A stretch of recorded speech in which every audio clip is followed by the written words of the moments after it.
The Vigilus Campaign. The following history of the Vigilus Campaign is roughly split into two phases, the first of which is the so-called War of the Beast, which covers the events prior to the arrival of Abaddon the Despoiler and his war fleet. The second phase, known as the War of Nightmares.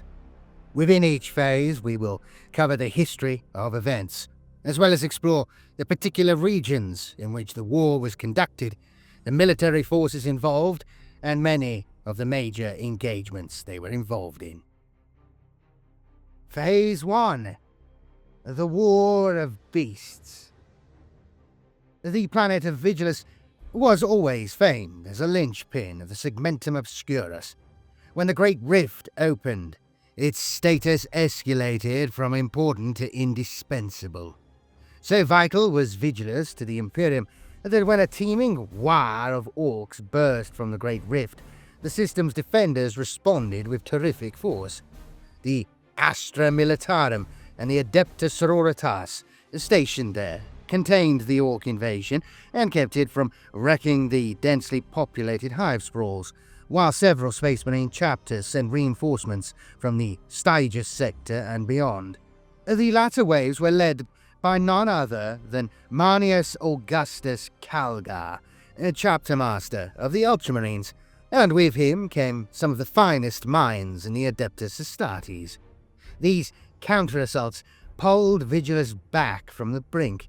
The psychic apocalypse of the Great Rift had disabled the planet's defenses and made it vulnerable, allowing the orcs to raid from the wastelands, barging through each defensive perimeter to wage war in the city sprawls.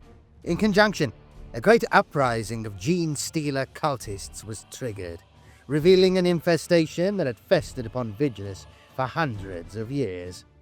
As the races of the galaxy desperately tried to prosper in the horror-filled reality of the Imperium Nihilis, millions of eyes turned towards Vigilus. Were it to fall, so would the hopes of all trapped in the dark Imperium. With the Cadian Gate broken to the west, and Warzone Stygius raging to the east, Vigilus was wide open to invasion by the forces of chaos. At the threshold of damnation, with the opening of the Cicatrix Maledictum and the passing of the Noctis Eterna, Vigilus found itself in that dark region of space known as the Imperium Nihilis, upon the threshold of the Nachmund Gauntlet. As one of the two relatively stable paths between the half of the Imperium that contained Holy Terror, known as the Imperium Sanctus, and the far-flung Imperium Nihilis on the other side of the Great Rift, the Nachmund Gauntlet was of immense value to mankind. It allowed the Imperium to continue the movement of its forces across the interstellar gulf of the Great Rift, and also to maintain a line of astropathic communication, albeit an unstable and dangerous one, with the world stranded in the Dark Imperium. Should the Imperium ever truly be divided, it would likely fall apart entirely. Hence the importance of Vigilus. It acted as a vital beachhead that kept the Imperium Nihilis under the semblance of Holy Terror's control. None truly know how or why the Great Rift formed, but the fight to gain passage across it quickly became intense. Vigilus had always boasted a vast amount of manpower, and had inherited a great number of Imperial Guard regiments since the clearing of the Cadian Gate, an event the Ministorum referred to as the pre-Tempestine Exodus. But it soon became evident that the threats facing the planet would test its defenders to their limit. The planet was traditionally ruled over by a loose confederation of elders and nobles called the Aquilian Council, known to the Adeptus Mechanicus as the Council of Cogs. The fact that the different delegates could not even agree on a name demonstrates how divided they were. The palatial areas of Saints' Haven were riven by political wars for decades. Only the spectre of complete annihilation saw Vigilus's rulers united. At boiling point, Rabute Gilliman himself designated Vigilus invaluable. The planet was something between a sentinel bastion and a staging post for further conquest, and its many Astra Militarum regiments and Adeptus Mechanicus macroclades formed a second line of defense against chaos incursions from outside the Cadian Gate. At the onset of the Xenos invasion, Vigilus's vast and contiguous landmasses were broken only by a series of fortified reservoirs. The Dust Bowl wastelands between each city as sprawl were analogous to oceans, and just as difficult to cross. They were not only arid and barren, but also hydrophagic. In places, the chemical composition of their dust dunes was so saline it could desiccate bare flesh in a matter of hours.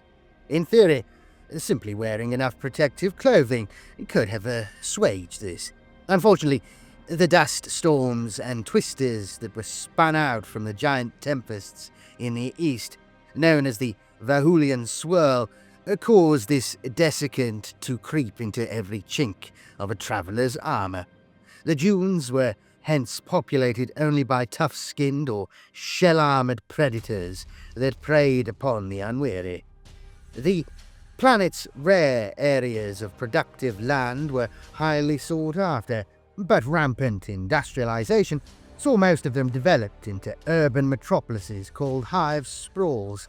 These were so large they formed entire continents. The world was formerly ruled by its planetary governor, Lucene Agamemnos VIII. That dynasty had overseen the planet's affairs from the spires of the capital of Saints Haven for millennia, yet the planet was famous for being a stronghold of the Adeptus Mechanicus. Vigilus's relative proximity to war zone Stygius saw it serve as a way station for incoming Imperial forces, including the Space Wolves and various Skitarii legions. Its placement in the cosmos alone made it a valuable asset, but its exports too were vital for the Imperial war machine. Vigilus was once one amongst 100 Imperial worlds in the Segmentum Obscurus, considered important primarily for the war material and manpower it exported. The planet's principal export was its exceptional defensive technology. The Adeptus Mechanicus of Vigilus were blessed with the standard template construct for Psi-Tech force fields, which were sanctioned by Mars to put them into production, as well as being shipped out to the defenses of countless other worlds. These Bastion-class force fields were installed around the perimeter of every vigilant continent as part of a treaty that had been agreed between the Tech Priests and the Agamemnos dynasty. Until the opening of the Great Rift and the Xenos invasion that followed, these defenses kept the planet's industry and populace safe from outside invasion. In exchange, the Adeptus Mechanicus were largely left to their own devices on the forged continent of Mega Borealis, one of the false continent cityscapes that covered Vigilus's crust. But as time went on, this proved a high price.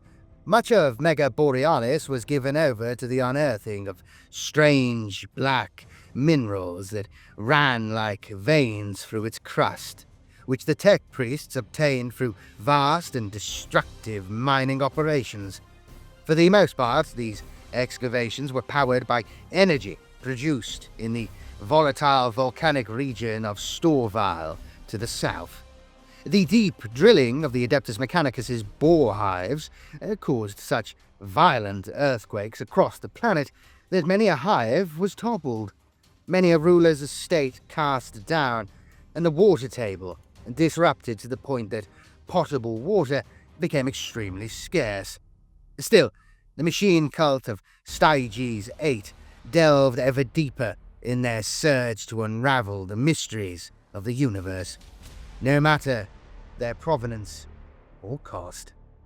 Water had ever been scarce on Vigilus, for the planet had a very low water table, and aside from the wide-scale repsychic operations, there were few ways to replenish used stores.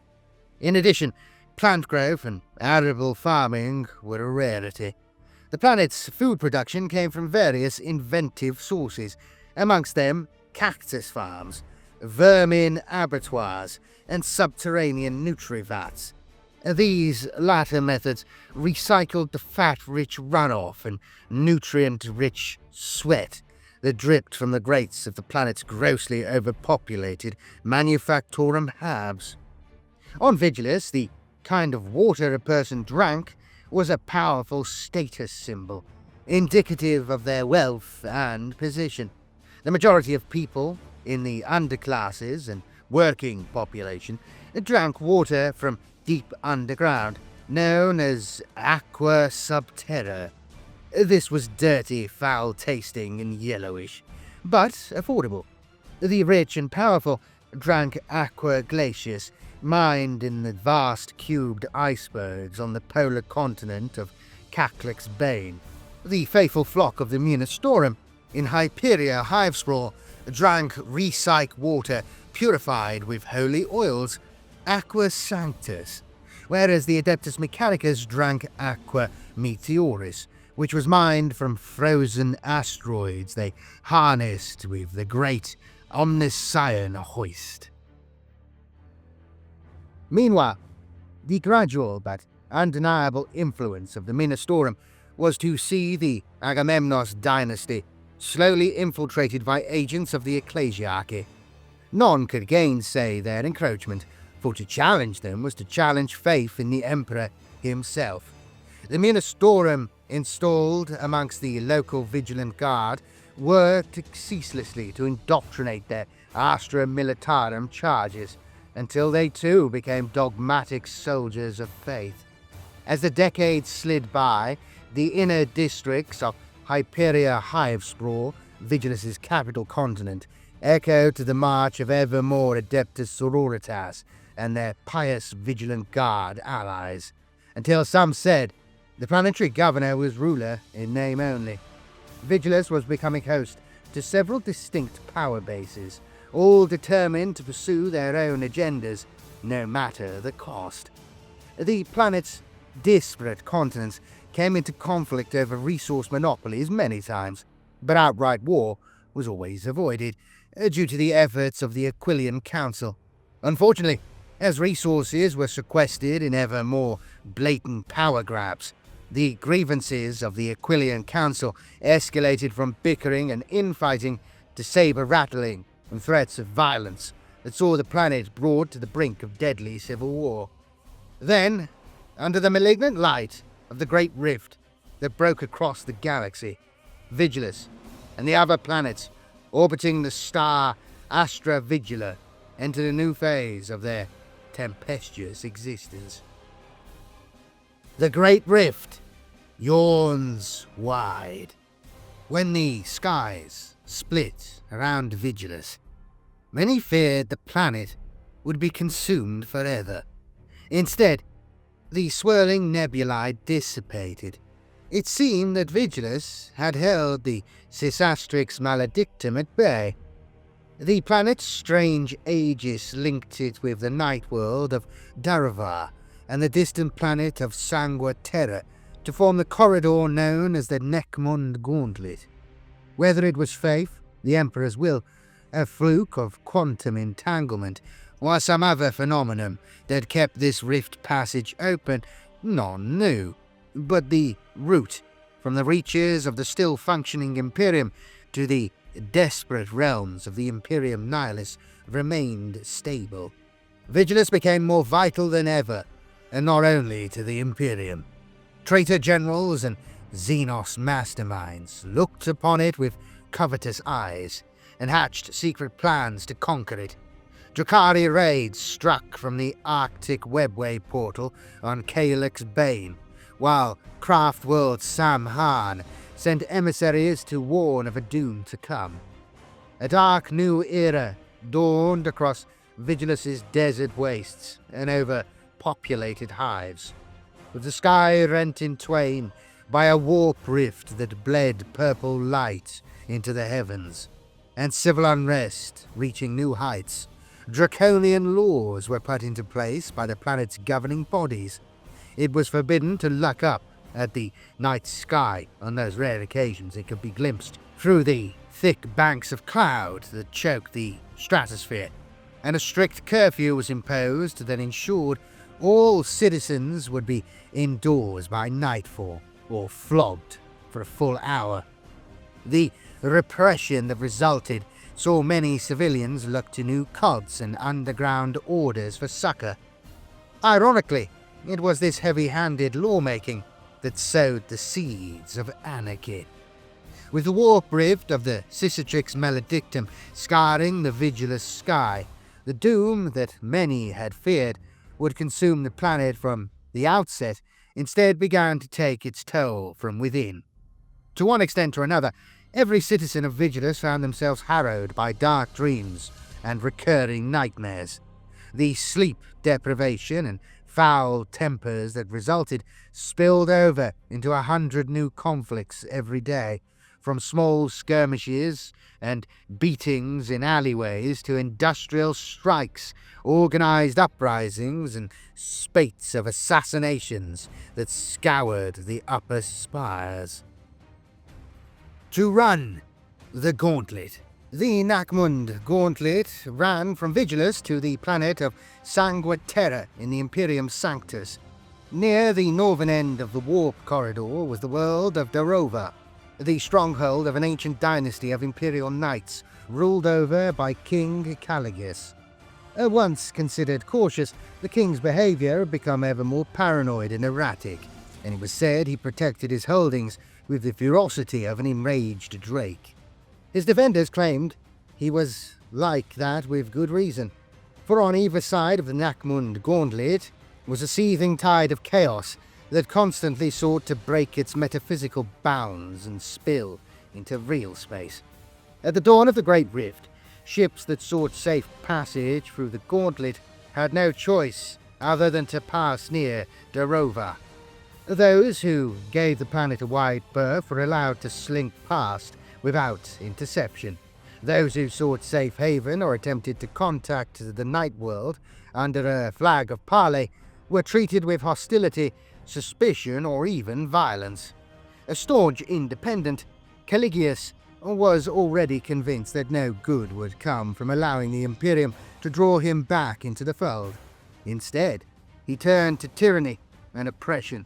Even as the term Imperium Nihilus was coined, he was declared excommunicate traitoris. The Speedwaaagh.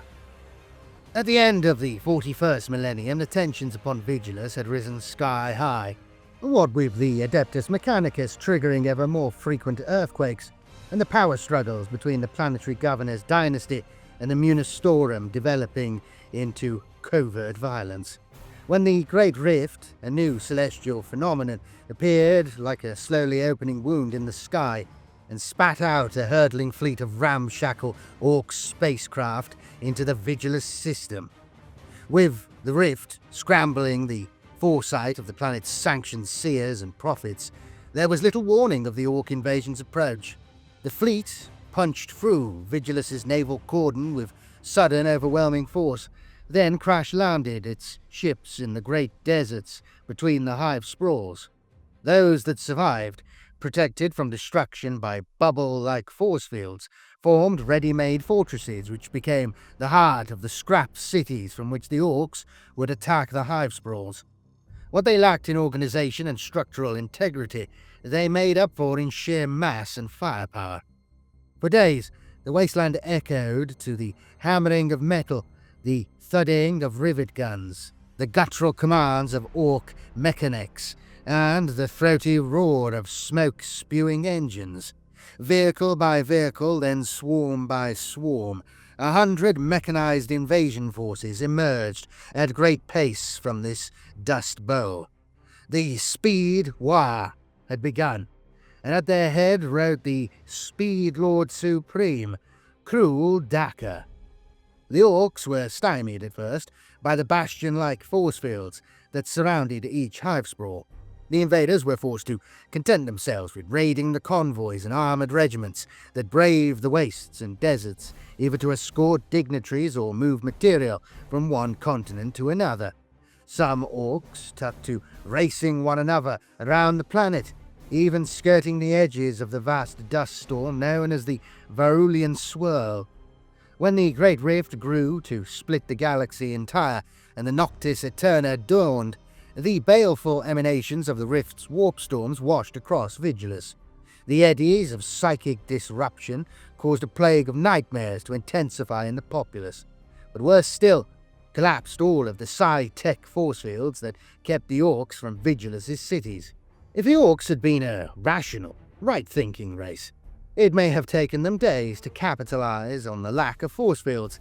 But with their speed-freak outriders constantly daring one another to run through the perilous energies, or at least get as close as possible, it was less than an hour before word spread that the defenses were down. When the Orcs got wise to this, they wasted no time and poured into the outskirts of each city in tremendous numbers. The Adeptus Mechanicus, Astra Militarum, and Adeptus Sororitas that defended the Hivespraw borders found themselves engaged on all fronts, and within days they were fighting desperately to slow the Orcs' momentum. Even the biodome sprawl of Mortwold, protected by a network of traditional trenches and bunkers as well as force fields, suffered invasion as the Orc attack intensified. Mortwold's succulent forests and rejuvenant complexes were ransacked in several districts. The rise of the Pauper Princes. Centuries before the birth of the Cicatrix Maledictum, a clutch of pure-strain gene-stealers was sent out from the planet of Chance's Vale by the Genestealer cult known as the Pauper Princes. Only one managed to make it to Vigilus, but one was enough. Secreting itself in the seismic caverns beneath Mega Borealis, it began to spread its insidious creed across the planet. Over the ensuing years, it grew larger and more powerful as it became the dominant father of brood cycle after brood cycle, and ultimately the patriarch known as Grandsire Worm. Centuries later, when the Greenskins descended upon Vigilus, they triggered, albeit unwittingly, a premature uprising of the Genestealer cultists who had long been hidden among the populace. Just as possessive of the planet as were its imperial authorities, and a good deal less divided, they refused to see their long years of subterfuge and infiltration wasted amidst the anarchy of the Orc onslaught.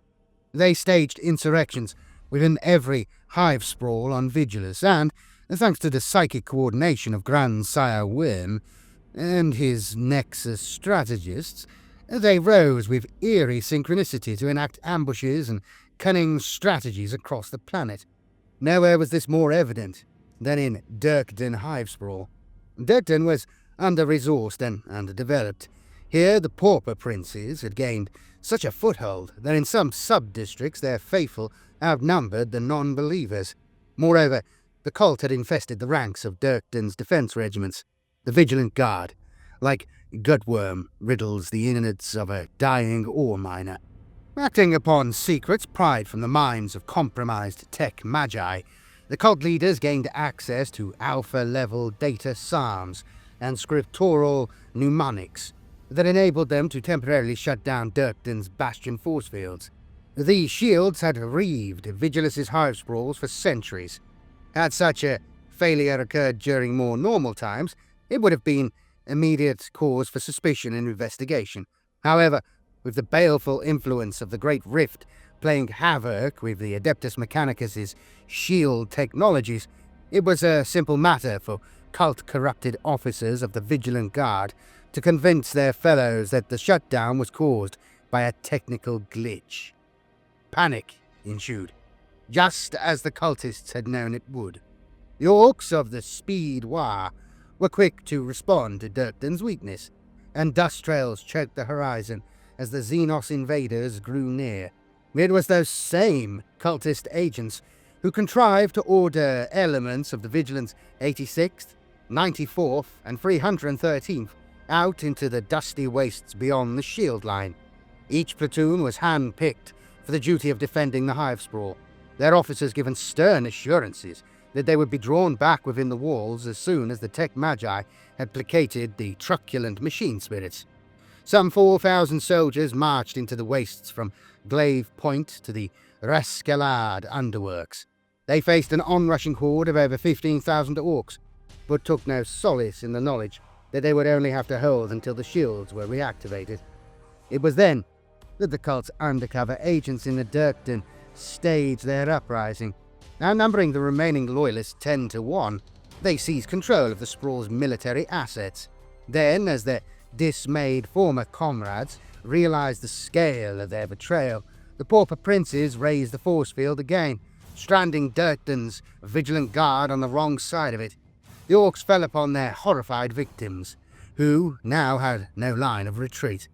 The slaughter was brief and horrific. Not all of those remaining within the sprawl were Xenos corrupted. Sensing their peril, even if they did not fully understand it, thousands of industrial labourers, dust miners and menials gathered their families and meagre possessions before fleeing over the Hyperia-Durken fort wall. Yet this too worked to the Pauper Prince's favour. Swerving themselves in rags or donning workers' coveralls, hundreds of cultists mingled into the refugee tide. Thus was their curse carried to the southern reaches of Hyperia. At Otek Hivespraw, too, the Pauper Princes struck hard. If Durken had been chosen for its comparative weakness, Otek was selected instead for its strategic importance.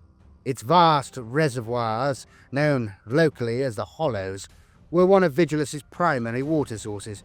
On such a dry and barren world, this made each reservoir as valuable as a lake of liquid adamantium. The battle to control Otek was far more bitter than that in Durken. Still, thanks to their frightening levels of preparedness and their utter fanaticism, the Pauper Princes were able to seize control of Grigian Hollow and start corrupting the drinking water of billions with their insidious genetic taint. Hidden agendas, selfish souls. The scattered missives detailing subterranean uprisings were at first attributed to malcontents, criminals and opportunists. The prevailing opinion was that the perpetrators would soon be put down by the local Adeptus Arbites, or, failing that, the companies of Astra Militarum dispatched to destroy such rebellions before they could gain too much ground.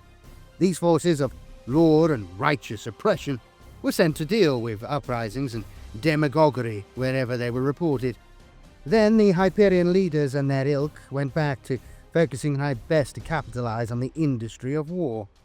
The after-action reports that made it back from those violent suppressions revealed signs of something far worse than mere civilian unrest. Strange sigils had been spotted on many walls and archways, depicting a curled and spined creature that some called a Wime form. There were rumours of sinister four-armed creatures scuttling in the darkness, and the word Xenos was being whispered more and more amongst the common folk. It was enough to cause those who held power to shore up their defences. It was their instinct to look to their own safety above all other concerns. The Ministorum ensured that those armed forces over whom they held the most sway, the resident orders of the Adeptus Sororitas and the ever-faithful Vigilant Guard, stayed close at hand within Saints Haven, even though the nearest Xenos sighting was some hundreds of miles away. The Adeptus Mechanicus withdrew many of its glacier claimants and Acra prospectors from Calyx Bane, though a skeleton crew remained to quarry for water. As the industry of Vigilus broke down, the frequency of convoys that were crossing the wastelands on export missions or trade delegations slowed to a crawl. To make matters worse, the speed freaks that used those desolate reaches as their hunting grounds were merciless. The leadership of Vigilus launched tentative counterattacks, but prioritized their own safety, putting aside alliances and pacts in favor of self-preservation. The Scar in the night sky. Though the worlds of the Vigilus system had not been entirely cut off from the rest of the Imperium, it became ever more obvious that a new and darker phase of existence had dawned. The Great Rift was visible only as a purple blur during the daylight, but at night, the immensity of the Cicatrix Maledictum glowered across the sky, its curling extremities and swollen central mass, seeming to form screaming mouths and deformed faces when glanced at out of the corner of the eye. It stole sleep and distorted rational thought, even affecting the chronoslates and data webs of the Adeptus Mechanicus, with its anarchic emanations. On Vigilus, the Great Rift became particularly prominent at night, and hence curfews were put in place across all of Vigilus's conurbations. In every Hivespraw it was forbidden to be outside after sunset, lest the Cicatrix maledictum take that person's attention, for so long they became infected by its strangeness and rendered susceptible to psychic phenomena. Even with these precautions, the shape of the Great Rift, a serpentine mass with the channel of the gauntlet across it, began to appear in the daubings of madmen and the idle scrawlings of those who thought themselves to be concentrating on something else. More disturbing still, it appeared in natural phenomena as well, after images of the rift manifested behind the eyes of those who looked upon it too long. But, unlike those caused by strong natural light, they did not fade. Parents looked in horror as they found birthmarks on infants born directly under the night sky, when the rift glowed bright, each red wheel broken by a thin white line of unblemished skin.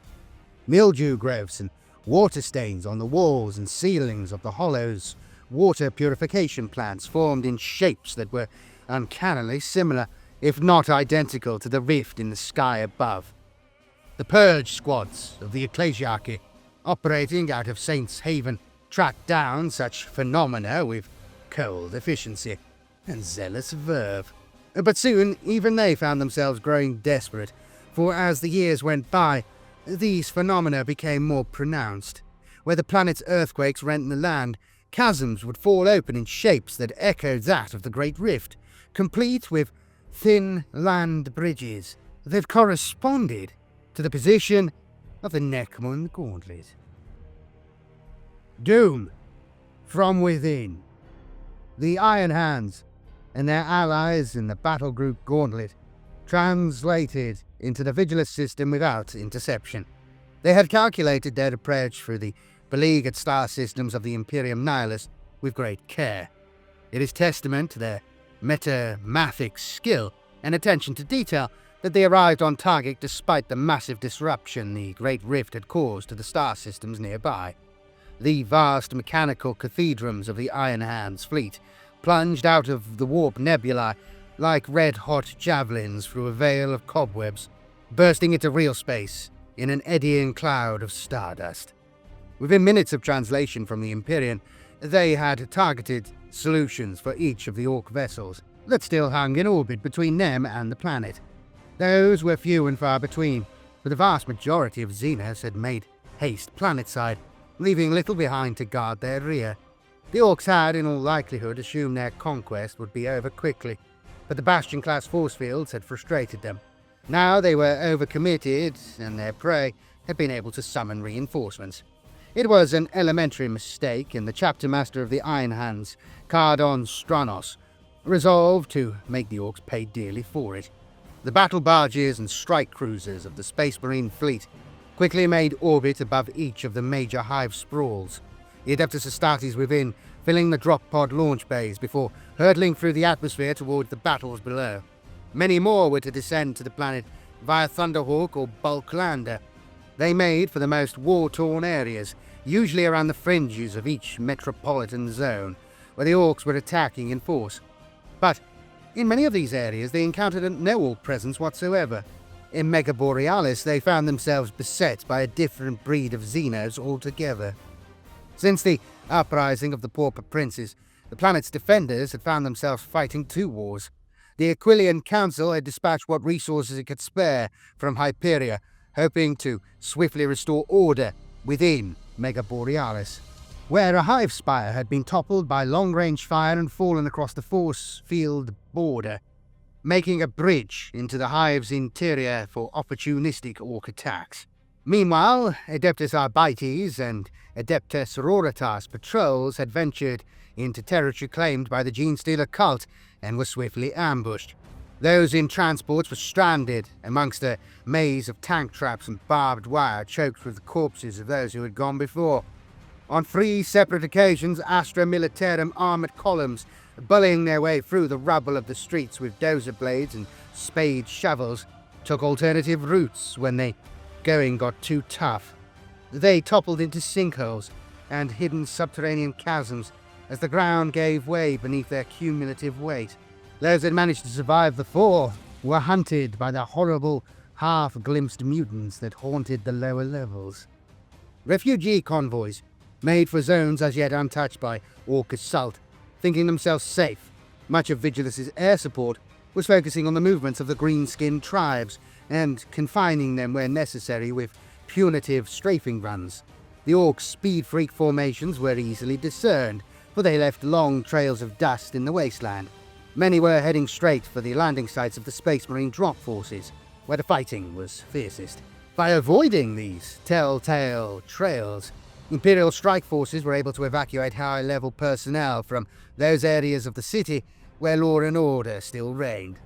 However, the Genestealer presence was much harder to identify, and attempting to perform relief and evacuation operations in regions infested by the Xenos insurgents was akin to diving headfirst into a nest of vipers. In the space of a few days, the dual threat of Orc and Genestealer Cult had torn apart the Vigilus command structure. Battle for the Seeping Delta. The mid-western fringe of the continent Megaborealis came under siege within hours of the force fields going down. Its westernmost point, known as the Seeping Delta due to the rivers of industrial runoff that had burned across its reaches, became a killing ground. There were few built-up areas here, for the ground itself had been poisoned, though the hyper-acidic soil was of little consequence to the metal-legged Skitarii and the tough-skinned Orcs that fought over it. The quagmires of sudden subsidence meant that vehicles could swiftly get bogged down or vanish without trace. The death toll spiraled into the millions as both forces poured ever more infantry into the fight. With the pragmatism of one who has long forgotten notions such as honour, Fabricator Vorsh of the Megaborealis ordered the Seeping Delta set alight. Just as the Orcs mustered an overwhelming force against the city's defenders, 600 flamer-armed Cataphron breachers trundled into place and set the entire delta aflame. The Fabricator had ordered refined promethium be funneled into the area, so the entire landmass was consumed in liquid flame, as if a match had been dropped into a petrochemical spill. The Orcs were consumed by the fire, turning into flailing living torches in their tens of thousands. The Skitarii burned with them, all save the Rust Walkers equipped with anti-incendiary ablative armour for the subsequent cleanup operation. These specialised stilt-legged killers were tasked with running down any Orcs that survived and preventing their leaders from escaping into the city. It was a victory, but it was won at an insanely high cost. Chronologica post-Cicatrix. After the opening of the Great Rift, near every active Imperial war zone had to devise and reinforce its own chronological system. Even had the Imperium of Man not been split in half, the sheer interstellar distances it covered prohibited any accurate reflection of time and space. Despite the flexibility of the check number system of old, where the first digit of each timestamp indicated its veracity, it became easy for dates and times to lose all meaning between star systems. It was Guilliman, Lord Commander of the Imperium, who made steps to resolve this after a long conference with his historitors and the mysterious organization known as the Ordo Chronos. He decreed that a single logic could no longer be applied to time and space within the Imperium. Through the High Lords of Terror, he made his theory and resultant process into law. There could be no unified calendar with so much temporal distortion occurring. Even though the rift's warping effects might not have reached the furthest spinward planets at the galaxy's fringes, its psychic echoes, and the lack of the Astronomicon that resulted, were still felt profoundly on those worlds. Furthermore, each subsection of the Imperium would have to look to its own chronology, and used the coming of the Great Rift in that sector as its reference point. The Cicatrix Maledictum became the defining point of the new era.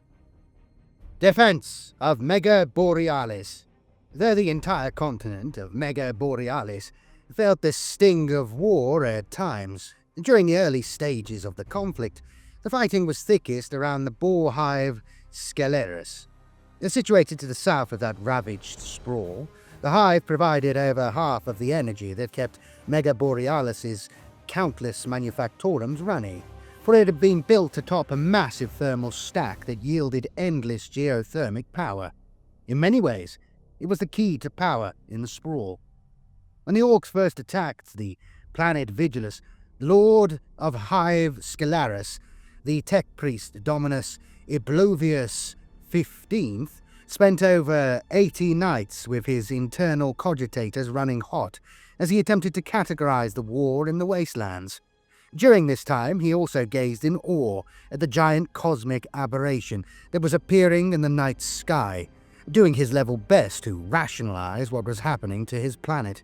Content that his holdings were well defended by the force field network on the ground, Iplavius coordinated a flak net of Onaga Dunewalkers to destroy the Orc aircraft that sought to hurtle over the defences.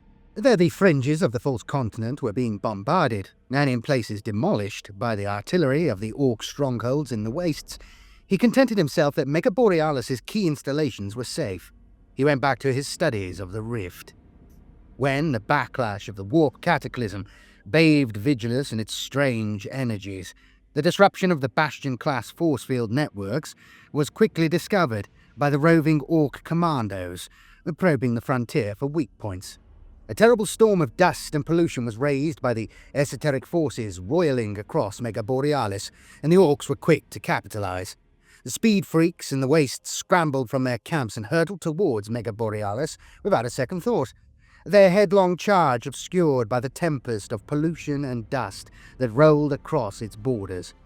With speed and recklessness as their prime weapons, the Orcs made exceptional progress through the Hivespraw, for the continent's defenders could not bring their big guns to bear in time.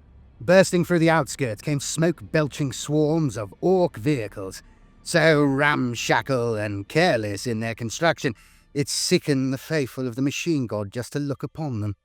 Across the refineries of Kraxon, the slag fields and the south reaches of Grisport, they proved near impossible to stop. Upon realizing the full extent of their predicament, Iplavius froze, caught in a mental feedback loop that robbed his Skitsari and Cult Mechanicus troops of any directions other than squad-level leadership. Perhaps his cogitator mechanisms had been damaged by the Great Rift. Perhaps he had been a victim of some midnight hypnosis at the hands of an agent of the Pauper Princes. Perhaps he was simply paralyzed by fear. Whatever the reason, his forces found themselves without orders and unsupported by the Imperial Knights that stood ready to defend the Hive, and the god machines of the Legion Feroxus had languished dormant in Sceleris's war hangars. The continent's defenders fought the sudden Orc assault as best they could, but in 100 places and more they were overwhelmed. When the Genestealer cultists of Mega Borealis rose up, their day of ascension triggered prematurely by the Orc invasion, Hive Sceleris's defences swiftly came apart. All the perfectly calculated kill zones and flak solutions put in place against invasion from without were rendered obsolete by the attack from within. The Gene sect of the Writhing Wime, a sub-faction of the Pauper Princes under Slygax the Prophet, aimed to immediately orchestrate the most devastating assault they could. They had captured a vortex missile at great cost in lives, and now took that terrible payload deep into the Hivesprawl's heart, using stolen access codes and the torn-out eyeballs and severed fingers of slain authority figures to confound each hangar's biometric checkpoints. The vortex missile was detonated beneath the slumbering warlord titan Dominus Rex.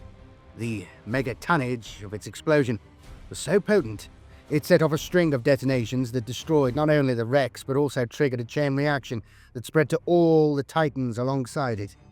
At a terrible stroke, The most powerful assets on the entire continent were destroyed. Only when Archmagus Necmund Gauntlet seized the malfunctioning Impluvius and had him placed in cryo storage and took his place did the Adeptus Mechanicus manage to put together something approaching a coordinated war effort. Gauntlet proved a canny and decisive war leader, uniting his efforts with clan company Karagul of the Iron Hands, recently dispatched by Cardan Stronos to reinforce Mega Borealis. He stopped the insurgencies of the Genestealer Cultists from attaining critical momentum, forcing the war into a grinding stalemate where every city, district and manufactorum was the site of bitter fighting. The counterattack begins. After the Orcs made planetfall, Astra Militarum armoured columns rolled out of city gates across the planet, to the blare of fanfare klaxons and the cheers of the citizenry. Into the waste they went, so numerous that the dust kicked up by their passage could be seen from low orbit. Valkyries and Vendetta gunships hurtled overhead, their hulls packed with veteran soldiers and elite Militarum Tempestus scions, eager to take the fight to the foe. Some of the armoured convoys, sent on missions of reconnoitre or resupply, made it to their destinations with minimal damage. The Padrolus Pante fuel column allowed Stroval to reinforce Fort Cafanus with vital war material mere hours before it was assailed by Orc commandos.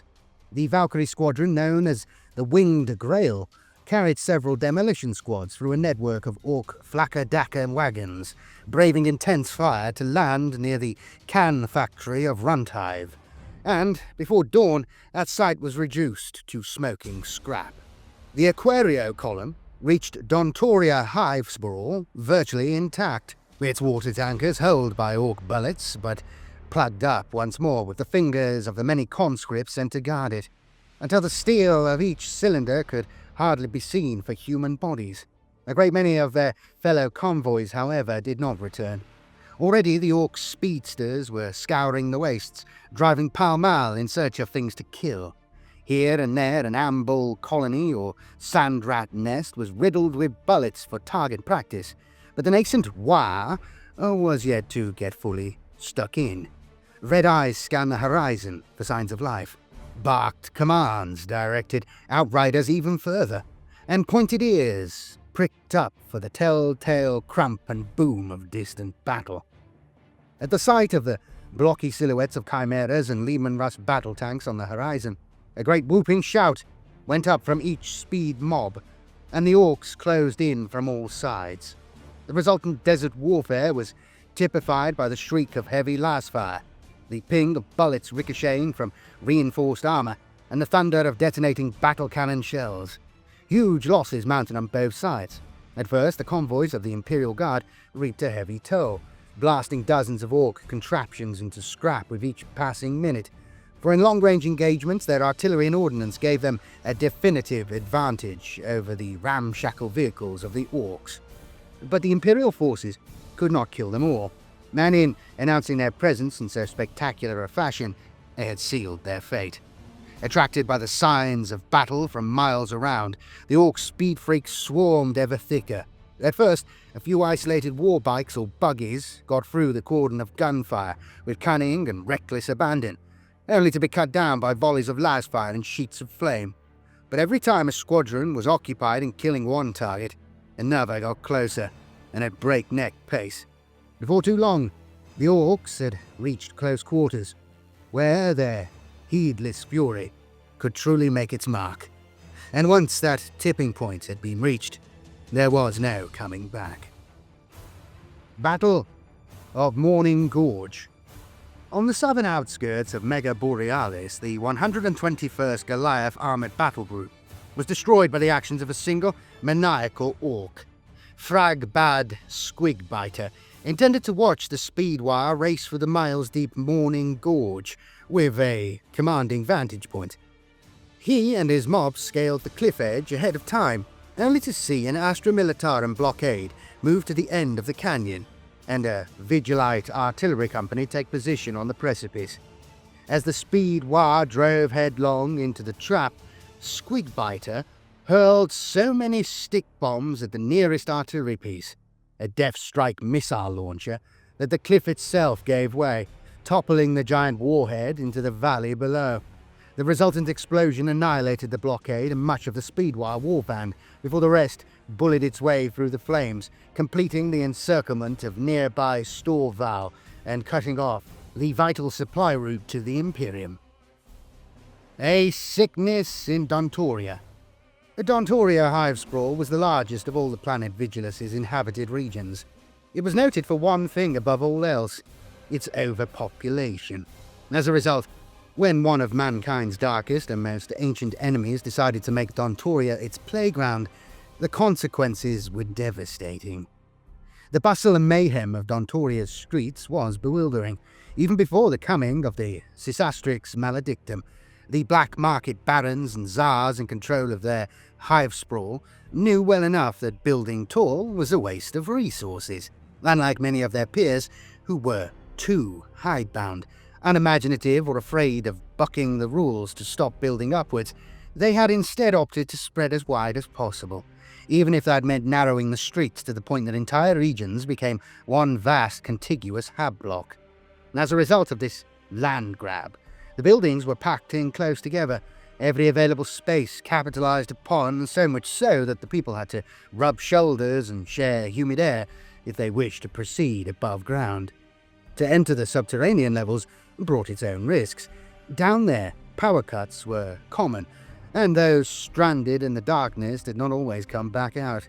Such a rich, teeming source of life attracted predators and other baleful influences, just as shoals of Vexen krill attract the leviathans of the ocean deeps. The Drukhari of Calyx Bane had raided the Hivespraw more than once, taking a rich haul of slaves back to their base. The cult of the Pauper Princes, seeing in the sprawl a great many converts to be, spread from Mega Borealis to infest its lower levels, and began the slow, insidious life cycle of their patriarch all over again. But the false continent's doom was to come from another source entirely. Dontoria's principal spaceport, Litmus Dock, received reports of an unknown vessel inbound. It was a pattern of vessel that even the tech priests, seconded from Mega Borealis, considered ancient, encrusted with the filth of millennia and some strange manner of strange cork that made its shape seem as much organic as mechanical. A rain of filth drizzled from its hatchways and airlocks as it came down, its crew ignoring the increasingly insistent calls for its animus codes. When the dock's garrison opened fire upon the vessel with their Icarus autocannon emplacements, some manner of shield repelled the shot. Even las cannons proved unable to pierce the unaccountably strong barrier. The ship docked, by now surrounded by arbitrators and garrison troops. Its hatches opened up, and stumbling out came a crowd of distended, bloated mutants, the ambulatory corpses known as Geller Pox Infected.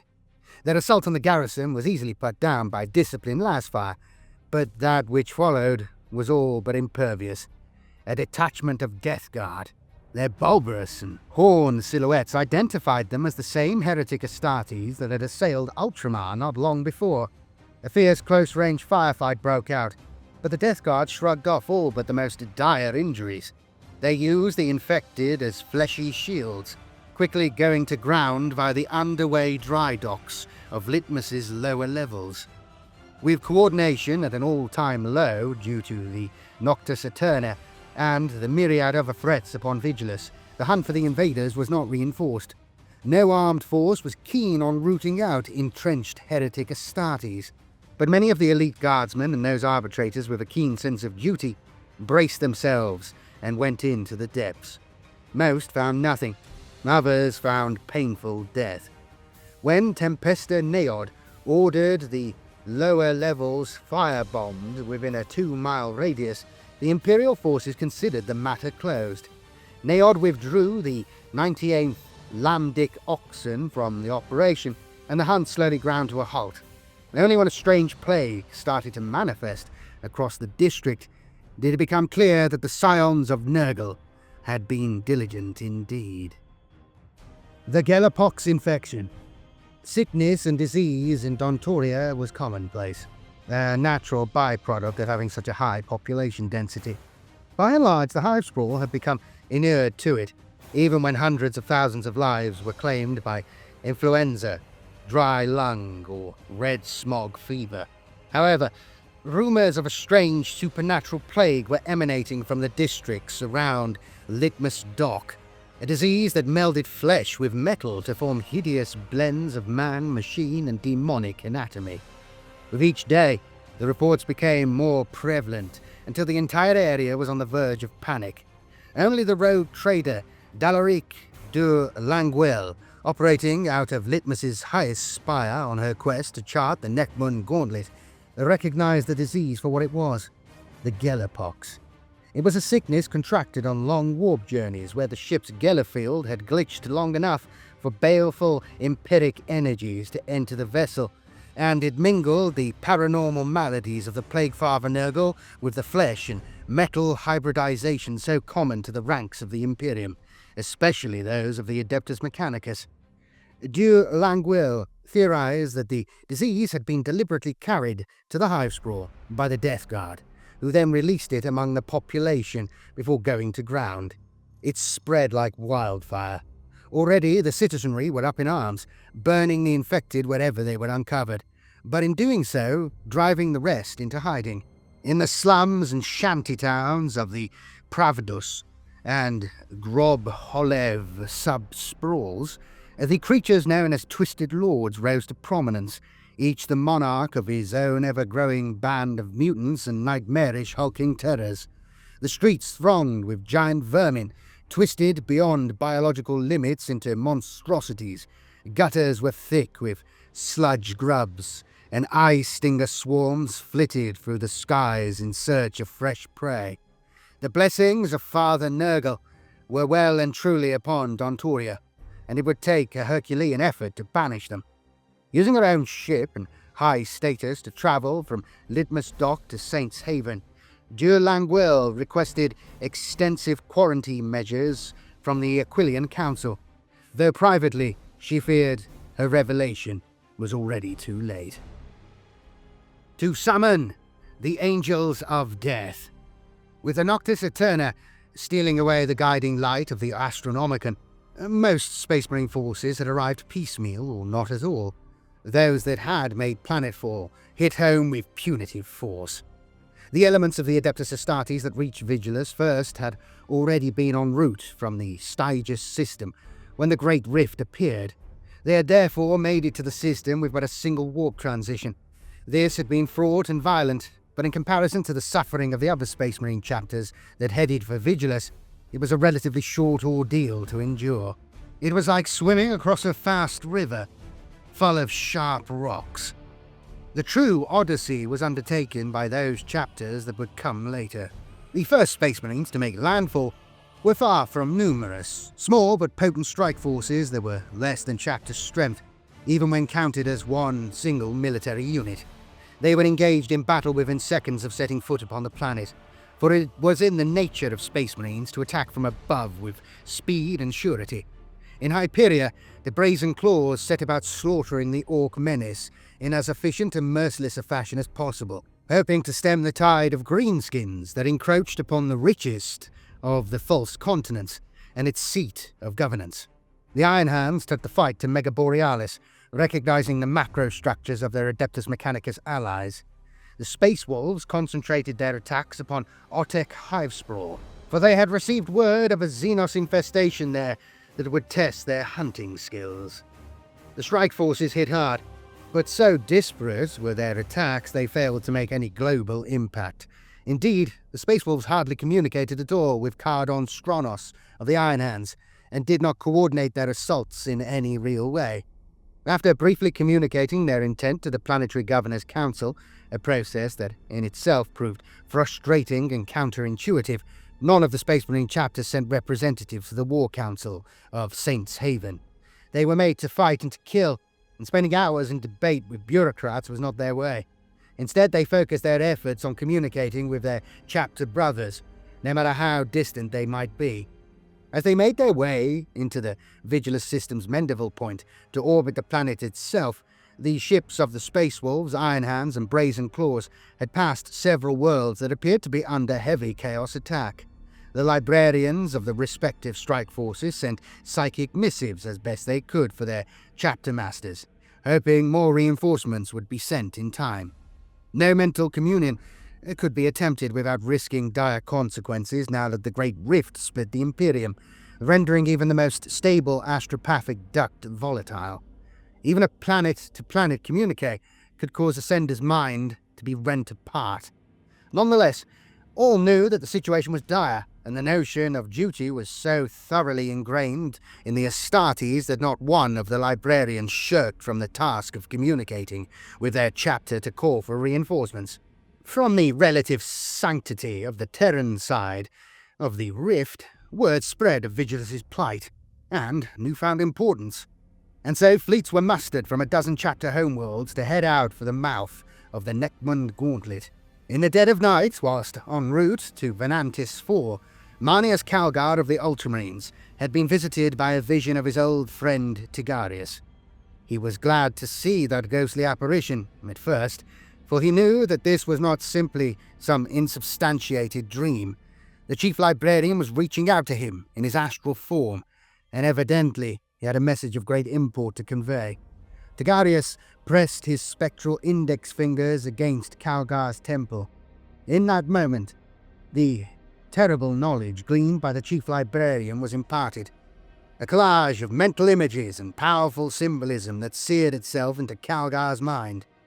That link might have driven a lesser man to madness, but despite the recent ordeal of his surgical enhancement to Primera's status, Calgar withstood the mental blitz, passing and compartmentalizing the flood of images almost as fast as they entered his mind. The High Council of Macragge had need of him as their sword and shield in the Imperium Nihilus. The Primarch himself had ordered that Vigilus could not be allowed to fall.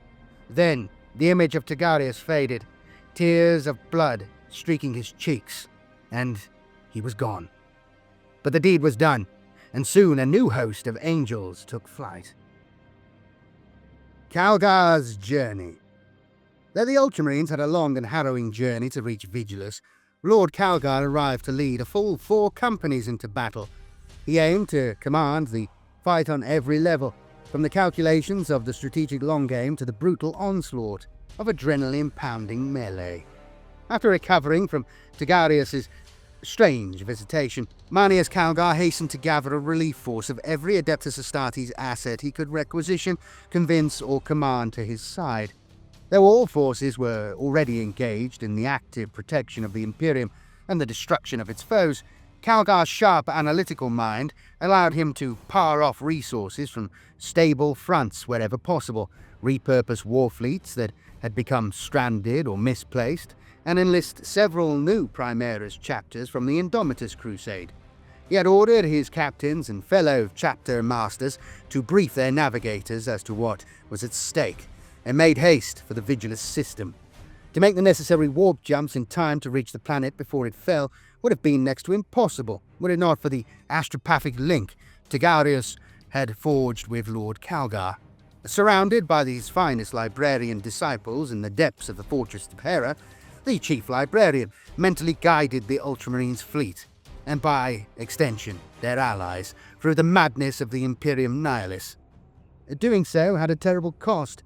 Several epistolaries died, clawing at their own eyes, slowly consumed from the inside by the empiric ritual, just as the psychers that fuel the Astronomicon are consumed by the Emperor's psychic might. Others were executed point-blank by their attendant chaplains when the telltale signs of demonic corruption appeared upon their bodies. Tigarius himself withered and burned under the strain, but did not falter. He collapsed at the end, his mortal form aged by decades, but only after Calgar's relief fleet had made translation into real space and established an orbit around Vigilus.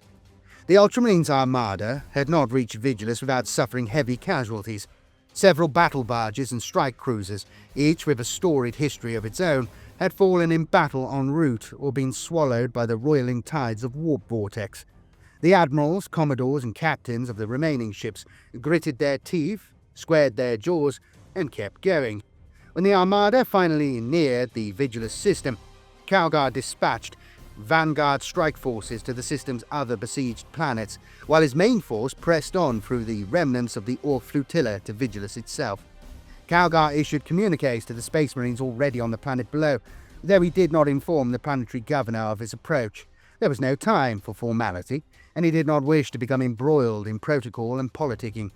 He had but one thing on his mind: swiftly and efficiently restoring order to Vigilus. The skies blazed as the Space Marines launched their planet strike, tight formations of drop pods hurtling down to the critical locations Calgar had outlined.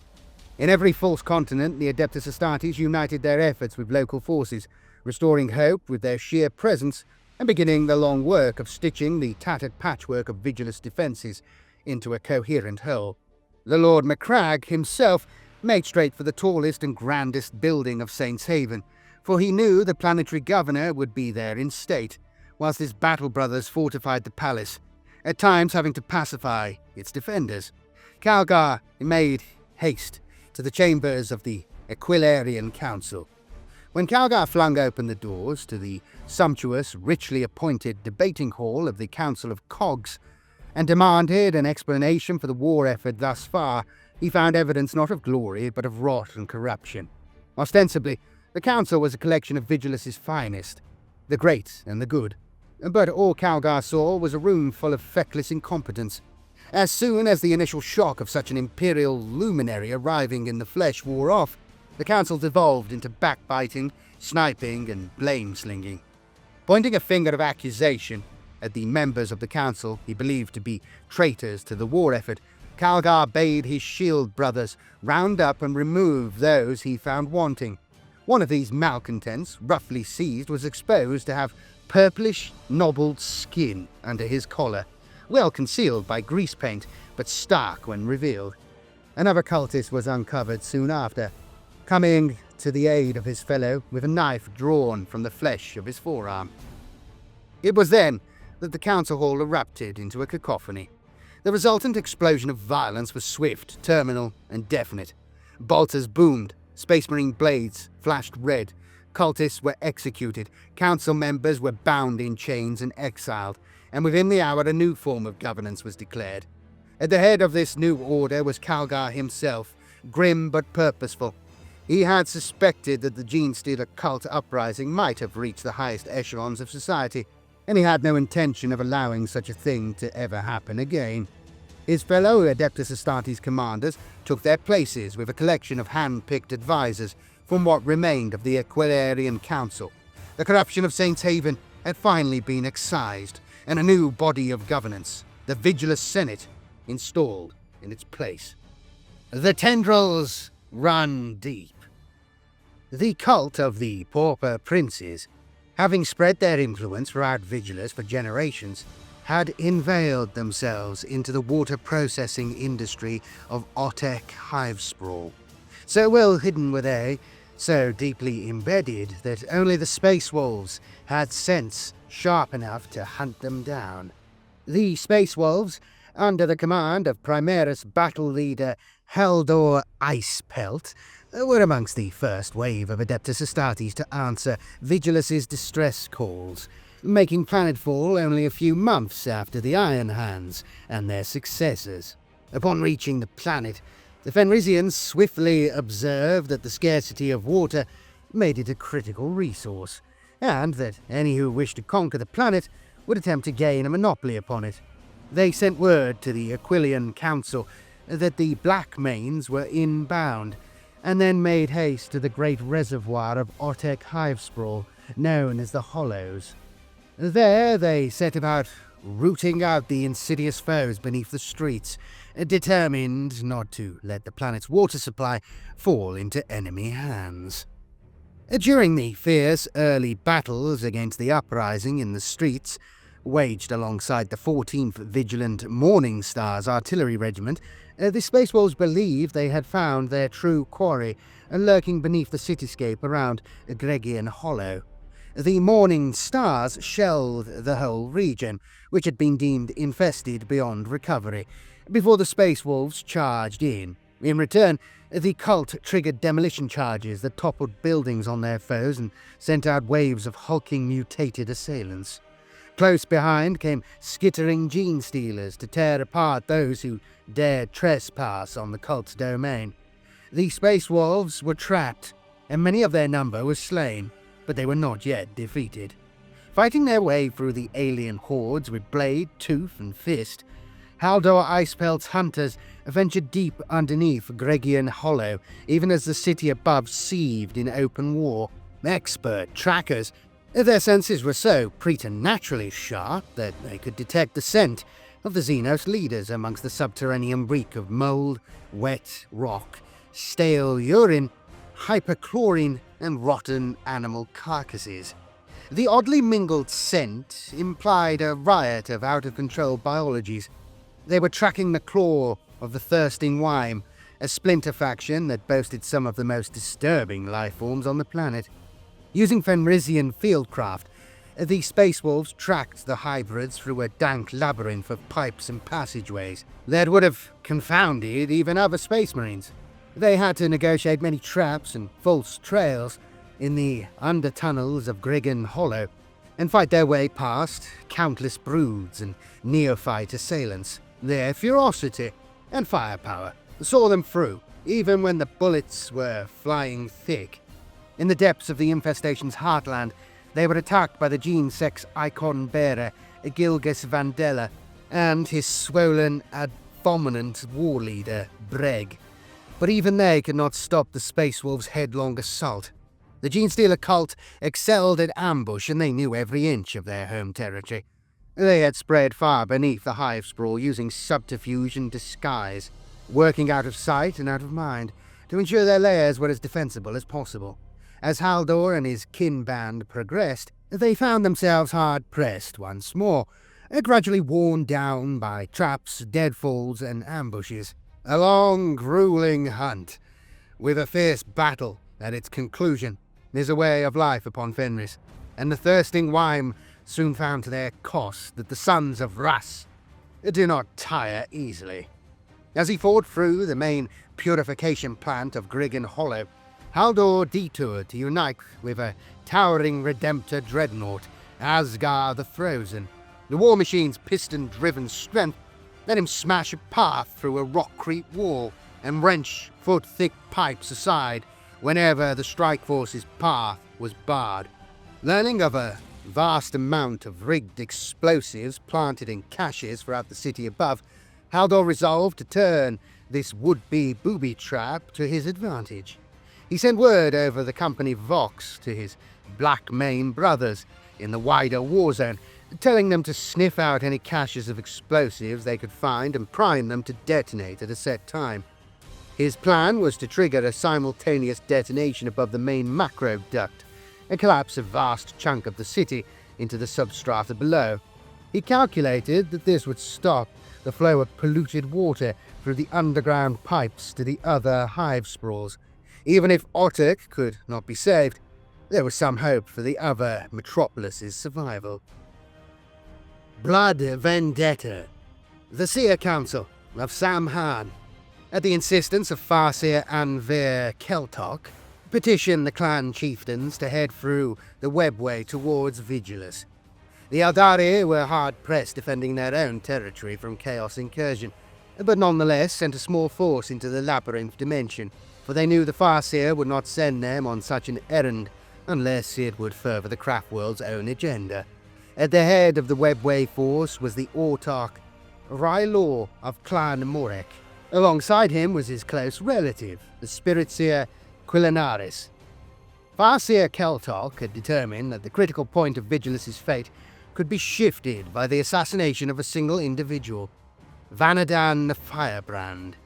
Originally of Storvel stock, this demagogue had roused the populace of that volcanic region, converting them to the worship of a fiery god that he alone knew as Zench, the changer of ways. With the seeds of rebellion sown in the fertile ground of Storval, he had moved on the poorer districts of Hyperia, seeking to convert the people there to his chaotic creed. Should he be allowed to succeed, Keltok had foreseen that an industrial magma eruption would be triggered in Storval, causing a chain reaction that would stretch to the Martis Pyre district of Saints Haven. This would kill many of the continent's leaders and destroy the planet's war council. The Aeldari force emerged from the Webway Gate in the west of Kelok's Bane, the spirit divinations of Quilinaris, enabling them to avoid the Drakari that raided from the blizzards. Making haste upon sleek jet bikes or riding within wave serpent transports, the Aeldari sped through the clouds towards their target. They found Vanadan preaching his rhetoric exactly where Keltok had said he would be. Eschewing coordination with Imperial forces, their killing strike was swift. After a brief and bloody battle, Vanadan's lacerated body was pitched into the street. The flashing blurs of Sam Han's jet bikes had not gone unnoticed. The Aeldari's sudden appearance in Hyperia had been reported to the Aquilian Council. The planet's rulers, upon hearing that a force of Aeldari was engaged in the slaughter of citizens, assumed them to be the same breed as the Drakari that had been reported raiding Otek and Durken Hivespraws. The council sent orders for a retributive strike, and within minutes an airborne team of Militarum Tempestus descended from the skies. Dropping into the fray on grav chutes, the 47th Antrel Lions surrounded the Aeldari even as the Xenos killed the last of Vanadan's tainted rebels. Quilinaris attempted a parley, explaining that they had excised a canker at the heart of the realm. His words were met with a barrage of firepower. Autarch Rylor was gunned down, and most of the Wind Riders of his kin band were slain alongside him in that first bloody act. Quilinaris and the survivors withdrew, vowing a bloody revenge. Quilinaris made haste for the Webway Gate, taking the spirit stones of his slain comrades with him. Upon returning to Samhan, he used all his arts as a spirit seer to install the souls of his kindred in wraith-bone shells. He sought not the sanction of the Seer Council, and did not heed the warnings of the other clans. He and his kindred would have their vengeance, even if it meant raising the dead to do so. Years later, when Quilinaris returned to Vigilus in the third phase of the war, he sought revenge, not only against the thuggish infantry that had gunned his people down, but the commanders that had orchestrated the strike. He did not know that by this point, the commanders of the Aquilian Council had been replaced. Moving fast, the strike force of the living and the dead brought their vendetta against the seat of governance itself, the Aquilian Palace. There he was to meet his match against the Ultramarines of Marneus Calgar. Lieutenant Ithrus of the Ultramarine 2nd Company had been entrusted with the defense of the Aquilian Palace. When he and his extremist guard moved to intercept the Aeldari that had slaughtered the Antrel Lions at the eastern gates, he became embroiled in a battle of distractions, feints, and false fights. Whilst the bulk of his force took on the jet bikes that moved like lightning through the plazas and gatehouses of the palace, he moved to cut off any thrust aimed for the palace's most vital chambers. It was an insightful move, and sure enough, Ithrus found Quilinaris making for the Senate Hall. Ithrus approached with the intention of forming a truce, perhaps even an alliance. He had heard from Heldor Icepelt, who had fought alongside the red-armoured Aeldari in the Stygius war zone, that the warrior codes of the Samhan were honourable. That day, however, Quilinaris' code was one of revenge.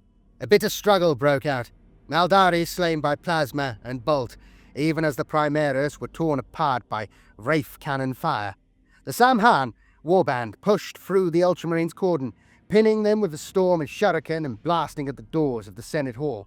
They were within striking distance of their goal when the doors opened of their own accord, and a quartet of chapter masters stormed out, their honour guard close behind. Quilinaris was forced to flee for his life, robbed of his final revenge. The Vigilus Senate. One of Calgar's first acts as the new ruler of Vigilus was to reorder its command structure. This decision was not taken lightly, but with undeniable evidence of the Genestealer cult that infested the planet having reached its highest echelons, the act was clearly necessary. The doors of the Senate Hall were locked, and those dignitaries Calgar had allowed to remain were ordered to tell all they knew of the war effort upon Vigilus thus far. With a united front established, the first step on the road to eventual victory was knowledge and communication. The members of the Vigilus Senate found it easy to speak openly in the presence of the Lord Macragge, and progress was swiftly made. The reorganization of the Imperial war machine was by no means confined to its commanders. In order to keep the new Senate focused on the wider war, Calgar gathered an elite band of Ultramarines chosen from across the battle companies at his disposal. Their duty to bar the path of any who would try for a decapitating strike upon the Imperial High Command. This force Calgar called the Extremist Guard, led by Lieutenant Ithras, a rising hero who had proven himself in the long and baleful wars against Mortarian's Death Guard. Ithras was one of the finest minds in the Second Company, and had a statesman's wisdom that echoed that of the Primarch himself. The appointment proved wise. Within days of the Extremist Guard's formation, they engaged, stalled, and ultimately saw off an Aeldari attack that could have crippled the entire Vigilus command structure. Dontoria Fire War. When it became known that 2 entire sub-sprawls of a city-sized spaceport had been lost to the Geller pox infected, the Space Marines quickly established a quarantine zone and a military cordon. The Aquilian Council had been slow to respond to de Languel's missive. To them, Dontoria was of secondary importance. The Vigilus Senate instead summoned the rogue trader to hear what she had to say. Within scant minutes of her testimony, the Lords of the Senate arrived at a consensus. Chapter Master Requilian Xantos would lead his Primaris chapter, the Necropolis Hawks, against the Gellerpox infected, for his companies were experts in the arts of city fighting. Meanwhile, the Crimson Fists of Brother Captain Jarmandus would work with the calculating minds of the Iron Hands to effect the most rigorous cordon imaginable to contain the spread of the plague. What the Necropolis Hawks found in the decommissioned Litmus dock was horrific. Peg-legged mutants with skulls distended and melded with steel lurched from alleyways and choke points. Vermin leapt from windows to stab at armor joints with probacies and fall him, and lumbering flesh hulks belched flame from their mouths. At close confines, the powerful claws and improvised weapons of these monsters made them lethal opponents, and many a Necropolis Hawk was laid low in ambush. But the warriors of that chapter were used to employing their guns to full effect, even when their targets were but a hand's breadth away. Their intercessors blasted their foes back in overlapping fields of bolt fire, whilst Hellblasters incinerated the larger mutants.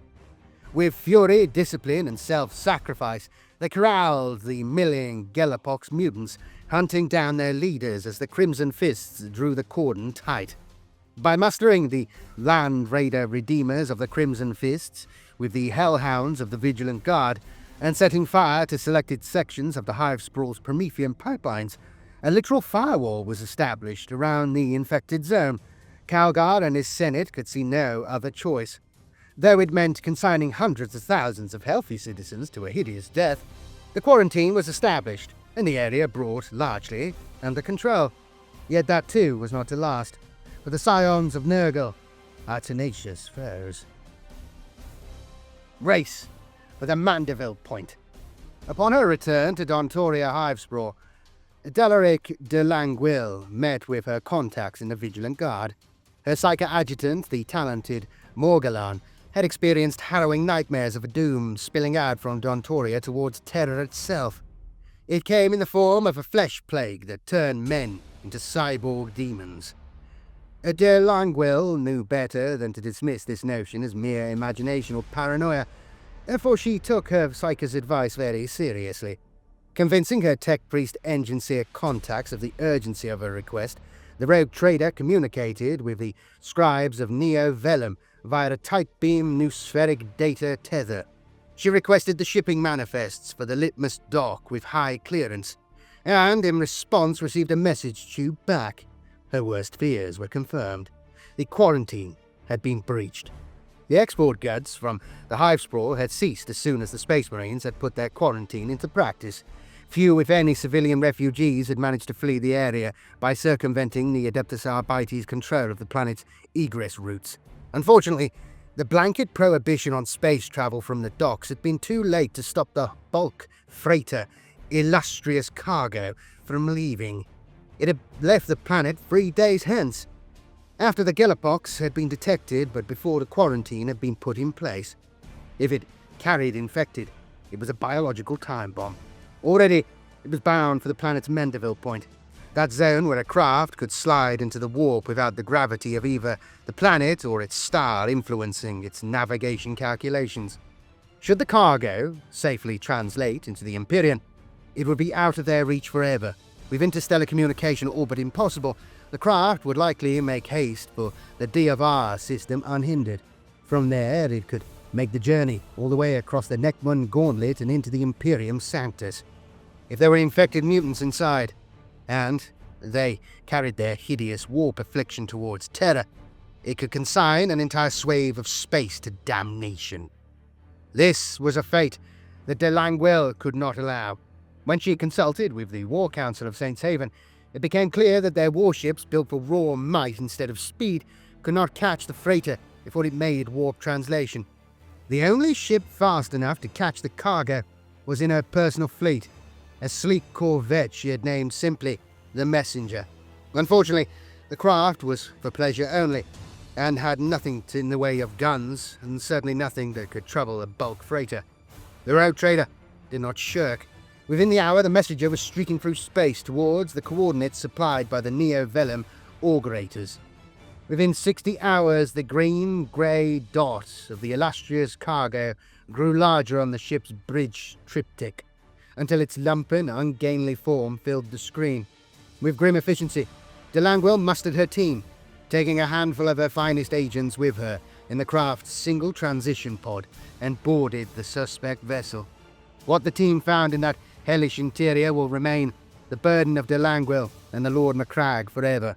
Only she made it back to the surface of Vigilus, and she did not speak a word about it after her quarantine and subsequent debrief with Calgar. What is known is that the illustrious cargo was destroyed just before it could translate into the warp. The energy signature of the explosion indicated that its engine decks had been sabotaged from the inside. Only at the conclusion of Calgar's debrief did Dontoria reveal its last awful secret.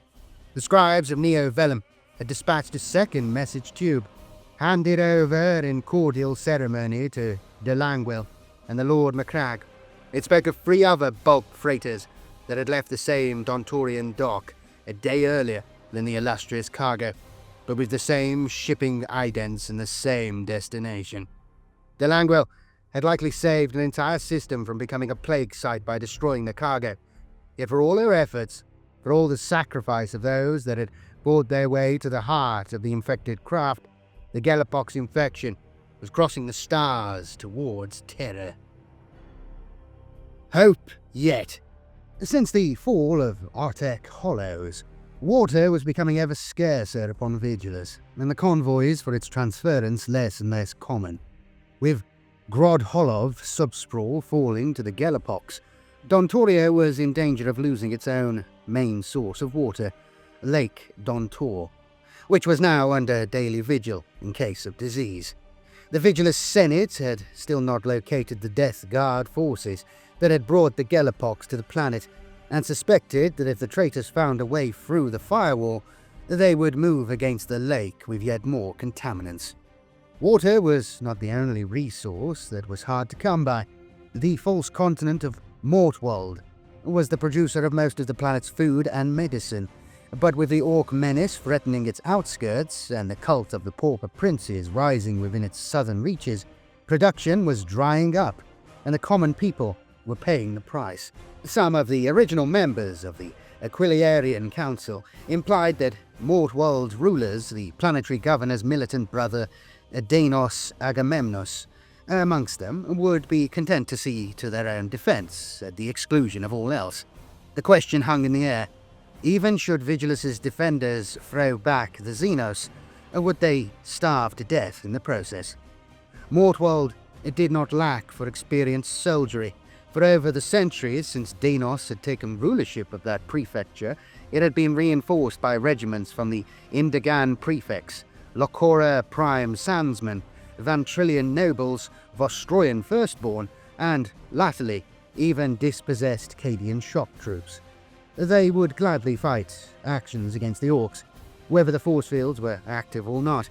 Many of them had been engaged at the Cadian Gate, a land war where they defended heavily entrenched positions against a foe that would fight in a brutal but traditional fashion seemed far more straightforward than the nightmare of fighting the forces of chaos.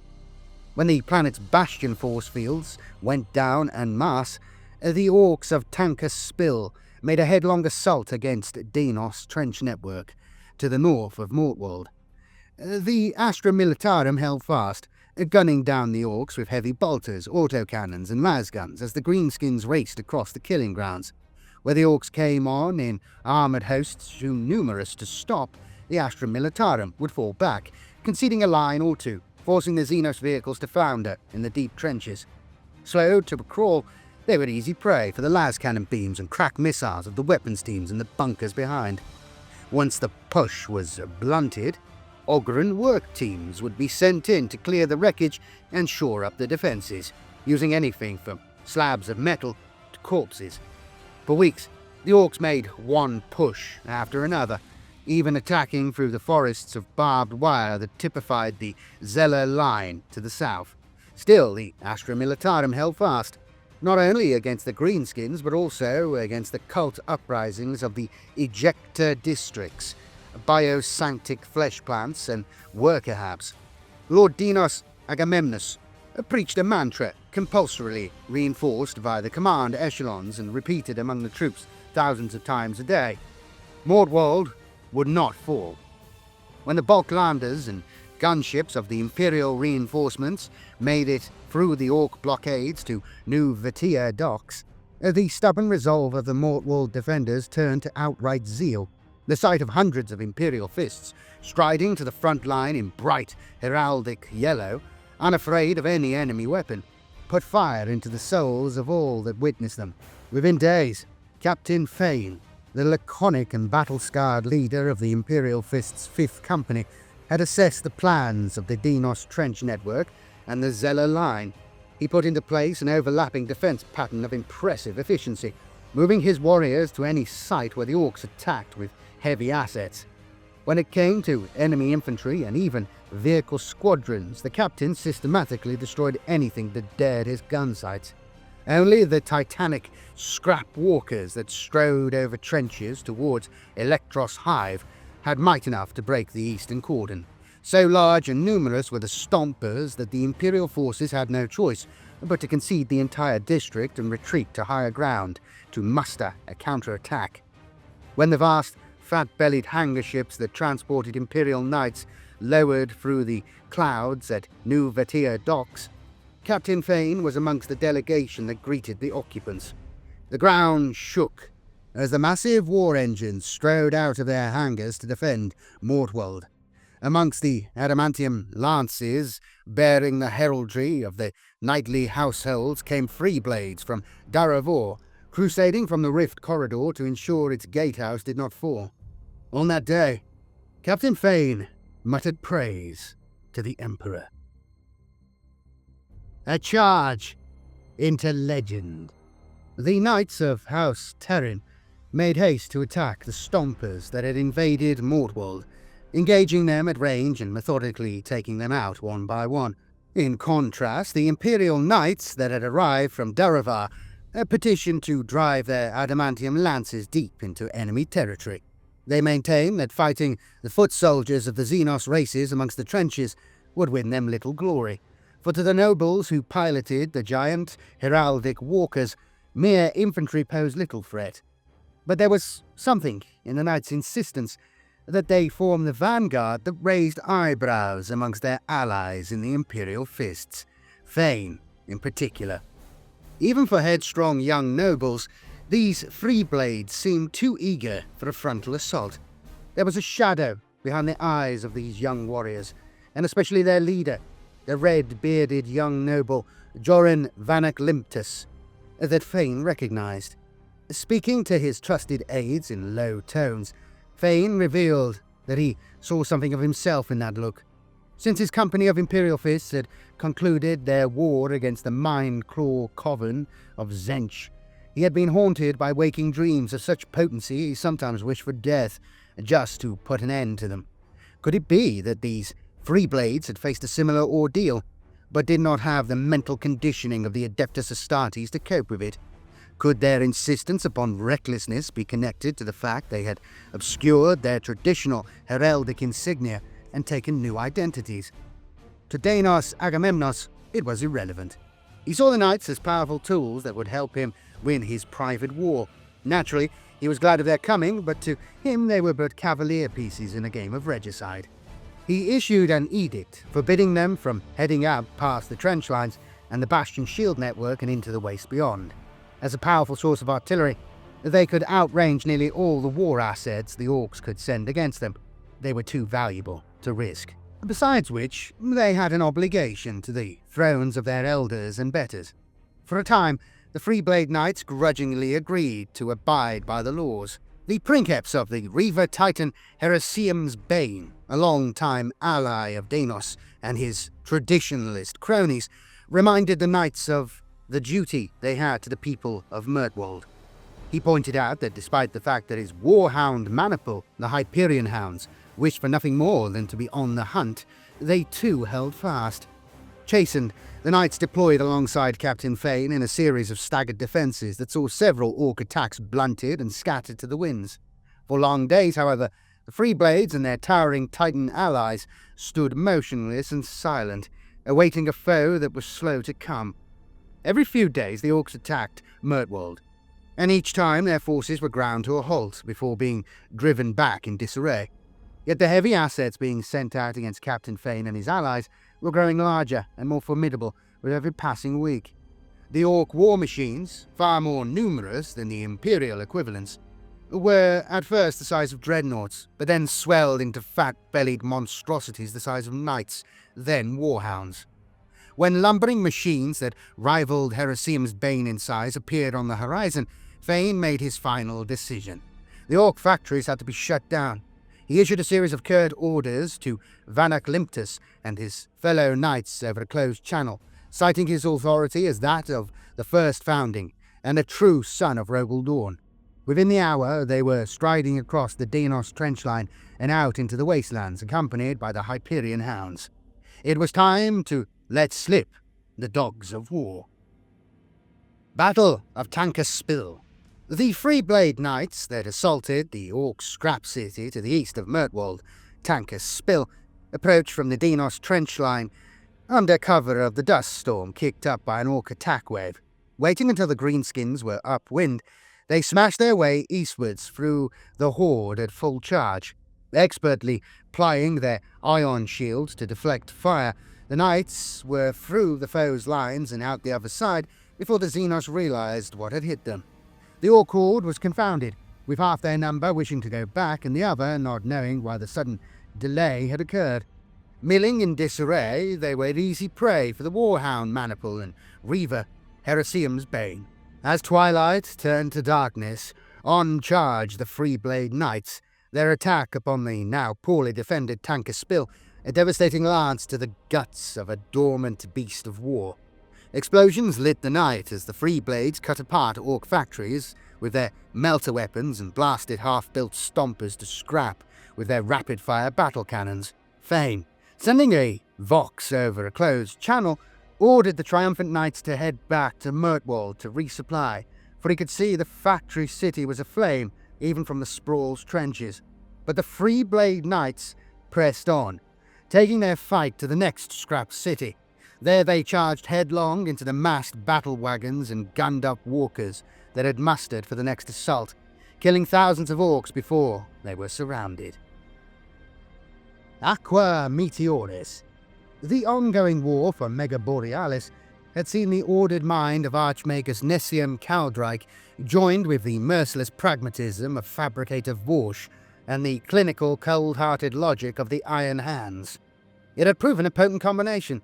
Mega Borealis was largely coming back under Imperial control, district by district. The Space Marines would break the back of each major incursion, and when the culprits went to ground, the Skitarii and their tech priest masters would exterminate what was left over.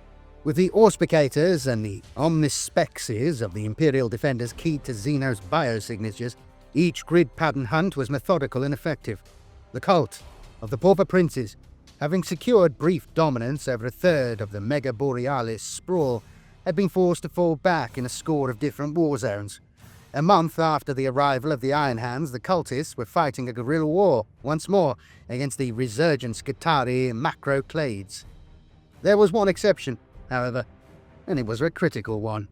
In the districts surrounding the Stygian Spires and the greater Omnissian Hoist, the icons of the Genestealer cult were still raised high.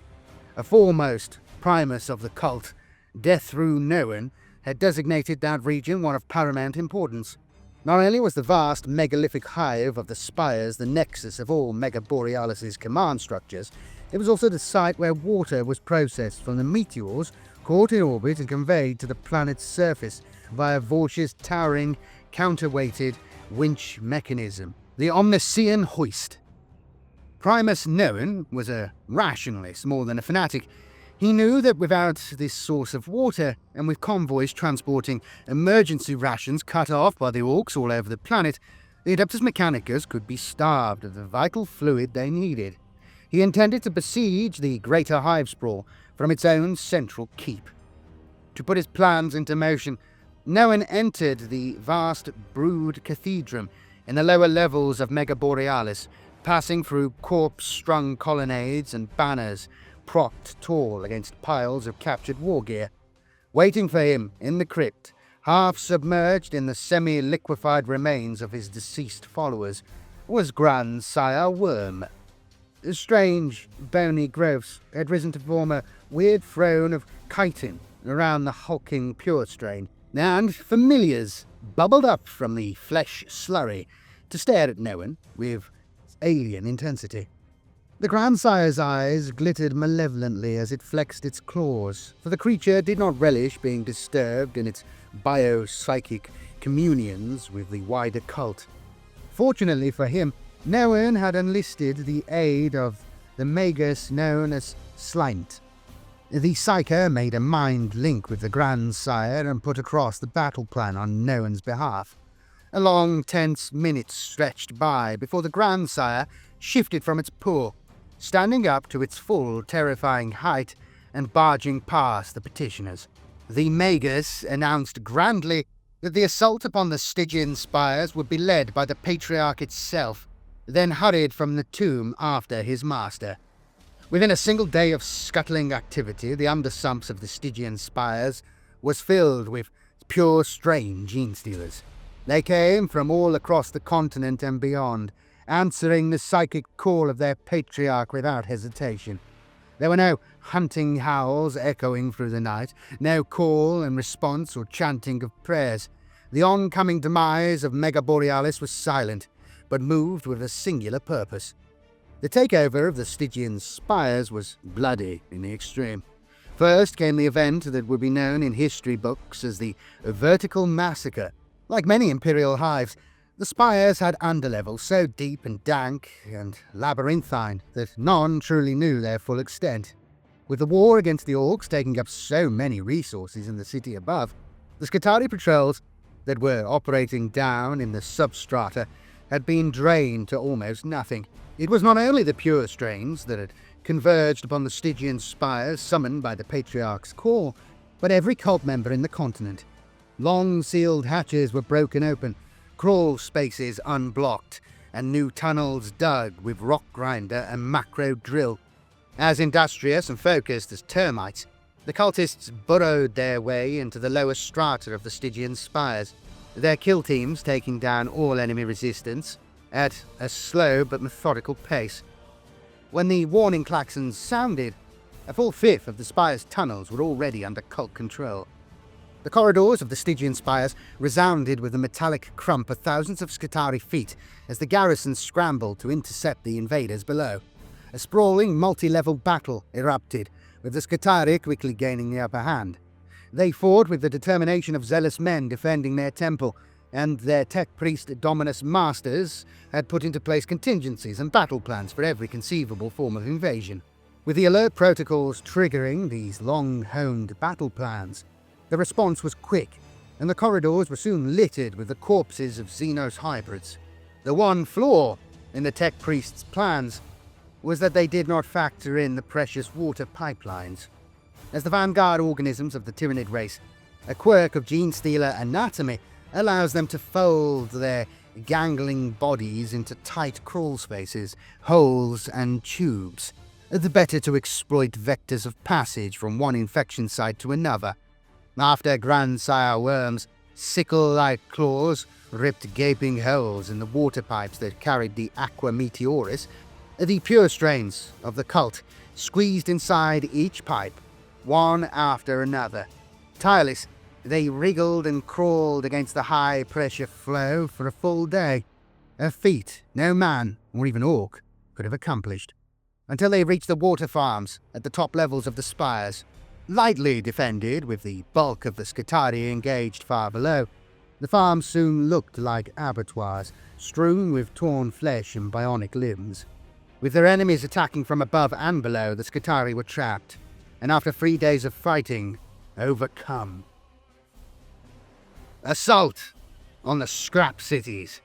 The charge of the Daravar Freeblades, though ultimately doomed to failure, had opened up an unprecedented opportunity for the Space Marine Coalition.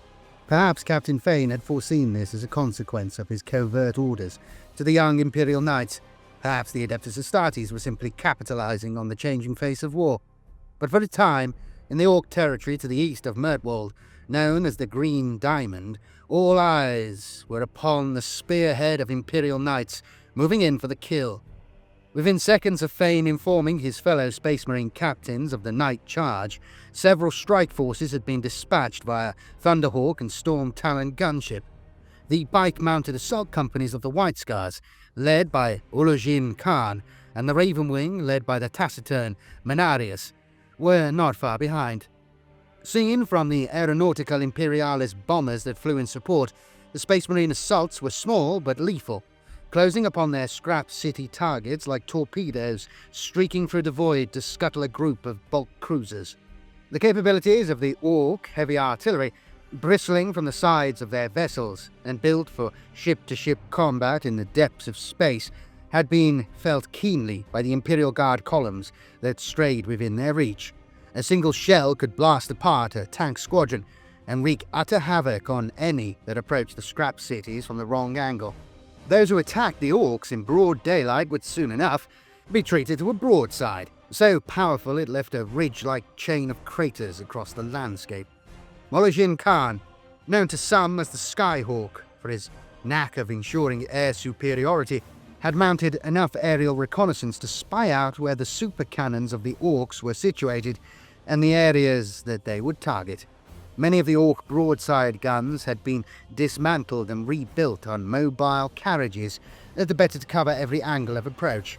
Ulojin's squadron of Storm Talons had reported back that those guns were now targeted on the Knights and Titans that had made their forlorn charge against Runthive, Drogzot's Crater, and Fort Daka. Accessing combat data from previous mechanized assaults, the Khan mapped out routes of approach that capitalized on the blind spots of the Orc guns, a technique he had learned from the harsh lessons of the Damocles war zone. He drove his strike force like a spear into the belly of the Xenos settlements. The initial attack runs saw the biker packs reach the enemy with only a few casualties, but the last of the Free Blade Knights was still holding doggedly on, covering their approach. Every greenskin eye watched hungrily as that proud knight was finally pulled limb from limb. Thousands of Orcs died in that first assault, torn apart by massed bolter fire as the White Scars and Ravenwing swept in. They jinked through alleys and scrap shanties, attack bikes' heavy weapon firepower thundering into their revving war wagons and flatbeds that sought to mobilize and join the fight. Wherever the Orcs gathered a cogent defense, the Space Marine bikers would peel away, coming back around in a screeching circle to attack from another direction. Perhaps, if they had made but one strike and then retreated, giving themselves a chance to regroup and return another day, the Space Marines could have worn the Orcs down with their shock assaults. But time was running out.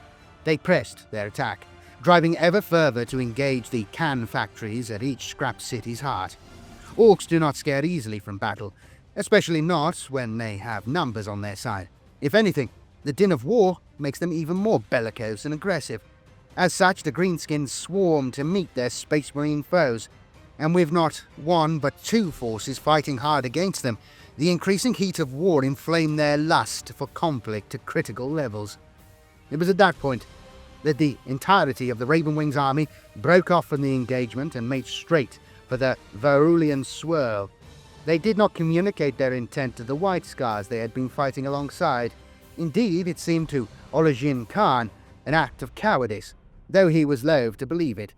With half their strike force gone in a matter of seconds, the White Scars found themselves fighting a grueling horde of battle-hungry Orcs, including no small number of war bikes that were every bit as fast as his own steeds. Orajin Khan had no option but to order a fighting retreat, hurtling into a dust storm with vows of revenge upon his lips. Vigilus War Zones. Vigilus was to feel the spiraling death toll of outright war, its defenders reeling in horror and confusion as the true nature of the Imperium nihilist became clear. The initial invasions of Vigilus, a planet that had long seen itself as a bastion of sanity and order in a tempestuous universe, were to reveal a terrifying truth. The world's facade of order was easily fractured, its structural integrity already critically damaged by the overreaching ambitions of the Aquilarian Council and the delvings of the Adeptus Mechanicus.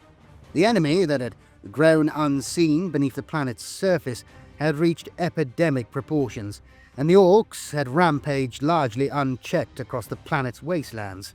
Meanwhile, that which came from the void to conquer the planet from the spire tips down, the scourge of chaos, was arguably more dangerous than the alien hordes. Even the Space Marines that came to safeguard Vigilus found themselves hard-pressed not to secure victory, but to survive. The interconnected nature of Vigilus's continents meant that the system was inherently fragile. Rather than the sprawling regions becoming autonomous, each relied on at least one of the others for a commodity, without which it could not function. The majority of the planet's manpower, used to repopulate areas struck by seismic disaster, or to fill the ranks of such regiments as the Vigilant Guard, came from Dontoria Hivespraw. Governance, strategic coordination, and matters of the faith were set in motion from Saints Haven in Hyperia. Mega Borealis supplied and maintained the Bastion-class force fields that, in theory at least, kept the other continents safe. Storval was the planet's energy breadbasket, dotted as it was with vast geothermic generators. Mordwold grew and exported the bulk of the planet's food, whereas Calyx Bane and Otek Hivespraw supplied the vast majority of the water. Even the moon, Neo Velum, played a vital role, coordinating the flow of information from the planet to the rest of the Imperium. Only Durken Hivespraw failed to make an invaluable contribution, perhaps leading to its lack of development and status as the smallest and poorest of the planet's metropolises.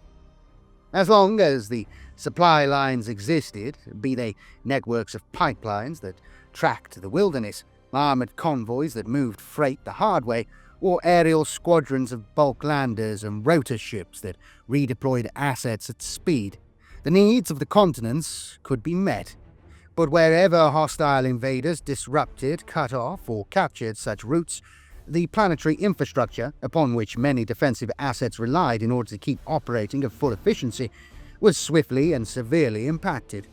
The situation on Vigilus was in many ways a microcosm of that which was occurring across the Imperium on a far grander scale.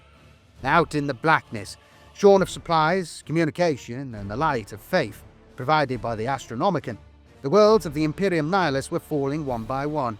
Rabute Gilliman had vowed that Vigilus would not be amongst them, and it was his trusted chapter master, Lord Calgar of the Ultramarines, that was sent to do everything in his power to ensure that oath was not broken. The Trinity Hives.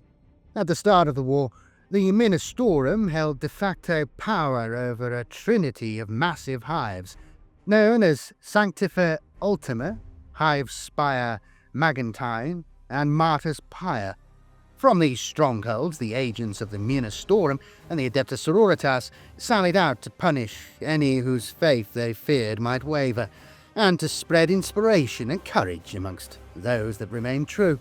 A legion of Crusaders and Adeptus Sororitas, acting under Canoness Superior Temperance Blaze, and based at the Abbey Septimus of the Order of Our Martyred Lady, kept the citizenry under strict control, rooting out traitors and heretics, and stopping undesirable elements from disturbing their betters in Saints Haven. The Ecclesiarchy's head representative was the Pontifex Slyin Gallic, a man so obese he had to be conveyed about by a hover-bear. He maintained that it was the unceasing prayers of the Ministorum that had kept Vigilus safe for so long, and that as long as the Trinity Hives remained standing, the planet would endure. The Ministorum controlled the water drunk by the people of Hyperia Hivespraw, Aqua Sanctus, which was chemically treated as well as being blessed with Holy Writ. Their monopoly of this precious resource saw them gain even more power.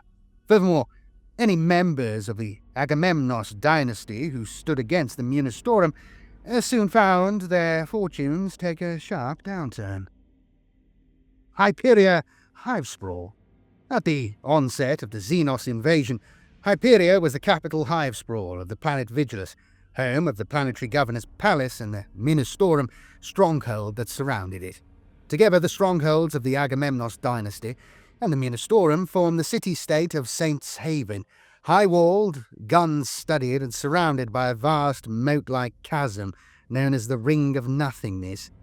It is said that this abyss was bottomless, though some who looked down from the bridges that crossed it at its 8 cardinal points reported seeing lights in the deep darkness below. Over time, the Ministorum presence in Hyperia went from being a loose confederation of advisors and chaplains to a vast military force with a controlling interest in the region. The Ministorum were considered by most to be the power behind the throne, and none could deny them. They were doing the Emperor's will, and his was the ultimate authority. To the west of this city, within a city, were the industrial enclaves, an endless maze of manufactorums from which a large portion of the planet's war material came. The Negation District, also in the west, was once a well-maintained Gothic quarter, used as neutral ground for the continent's factions to debate the planet's destiny. By the time the Great Rift split the sky, however, this region had become a slum district populated only by itinerants and refugees of the faith. To the north were the twin chasms, mined exhaustively for amethyst, since they yearned wide after the great Hyperion quake. Nearby was Sanctifer Ultima, a giant spiral-tipped hive with huge concentric rings of amathenic manufactorums around its base. These liquor sludge distilleries spewed out baleful, magenta-hued emissions that were carried across the northern limits of the continent, known as the Magentine Veils. The citizens there were said to lead short and dirty lives. The Macro Yard district to the northeast of Saints Haven reclaimed spaceships consigned to disuse and enjoyed a thriving black market as a result. Governor Agamemnos assigned troops to defend it in the early stages of the war, and it was put under the purview of the ramrod-straight Proctor Venedar of the Astra Militarum Vigilant Guard. Venedar held the line against the Orc incursions from the Hurricane Wreck, despite constant Death Skull raids and headlong assaults led by war leader Storm Boss Stamp Skull. Unfortunately, though the macro yards remained inviolate, they relied upon the adjoining Eastgate Bastion Nexus to ferry munitions, and this site was overrun by the orcs of Mob Commander Grocker. Amidst the allegations that the disaster had been a result of a diplomatic feud between Vanadair and Lord Commissar Asden, Tempestus scions of the 23rd Betic Centaurs and 12th Kepic Eagles launched pitiless counter-incursion strikes to retake the Nexus. The southeast of the Hivespraw included the Hive of Martyrs Pyre, the Hubridian Subsprawl and the Triadine Plateaus, held fast against Orc incursion throughout the war. By keeping the Van Golic macro highway open and hence allowing Astra Militarum and Adeptus Sororitas vehicles to redeploy at speed, the major Orc incursions were stymied and eventually forced to retreat. Meanwhile, the tireless efforts of Temperance Blaze's Adeptus Sororitas kill teams saw each uprising of Xenos insurgents swiftly exterminated before they could gain a foothold. The southernmost point of Hyperia, known as the Cape of Lost Causes, became a stronghold for incursion elements that bled into the city via the Hyperia-Dirkden Fort War. There the Brazen Claws practiced a scorch and scramble program of incendiary war against the widest point of the Cape. Its tip was still in enemy hands at the time of the Ultramarines' arrival and the skirmish with the Aeldari that came to define the strife in Saints' Haven. Mega Borealis.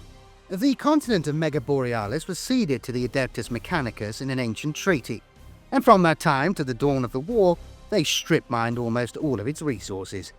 The rapacious industry of the tech priests proved to be the perfect cover for the clandestine deeds that were occurring below ground.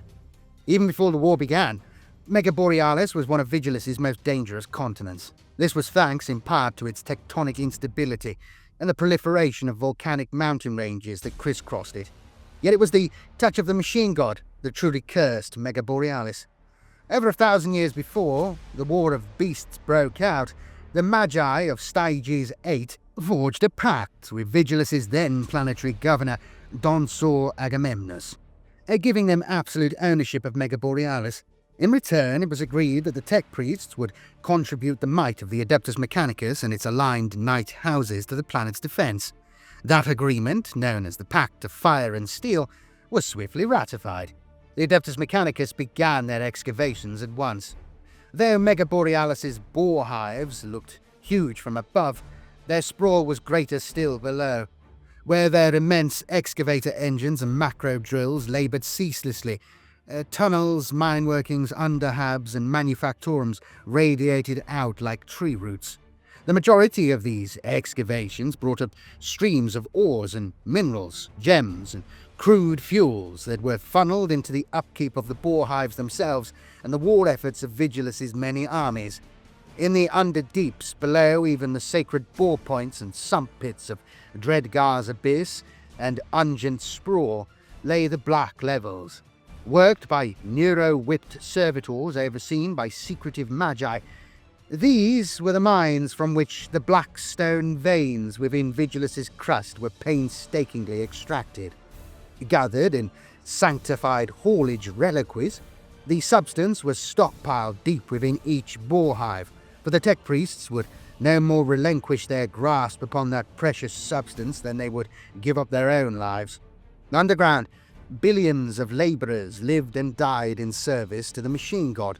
Countless mining clans dwelt in subterranean cities, never knowing the warmth of any light save that of petrochemical lanterns, never seeing any future but one of endless toil amidst the mainways and bore shafts. It was amongst these clans that an offshoot of the Genestealer cult of the Pauper Princes spread, bringing corruption disguised as hope.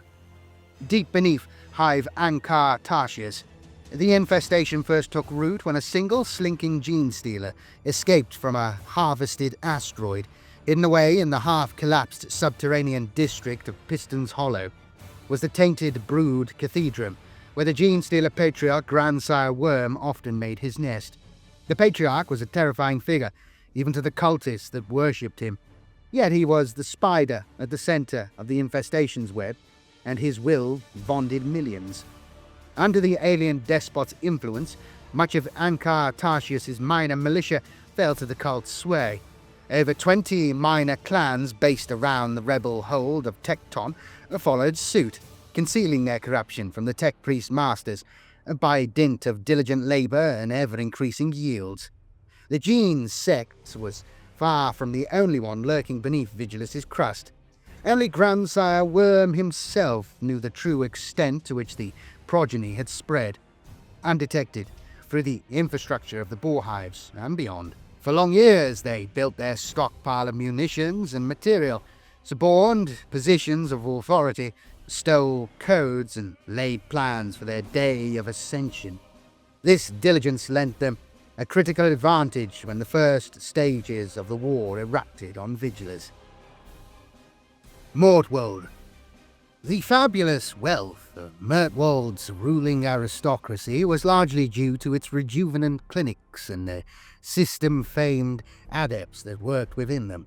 The bioregressive procedures and neonascent surgeries conducted there were so advanced that so-called immortality pilgrimages were once common practice. The privileged inhabitants of the worlds under astral Vigilus light would make the long journey to Vigilus, and though it cost them years to do so, they would leave looking decades or even centuries younger. There were rejuvenant clinics that dared to claim they could lift the soul as well as the body, and in doing so honour an age-old tradition set down by the master of mankind himself. They maintained that the planet had the Emperor's blessing, and that evidence of his miraculous beneficence could be found in the tranquility of the biodomes. This same serenity could be conferred upon a visitor's soul, for the right fee, of course. The coming of the Great Rift quickly put an end to safe space travel, all but eradicating this lucrative industry. Mortwold was the primary source of food growth and harvest on the planet, as well as a centre for its rejuvenant processing, but for all the life it gave, its guns promised death to those who approached unauthorized. The majority of Mortwold's land was given over to the cultivation of hyperflora, massive swathes of cactus and other succulents that formed oxygen-generating forests. These were force-grown on an industrial scale to counteract the huge amounts of gaseous byproduct that Vigilus's industry churned into the planet's air. The oxygenating effects of the eastern cactus forests, the ageless will, the Viridian forests, and the emerald strain did initially give the planet enough clean air for its ever-expanding population to survive. Unfortunately, the atmosphere-scrubbing effects of Mortwold's forests were soon surpassed by the rampant pollution produced by the Hivespraws.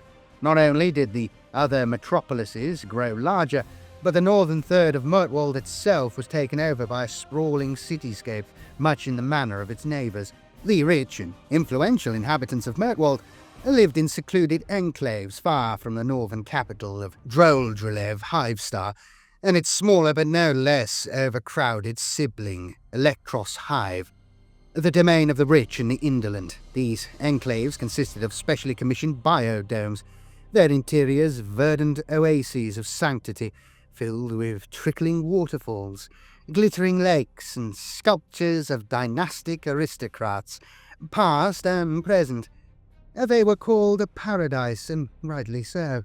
The domes appeared quite different from the outside, dotted with brutal-looking gun nests and sentry crenulations, constantly manned against aerial attack.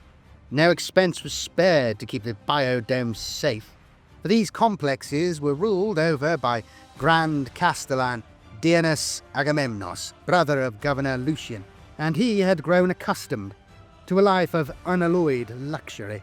The Castellan was a famed imperial history enthusiast who collected devastating archaeotech weapons like they were trinkets, and spoke at length on the subject whenever possible. It is said that his personal collection boasted no fewer than 6 Death Strike missiles, due in part to the suspicion that Dianus Agamemnos held for the Adeptus Mechanicus. Mortwold's perimeter was protected not only by force fields, but by a network of squat bastions, trenches, and aegis lines. The Dianus trench network in the continent's northeastern reaches was a superlative example, an overlapping labyrinth of raised revetments gun emplacements and rockcrete roads lined with sentry towers some hundreds of feet tall. Over time, the trench network was expanded to cover the vast majority of the eastern border of Mirtwald, adjoining with the Zeller Line in the south to protect the region's most valuable holdings, New Vitia Docks, through which the continent's wealthy visitors came and went. The paradisic Dome Sprawl, where the most high-end treatments took place, the rejuvenous Strongport, where lesser nobility enjoyed having a few years stripped from them by more affordable treatments. Those whose bodies were beyond recovery, should they receive permission from Daenos himself, were allowed to visit the biosantic flesh plants. It was said that extreme methods of rejuvenation, such as suturing of old heads to fresh young bodies, were not beyond the abilities of the complex's bio-magi and elite inato-magistars. Otek Hivespraw. The source of water for billions of Vigilus' citizens, Otek Hivespraw was best known for its 5 vast reservoirs, which were to become hotly contested during the war. An insidious Genestealer cult uprising from beneath, and 5 Orc Scrap Cities in proximity, saw Otek assailed from without as well as within. Like the other Hivesprawls on Vigilus, Otek was made up of hab blocks and manufactorums that rose only a few dozen stories above ground level, but spread out over enormous distances. Limiting the height of buildings helped them to avoid suffering catastrophic collapse when the inevitable tectonic upheaval caused by the mining operations in Mega Borealis hit the continent. Though there was a significant military presence in Otek, the vast macro-districts were run by the Adeptus Arbites, who kept the labouring classes in check.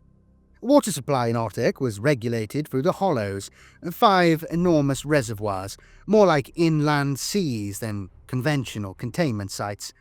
These gathered waters from deep under the planet's crust via an elaborate system of pumps, capillary banks and pipeways, and were topped up with regular infusions from the island-like precipitation sites of the Zedonica, Louvren Isle, and the Lancots chain. Networks of macro ducts pumped Otek's water to the furthest extents of the continent, and even beyond. In return, they brought back polluted water, industrial runoff, and reclaimed biomass to be recycled into potable fluids. Much of the purer water Otek conveyed to its primary clients was transported via convoy, under armed guard.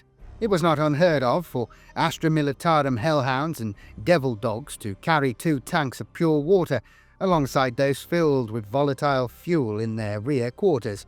As well as ensuring safe delivery, this tacitly meant that the crew of the armoured convoy would not die of dehydration on the long journey from one continent to another. The 5 reservoirs of Otek were known as the Gregan, Mysandrin, Treveg, Ostaver, and the Agamemnos Hollows. This last was named for the planetary governor's dynasty, and was maintained as a backup water source in case Hyperia's own store should be compromised. The Hollows was linked by the Aquadian Free Processor districts, and overseen by Hive Dagda in the south. Dagda shared a fierce rivalry with Hive Nomus, which generated the immense pressure needed to force the water supplies across the planet. To the southwest of the Hollows was the Elephorsus Hive Belt, a cluster of medium-sized hives that were classed as one vast conurbation. To the far south was Solar, the Sentinel Hive, which kept watch over the waste grounds and shanties at the point closest to the freezing wilderness of Calyx Bane. Hive Zontanus and the Sumpall districts were also overtaken by Otek Sprawl, which reached all the way to the Silted River in the north. Perhaps the most coveted sites in all of Otek, aside from the reservoirs, were the Turringsbane data hives, whose foundations predated Imperial settlement upon the planet. It was said that buried in the lower levels were rich troves of data, so dense and meaningful they would make a Tech Magos weep. The Agamemnos dynasty knew well how much the Adeptus Mechanicus coveted the ancient data contained in the catacombs of Torringsbane, and the planetary governor used access to these data vaults as a bargaining chip with which to manipulate her Adeptus Mechanicus rivals on the Council of Cogs. Part of the Pact of Fire and Steel stated that the priests of Megaborealis could never access the archives unaccompanied, though evidence suggests that the Magi eventually found a way to remotely access the data without permission. Calyx Bane. Calyx Bane was a frozen wasteland of permafrost, icebergs, and glaciers. It was home only to ice miners, arctic beasts, and secrets hidden deep in the snow. Calyx Bane was one of the last areas of naturally occurring water on Vigilus, but by the time the Great Rift opened, it had shrunk considerably, the tundric perimeter that marked its outer edge moving inwards with every passing year. Calyx Bane was of little use as a dwelling place. The last testimony of the famed vigilant pioneer Jonst Calyx is proof enough of that. It was, however, invaluable as a source of pure water known as aqua glacius, and the continent's glaciers were mined extensively by Adeptus Mechanicus clades, optimized to endure sub-zero temperatures. In the vast, continent-spanning mining operations that covered the sunward side of Calyx Bane, huge las-cutter engines sliced off perfect cuboids of ice from glacier fronts and the edges of the continent's craters. The Van Straan and Heliostrike impact craters yielded the most bounty, harbouring the Glacier Betus and Glacier Omicroid, macro quarries respectively. Each day, mining servitors, quarrymen, and hook-handed ice crawler drones crossed each glacial face of these enormous impact craters. As they did so, they hammered in pins and prepared las nets that, although low-powered, were able to melt their way through even icy rock in time. Each cyborg worker was nuspherically linked to his fellows, and they operated in complete synchronicity, as if in some choreographed dance perfected by endless repetition. From these sites, giant slabs and monoliths of ice were cargo freighted to Mirtwald, Hyperia, and other areas that could afford them. It was not only water that was harvested from Calyx Bane, for in places the permafrost hid strata of valuable minerals and ores. Here too the Adeptus Mechanicus delved deep. The icy and featureless tracts of land, protected by the force fields web known as the Quixotian Loop, were said to be rich in esoteric stone and were mined extensively. Over time, the islands devolved to little more than landscapes of deadly ice crevasses. These mining operations were risky indeed, as well as the logistical challenges of the punishing cold. The great white apex predators that prowled the Legion were as stealthy as they were violent. The truck-sized ice stalker mantis was particularly fierce, frequently dragging ice workers away to be devoured in their lairs. And the near-invisible white worm was a horrible threat that swarmed toward sources of heat and burrowed into the flesh of those too slow or preoccupied to evade it. Even then, there were worse predators snatching people from the snowstorms. Though no official Imperial sources existed to define their nature, rumours abounded, and the fact that so many glacier miners went missing was enough to cause grave productivity concerns in the upper echelons of the mining clades. This was because, though only the highest-placed adepts and leaders on Vigilus had an inkling of its existence, there was an ancient Aeldari webway gate situated in the west of Calyx Bane. It had existed for tens of thousands of years, shrouded by permanent blizzards that were whipped up by the empiric energies howling from within. It divulged its secrets only to those who could survive the barrier of intense cold that surrounded it like a moat. Leading to the Labyrinth dimension, it was an ingress point that the Drukhari used to attack Calyx Bane, Otek, and Durken on swift and deadly raids. When the Death Watch made a foray across the Deathland permafrost, they declared a region of some 1,800 square miles quarantine cryo-furnace, centered on the arcing structures of the Xenos portal. No Imperial presence strayed within that cordon, with the exception of the black-armored Space Marines themselves, and they reported their findings to none save the chapter masters of the Vigilus Senate. Even the Death Watch, however, did not realize that an entirely different breed of enemy would emerge from the webway gate within the year. Scrap Cities. The Orc settlements and junkyards that sprang up in the planet's wilderness were known to all as Scrap Cities. From these came tides of barbaric Xenos and an endless parade of war machines.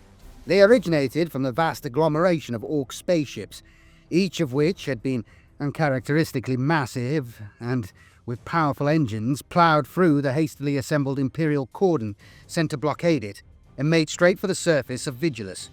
Most of the spaceships aimed not for the metropolises of the Hivespraws, but for the regions of wilderness between them that would act as ideal staging posts for the invasion. Speed Lord Cruel Daka and his warlords were savvy enough to realize that to attack the cityscapes head-on would invite a vast amount of flak and defensive laser fire, and that, even if they somehow made a safe landing amongst the dizzying spires, arches and statues of the cityscapes, they would almost certainly be surrounded and picked apart before they could muster a cogent invasion force. Some of the Orc leaders simply intuited that to invade via the wastelands would lend them a better chance of victory. Others wanted a chance to race their favourite wagons around their new home for a while before really getting stuck in. After years of being cooped up in the confines of a spacecraft, the scouring winds and open terrain of the desert were a welcome prospect.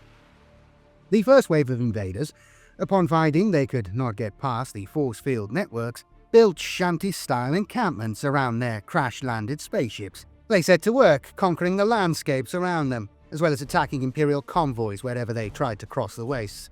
As these running battles gathered pace, the resultant flotilla of Orc vehicles became known as the Speedwaaagh. The most part of the original armada came down in the same region of Vigilus's wastelands to the north of Otek Hivespraw. This area came to be known as the Western Scrap City Cluster. With capital craft at the centre of each collection of Orc vehicles, they formed 4 scrap cities, the largest of which was Cruel Daka's own stronghold, Fort Daka. The other 3 were the domains of powerful Orc leaders whose mutual rivalry saw their power bases flourish quickly. These became the hub of a primitive yet profitable economy of scrap metal fuel and engine parts. The westernmost was Tankus Spill, characterized by vast slicks of black petrochemical fluids that spread out from the ruptured fuel haulers and cargo hulks. This city was the province of the mech boss, known as Big Tanker. To the north was Runtive, a township of squig-infested wrecks and grot scrap merchants, under the purview of the noted snakebite war boss Ogric Bite Spider. To the south was Drogzot's Crater, where the Horde boss, Drogzot, and his Bad Moon customers piled salvage ever higher in an attempt to fill the vast impact crater to the lip with scrap metal. Fort Daka was the easternmost city, a vast scrap metropolis that bristled with every gun and artillery piece Cruel Daka and his mechs could get their oil-stained hands on. Out in the Aquaphobian wastes was the goth base of Scumtown, a clattering mass of bone-dry structures that rattled against one another in the hot wasteland winds. To the north of Storville was De Wheel Hub, which famously offered a drive-by upgrade service to those speed freaks patient enough to stop there. Nearby was Rakuk's Mech Maze, into which many an aspiring racer drove his wagon, only to find himself walking back out with little more than a steering column, a small money bag of teeth and a confused expression. To the far south of Otek Hivespraw was Mech Stop City, the premier site for vehicle customization. Its Gargan construction fields were home to the legendary Drock and his Rivet crew. To the east of Hyperia lay Hurricane Wreck, an early settlement that was all but abandoned when the storms of the Veruan Swirl expanded to ravage its rusted buildings and shanties. Neo Velum. Vigilus's only moon, Neo Velum was an orb of white rock and swirling green gas storms. It was a stronghold of the Ministratum, that branch of the Imperium dealing with the coordination, analysis, assessment, and deployment of information. Neo Velum was a nerve center of data for the Vigilus system, theoretically independent of the disparate factions on the planet, whose own agendas and biases might lead them to restrict or manipulate communications from the wider Imperium for their own purposes. Amongst the moon's acid swamps and emerald gas storms were built massive, hermetically sealed scriptoriums that churned out logistical analysis at a slow but steady rate. Each was a message center and an informational way station, their legions of bent-backed auto-quill scribes and lexicographers, literally chained to their desks, allowed to slumber for a few scant hours per cycle beneath their wooden workstations before getting back to their tasks. Together, these stain-fingered troglodytes processed hundreds of thousands of data slates, parch scrolls, and data cylinders with every new day. Only a tiny proportion of these reached their intended recipients, but this was of little consequence to the senior scribes, provided the ink flowed. They cared not how or why. The normal protocol for dispatching the message scrolls produced by Neo Vellum's scriptoriums was to encase them in ablative packets fitted with grav chutes before firing them at the planet via hypopneumatic tubes. Each metal-cased scroll was launched on a route devised by the complex cog-driven machine known as the Data Saint, a wonder of ancient technology that calculated the trajectory of the missive against the rotation and orbits of the moon and planet in order to target the recipient's exact position at the optimal time. Despite its fastidious computations, the Data Saint was so antiquated that its systems were corroded by millennia of entropy. As such, many of the messages sent out from Neo Vellum were wildly off course and never reached their targets. The grav chutes also frequently failed to deploy. More than one accident was caused by a stray message tube falling from the sky at great speed. In one famous case, the message was so on target and travelling at such a velocity that it killed the intended recipient instantly. The message tube itself was also destroyed on impact, and all record of its existence was swiftly eradicated by the Administratum. But the tale lives on, nonetheless. Neo Vellum also had a well-maintained astropathic presence, for those times when a message was of such high priority that psychic communion had to be attempted. The Lunar Choir, as it was known, was a body of powerful astropaths with many centuries of experience between them. Before the coming of the Great Rift, it was said they were able to send visions of startling clarity across the stars.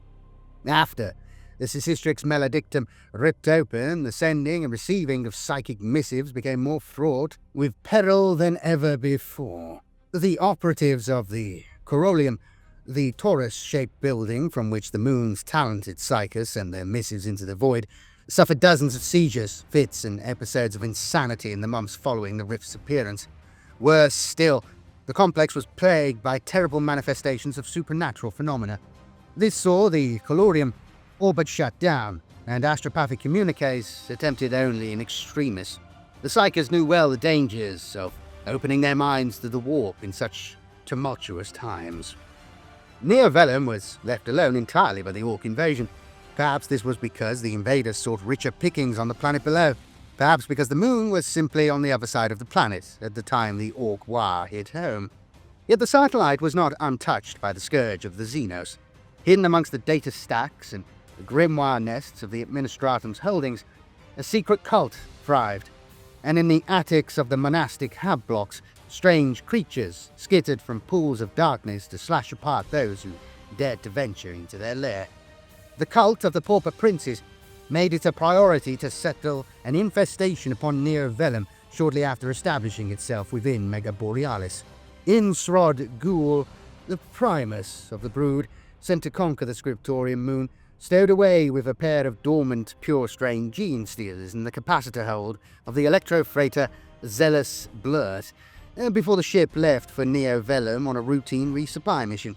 Using a combination of forgery, charisma, and murderous determination, he smuggled one container into the Scriptorium Primus district of Neo Vellum, and the other into the Stormrack Citadel. As a result, 2 minor gene sects propagated through the downtrodden ranks of Neo Vellum's workers. After the narrow escape of the Quell slave Gorod from the Xenos attack, and an anonymous message sent by the Inquisition, the pure-strain Genestealers themselves were hunted down and burned out by the Order Xenos Purge. But their dark legacy remained. The wastes of Vigilus were vast, an endless desert punctuated by hive sprawls that slowly encroached upon it. They were arid and dusty, broken up by gullies and chasms and populated only by hardy survivors. The wastes of Vigilus were anathema to life. They were not poisonous, nor acidic. They were simply empty of all but the remains of those who foolishly tried to conquer them.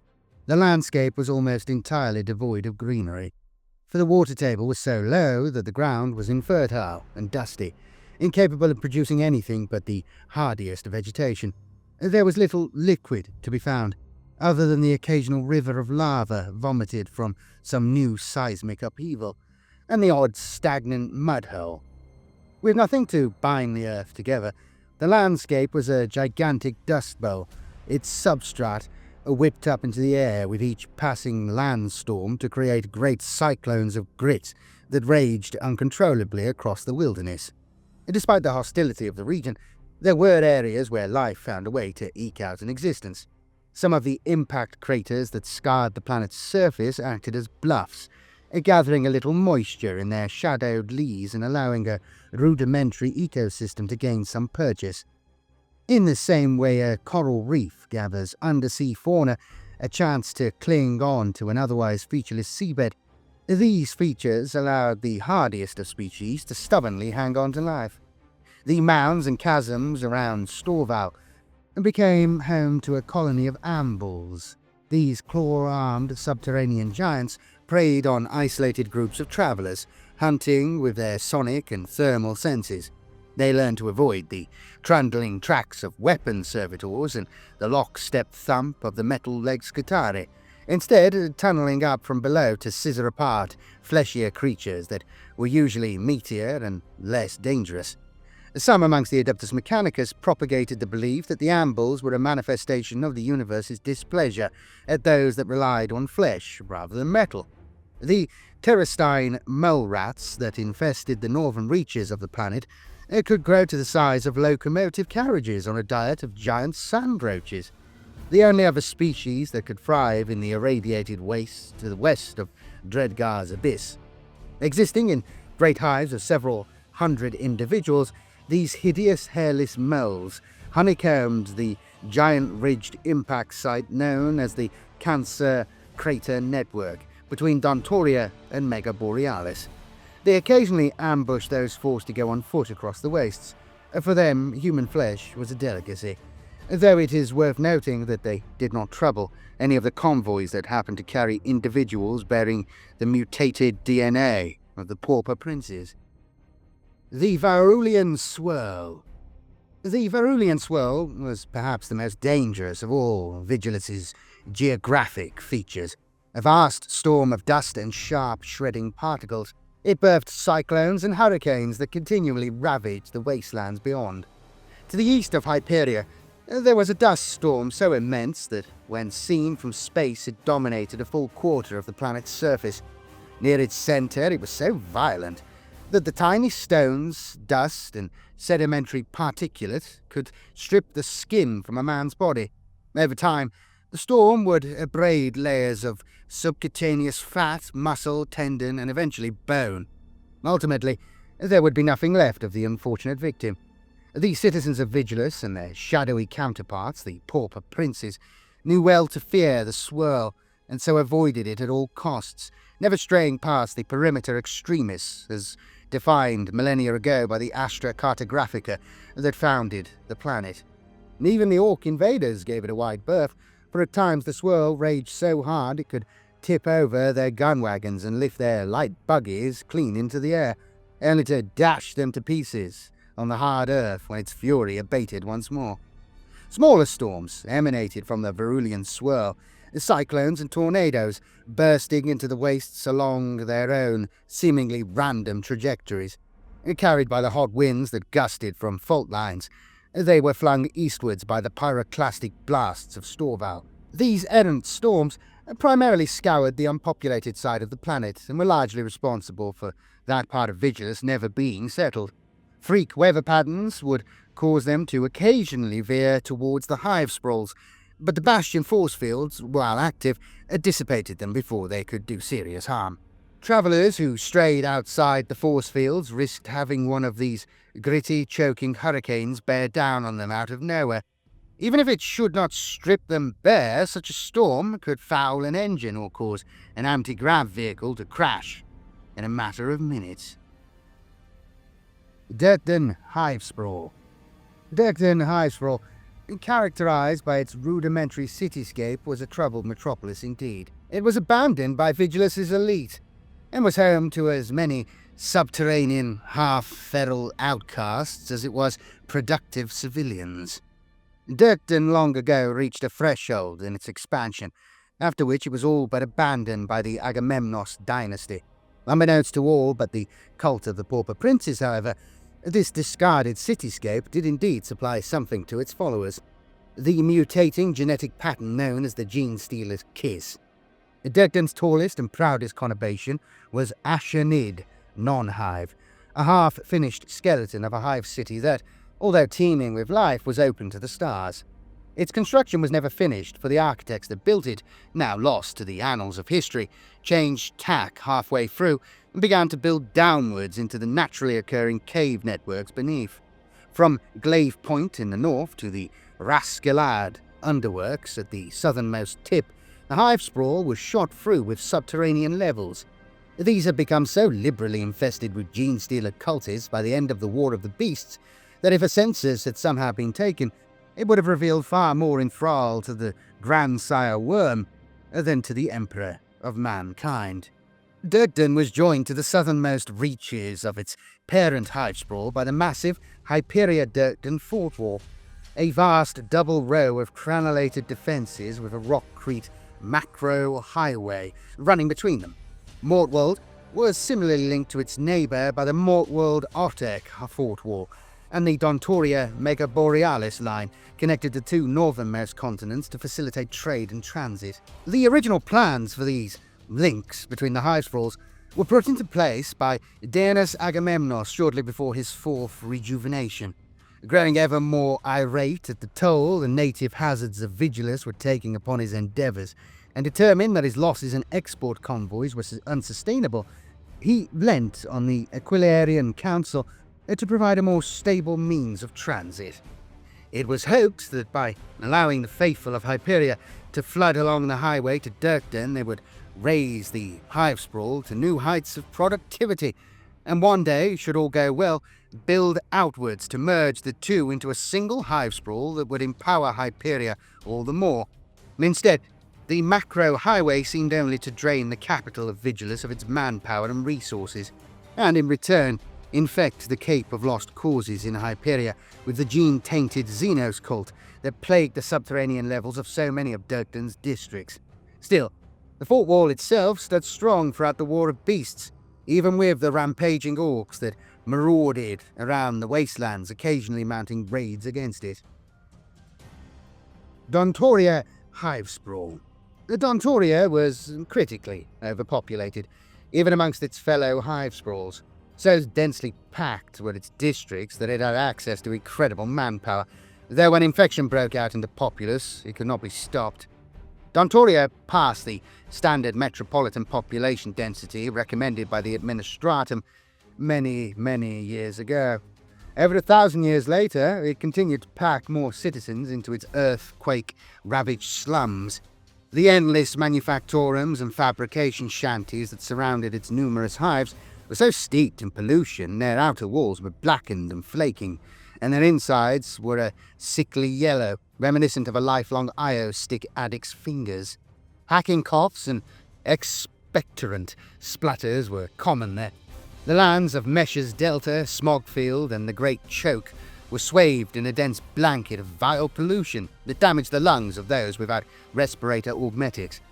This false continent's sole source of water, the inland sea known as Lake Dontor, was polluted to the point that no life could exist within it, and it sickened any who dared drink from it.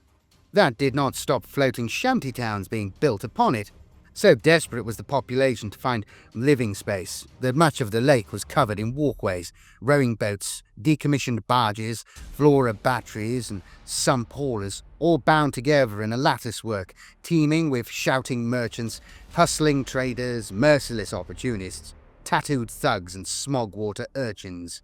The scrap-built shanties of Symmetria Stump and Vostoyev subsprawls were far from wealthy in the conventional sense, but as with many desperate populations, they were rich in faith. The Ministorum found it easy to sway the swaves of smoke-stained workers, so desperate for hope as the great rift glowered above, to the fervent worship of the Emperor at the exclusion of all else. Their daily task was to make the auto-sanctioned relics and holy weaponry with which the ecclesiarchy waged its wars, and the strongest of their holy gangers often went on to lead new lives in the Vigilant Guard.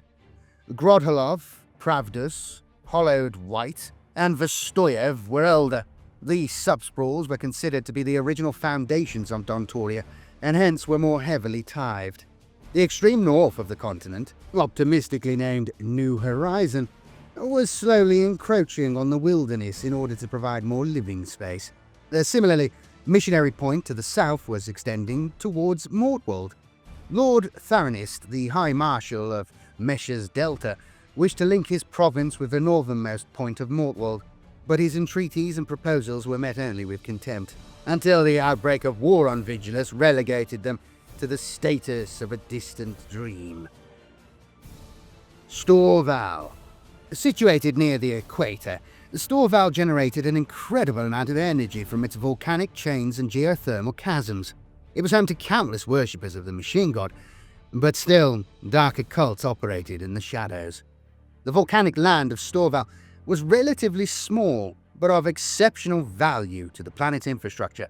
Deliberately sited on a convergence of fault lines, it was originally founded as an annex by the Adeptus Mechanicus after the Pact of Fire and Steel was signed. It produced the planet's main source of power, its volcanic farms and generator arrays, harnessing the energy created by the continent's frequently erupting volcanoes. Fabricator Vosh claimed to have adapted, overseen, and optimized the technology used in the farms himself, basing his work upon the holy foundation of a standard template construct, of course. Rather than suffering from the seismic upheavals caused by the drilling in the Mega Borealis to the north, Storval reaped the benefits of each tectonic shift and volcanic eruption in great measure.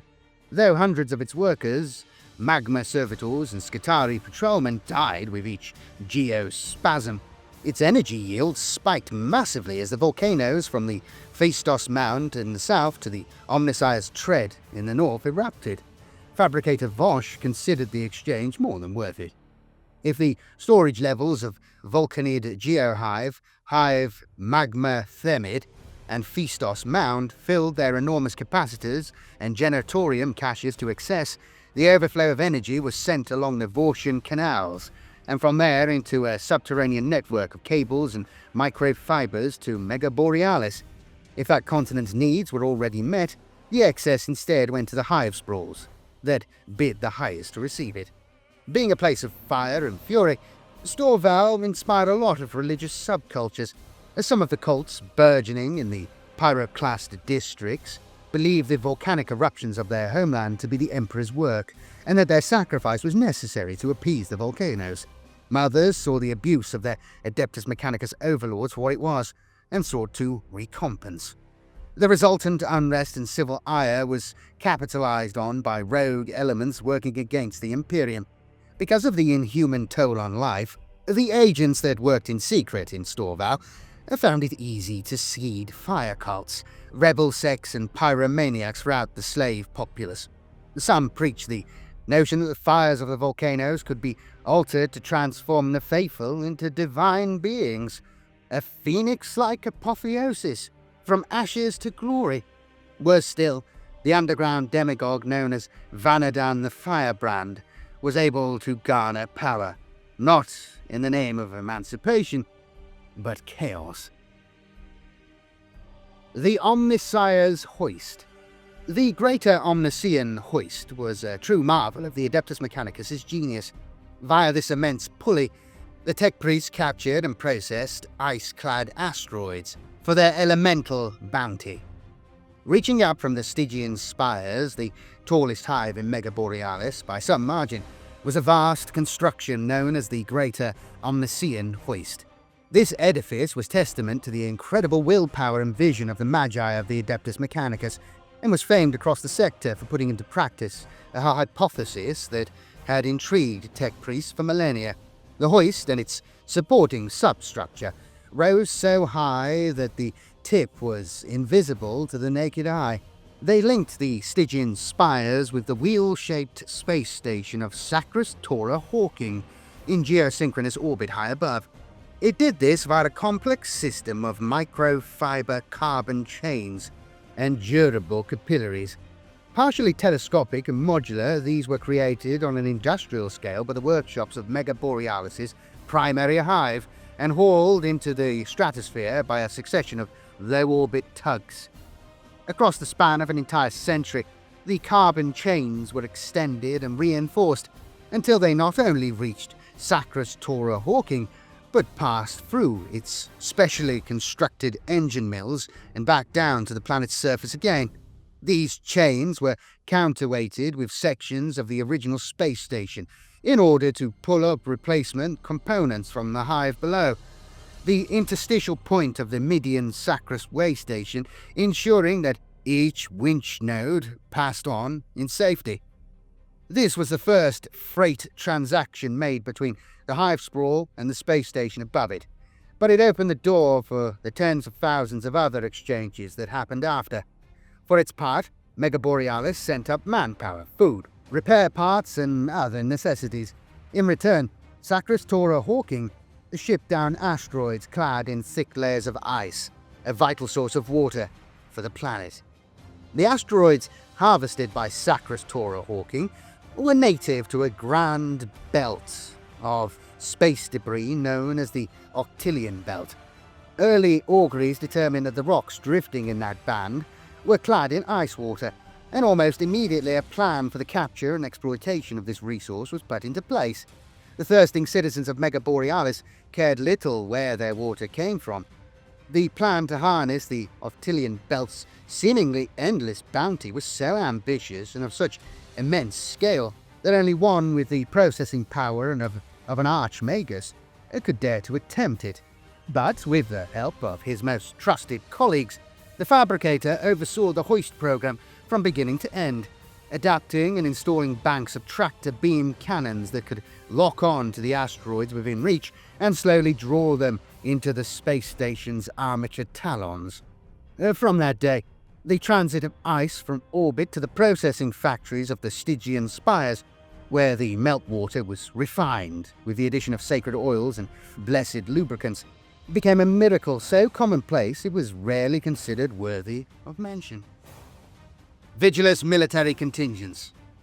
Forces of the Imperium. In the early phases of the war, the forces stationed upon the planet formed a cross-section of the Imperium's defenders. Most numerous amongst them were the soldiers of the Astra Militarum, though the presence of the Adeptus Sororitas and the arrival of the Adeptus Astartes made a vital impact. Collectively, the unaugmented human soldiery defending Vigilus were known as the Imperium Vigilant.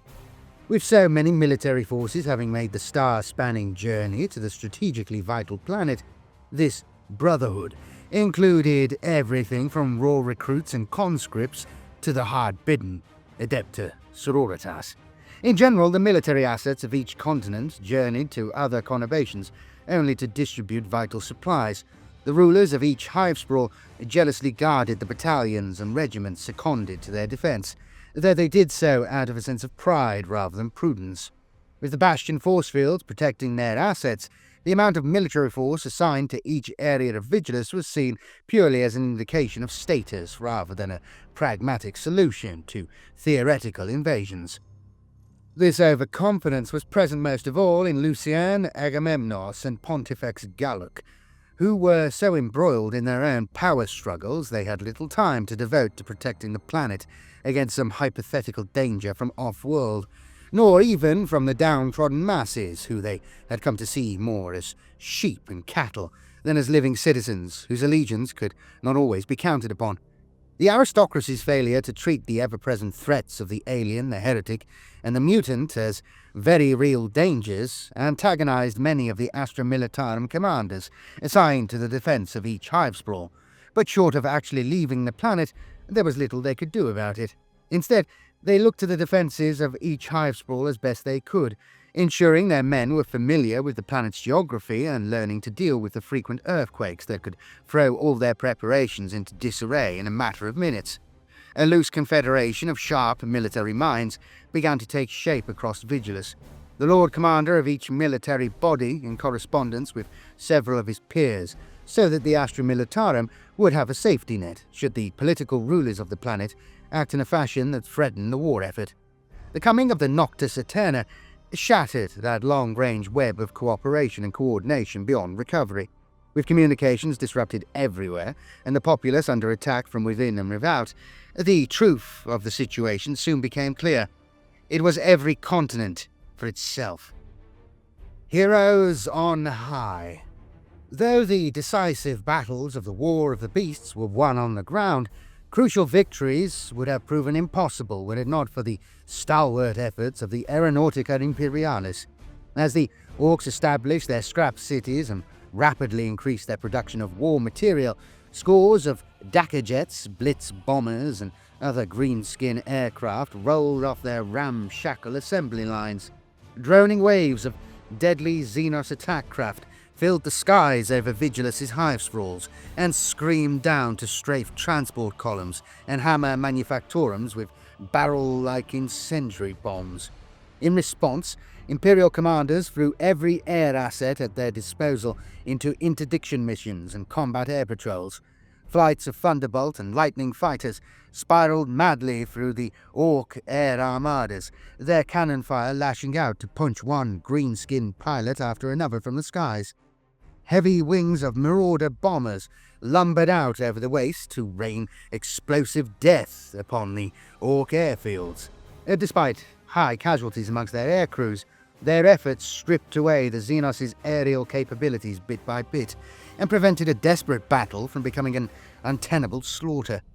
The heart of the greenskin aerial effort on Vigilus was Rakuk's mech maze, a warren of scrap metal shanty towns, behind whose defences a quartet of airfields sheltered. Rakuk led a loose assemblage of airborne tribes that outnumbered any other Orc air force on Vigilus several times over, and staged repeated raids upon Mega Borealis. The silhouettes of blitzer bombers became a thing of dread to the Imperial forces guarding the Mega Borealis supply convoys. Yet for all the terror the Orc flyboys caused, it could not outweigh the furious elation of the Imperial ground forces as they witnessed the intervention of the Aeronautica Imperialis pilots. As macro-tankers and speeding Toroxes raced across the Vigilus Wastes, outnumbered bands of heroic pilots fought ferocious duels against swarming greenskin craft to ensure the convoy made it to their destination in safety. The Imperial propaganda machine was quick to seize upon the seemingly glamorous and adventurous exploits of these Knights of the Air. Pilots such as Flight Lieutenant Brandian McElroy, Lucretia the Red Marquis Lenst, and Bomber Captain Brockman Gallister became overnight sensations amongst the common soldiery of Vigilus, and their names were plastered on commissariat bill posts from Otek to Hyperia. The fact that barely any of these famed heroes survived the horrors of the Vigilus Air War was not so well publicized. Hammer and Anvil. The Astra Militarum is often likened to a sledgehammer, but on Vigilus they played the part of the anvil, forced by circumstances to keep the bulk of their armies within the boundaries of the Hivesprawls. They fought with a largely defensive stance in the early stages of the war. Though the Corporate had gone out into the stars, with many astropaths paying the ultimate price in the process, there was little hope it would yield swift results. Though none gave voice to their suspicions too openly, almost all of the commanders of the Imperial war effort harboured a fear that the Bastion force fields would give up before the Orcs did. Even should they last, the greenskins that roamed the waste had effectively mounted a siege that would eventually starve out the defenders of Vigilus and force them to commit to open war. That they had done so seemingly by accident was cold comfort indeed. Then came the Space Marines. Striking without warning from high above the smog line, Adeptus Astartes cruisers hurled their drop pods from launch bays down to the planet with stunning force. The brazen claws struck hard to the south of Hyperia, for even with the Hyperia-Durkden fort wall heavily garrisoned, it was only a matter of time before cult infiltrators rose up and orcs from Mechstop City took their war further inland. A drop-pod invasion into the orc-held city outskirts would have quickly been surrounded, so the Brazen Claws launched their multi-pronged mechanized attack that fell upon the orcs' rearguard and drove them into the guns of the entrenched Imperial Guard. Caught between an irresistible force and an immovable object, the orcs were scattered, hunted down, and destroyed. Outside Mega Borealis, the White Scars and Ravenwing used their mobility as a weapon, blunting each orc spearhead with well-timed pincer movements that left the orcs nowhere to run. To the north of Calyx Bane, the Primaris Marines of the Void Tridents and Castellans of the Rift made similar attacks, their individual companies splitting up to take on the orcs, and in one region, raiding Drukhari, in a series of well-chosen engagements that kept their foes on the back foot and forced them to retreat or be utterly eradicated in a storm of bolt rifle fire. For a time, Vigilus knew hope once more. The Ultramarines. The warriors of Ultramar came to Vigilus in force. Though they were amongst the last to arrive, they made such a vital contribution to the war effort that they arguably turned the stricken planet's war footing from a total collapse to a grinding stalemate, and for a time brought a chance of victory. The Ultramarines hail from the Macragian tradition of leadership, producing great statesmen as well as warriors. On Vigilus, it was their skills in the arts of diplomacy that saw them restructure the planet's war machine from the inside out. A few in the Imperium could have matched the strategic mastery displayed by Lord Calgar, as he cut out the corruption of the Aquilarian Council and reshaped it in the image of a Macragian Senate. He dispatched the failed and the corrupt in a single night, all the while keeping the delicate balance between the Agamemnos dynasty, the priesthood of Mars, and the ecclesiarchy.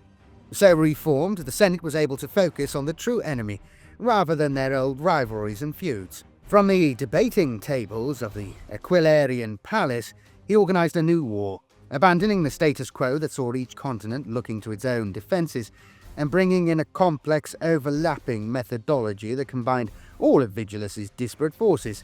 His strategic command saw the armies of Vigilus working together, crushing hordes of orcs and sieving infestations of Genestealer cultists beneath the Imperial sledgehammer. By the end of the war's third phase, Calgar had not committed his own forces far beyond Hyperia, beyond Saints Haven, come to that. Instead, he focused 3 companies and 2 demi-companies of Ultramarines on the inner metropolis's defense. He had his warriors mount hit-and-run strikes from Saints Haven as and when a Genestealer Cult uprising, Orc air assaults, or rebel horde threatened the stability of inner Hyperia, for maintaining a solid base of operation was of paramount importance. Any strike force sent out of the capital quickly returned once their task was complete, ensuring that Calgar always had a bulwark of Ultramarines as part of the Senate's defense. The only standing deployment consisted of 5 squads of the 9th Company, each assigned to one of the bridges that crossed the Ring of Nothingness around the inner territories of Saints Haven, with any who sought passage across these bridges subject to stringent checks, and any foe attempting to force their way across coming under heavy fire from Devastators and Centurions. This fortified position meant that there was no easy invasion route into the Aquilarian Palace on foot or by wheeled conveyance. The vengeful Eldar of Semhan mounted a cogent assault on the Senate, despite these measures, for their jet bikes and skimming anti-grav transports evaded the 9th Company and darted straight over the Ring of Nothingness with alarming ease. Though they took a heavy toll on the Militarum Tempestus and slew no few Ultramarines, ultimately they were dealt with by the quick thinking of Lieutenant Eophorus. There were those in the Imperial war effort that accused Calgar of holding back. The Victrix Guard that formed the inner circle of defense for Calgar and the rest of the Vigilus Senate saw action but rarely, and the majority of his Ultramarines had mounted search and destroy missions, but little else. Eophorus went on record stating that he believed Calgar was waiting for something. Only when the spires of the Vigilus hives were found dotted with mutilated corpses did that menace make itself known. and a new phase of the war for Vigilus began. The Ultramarines were the first to respond in force, sending their strike teams high into the spires to duel with the Raptors, Warp Talons and Helldrakes that blighted the cityscape above the clouds. Had they been dispatched in force to other warfronts, they would never have been able to respond to the Chaos threat with such speed and efficacy. Only a leader of visionary insight could have looked upon a world assailed on all sides by not one but 3 Xenos races, and realized that an even viler threat might yet cast its shadow over the planet. Each decision Calgar made that was questioned by others proved to be a calculated move. Be it consigning entire war zones to damnation in the name of the wider war, or sacrificing valuable holdings to burn out an insidious foe.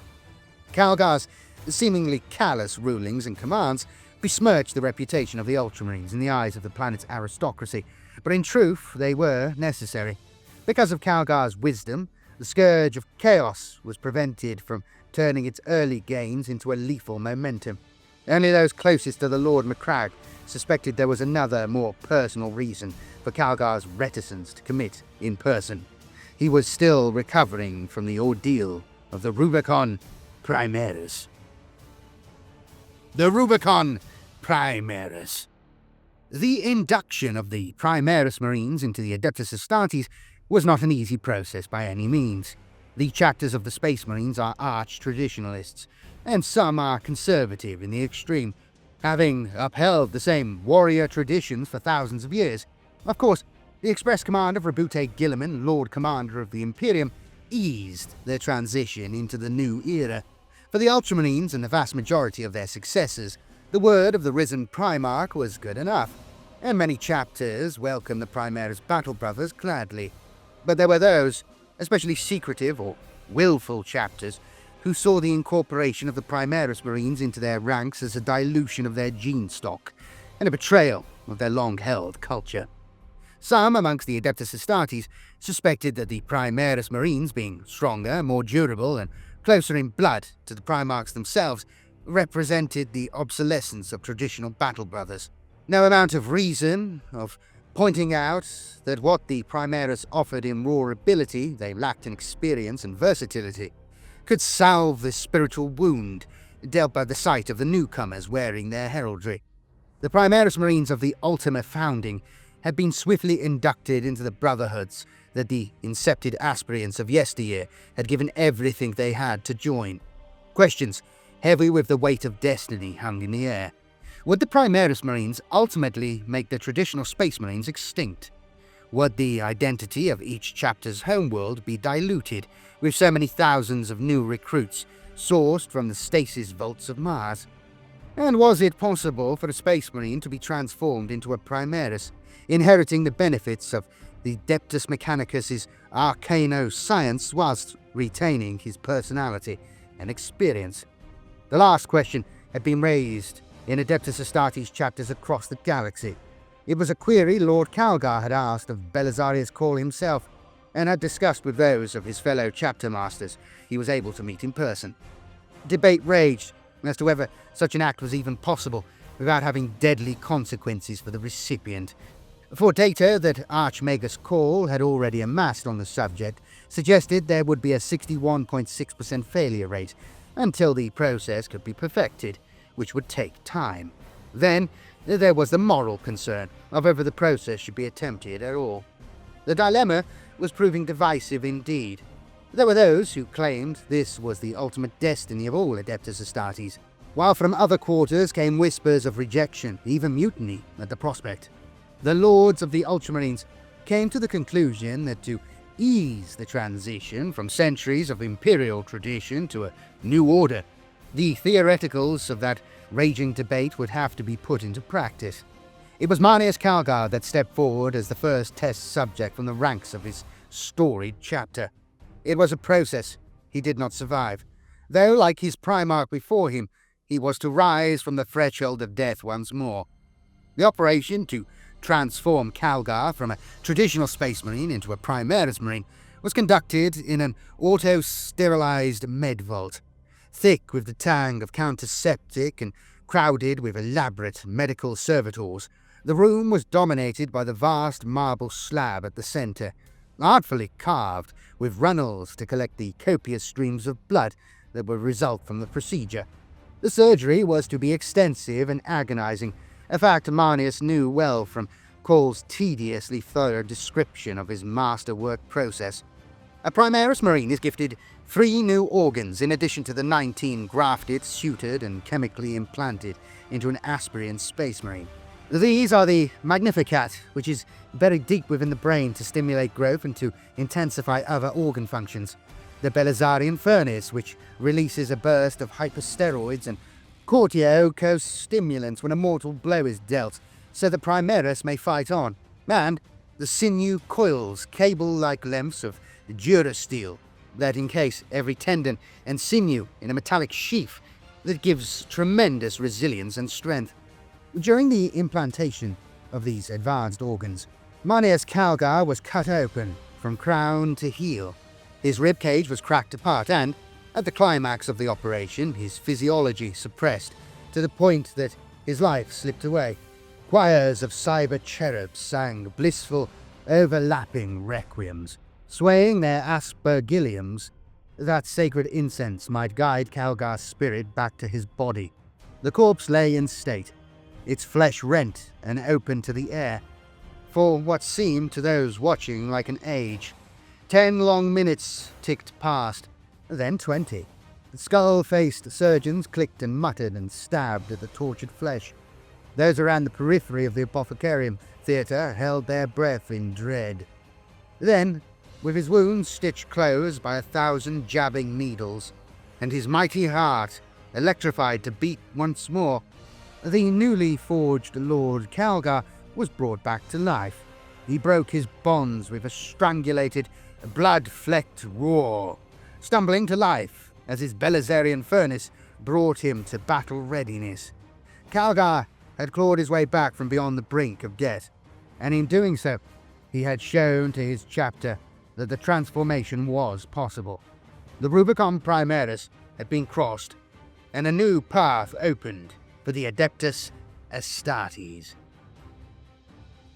Heresy. The Dark Angels. Where the White Scars and Crimson Fists worked closely with the Vigilus Senate, the Dark Angels that responded to Vigilus's plight largely followed their own path. Nonetheless, they fought with sudden, effective fury in many of the planet's war fronts. The Dark Angels delegate that approached the Senate was the young Primaris Lieutenant Coden, a measure that even Marneus Calgar had not foreseen, as he had expected at least a senior veteran of the Deathwing. Coden honoured the War Council to the smallest possible degree before leaving, though his protocol and manners were impeccable. His reluctance to divulge the strategies of his brothers said something in its own right. Only Chapter Masters Calgar and Cantor suspected the truth, that Coden simply did not know the Dark Angels' plans. Word had spread amongst the delegates of the Vigilus Senate that the Dark Angels typically kept their Primaris contingents separate from the traditional echelons of their legendary brotherhood. Though some Primaris Space Marines occupied veteran positions, the least experienced were rarely deployed alongside the rapid strike forces of the Deathwing or the Ravenwing. Instead, they formed the spearhead of frontal assaults, plunging right into the enemy force whilst their brothers went about their own initiatives elsewhere. Through his acquaintance with Coden, Calgar came to realize that the Dark Angels were using the Primaris officer and his honor guard of intercessors in much the same way, and shielding the Dark Angels' true purpose. As to what this was, none could say for certain. In the early months of the third phase of the war, word reached the Senate that a Ravenwing strike force was acting strangely, fighting in support of Ologin Khan's forking White Scar attacks on Fort Daka. The Ravenwing force had struck at the Orc fortress city before veering off east as the battle reached its crescendo. Abandoned by their allies, the White Scars were forced to withdraw before they could destroy the command center of the Orc war effort. Coden had little to add after giving this report, maintaining that the Ravenwing were not beholden to one such as he. Only Calgar picked up on the slight hint of bitterness in his words. Over the course of the third phase, Calgar began to piece together the puzzle represented by the actions of the first. Wherever the Dark Angels fought, they never strayed far from the Veruan Swirl, that vast dust storm to the east of the planet. He knew, with the fate of Vigilus hanging by a thread, that to delve into the reason why would likely destabilize his war council when cohesion was needed above all else, and so he withheld judgment. When the revelation came that a chaos insurgency had struck the planet from the tips of its spires down, the Dark Angels committed to the fight in full force alongside the Ultramarines, Deathwing and Ravenwing alike, so conspicuously absent from the annals of the war effort thus far, blazed into the fray with such spectacular force that the Chaos Invaders were blitzed from several spires in the space of a single hour. There were after-action reports of some of the enemy being spirited away in the strange winged sepulchre craft that Coden referred to as Dark Talons, but again Calgar did not press the matter. If the current situation was to escalate any further, the Lord Macragge would have need of the Sons of the Lion and their devotion to the cause, no matter what other agenda might be at work. The White Scars. The White Scars take great joy in the thrill of battle. They relish the surging of war songs, the spray of hot blood in the air, and the sensation of wind rushing past them as they push the engines of their bikes and transports to the limit. Following the events of the Great Rift, they had become a troubled chapter, scattered across the galaxy just when they needed cohesion and concentration of force more than ever. Despite this setback, or perhaps because of a need to overcome it, they rose to meet the challenges presented by Vigilus with admirable determination. The White Scars on Vigilus fought under Ulajin Khan, a captain known for his bombastic and passionate character. A pupil of the famed Huntmaster himself, Khosrow Khan, Ulajin was entrusted with the leadership of the Vigilus expedition that comprised the Sons of the Khan and their successor chapters. The chapter sent 2 full companies of White Scars alongside demi-companies from 3 successors, the Solar Hawks, the Storm Reapers, and the Destroyers, a character, for they were engaged on several fronts elsewhere in the galaxy. The addition of Primaris Space Marines from the Indomitus Crusade had bolstered the chapter's ranks and allowed them to break the stranglehold that Chaos had had upon their homeworld of Chogoris. But the wider system was still reeling from the damage inflicted upon it by the forces of Huron Blackheart.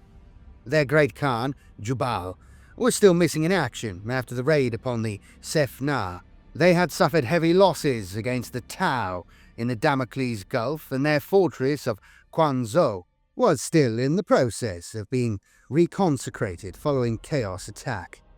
Ulajin felt a strong desire to work alongside his brothers to secure the Chogoris system once more, but their duty to the wider Imperium could not be put aside. The chapter's Stormseers, fulfilling the role of librarians in their warrior fraternity, had seen in visions that the Sentinel world of Vigilus was soon to be overrun by a tide of anarchy, and at the forefront of that tide was the green-skinned beast. Part of Ulajin rejoiced that they were to fight the Orcs, and Speedfreaks at that, for mounted warfare was his forte. More than that, the Orcs were solid, brutish, and predictable in comparison to the mind-bending hosts that he had fought in his last crusade on the Slaneshi cult world of Vondrel Magnificat. There was honest glory to be had on Vigilus, won with bolt and blade. Some amongst Ulajin's veterans, the Ivory Blades, had suggested that maybe, if their captain was instrumental in securing Vigilus for the Imperium once more, he might be considered as the next great Khan if Jubal was truly lost. The White Scars first made an impact, not in defense of the Imperial cities, but in swift and vengeful assaults, landing just north of Fort Daka with the Second Company. Ulajin Khan led a strafing running battle along the outskirts of cruel Daka's own territory, a hurricane of bolts and las beams, smashing industrial cities and blasting apart half-built effigies of war. The Orcs responded quickly, roaring out from their workshops and hangars to engage the White Scars in a high-velocity chase, and several of the Sons of the Khan were shot down out of the saddle, or even blasted high into the air by the guns of Fort Daka.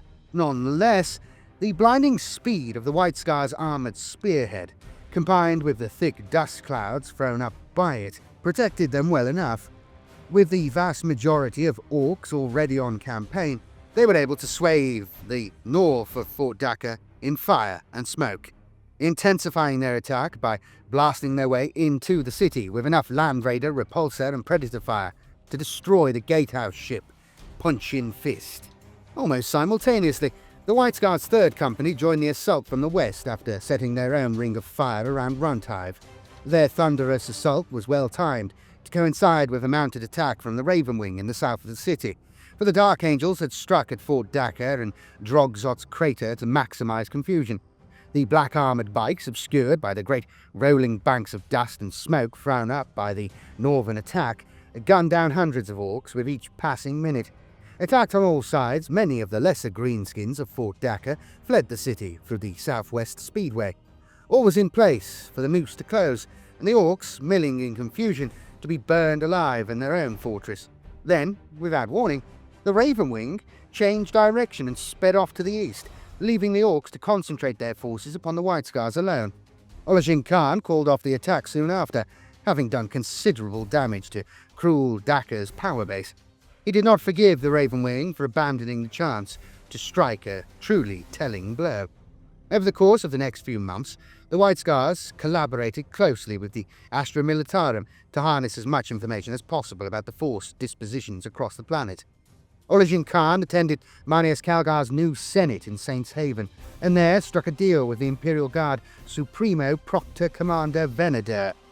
The Sentinel recon companies of the Vigilant Guard, pacing the wastelands between hive sprawls, and even travelling to the featureless oceans of dust on the opposite side of the planet, would share their information about orc racing routes and dust trails whenever comms contact would allow it.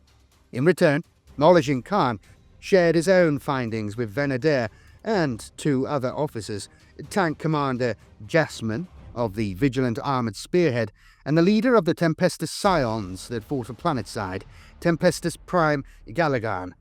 This latter would not deign to deal with mere Astra Militarum officers, but always made time for Vox contact with the Adeptus Astartes. Through Olajin Khan, the greater war effort found a cohesion it had been sorely lacking, for where the Ultramarines masterminded matters strategic from Hyperia, the White Scars roamed far and wide, and hence came into range for conventional Vox contact, even when the communication networks were riven by warp storms.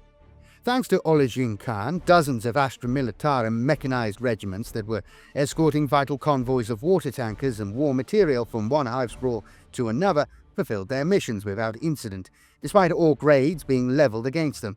This accord paid dividends over the latter half of the war, enabling the White Scars to strike quickly and effectively against the orcs and then withdraw before untenable force was brought against them. In this way, Olajin won the glory and respect he sought, not through combat but through wisdom, diplomacy, and a desire for unity in the name of the Emperor. The Imperial Fists. It was Captain Dravastis Fane of the Imperial Fist 5th Company that led his chapter's war effort upon Vigilus. He was amongst the first to work with Marneus Calgar to restore order to Vigilus, just as his Primarch Dawn had worked with Rabute Gilliman in the dark days after the heresy, to restore sanity to the shattered empire of mankind. The majority of Fane's forces were stationed on the eastern trench lines of Mirkwald, shortly after planetfall. They fought in that false continent's defense for the duration of the war's second and third phases, thereby fulfilling a vital function, shoring up a wall against an orc invasion that otherwise may have run roughshod over the planet's single largest source of food, the cactus forests of Mirkwald. With the Imperial Fists working alongside not only the fine regiments of Cadia and Katachan, but also the Knights of House Tarin and the Free Blades hailing from cursed Daravar, they made the invading orcs pay dearly for every foot of land, throwing them back time and time again. Many of the Astra Militarum troopers joked of the thin yellow line, for the Imperial Fists were conspicuous indeed amongst the drab earthen camouflage of the Dianos trench network, but their ribaldry came from a place of utmost respect. The Imperial Fists see siege warfare as the ultimate test of martial ability, courage, and resolution, and their stubborn, intractable nature makes them ideally suited to trench combat. Where the dread mobs of the Orc vanguard drove their assault home, they found the Devastators and Centurions of the 5th Company ready to blast them to scrap. Where the Astra Militarum fell back from a rampaging tide of greenskins no human force could hope to stop, the Imperial Fists held the line. Where the Orcs broke through the Imperial defences and appeared to gain some ground, they found themselves caught in a pincer movement between the Imperial Fists and their allies on the other side. With their quarry trapped, the Sons of Dawn wasted no time in gunning down the now stranded invaders with relentless hails of bolter fire. When ammunition ran low, or even ran out entirely, it was the blades of the Imperial Fists that drove the Xenos back, repelling wave after wave. For if there is a way to defend a muddy trench against a Xenos horde or a looming war machine, the Imperial Fists will be the ones to find it. The Crimson Fists. The Crimson Fists were amongst the most numerous of the chapters upon Vigilus. That in itself was a significant achievement given their tragic past. After the disastrous missile detonation that had destroyed their fortress monastery and killed the majority of their chapter in a single blinding instant, the Crimson Fists had numbered less than 4/10 their original strength.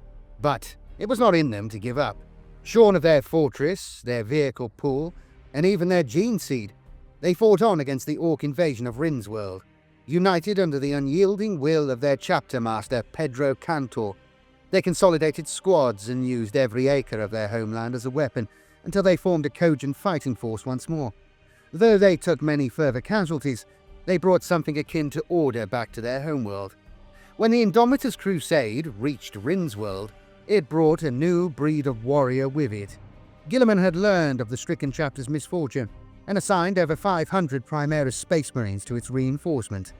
This was an event of such destiny-altering magnitude, it has been celebrated as the Day of Renewal ever since.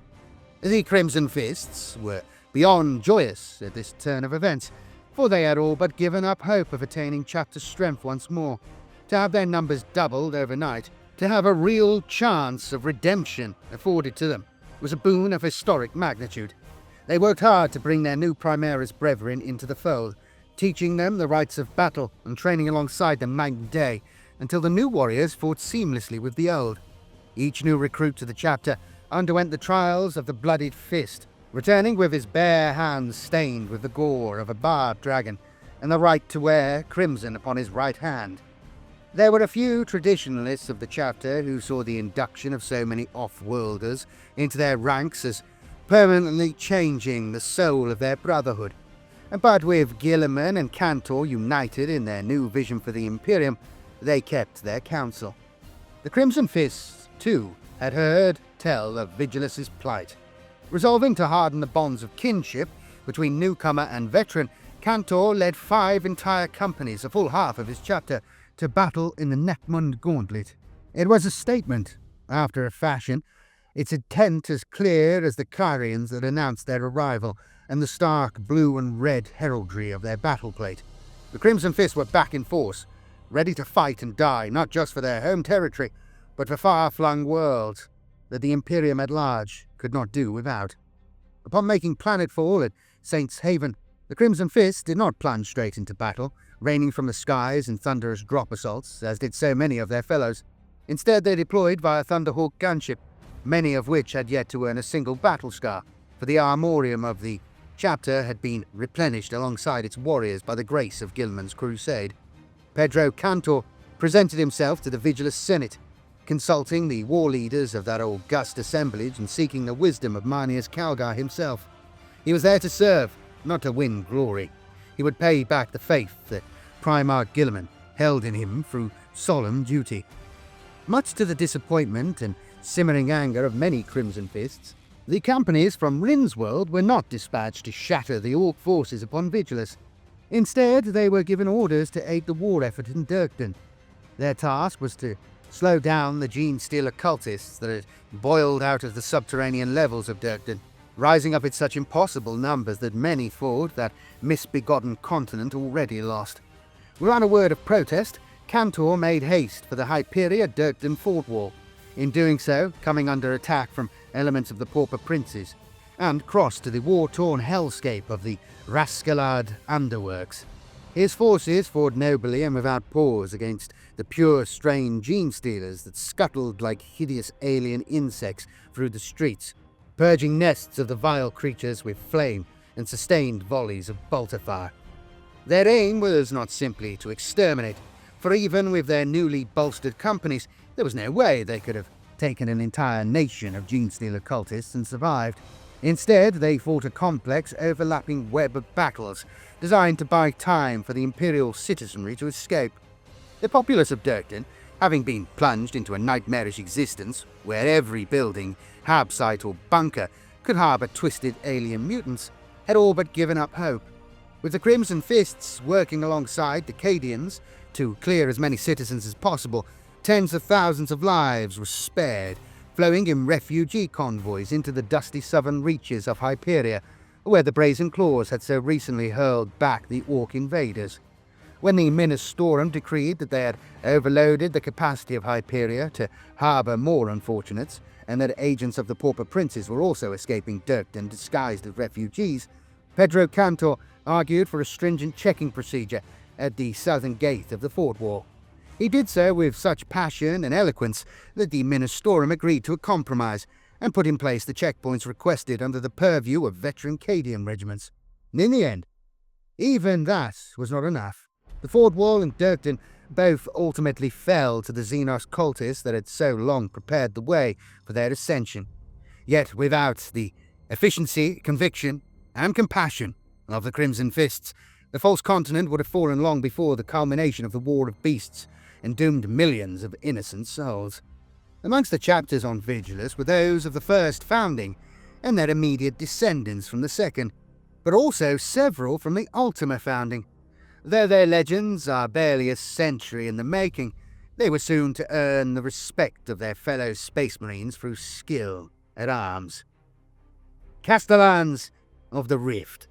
The Castellans of the Rift have a dire duty entrusted to them by Rebute Gilliman himself. Since the Primarch dispatched them to the Nachmund Gauntlet, they have been locked in a struggle to drive back the hordes of demonic war engines and renegade knights blighting that channel of space. When war broke out on Vigilus, the greater part of the chapter was engaged in warfare against the heretic forces that had revealed themselves on Duravar. Still, 2 companies joined the war on Sanguine Terra, and a further 2 travelled to Vigilus. With experience fighting against the machinations of chaos, in the 3rd stage of the War of the Beasts, they hunted the dark cults of Storval with commendable efficiency and resolve. The Necropolis Hawks. Trained extensively in close-quarters warfare and veterans of a dozen city fights, the Necropolis Hawks are stoic and efficient in their warfare. They bear their battlefield role insignia upon their backpacks as well as their pauldrons, so their comrades can identify them even in the smoke and dust of urban war. On Vigilus, the Necropolis Hawks turned the tide against the Xenos insurrection and Gellerpox infection that rocked Dontoria to its foundations. Taking control of the city building by building, they established several safe zones that were expertly defended, and pitilessly demolished those that they considered lost causes. Sons of the Phoenix. Faithful to the Emperor and ritualistic in their battle cant, the Sons of the Phoenix pride themselves on plunging into the flames of battle.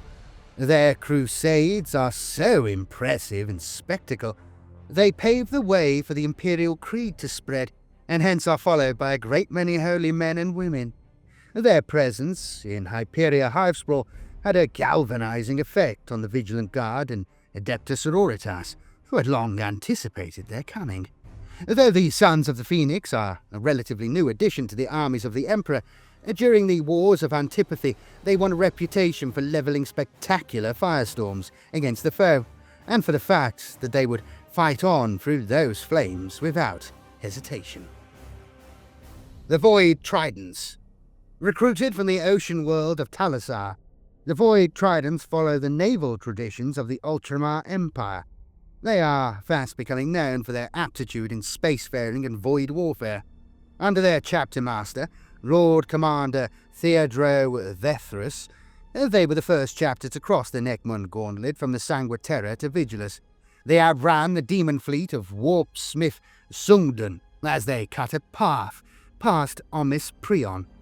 Had it not been for the distress signals the librarian picked up regarding Vigilus, they would have likely been able to outmaneuver Sugden and destroy his base. In the end, they diverted to Vigilus and fought a series of board and slay missions against the Orc Cordon there instead. Forces of the Adeptus Mechanicus. After the Pact of Fire and Steel ratified what they saw as their divine right to Mega Borealis, the Adeptus Mechanicus forces on Vigilus busied themselves with an agenda that none outside their mysterious priesthood truly understood. Their reputation for being inhumanly insular and at times infuriating was not helped by the behaviour of their representatives on the Aquilarian Council. These figures were politicians as much as they were priests, and they deflected and confounded and ignored any who questioned their true motives. The Adeptus Mechanicus of Styges 8 were seen as untrustworthy and peculiar even by their fellow tech priests. The history of their forge world is defined by the events of the Horus Heresy, when their planet was saved by the quixotic Aeldari. Following this, the adepts of Styges pursued a controversial interest in aliens and alien relics. This willingness to delve into Xenos technology has coloured outsiders' perceptions of Styges 8's agenda ever after. Though they never spoke of it to others, the priests of Mega Borealis and Storval mined the planet's crust extensively for deposits of the precious substance known as Noctilith, or Blackstone, in the common parlance.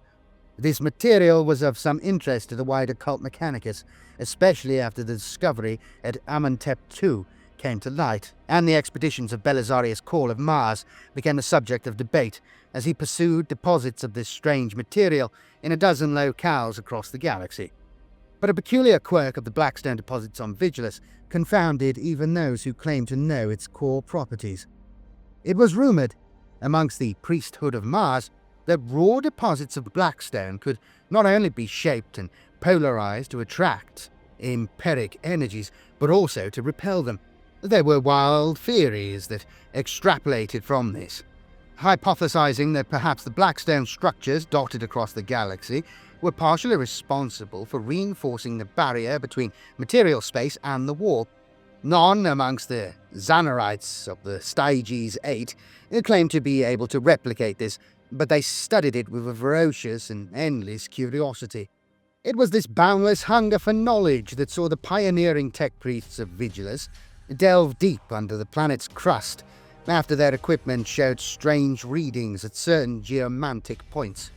When they discovered the Blackstone deposits there, what they found boggled the mind. The linear spear-like shards of Blackstone were held in hollow spheres that had somehow formed in the substrata, themselves filled with a viscous black suspension. As the planet turned upon its axis, the Blackstone spears always remained pointing in the same direction, straight towards Sangua Terra in the Imperium Sanctus. That discovery saw the Xanarites of Styges reinforce their holdings a dozen times over. Whatever phenomena of cosmic engineering they had beneath their feet had to be protected at all costs. A full 16 macroclades, each of 4 cohorts consisting of 3 maniples, joined the 8 that were already sworn to Vigilus's defence. Several other Forge Worlds sent macroclades to bolster the forces of Vigilus, though in truth they were mobilized purely to ascertain why Styges 8 considered the world so vital. The priests of Styges at first rebuffed these reinforcements, but when the War of the Beast drove the planet towards disaster, the various Forge Worlds combined their efforts without further protest. The Astra Militarum. The defenders of Vigilus hailed from 100 different brigades and regiments, some amongst them the most famed in all of the Imperium. The finest of these were seconded to Mirkwold, where their excellence in the arts of conventional warfare enabled them to hold the line against dozens of Orc attack waves. The strategic value of Vigilus saw it reinforced by regiments of Cadian shock troopers many times. They proved perfectly suited to the conditions in the Hivespraws, and were soon put to work training Vigilus's indigenous warriors in the arts of close-quarters fighting, urban escalation, and quadrant pacification. Cadia had been a world where the cities were militarized to such a degree they resembled labyrinthine trench networks as much as they did conurbations, a fact that Dionysus Agamemnos had long known, for he had visited Cadia as a youth. With the Cadians manning the trench networks that protected the northern fringes of Mirtwald, Lord Danos turned his attention to the interior of his prized false continent. When a regiment of Catachans made planetfall, he was quick to garrison them in the barracks of Mirtwald's succulent cactus forests. Though each plant was tangled and thick with foot-long, steel-hard spines, these were little impediment to the Catachan troopers stationed there. When the Orc bomber squadrons, known as the Dakanord Flyboys, made it through the flax-spitting Icarus networks of the Daenerys Trench Network and disgorged hundreds of Storm Boys from their bomb bays, the Catachans were waiting for them. The battle in the cactus forest was short and bloody. Soon Orc heads adorned many of the tallest cacti. The Vestroyan firstborn were stationed largely at Dontoria. Noble and selfless, they volunteered to guard the quarantine there. They paid a heavy price.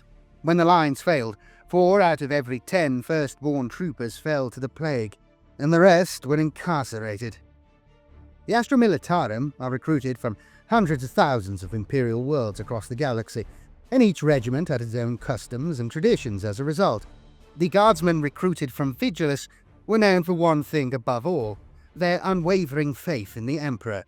They were already aligned with the Imperial Creed upon inception, for most of their number hailed from Hyperia, where religion was a way of life.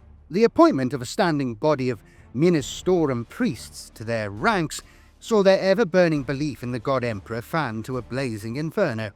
Sent to fight alongside the Vigilus-based orders of the Adeptus Sororitas on hundreds of occasions, they witnessed so many miracles over the years that they had ironclad faith in the old Astra Militarum maxim, the Emperor protects. And if the logisticians of Hyperia were to be believed, they were quite correct.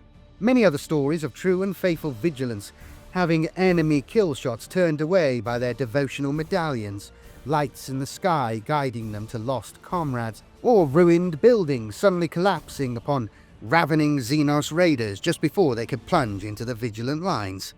This intense belief manifested in several ways. Firstly, the Vigilant Guard were far more superstitious and reverent than their more pragmatic peers in other regiments. In early M41, when several battalions from the Cadian Gate were shipped to Vigilus and given the ongoing task of training their defenders to a high standard, this dissonance was a cause of conflict between the more military-minded Cadians and the faithful of the Vigilant Guard.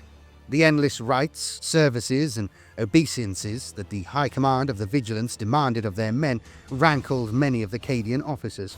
Proctor Commander Helitar of the 23rd Vigilant Guard was so unbending in his insistence that every tradition and rite be adhered to that some Cadian foot soldiers started to call him the Little Pontifex. For them, this behaviour was a drain on their resources, a drag factor on their teachings, an unnecessary indulgence that would ultimately do more harm than good. All that changed with the opening of the Great Rift. The Vigilant Guard were not troubled by the nightmares that afflicted the rest of the populace. They awoke fresh and rested after each sleep.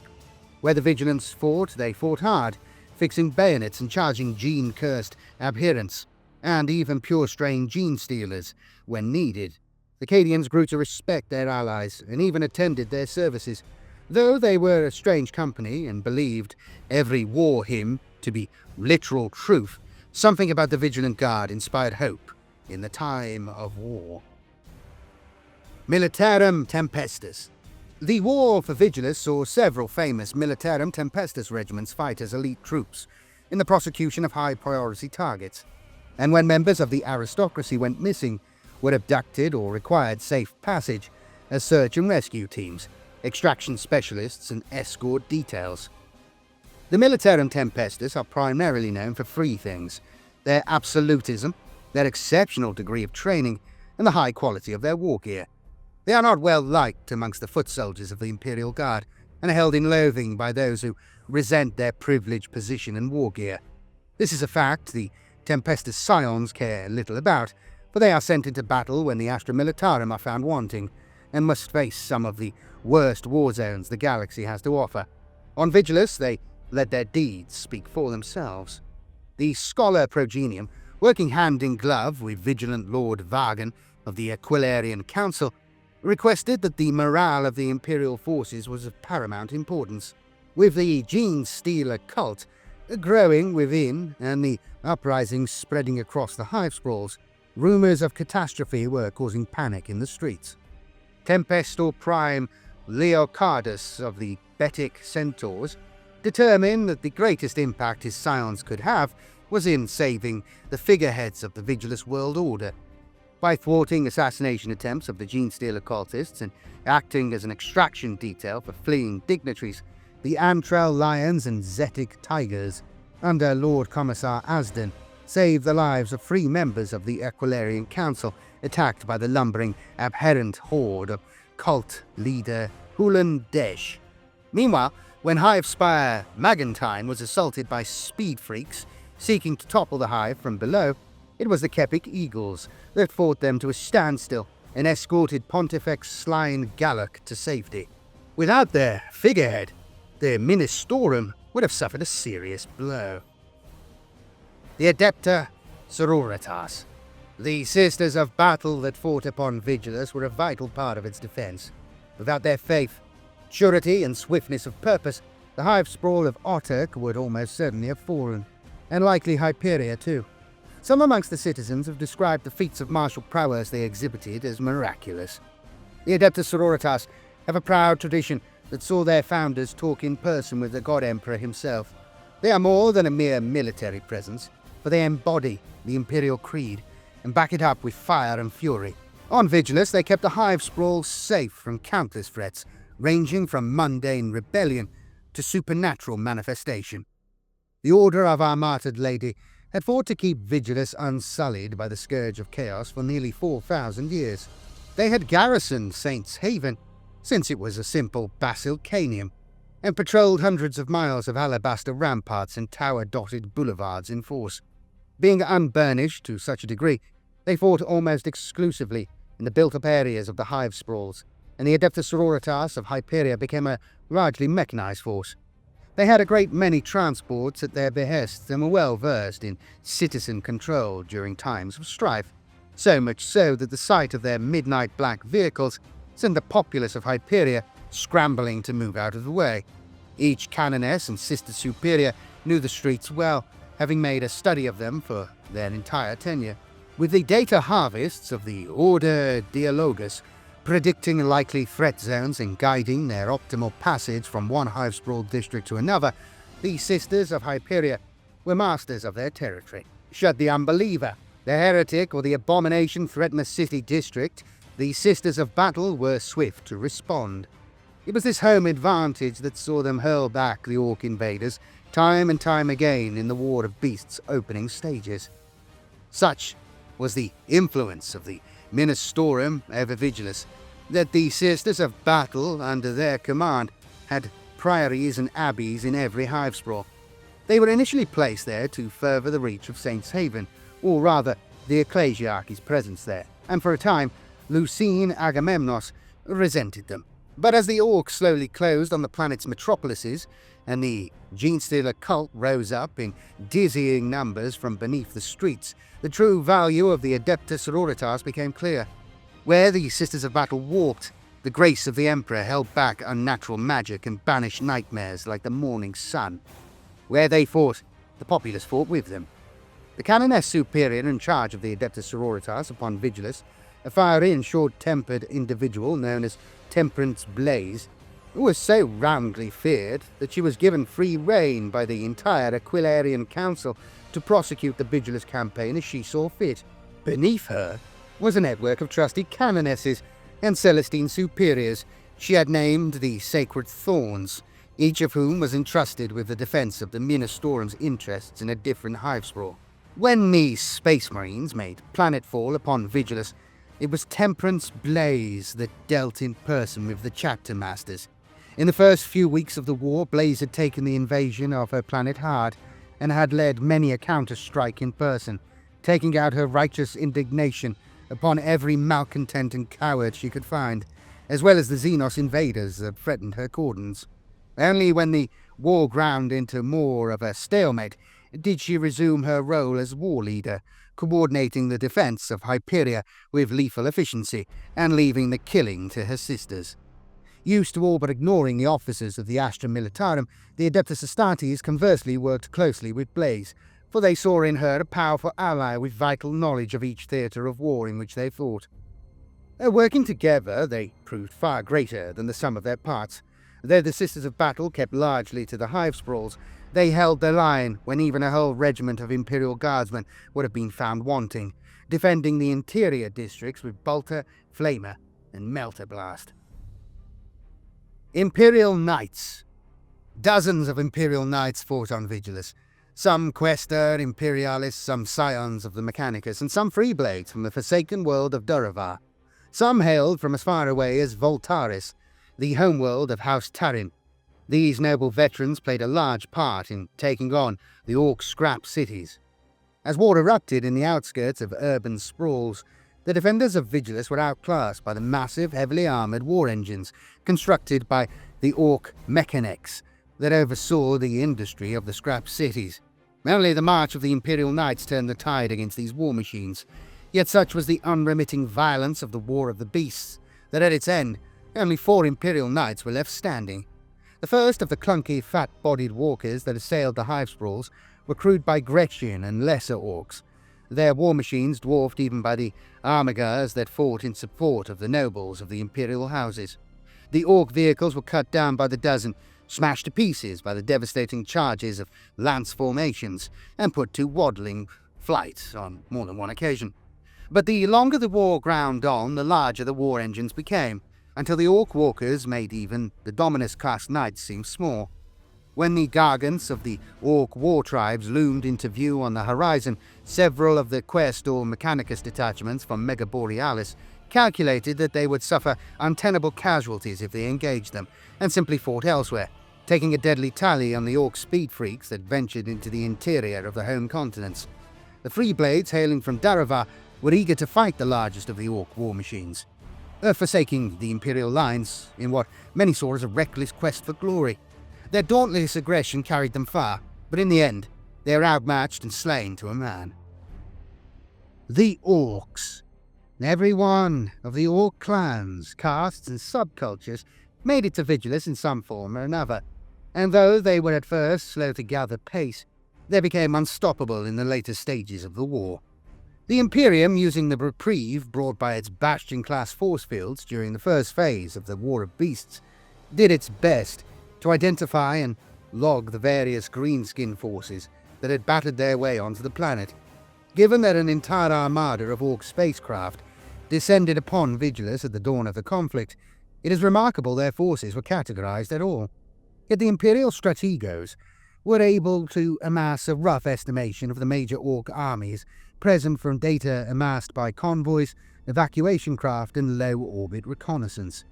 Further down the line, this information was combined with field intelligence, gathered from eyewitness accounts, servo-skull-picked captures, and shanty spies that operated on and around the outskirts of each war zone. Some of these spies were able to broker deals with Bloodaxe mercenaries. They did so at the expense of many Imperial lives, but their data proved sound when collated with that collected by interrogators who had acquired information from Orc captives, boasting about who would soon come to avenge them. Eventually, the Aquilarian Council, and later the Vigilus Senate, was able to build up a detailed picture of the Xenos foe they faced and assign the appropriate defense priorities. It was the first step in the eventual Imperial reconquest of the Wastelands. The forces that invaded the urban sprawls of Vigilus, once the force fields went down, were billions strong in totality. Through the sheer, shocking violence of their assaults, they managed to raise massive swathes of each continent, save Calyx Bane and Durken. This conquest was known as the Great Ransack to the Orc warlords that led the city-wrecking assaults. All the while, high-speed Xenos vehicle fleets and motorized war assets circumnavigated the planet in search of battle, and fell upon the outskirts of each urban sprawl when the force fields gave out. These smoke-belching, planet-scarring, mechanized hordes were known collectively as the Speedwaaagh. Many of the so-called scrap cities that dotted the wastelands shaped their specialisms about the facilities of their flagship fortress, which was simply the largest spacecraft to make planetfall without disintegrating on impact. If such a flagship fortress contained mechanic workshops and hangar complexes where orc walkers were constructed, the resultant scrap city became a hub for armies of death dreads, morkanauts and stompers. If it was a base for cults of speed, it became a pit stop and workshop for the Speedwaaagh. As the natural order of orc kind asserted itself, each scrap city fell under the domain of a single war leader, though this was as often a big mech as a war boss. Speedfreak races. In the opening phases of the war, the Speedfreaks on Vigilus, unable to invade the city sprawls due to the Bastion force field networks, were dying for a proper fight. Purely for the thrill of driving fast, they made circuits around Storval and the Veruan Swirl, and even Calyx Bane, though for the latter trips they had to take plenty of squig-based fire brew to use as antifreeze. Vast swathes of wasteland were scarred by the grinding wheels and tracks of the Speedwaaagh, some trails so large they were visible from space. Yet the ford walls that connected the major false continents to one another proved to be troublesome obstacles. Made of double rows of yards-thick ferrocrete, these ford walls could not simply be blasted apart by kill cannons and def guns. Each was defended by a standing garrison of Astra Militarum infantry, and the motorcycle macro highways that ran down the centre made reinforcement and even rebuilding a simple task for the Imperials that laboured inside the twin barriers, with supplies coming fairly easily from the Hivespraws. When it came to racing around the continents of Vigilus, these barriers stood in the way, making a full circumnavigation of Otek, Dontoria, Megaborealis, Hyperion and Durken an impossibility, or so the Speedwaaagh war bosses believed. For the first phase of the War of Beasts, Cruel Daka cemented his reputation upon Vigilus by pulling off a feat of wagon racing that left his rivals in awe. By brokering a deal with the crazed driver Boss Shock and his patron, the Mad Mech Gun Gubbins, Cruel Daka was able to solve the fort wall problem. As they approached the massive fort wall, Cruel Daka purposefully allowed Boss Shock to overtake his battle wagon, much to the amazement of his fellows, then gave Mech Gun Gubbins the signal by firing a flare. A huge bubble field came into being over the vehicles at the race's front, protecting them from the firepower of the Cadians that were lined up on the wall. It was then that Boss Shock triggered his customized racer's rear-mounted shock drive. Augmented by Gun Gubbins' warp emitters, it made a large hole, in reality, a warp tunnel wide enough to fit a battle wagon through. With a flash, Boss Shock disappeared, only to reappear safely on the other side of the fort wall. The glowing portal left behind him was used by the rest of the Speedwaaagh to bypass the fortifications and complete its circuit around the false continent. So was Cruel Daka's warp cut born, and it was the first of several new race routes opened across Vigilus. While the force fields remained active around the Hivespraws, the Speed Freaks were able to occupy their time racing circuits instead. They did this to prove the supremacy of their wagons, to show off their latest wares from the mechs, and to gamble for teeth, for wagering on something as epic as the Cross Hyperia Sickle Run was always good for a laugh. More than that, however, they raced for the sheer joy of it, and they did not stop, even when the War of Beasts got fully underway. Warlord Cruel Daka, Speed Lord Supreme. Cruel Daka was the warlord in overall command of the Vigilus Speedwaaagh, the first out of the fortress ships and the first to make a full circuit of the planet by simple virtue of gunning down anyone who came close. He made himself the undisputed leader of the cults of speed that ruled Vigilus's wastes. For Daka, in the overarching Orc creed of might makes right, a boss of Cruel Daka's hulking stature, riding in the largest battle wagon Teeth could buy, commanded a great deal of respect. As the Speed Freak supposedly said, behind his back, no doubt, he may not have been the fastest, but he was the fightiest. Anyone foolish enough to approach Cruel Daka's roving blitz brigade unbidden was taking his life into his hands. The amount of explosive firepower this fleet of gunned-up battle wagons could lay down was enough to shatter an Imperial tank squadron at range, and this happened countless times throughout the War of Beasts. Cruel Daka had a long memory when it came to those who wronged him, an itchy trigger finger and a 10-foot chain axe always hungry for tough greenskin flesh to chew. And he raced past his growling monstrosity of a battle wagon known as the Planet Grinder and driven by Cruel Daka himself to get to the finish line in a race or the battle line in a war zone were treated to a withering hail of big shooter bullets or a few shots from the kill cannon. If they evaded the onslaught, they were crushed under the Planet Grinder's wheels or later hunted down at Fort Daka and given a lethal beating for their trouble. Almost all the orcs of Vigilus learned not to gainsay Cruel Daka when he claimed to be first into battle. Those who maintained they were the fastest often found their mates suddenly had other things to do as a hulking shadow lengthened over them. Some orcs earned Cruel Daka's respect by committing truly spectacular acts of violence. He allowed the maniacal Osgrog and his viciously tempered boss Naka to compete for the position of second in command, each driving the other to ever greater stunts and feats of battle in a rivalry that lasted more than 10 years. The Oil Guzzlers, entirely comprised of orc knobs riding into battle on death strikes, warbikes, modified trucks, and even extensively customized aircraft, acted as Cruel Daka's proving ground. One who rose through the ranks may even have found himself riding in a battle wagon at the Speed Lord's side, or technically speaking, just behind him.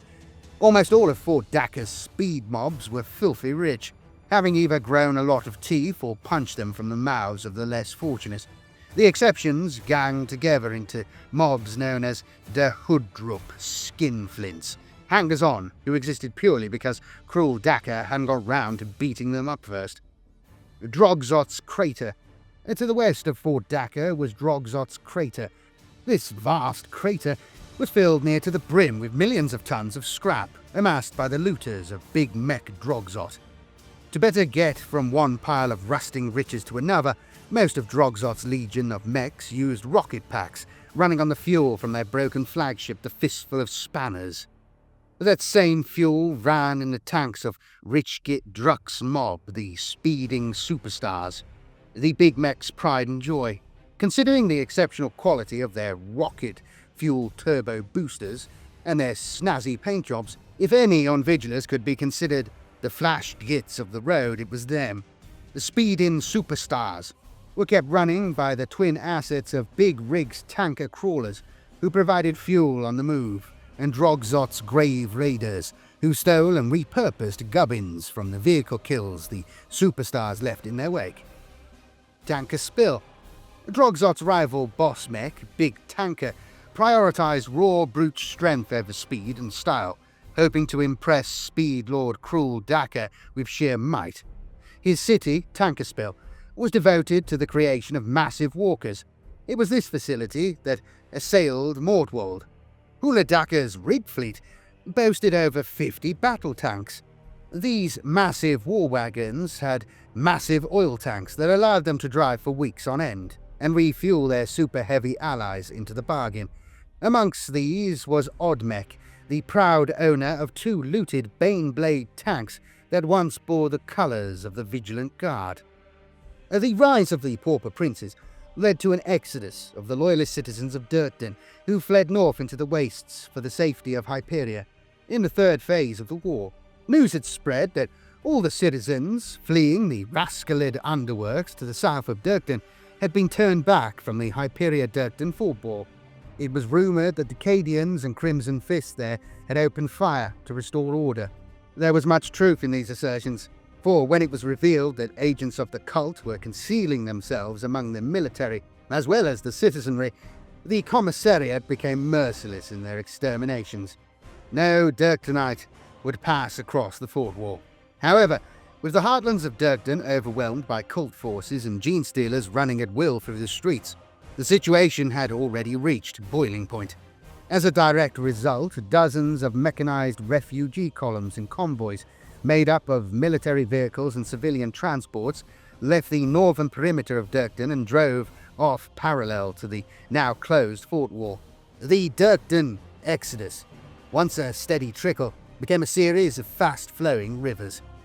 Word reached Cruel Daka via his aerial spies in Nekadeka's Doom Squadron. His Speedwaaagh made a fast turn from its raids on the north of Hyperia, roaring down from the hurricane wreck towards the northern sprawl of Durken. He bullied his way to the front of the Speedwaaagh once more. If his plan worked, he could give his lads a good fight and a fast race in one go. Cruel Daka's timing was sound, and his guttural laugh boomed out across the wastes as he closed in on his prey. There the convoy's Vigilant Guard escort reacted swiftly to the far-off trail of smoke thrown up by the encroaching Speedwaaagh.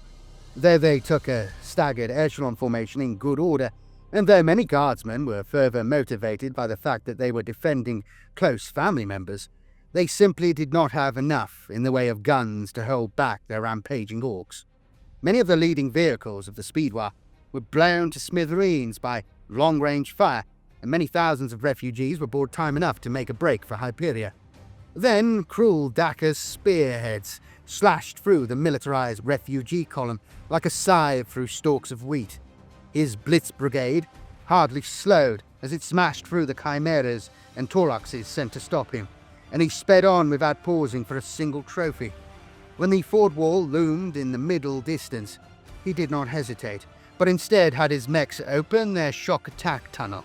The Speedwaaagh sped straight through the wall and out the other side. Madgoth Merc. Madgoth Merc was the lord of an empire of dust. The fact that the dust was made from the bones of his enemies was enough for Merc, for he existed not to raise statues, to create war effigies, or even to make a legend of himself from the war for Vigilus. He existed only to destroy. The Goths have always been known for thinking with their fists and head-butting to death anything that gets on their nerves.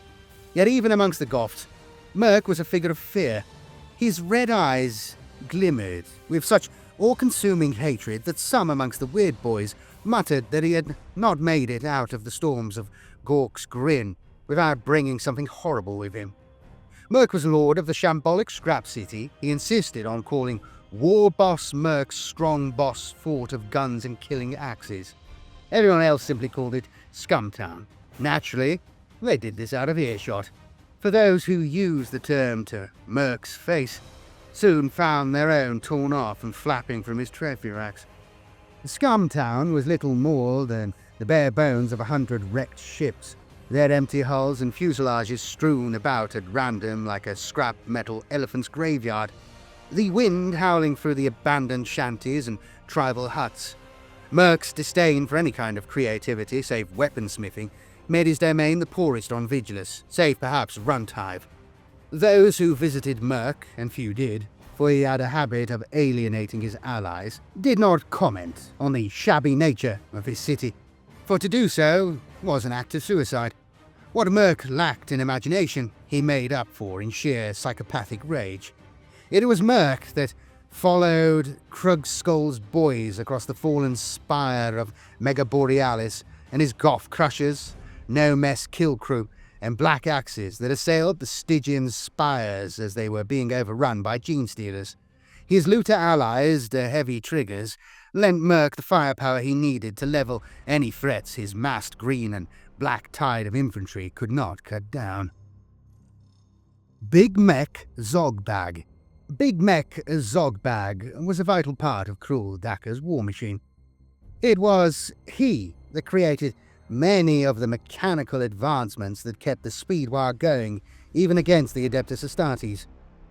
It was said amongst Cruel Daka's supporters that mechanic genius Zogbag, boss of Gork's Landing, was far more interested in making new war machines than he was in using them. Perhaps there was some truth in that, for Zogbag was a gifted mech. Though being a greenskin, he was also more than happy to stomp his enemies into a paste whenever and however he could.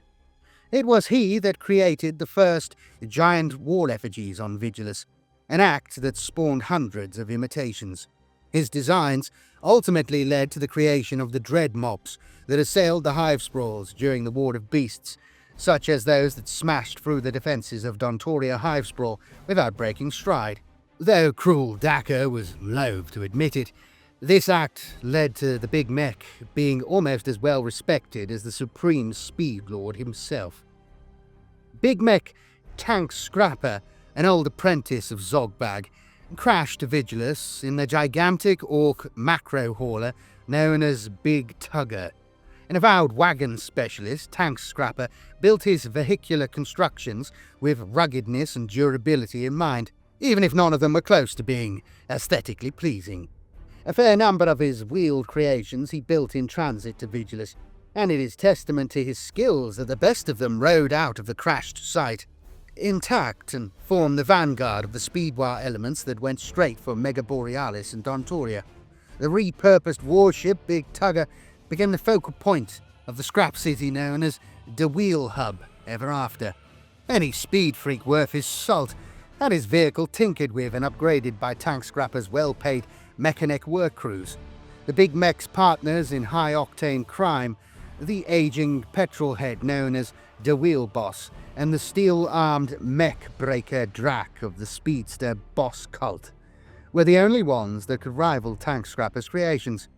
During his tenure as master of the Wheel Hub, Tank Scrapper turned his talents to the creation of ever larger walkers. Inspired by Zogbag's enormous war effigies, the Mechanic built a vast dread mob of his own that incorporated nearly 36 super heavy class walkers. During the last years of the War of Beasts, he and his fellow Big Mechs worked together to create the largest, shootiest of all tributes to Gork and Mork, the great gargant Gorkzilla. They hoped that, should that monstrosity ever shake the surface of Vigilus with its tread, even the titans of Mega Borealis would be hard-pressed to slay it. Rakuk's mech maze was a labyrinth of orc shantytowns, though many tried to drive into its inner reaches in the hope of finding the best hauls of loot. Very few would-be contenders drove back out again, without having had something stolen from them.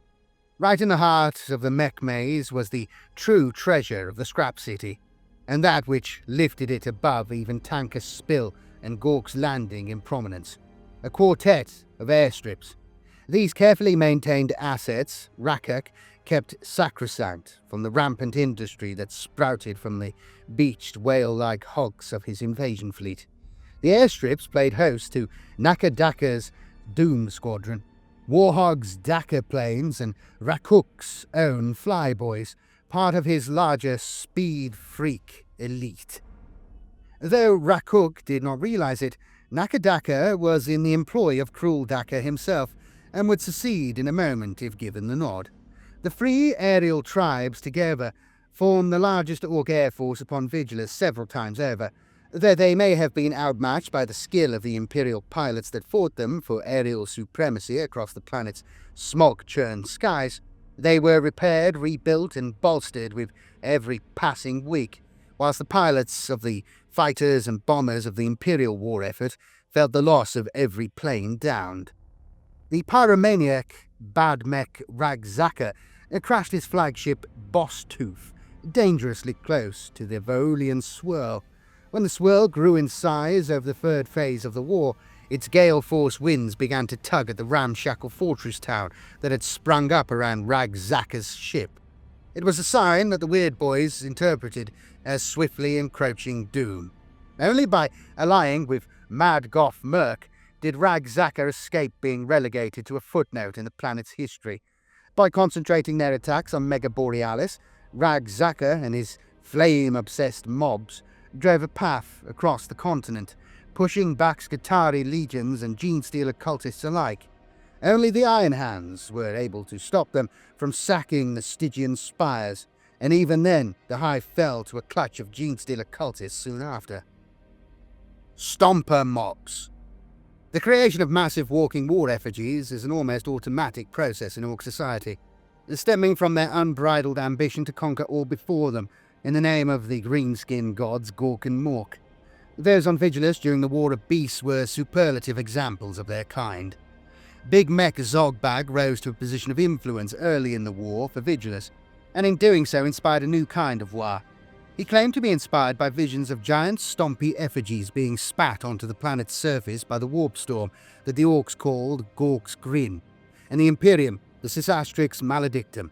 His imagination, electrified by his premonitions of the Orc gods stomping all over the Hume's cityscapes, he built giant walkers festooned with destructive weaponry. These were at first the single-pilot war engines known as Gorkanauts and Morkanauts, and were sold to the highest bidder to pay for the war material he needed for the next phase. After building several dozen of these, Zogbag admitted to himself that they simply were not grand enough. It was not long before Zogbag became more ambitious. He turned his hand to Stompers, and when he had amassed enough mechs willing to help him fulfill his vision, even larger machines of war. Whilst the Greenskins found themselves stymied in the early stages of the war, he had no shortage of helpers. It was Zogbag that built the first Gargants upon the wastelands of Vigilus, towering, barrel-bellied monstrosities with giant artillery pieces for arms, building wrecking fists and gut cannons that could blast enormous chain-linked bowlers into the ranks of the enemy. These machines sparked a renaissance of inventiveness across the planet. Known as the Mech Fist Gargants, these ramshackle constructions were experimental and in some cases highly rudimentary. There was word about them spread, they had a galvanizing effect on his fellow mechs. Where Zogbag was the trailblazer of the Vigilus war effigy, Mech Boss Big Tanker was the one to take his designs and bring them to a pinnacle of destructiveness. In conjunction with the bad doc known as Hula Daka, he fashioned a massive dread mob of over 50 walkers, each with a grot or orc wired into the hot seat. In some cases, these seats were indeed hot, being situated directly over the engine, which saw the killer cans and death dreads march on their target, the Dianos trench line, at great speed in search of the relief of boundless killing. This collaboration was just the start, for with the creation of even larger war effigies, their teeth-splitter knobs were given the destructive war machines they thought they deserved, a force potent enough to win Big Tanker a permanent alliance with the Speed Boss Supreme. Next to be created was a giant can factory specializing in the creation of stompers, for by this point, word had spread that Big Tanker had a gift for mass production. With so many speed freaks roaring off to the front lines, every foot-slogging orc north of Otek Hivespraw was dying for a dread or stomper in which to ride to battle. The stomper mobs that lumbered out from Tanker's Spill drove much of the greenskin conquest of Western Vigilus in the second phase of the War of Beasts. When the big mech turned his hand to the creation of Gargants inspired by those made by Zogbag, a Big Tanker found himself rising to the top of the mech food chain. Though he took heavy casualties from the Freeblade Knights that surged out of Murtwold to assail his stronghold, his connections with the other free Western Scrap Cities left him with might enough to engage and ultimately defeat the combined force of Imperial Knights and Titans sent to destroy his industry. Meanwhile, Zogbag continued to blaze a trail of rampant construction. Though Big Tanker's creations surpassed his in number, and though Big Mech, Ragzaka and Hurricane Wreck proved a far more capable and inventive looter of Imperial war machines, Zogbag never gave up on his vision. Working night and day by the light of his welding torch, he did not cease in his labours, and made up for his disinterest in matters of quality with sheer numbers. It was Zogbag's dream to unleash a massive horde of orc walkers on his enemies that would conquer not only Vigilus, but Neo Velum and nearby Omis Prion into the bargain. Only Gork, and possibly Mork, knew whether this was an impossible dream, for in Greenskin society, a strongly held belief can soon become reality. The Squig-Offs of Runthive. Where there's orcs, there's squigs, as the old Runterd expression goes. And Vigilus was no exception. Only a few days after making planetfall, the elder snakebite warboss known as Ogrok, Bite Spider, saw a niche in the planet's ecosystem and began to exploit it. His cyborg outriders had thundered out of their pens to sniff out the major orc encampments across the planet, and found that the vast majority of orcs were already on the warpath. With most obsessing about the Speedwaaagh or the war effigies of the ransack, no one was looking at making a name for himself as Runtmaster. Though it was held as a relatively lowly role in Orc society, Ogrok knew the path of the runt herd could lead to much greater things, and amongst these greater things were the titanic beasts known as Squigoffs. Ogrok sent word through his grot mobs, and before long messengers scurried out to the four corners of the planet, stowing aboard Evil Sun's vehicles and squeezing into the gunnery pods of the Orc air forces to ensure they spread as far and as fast as possible. Soon the word was out. The Grots would have a city of their own, and it would be called Hive.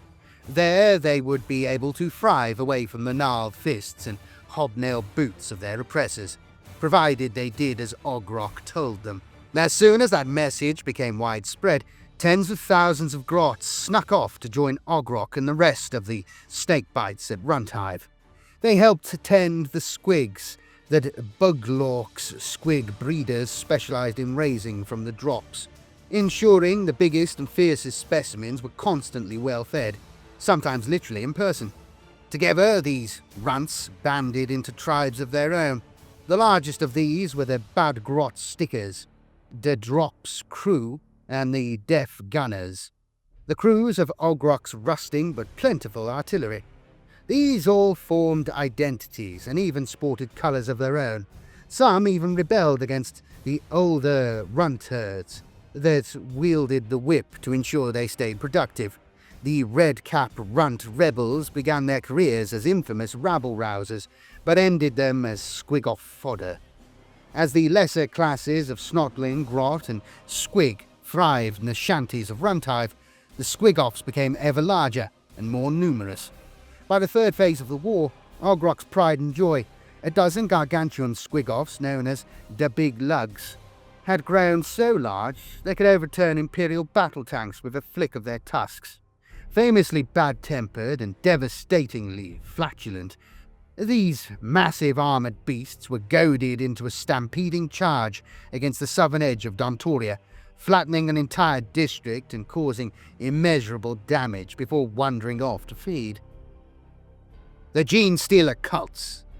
The Genestealer Cult of Vigilus was well established across the planet, with a presence that numbered in the tens of millions, all tracing their lineage to the same patriarch, Grandsire Worm.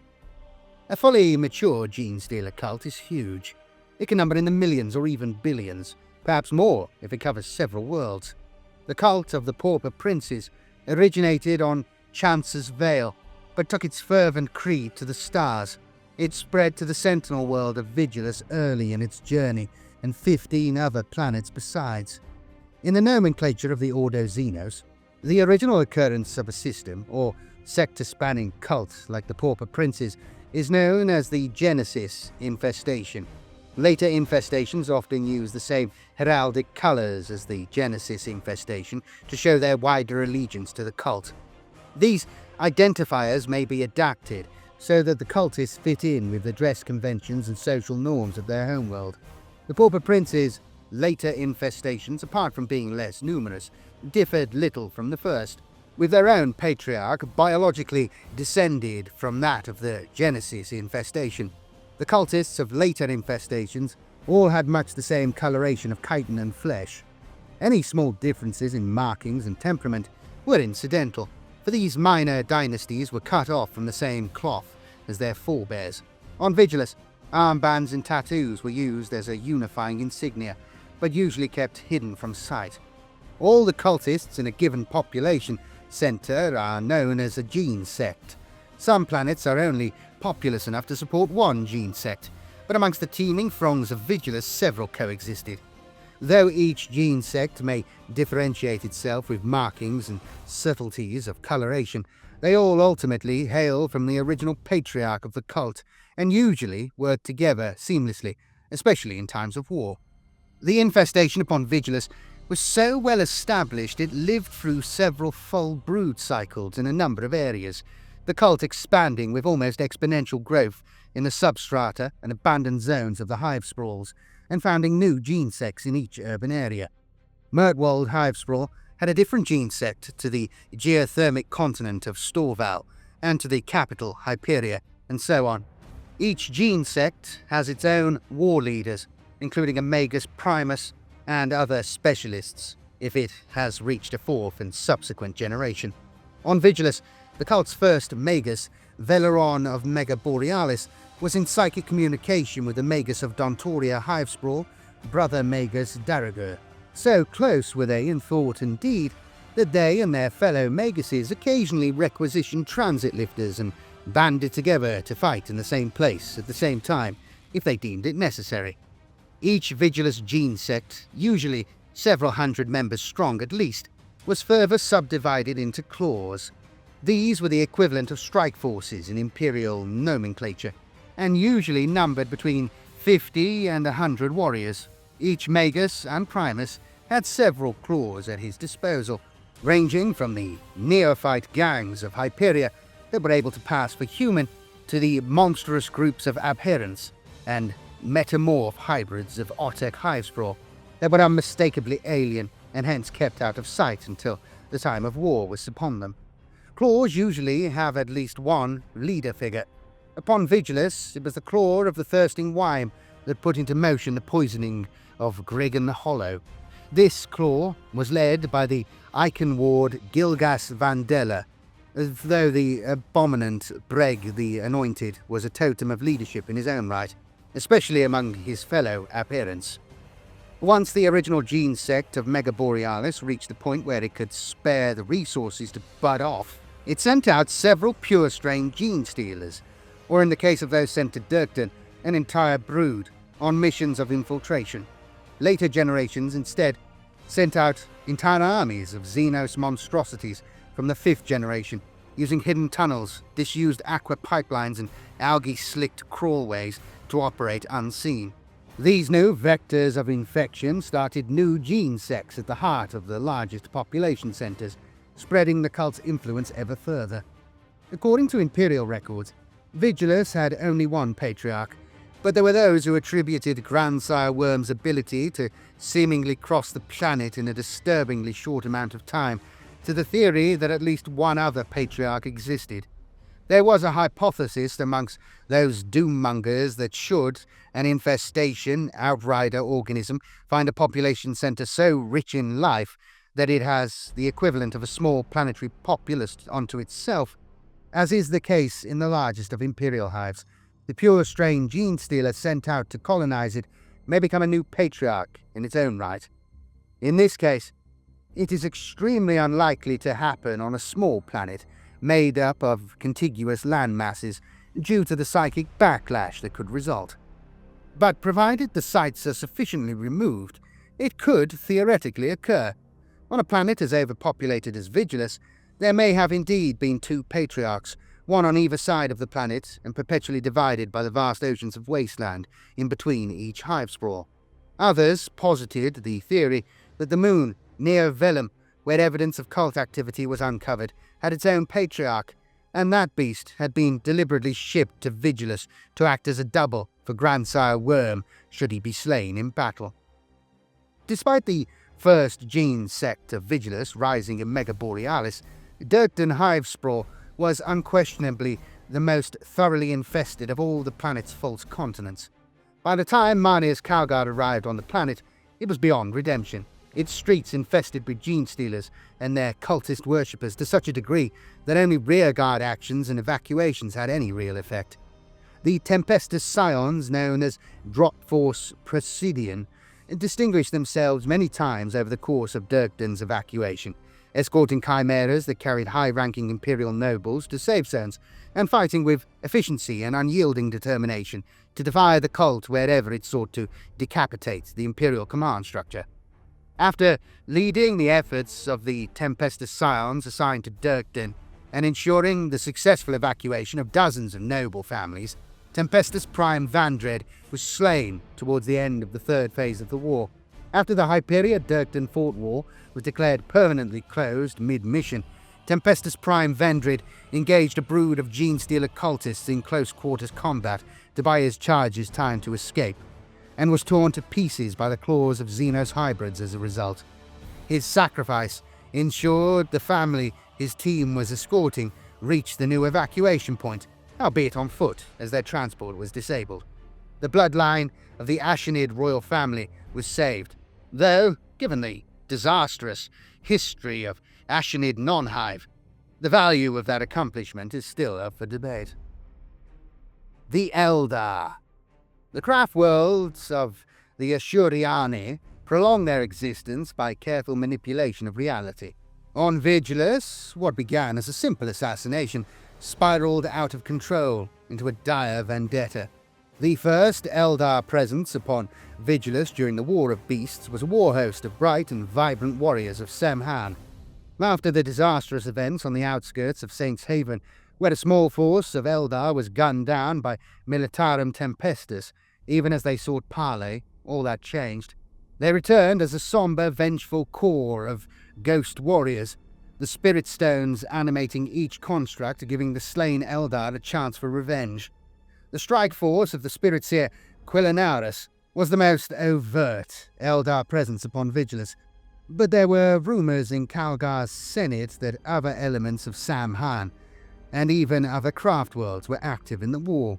For the most part, they confined their kills to the hidden cults of chaos worshippers that operated in secret in several locations on the planet.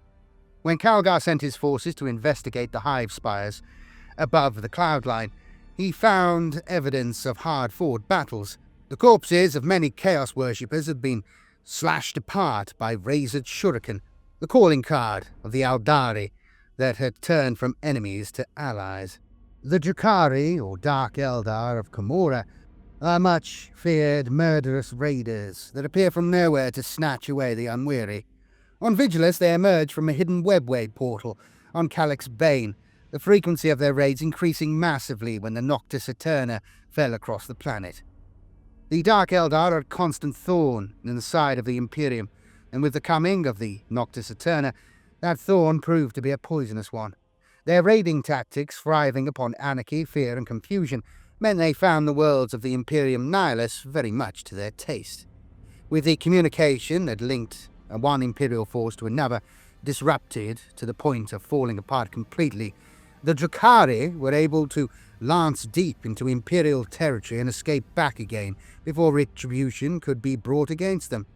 The Imperial war machine, already cumbersome and sluggish in comparison to the lightning raiders of the Eldar, were disrupted further by Vox ghosts that confused and obfuscated orders. When the Eldar raiders used their mastery of technology to lace these already fraught communique with the screams of those they had abducted, disorder and panic broke out, even amongst the veteran regiments of the Imperial Guard. The opening stages of the War of Beasts saw the warriors of the Drukhari cabals strike hard and fast at the cryogeologist minor groups that sought to siphon water from the Glacier Betus and Glacier Omicroid macro quarries. What had started as occasional predation escalated into large-scale war, and within a few months of the Great Rift's appearance in the skies of Vigilus, half of Calyx Bane was denuded of all life save that of the Drukhari. From there, they spread their invasions across the west of Durken and deep into the south of Otek, their raids growing bolder and more devastating with every passing week. Yet as horrific as these raids were, the true toll the Drukhari would take upon the war effort of Vigilus would only come to light later in the war. Much of the Dark Eldar menace in the third stage of the War of Beasts came from the homunculus covens, these connoisseurs of the diabolic that sit at the rotten heart of Dark Eldar society. Ostensibly, their covens invaded the planet's urban sprawls, eager to fill their larders and laboratories with flesh specimens. Their real motives were more personal, however. At the head of the invading force was the Coven of the Altered, who, much like the Aeldari of Samhan, had unfinished business with the Imperial forces of Vigilus. The Coven had finally met its match in battle against Rabute Guilliman during the Indomitus Crusade, and though its warriors had recoiled from open conflict, they had regrouped in Camorra to make a dire plan. They tracked several elements of the Ultramarines from afar, intending to strike at the Primarch through striking at his sons, and if they were able to harness Primaris gene tech in the process, so much the better. When they heard the warriors of Ultramar were to reinforce Vigilus, they made haste for the webway portal of Calyx Bane and emerged from the Arctic wasteland in force. These strike forces headed straight for the southern regions of Hyperia and Otek, launching such harrowing and spectacular attacks that they became known and feared as carnivals of pain. At times it was the racks and grotesques of the Coven that slaughtered the panicked and rioting citizens in the streets. At others it was even stranger creations, amongst them the cart-horse-sized ice mantises that had been captured from Calyx Bane and remade into iridescent, semi-biological pain engines. The horrors the Drakari unleashed could not go unanswered by the planet's defenders, a fact the homunculi flesh sculptures knew all too well. In truth, the spectacle of their assaults was but a lure, and it succeeded in its aim. The homunculi strike was well coordinated, not only with their Kabbalite allies, but with the arrow-swift assaults of their witch cult allies. Several witch cults had been lured to Vigilus with promises of rich reward, should they steal away enough Primaris Space Marines, not only to showcase in their arenas, but also to feed the alchemical and biomantic experiments of the homunculi. Though they avoided open war where possible, the Drakari lured, engaged, and in places stole away entire squads of Ultramarines that would fetch a high price back in the Dark City. A new doom. The fate of Vigilus was swinging from salvation to damnation, with each day the war ground on. For every district reclaimed, another was lost. Citizens prayed for a miracle to tip the balance in their favor, but quite the opposite was to occur.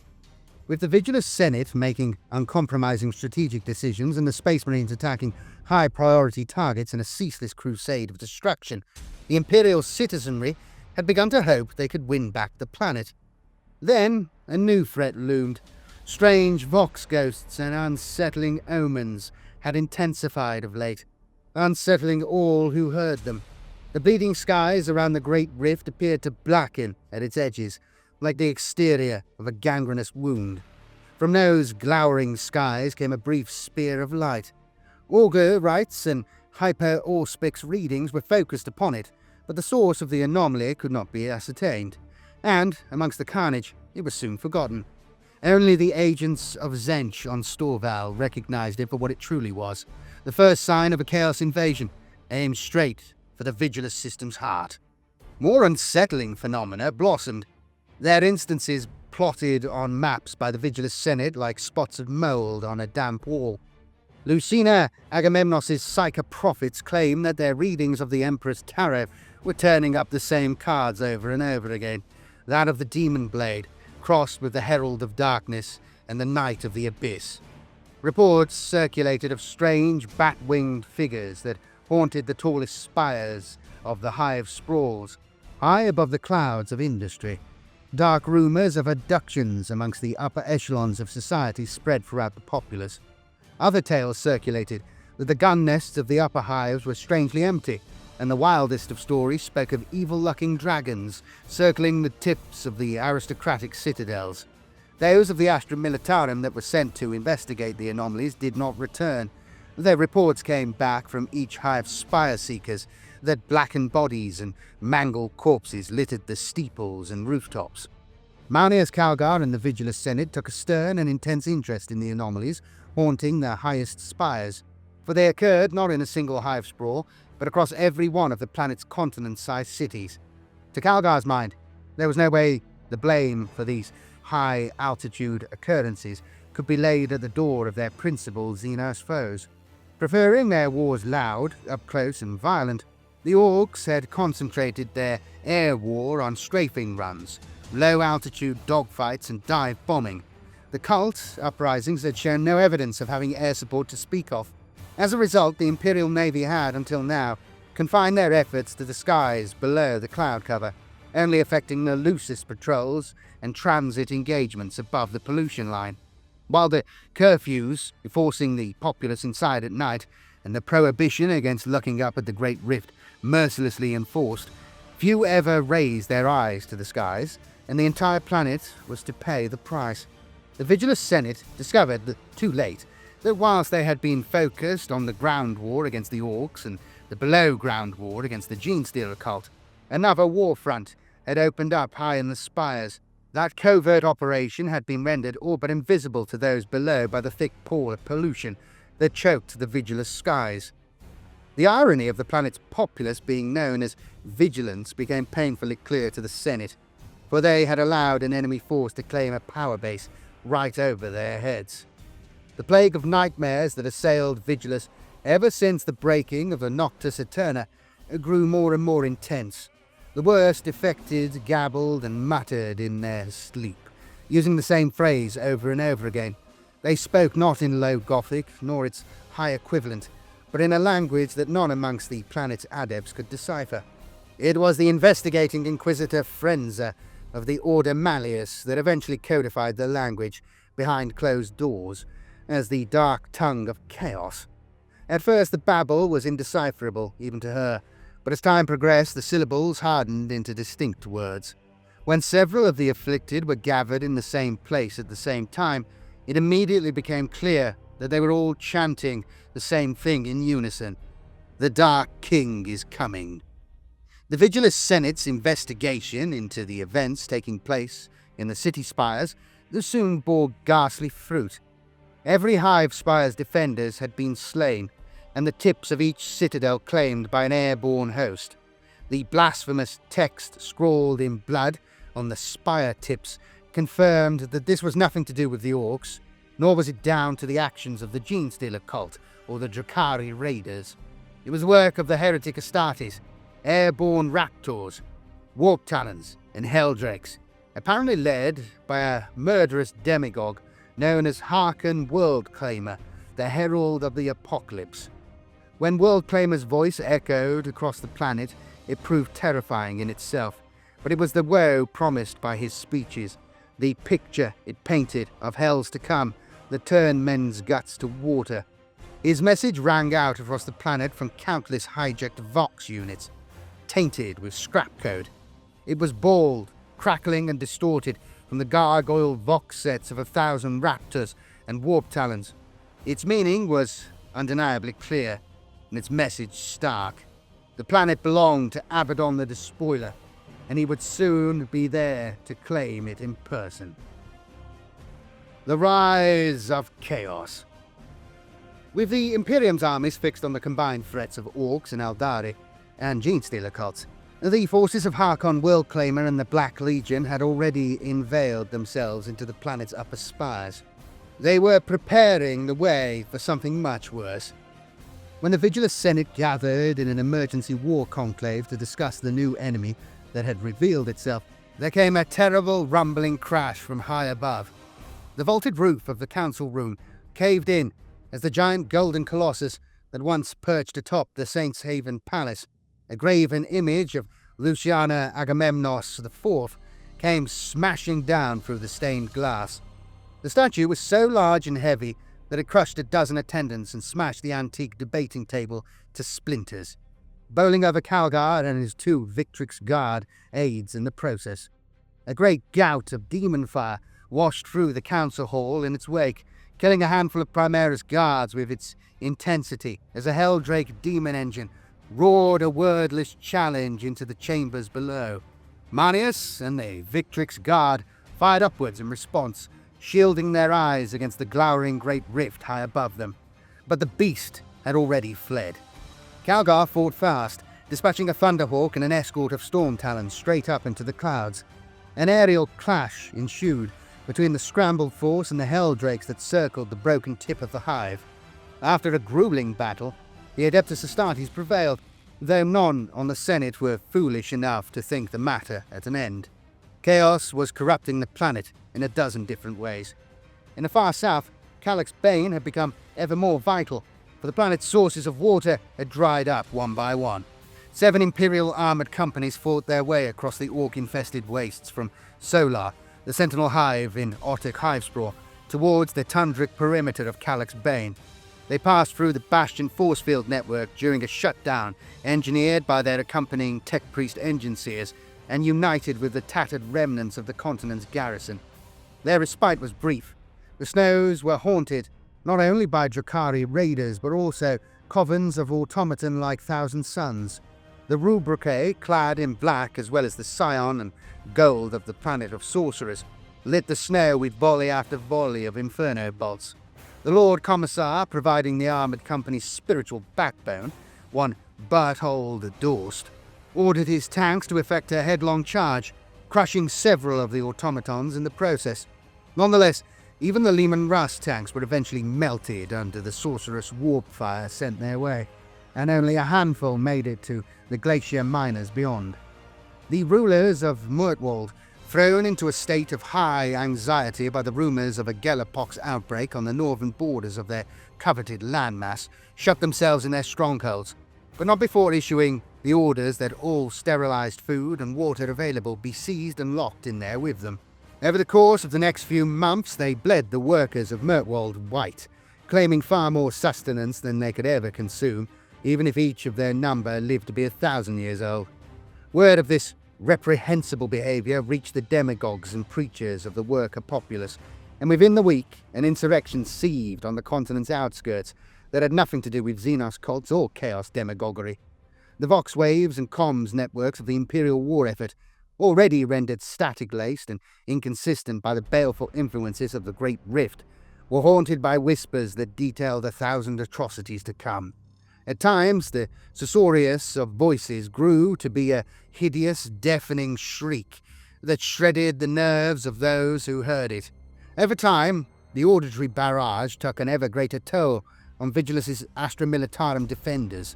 Eventually, many regiments stopped using their long-range Vox altogether, with the breakdown of communication lines further hindering the cohesion of the war effort on the planet. The Vigilus Senate was forced to spread its assets thinner and thinner. The battered world had been brought to the breaking point, and the worst was yet to come. The Vigilus Campaign, Part 2. The War of Nightmares. The bitter tale of invasion, desperation and heroism that unfolded during the War of Beasts was only the beginning. There was an even greater threat to Vigilus, the Nachmund Gauntlet, and the Imperium Nihilis as a whole. That of the War Master Abaddon, and the dread legions of chaos that marched at his command.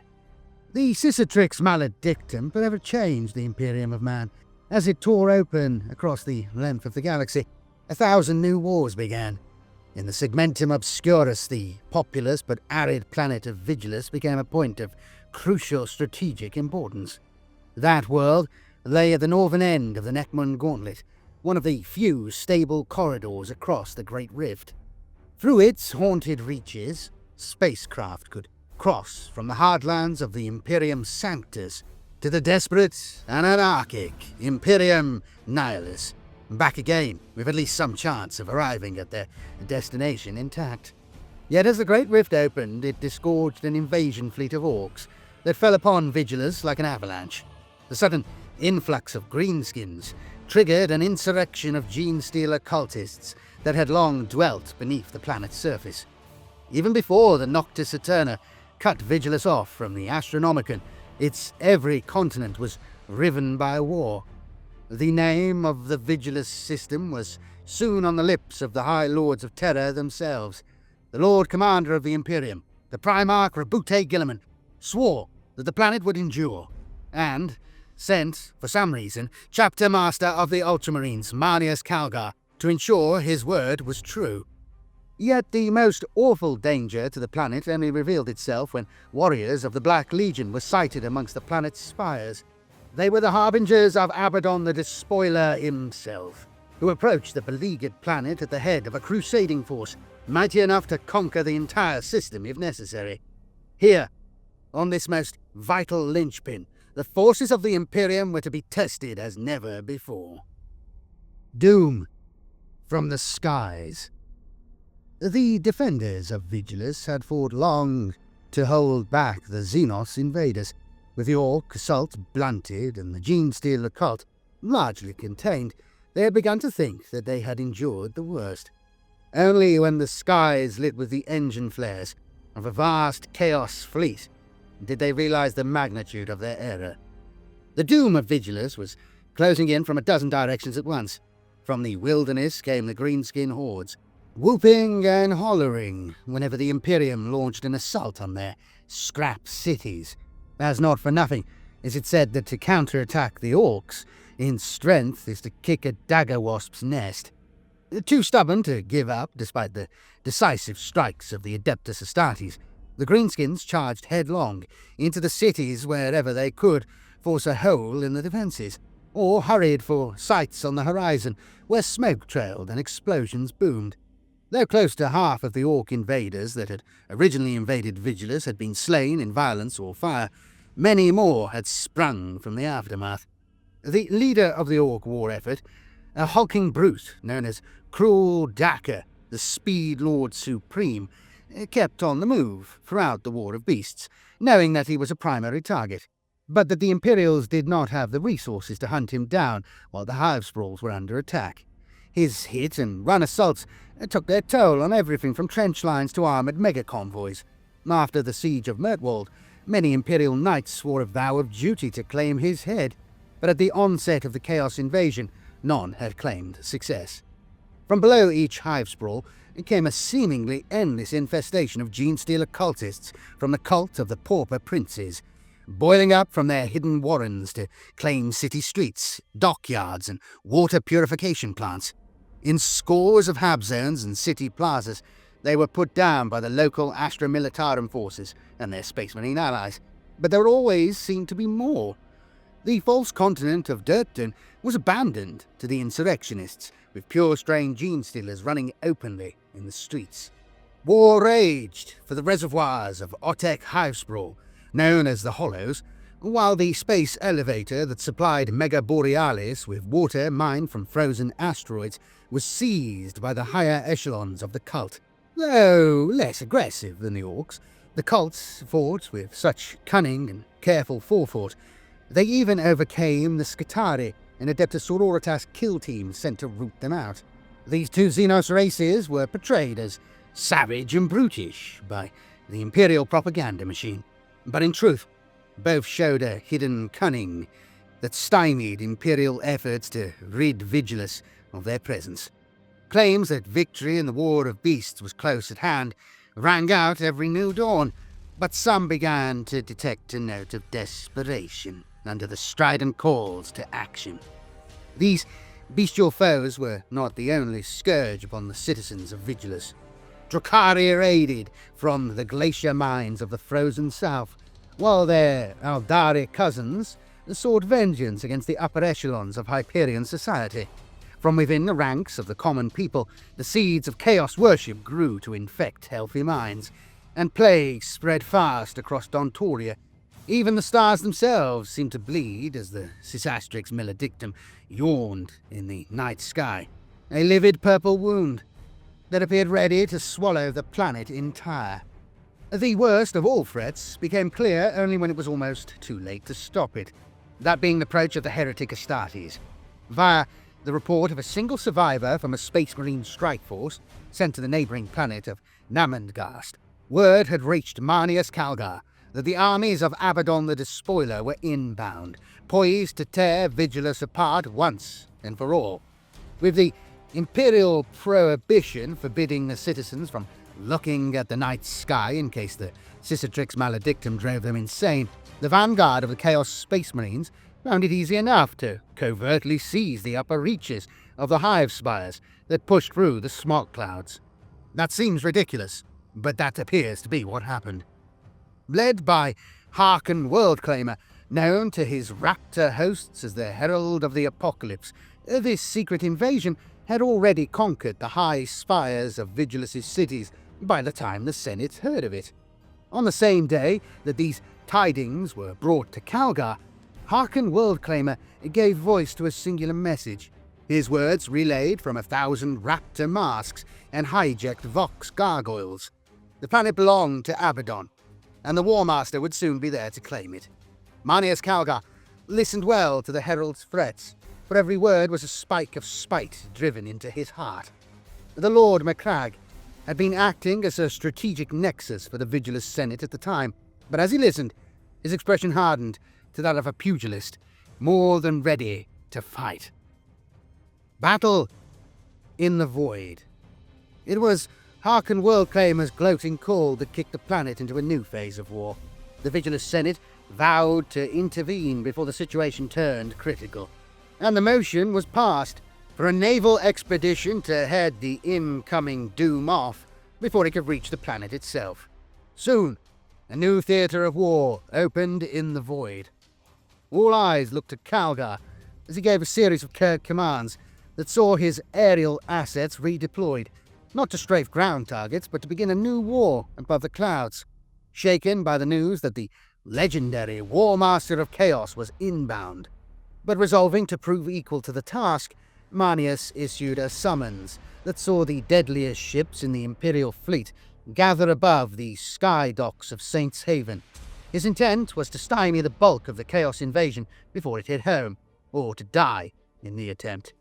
The Herald of the Apocalypse repeated his claim over and over, using his doleful message as a weapon to slash at the remaining hope and sanity of the Vigilus citizenry.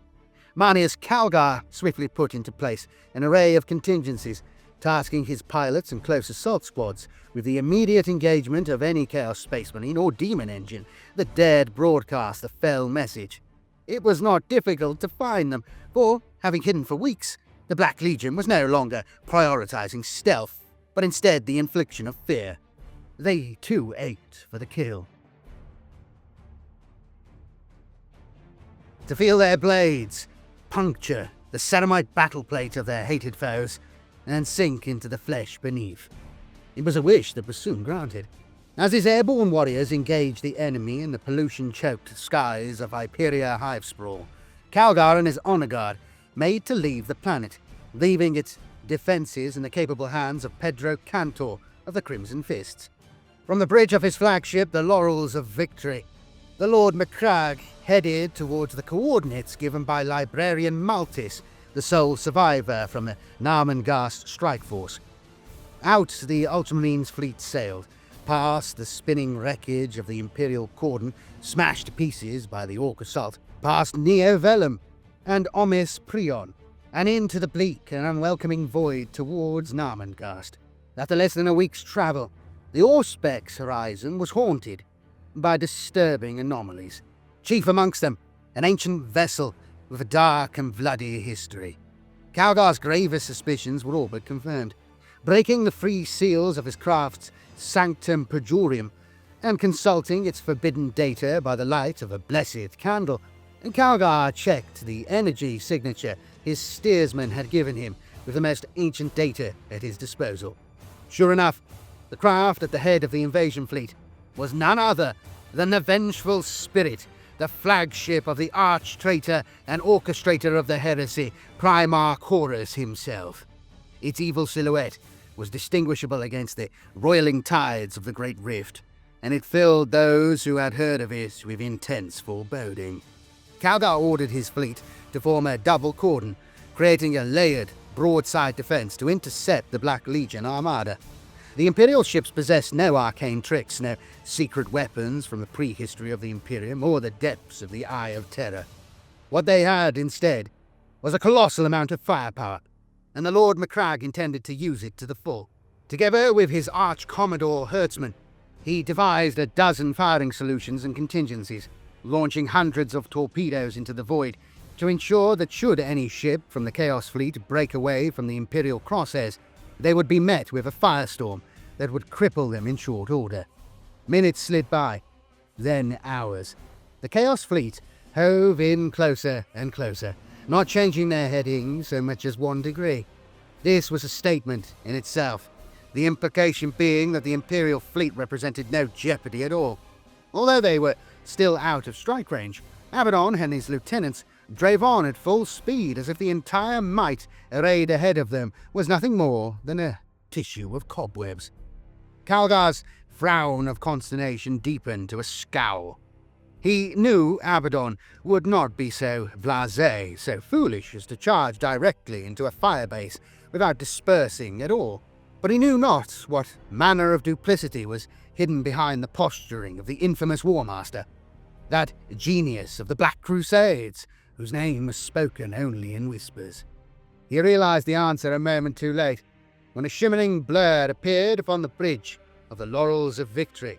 It expanded into a blinding portal of white light, and the hellish denizens of the warp screamed out, hungry for blood. The bridge of the Laurels of Victory burst into hectic action as the warp portal yawned open, disgorging pale-skinned hellspawn. Leaping forth from a tide of writhing, crab-clawed androgynes came a four-armed monstrosity that headed straight for Calgar. The Ultramarines, many of whom had faced demons before, laid down a storm of bolter fire that shredded the foremost invading creatures. These were not the slow and methodical plague spawn that had defiled Ultramar, but a fast and dexterous breed that danced through the firestorm and endured grievous wounds with shrieks of ecstatic glee. The four-armed giant bore down on Calgar as his gauntlets of Ultramar spat mass reactive shells into its pierced and jewel-strung torso. Lethro Agos and Nemus Adranus of his Victrix Honor Guard stood between their lord and his assailant, but their blows were met by the creature's shimmering shield, and they were battered aside. The demon's great spear darted in. Calgar caught it behind the tip. Slanesh every time. Holding it an inch from his heart, but he could not stop it, for the polearm was slick with nameless fluids. The creature leaned into the blow, and the spear slid through Calgar's grip to impale him through the heart. Quick as a snake, the creature lashed out a claw and tore out Calgar's throat. The bridge erupted into bedlam as the warriors of his Victrix Guard redoubled their attack. One by one, the demons were fought back by the veterans of Macragge until the battle became a stalemate, when the ship's navigator, Senioris, revealed his mystical warpie by removing his ornate bandana. The backlash of etheric forces racked the bridge. The four-armed greater demon that led the host fell back into the wall with a despairing wail, and, as the navigator advanced, the portal closed. Yet the damage had been done, as Vox reports came from across the fleet, relating similar events on all its principal warships. The dreadful truth became clear. The battle against Abaddon's fleet had been lost before it had ever begun. A dark, new dawn. The Ultramarines' fleet returned to the war-torn planet of Vigilus, to find it in an even more desperate state than when they left. Pillars of smoke rose high from every hive and population centre, and still the worst was yet to come, for the true architects of the latest string of disasters were drawing perilously close. The demon assault on the Laurels of Victory's bridge had left anarchy and destruction in its wake. A dozen similar strikes had ensured. The intership clarion array rang with agonized screams and panicked orders, interspersed with the static of the void. The lead ships of the Ultramarines' fleet were reeling, dealt a crippling blow from afar by Abaddon's hellish allies. Blood swelled across the command decks of a dozen strike cruisers, and strobing images of demonic killers plagued every ship within 100,000 miles. Arch Commodore Hetzman, upon seeing Marneus Calgar with his throat torn out and a gaping wound in his chest, saw only one path left open to him. With the surety of a man used to the burden of command, he made his decision quickly. If they were to turn back now, they could live again to fight another day, and ensure Lord Macragge was brought back from the brink of death. The Victrix Guard, their primary duty to protect their master, nodded curtly in reinforcement of the decision. With the remonstrations of the Ultramarines officers still yearning for a fight ringing in his ears, Arch Commodore Hetzman ordered a fighting retreat. One by one, his fellow captains followed suit, but the Laurels of Victory led the fleet in spirit as well as in rank. Within the hour, the entire Imperial blockade was falling back, lances and bombardment cannons blazing as they made for their muster point in the orbit of Vigilus. Abaddon's arrogance had proved well-founded. For though his fleet took significant damage, it was far from broken, and its return fire ravaged many Imperial craft in exchange. With the demonic minions of his dark patrons at his beck and call, the War Master of Chaos had crippled the Imperial defence with a single stroke. His passage to Vigilus was all but unbarred. Even as henchmen fought valiantly to buy his fleet time to recover, Marneus Calgar was hurried to the prime apothecarium of the Laurels by his Victrix guard. There he was treated by a conclave of elite apothecaries. His second heart had kicked in as soon as his primary heart had been sliced in two by the demon's spear, saving him from an untimely death. And his Belisarian furnace had triggered a rush of stimulants to keep his system going. His ravaged throat was sutured, reinforced and regrown, the apothecaries administering intense regeneration chem baths, cyborgization surgery, and a lengthy rejuvenant treatment. Although he survived the ordeal, Calgar was not unmarked by it, and ever after spoke with a faint mechanical burr to his voice. The return of the Imperial ships to the docks above Saints Haven was greeted with great jubilation by the citizenry below, and in the places not still fraught with battle, there were celebrations in the streets. Although the people were still forbidden from looking upwards, lest they catch a glimpse of the Great Rift, none could mistake the sullen growl and throb of the ship's engines. The Imperial propaganda machine went into overdrive to explain the sudden presence of the fleet, insisting that it had returned to see Vigilus liberated, rather than admitting the truth of its retreat. At the onset of the mission, the Imperial Vox broadcasts had been so insistent that Calgar's armada would meet with unalloyed success. It was natural for the populace to assume that the enemy threat, the precise nature of which had been carefully obfuscated, had indeed been defeated. There were those amongst the populace that knew the truth, however. These included the sons of Vanadan, latter-day scions of the demagogue, who had fueled the rise of Storval's Zentian pyroclastic cults during the War of Beasts. These Chaos followers claimed to be able to read the future in the flames. They spread the rumour that the Imperial fleet had been forced to return to Vigilus by the true inheritors of the planet, the worshippers of the ancient gods from before the reign of the Emperor. With the words of Haarken Worldclaimer still ringing in their ears, the people of Storval and Hyperia gave gradual credence to these rumours, until an undercurrent of fear and doubt ran beneath the claims that all was well.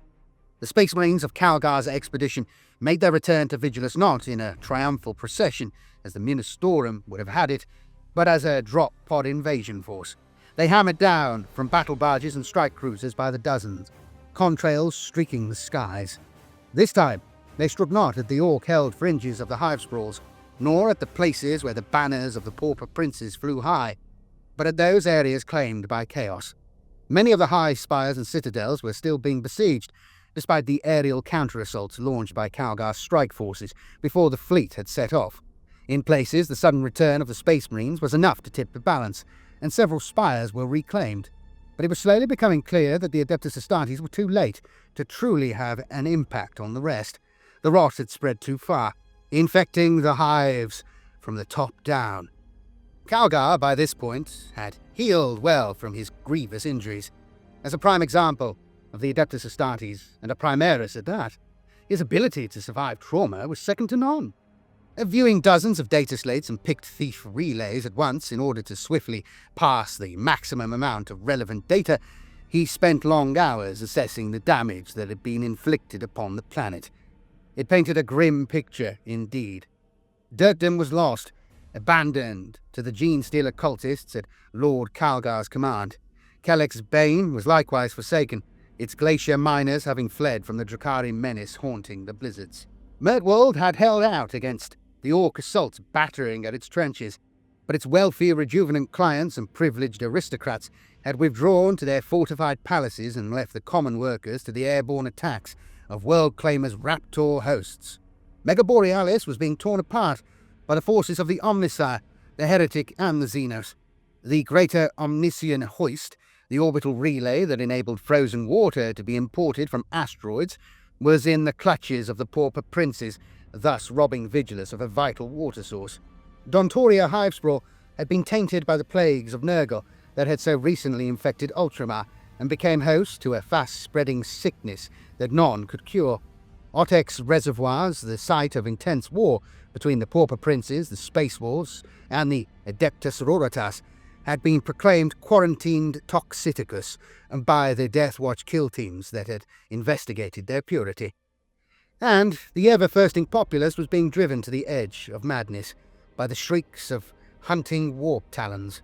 Storval, its geomantic sites, tortured by the agents of Martyr Vanadin, was home to 3 erupting volcanoes which were hurling billions of tons of ash into the skies to rain back down as smouldering cinders that burn the flesh. The planet was on the brink of total ruination, and the arrival of the inbound Chaos host would likely drive it over the edge.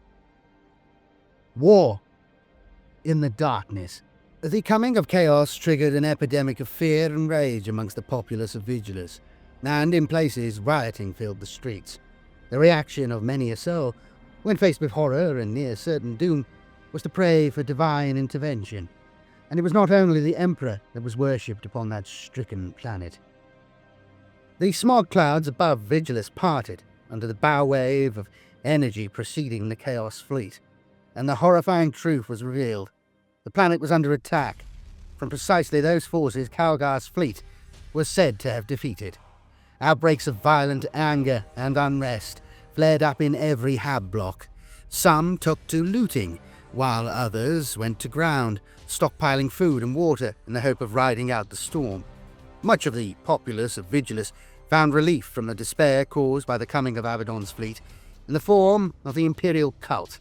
The Adeptus Sororitas and Ministorum priests on the planet found themselves being followed around by crowds of devoted pilgrims, ranging from ragged flagellants to organized gangs calling themselves Frataris Militia.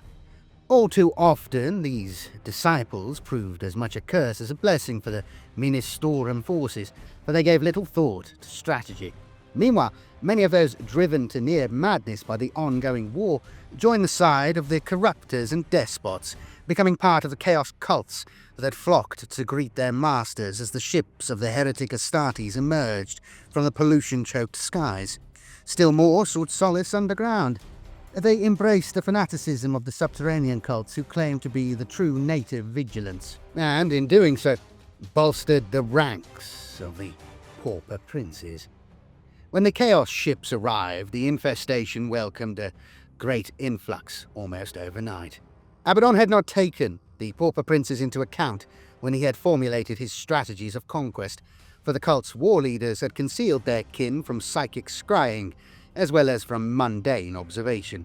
Even as the Black Legion and their renegade allies fought to claim the Hivespraws from the top down, they encountered stalwart resistance from resurgent gene sects sieving up from below.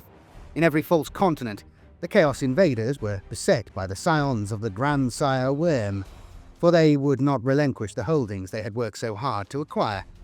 The Chaos invasion of Vigilus, or the Xeno-cultist stronghold of Durken, attacked in force. The continent's fate had been given to the infamous Night Lords, as well as elements from the renegade chapter known as the Scourged. Their mission was to capitalize on the fear and confusion engendered by Haarken Worldclaimer's Demon Vox broadcasts and drive the Hivespraw over the edge into an abyss of madness and violence. It was a task to which the two forces were eminently suited. Only a small force of Night Lords were part of the invasion. At that time, the majority of their notorious brotherhood was near the Eye of Terror, attacking Craftworld Ulthwy. The Night Lords' leader, Ramagan Savastus, had made a deal with Abaddon to ensure he was given Ashenid non-Hive as the locale of his primary attack. He had learned from his skull-masked visionary brother Vranus that the capital city's large criminal population might prove excellent recruitment grounds for a new generation of warriors, or if that failed, hardy slaves. Yet even Vranus had not foreseen the extent of the Xenos corruption that ran throughout Durken. There was something about the psychic gestalt of the Genestealer hybrids that made it difficult for him and those like him to sense their presence. Whether this was a deliberate obfuscation on the part of the cult's maguses or some innate echo of the shadow in the warp that precedes each tyrannid hive fleet, Vranis could not tell. Either way, it proved to be a deciding factor in the wars to come.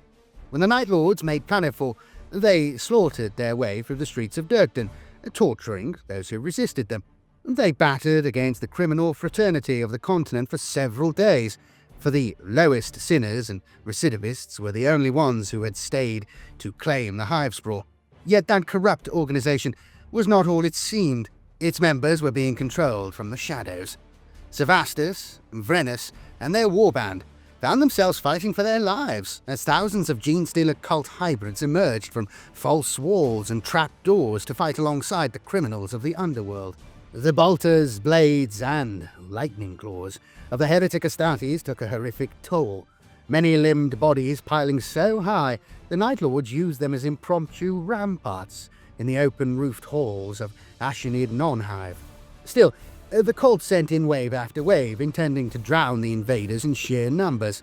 The cult did not risk its pure-strain Genestealer offspring against the Night Lords.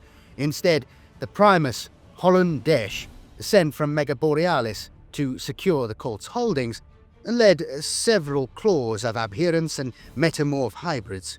The shock assaults proved enough to break the Night Lords and the Scourged alike. Durken remained in the hands of the Pauper Princes.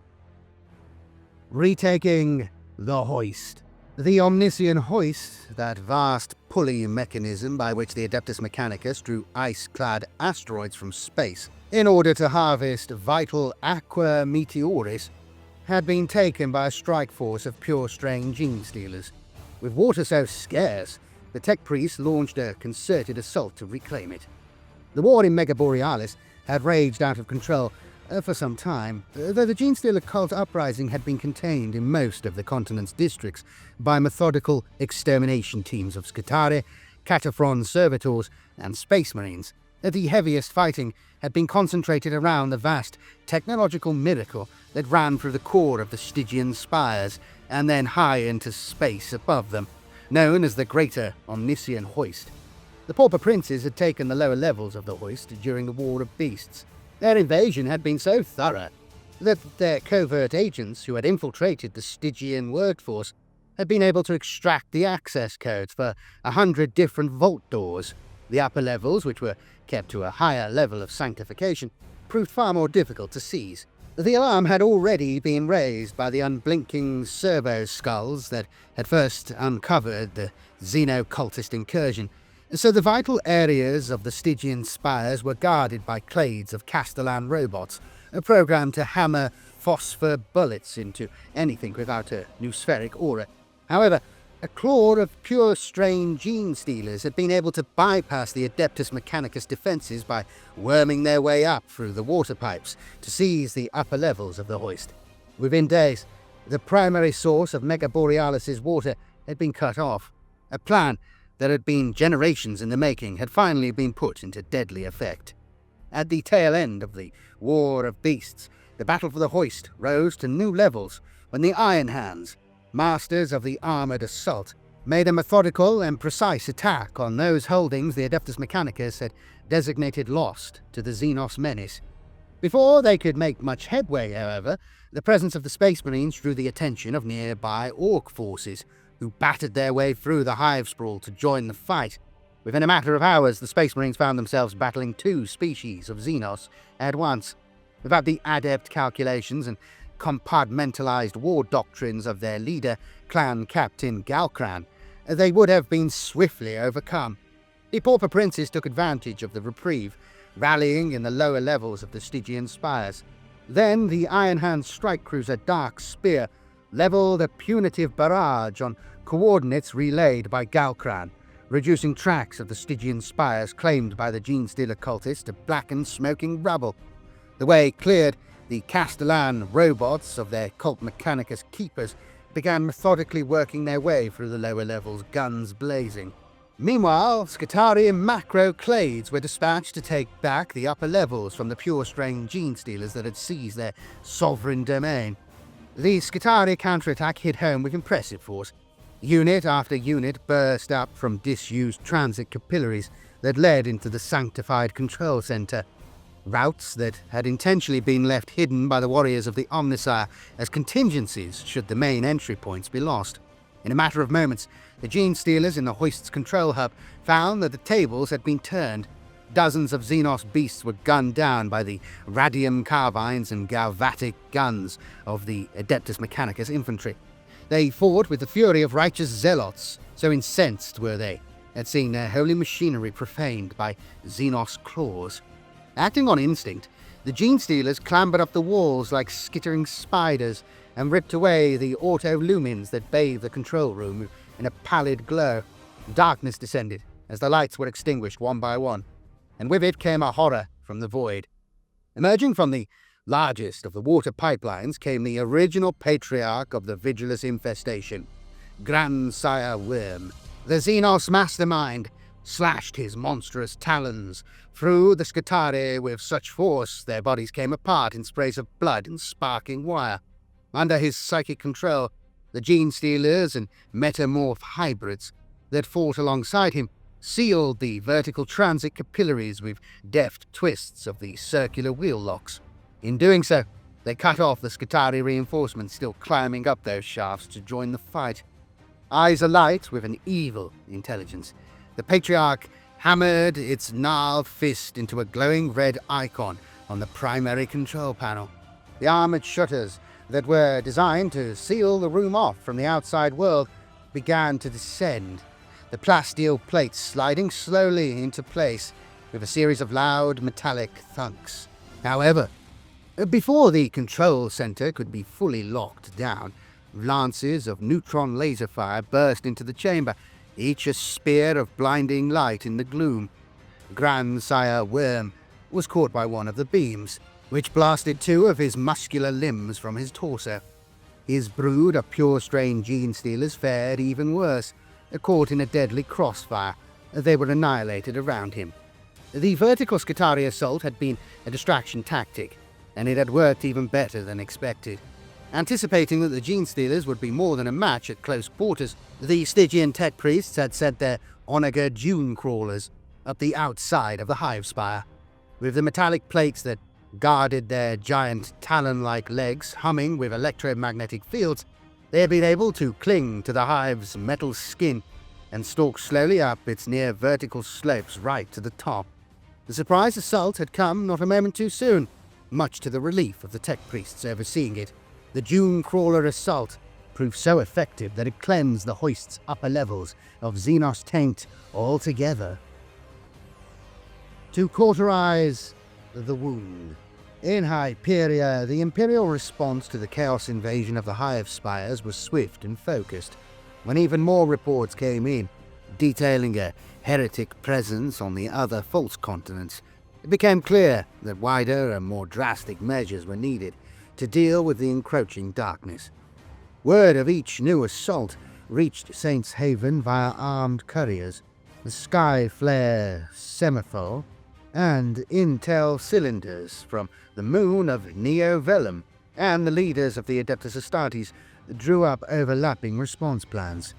Though they had made many tactical gains in the spires of Hyperia and further afield, the grand strategy had to be revised over and over, as it became clear that Abaddon had brought a dark alliance of renegade chapters and traitor legions to bear against Vigilus.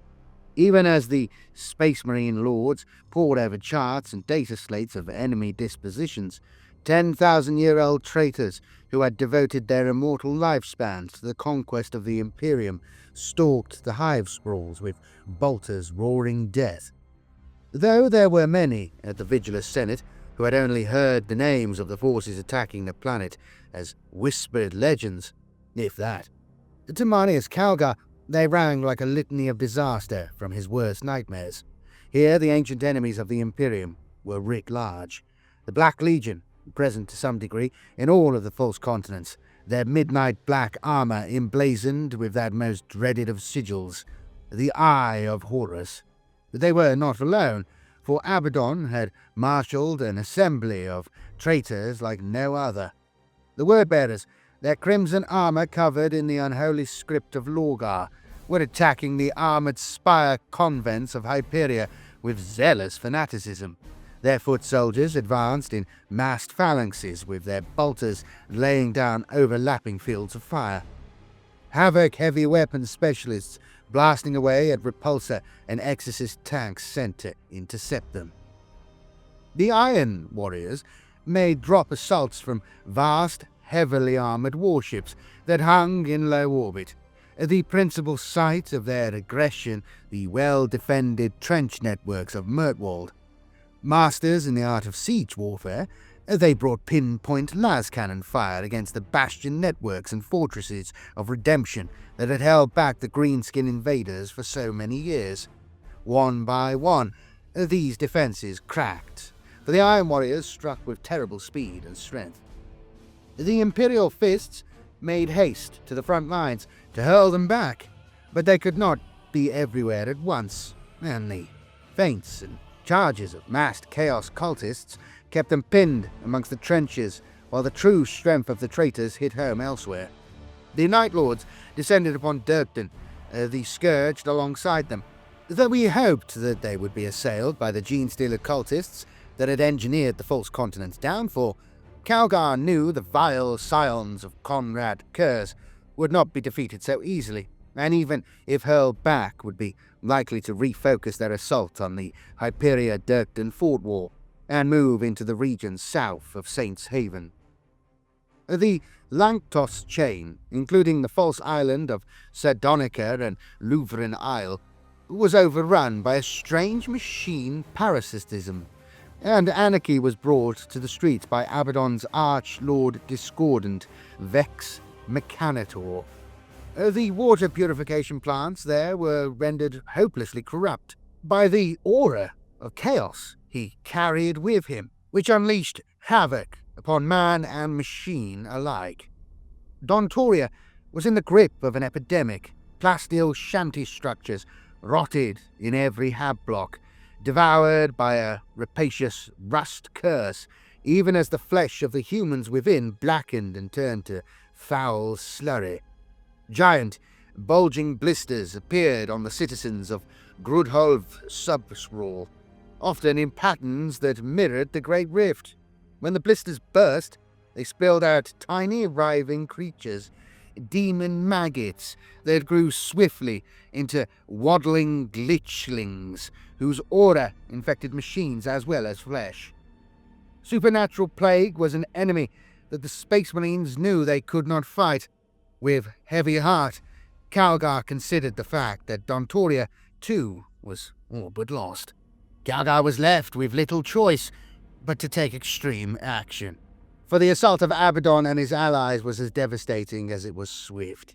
Yet having so recently conceded Durken to the Pauper Princes, he balked at the idea of giving up territory to the Chaos assault. The matter was discussed with vehement passion in the Vigilus Senate, but at first no one could agree on a course. In the end, it was Lucian Agamemnos, the planetary governor, who helped make Calgar's mind up for him. The upper levels of many hive spires, taken over by the forces of chaos, had been lost. She suggested that a deal be struck with the Adeptus Mechanicus and their industrial machinery brought to bear to cause a seismic disruption of immense magnitude. Using tectonic frag drills and bore hives, they could topple the highest edifices across Vigilus. Calgar was not convinced. Not only would the tumbling buildings crash down to crush thousands of citizens, and the fissures opened up in each Hivespraw damned tens of thousands more, the effect upon morale would be crippling. Furthermore, Lucian had stood in direct opposition to the works of the Adeptus Mechanicus for decades, and a reversal of policy would be seen as a sign of desperation.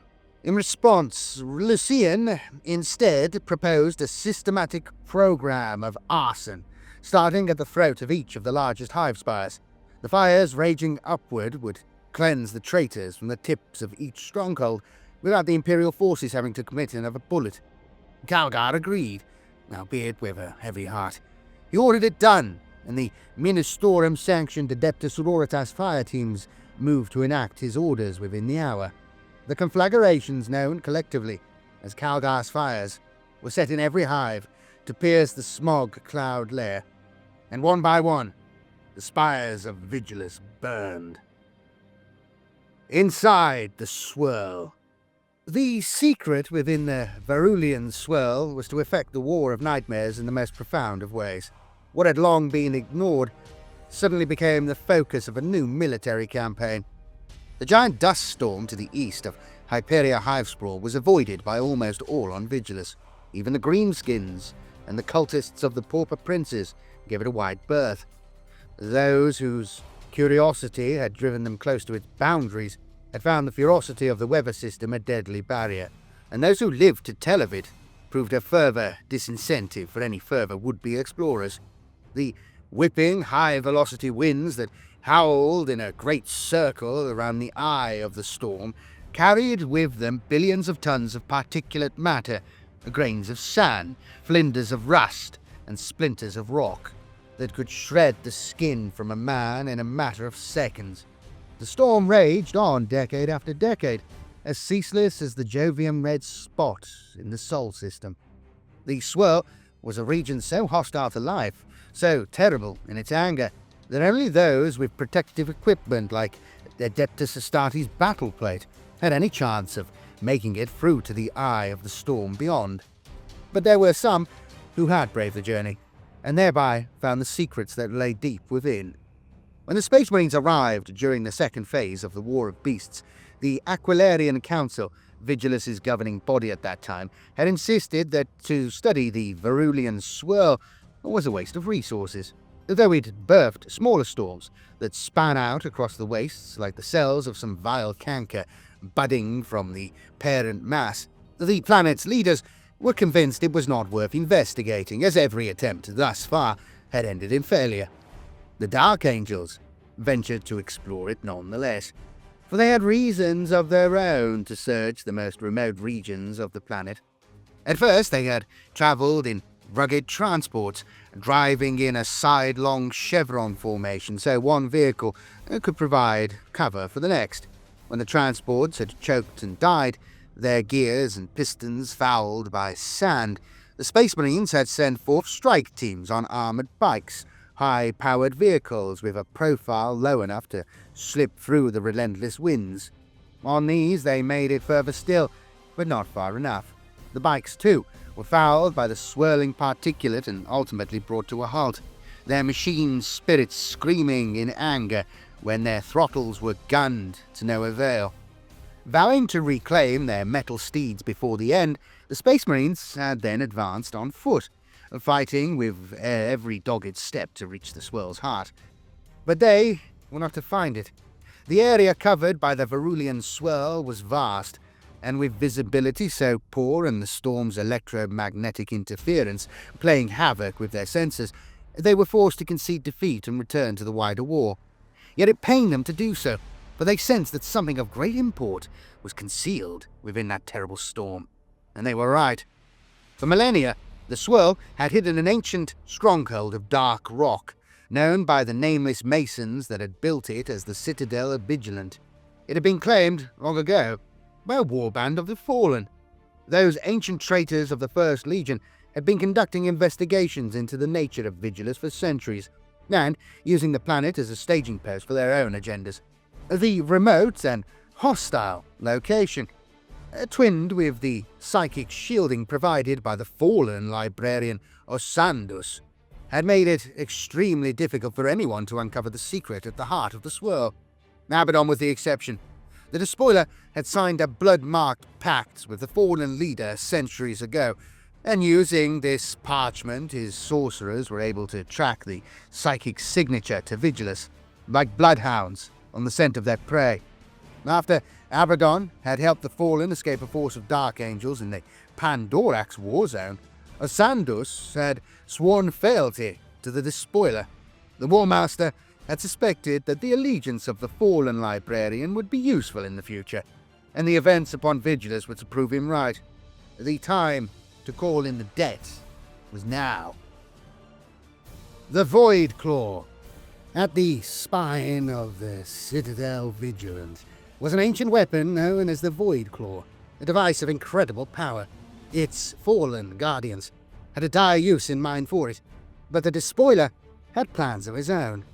Upon reaching the planet's orbit, Abaddon's flagship, the Vengeful Spirit, took up geosynchronous position above Storval, the vast ship revolving about its axis to level a punishing broadside at any Imperial craft that came too close.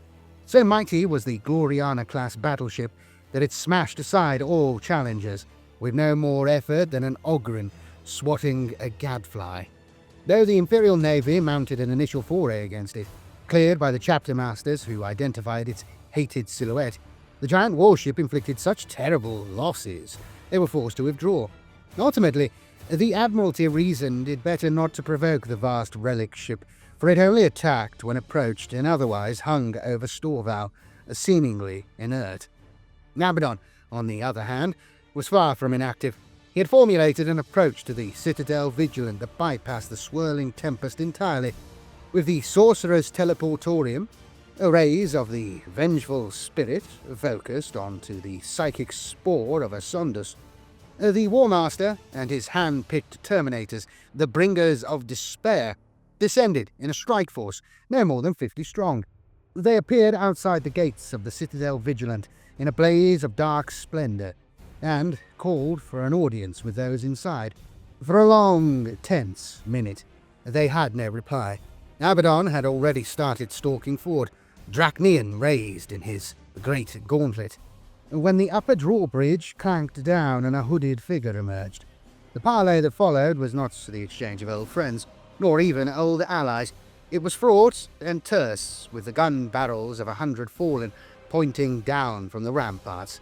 The Black Legion showed not a moment's hesitation, nor a twitch of their guns, not even when the artillery emplacements and macro cannons of the Citadel Vigilant tracked slowly towards them. Although all were on high alert, their guns remained silent. Instead, a war of words began. It was a battle that Abaddon was well equipped to fight, for the Despoiler had brokered deals with the Lords of Renegade Chapters and the Demon Primarchs of the Traitor Legions. Some amongst the Black Legion claimed he had even spoken with the ruinous powers themselves, and maintained his sanity, or most of it, in the process. It was for control of the Void Claw that Abaddon bargained. The weapon at the heart of the Citadel was like no other. It did not fire projectiles, but instead forced a breach in the fabric of space-time itself, focusing the beam of crushing energy upon a single point to open a gravitic anomaly smaller than a pearl. Though tiny, this singularity could bypass all known types of force field. The potential devastation that could be unleashed was incredible. The gravity of that anomaly was so strong it could draw all matter around it into its ravening nothingness, a fierce void from which nothing and no one could escape. To the Fallen, the Void Claw was a weapon to be unleashed upon their bitterest enemies, provided they could lure them into the right place at the right time. For the spire-like device was intended to engage warships, not armies. To Abaddon, however, it was a tool with which he could reshape the Nachmund Gauntlet. The Despoiler outlined a plan to Asundus, whereby the titanic weapon would be fired not at an enemy target, but at the area of space, equidistant between Vigilus and its moon, Neo Velum.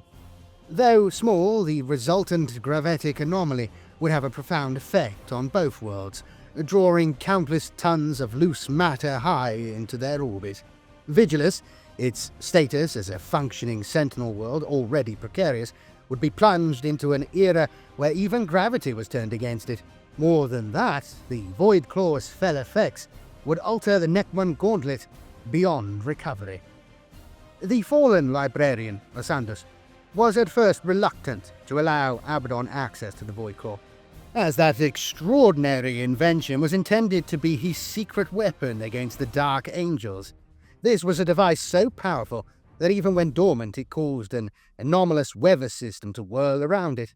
It was so ancient and strange that Asundus did not fully understand it, though he had made psychic communion with its spirit and had reached a rapport with the malevolent weapon sentience. The librarian's plan had been to gather an army of the fallen so large that his former kin, the Dark Angels, had no choice but to investigate in force. Osandus allowed them to learn of the gathering through the deliberate confessions of fallen captives, warriors who had willingly sacrificed themselves to further the wider strategy. Thus, the librarian ensured that the correct information was revealed at the right time, luring the First Legion's remnants to Vigilus, in all probability upon the space-going fortress monastery known as the Rock. Once that great warship entered orbit, the Voidclaw would be unleashed. The librarian intended to coax the Rock into committing to an orbital bombardment, trusting that the ancient force fields around the Citadel would protect his warriors as he returned fire with the Voidclaw. Should the device open a singularity within the Rock, it would crush the space-going fortress from the inside out. Yet Abaddon's plan for the destruction of the Nachmund Gauntlet was so compelling in its vision and scope that Osandus came to see its virtue. To strike back at the Imperium as a whole would be an even sweeter prize. With the chanting of sacraments and the shattering of ancient wards, the Voidclaw was brought to shuddering, crackling life. Dust whirled into a high spiral, the ground shuddering as the entire citadel was rocked to its foundations. The air itself screamed as the Voidclaw went to work, and a tiny singularity was torn in the fabric of real space, high above the planet. False tides. When unleashed, the Voidclaw had a horribly deleterious effect on Vigilus. Just as a moon affects the waters of the world below, the gravitic anomaly pulled everything upon Vigilus towards it, destroying a great deal in the process. The disruption it caused spiraled quickly to the level of a global catastrophe. The terrifyingly strong lure of the Voidclaw's gravitic singularity, known thenceforth as the Verhulian anomaly, had countless consequences for the Imperial war effort. The effects were so dire that the Vigilus Senate was flooded with intel from across the world, and the streets of Saints Haven thronged with messengers and petitioners from every active front. Subsidiary war rooms were opened in chambers throughout the governor's palace, each one a triage and solution center for a separate theater of battle. Yet even with Marneus Calgar's prodigious strategic acumen coordinating them, the Imperial commanders found themselves unable to categorize the ever-changing face of the War of Nightmares, let alone reverse its course. By the time one disaster had been reported, two more had begun to unfold. The first to feel the anomaly's baleful pull was the fleet that hung in orbit around Vigilus. In the hours before the Voidclaw's thrumming engines had activated, the admirals of the Imperial fleets had watched in confusion as the Chaos ships had changed course, taking up new positions that appeared to have no strategic value. It was Arch-Commodore Van Sertoria that first noticed that they were all facing away from the Veruan Swirl, but she could not guess why. Only when the gravitic singularity opened did the Imperial admirals realize that the change of orientation was for good reason. The Chaos ships had shifted to points where they could counteract the effects of the anomaly with their engines. The same could not be said for the Imperial fleet. The Outrider ships, tugs and cutters that were near the gravity well of the singularity found themselves veering off course to crash into the Leviathan ships they were supposed to be escorting. Planetside, strings of explosions erupted as all manner of hell broke loose. The Veruan Swirl was stretched up into a vast, spiraling cone towards the anomaly, a gigantic talon of dust that could be seen halfway across the planet.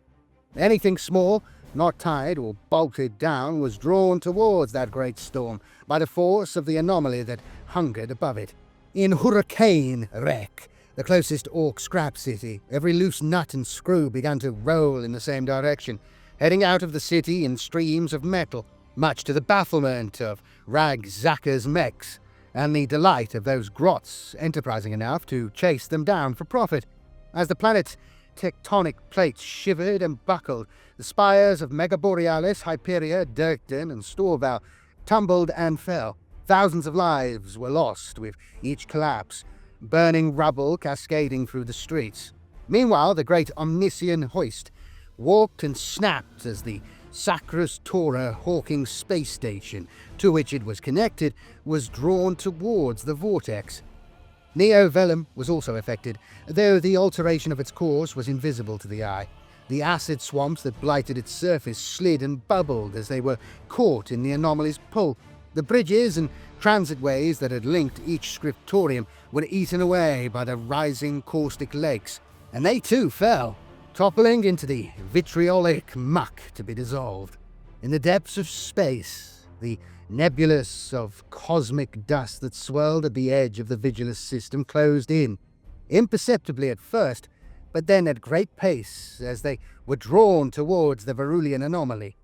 Above Vigilus, the light of Astrovigila became dimmer with every passing day, masking the planet below in gloom and worsening Imperial morale still further. With one act of parley, by calling in a singular debt, Abaddon had struck a blow against the Vigilus system that would be almost impossible to counter. Water, too, was drawn by the false tides of the gravitic anomaly. The theft of this priceless resource was as much a part of Abaddon's plan as any other consequence, for although his power-armoured legions could survive with next to no liquid intake, the lack of it would cripple the Astra Militarum and further undermine the planet's morale.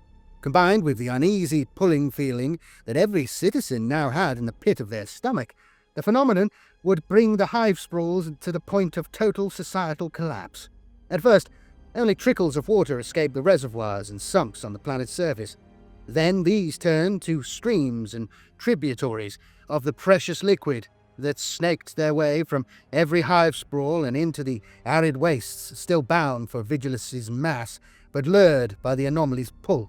Much of the water was lost, absorbed by the porous landscape, but where the source of each outlet was significant, as was the case with the giant reservoirs that dotted across the planet's surface, a glittering river wound its way towards the Veruan Swirl. In some places, new and shallow seas formed and flowed across the desert. The movement of water was all but impossible to stop. Hundreds of thousands of dehydrated citizens staggered and struggled with one another as they used turins, tankards, ration tins, and even cupped hands to scoop up as much of the Aquarius bounty as they could. Initially, the citizens did so with a sense of triumph and wild hope that most precious resource, usually guarded fiercely by the rich and influential, now seemed free to anyone who could harness it. Slowly, it dawned on them that the water was painfully finite, and that time was short. Scuffles broke out over every newly formed rivulet, fist fights turning to knife duels, then even to gun battles in the streets. Wherever water flowed on towards the swirl, behind it came a thirsting mass of wide-eyed unfortunates. The Imperium's grip on Vigilus, already drastically undermined by the serial invasions that had battered its surface, had been compromised yet again. With the military echelons forced to prioritize their own water supply, a deadly drought amongst the populace seemed inevitable. The Iron Fist closes tight. Vigilus was being choked by the forces Abaddon had unleashed upon it. What had once been a world at war was now becoming a living hell. But it was not only the Imperial forces that were under pressure. While the gravitic curse Abaddon had levelled against the planet Vigilus was bending the laws of physics to the cause of anarchy and disruption, the doomsday creeds his invading forces spread everywhere they went, along with the strange warp-summoning structures his allies were building across the planet, were having much the same effect.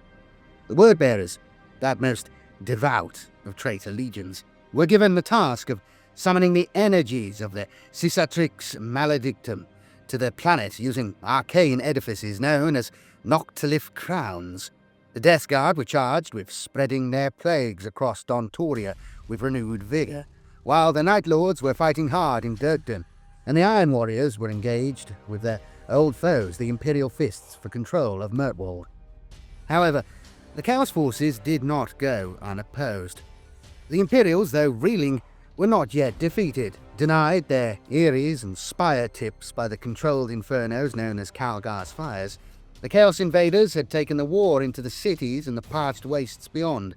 Some of the traitor legions, the World Eaters foremost amongst them, were content to slaughter and destroy, as the defenders of the Giants, a series of massive crenellated plateaus in northern Otek, found to their cost.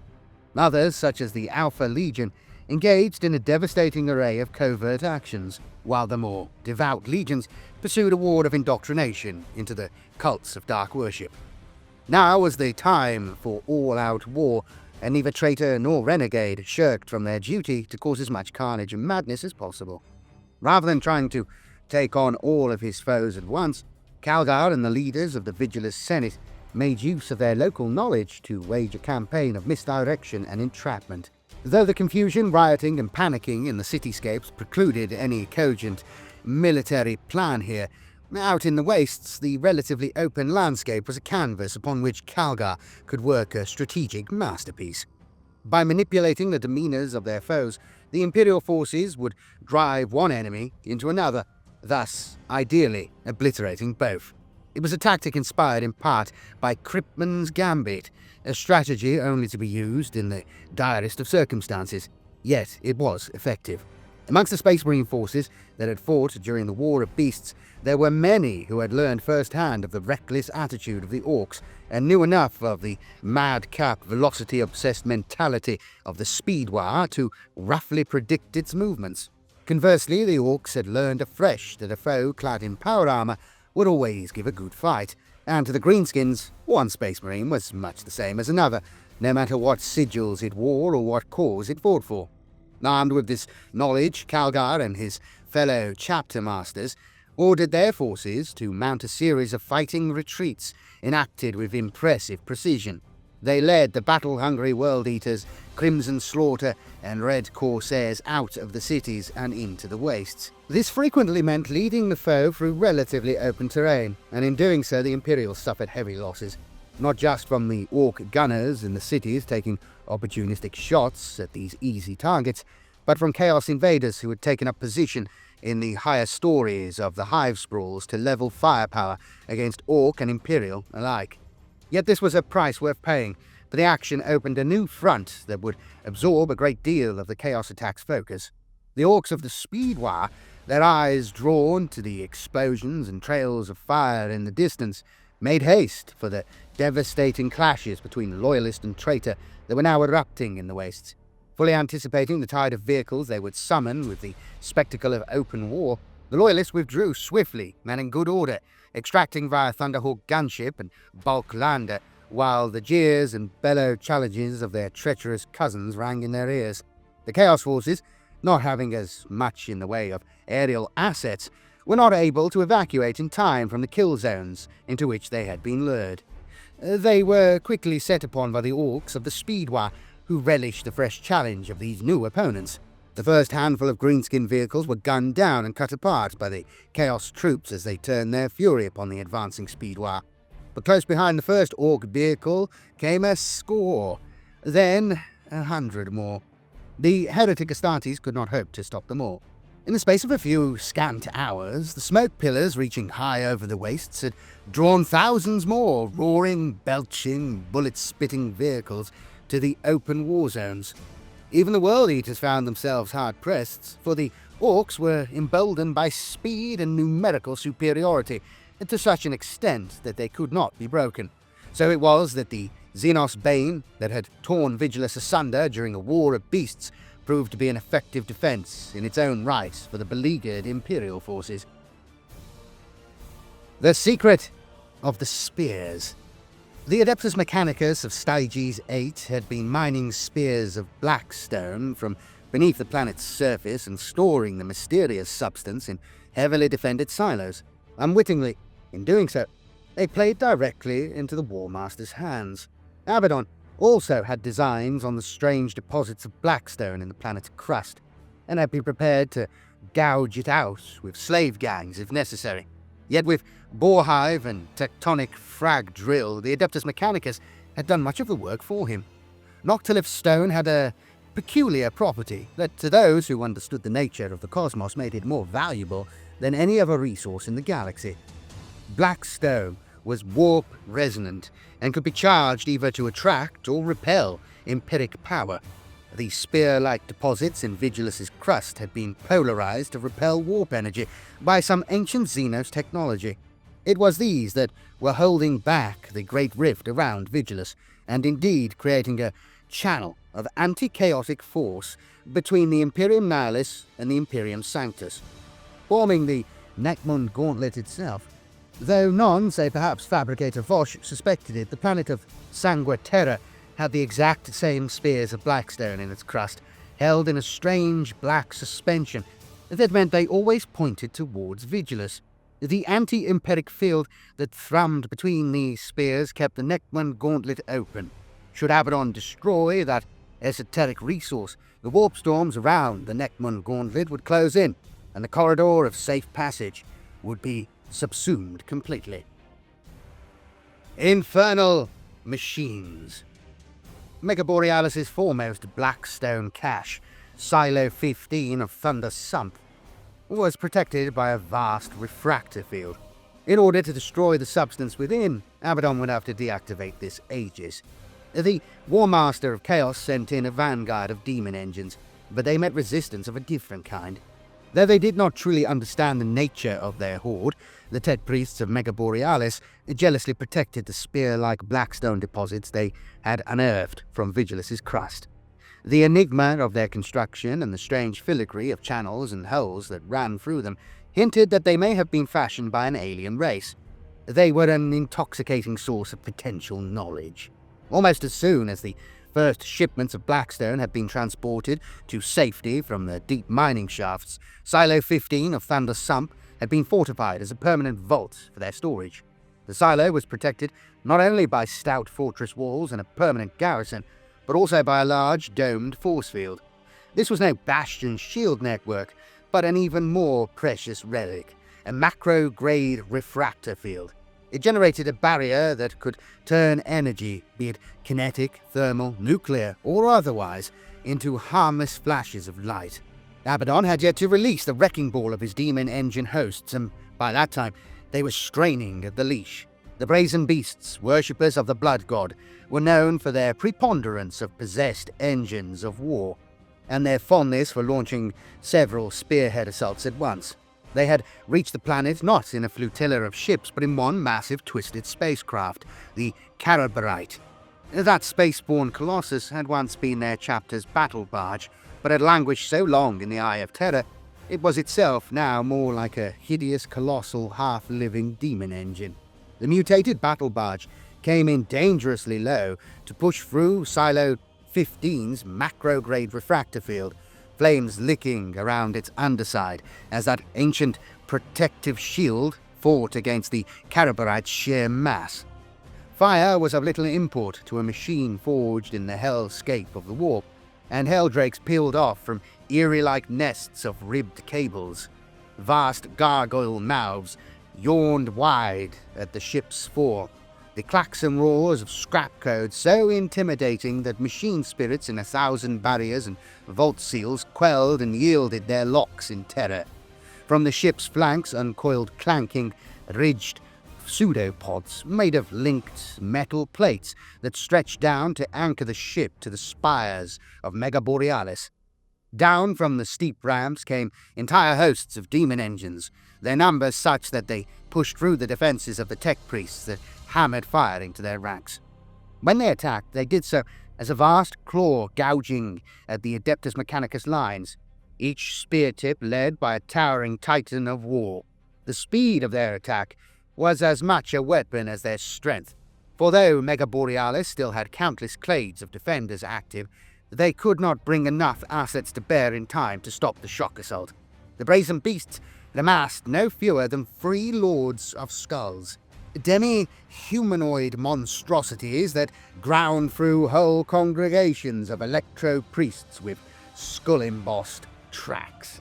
The packs of forge fiends thundered alongside them like giant hounds accompanying some godly hunter, using their vast metal claws to bat aside the Cataphron breachers that drove forward to intercept them, with crackling blasts of energy. As a concentric circle of Castellan robots formed up around Silo 15, many-legged venom crawlers scuttled towards them, their bulbous abdomens emanating strange, etheric forces as they pounced on the towering automatons and stabbed at them with piston-driven legs. The Adeptus Mechanicus, having armored their stronghold against all conventional attacks, had discounted one aspect of the Chaos Assault: sheer demonic savagery. The coming of the Seberite had also caused other forces to rush to the site of the battle. Over the latter phases of the War of Beasts, Megaborealis had been occupied by greenskins as well as Chaos worshippers, and they were eager for a fresh challenge.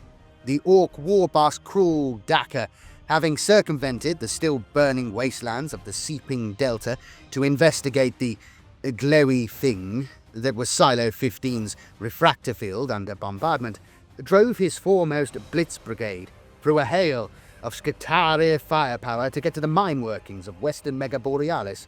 A fleet of massive flatbed trucks carrying the giant metal creations of Big Tanker smashed through the pitted sprawl of Thunder Sump and bullied their way into the silo districts beyond. The armoured assault ploughed through the Chaos cultists and renegades that formed the body of the Brazen Beast's army without a moment's hesitation. Though he lost dozens of battle wagons to the heavy firepower of cannon-armed demon engines on the way, Cruel Daka was not to be stopped, with boxy orc vehicles and chaos war machines exploding all around him. He bellowed a mighty wah that drove his speed freak followers into a frenzy. The vehicular rampage ground a path to the commanders of the enemy forces through sheer bloody-mindedness.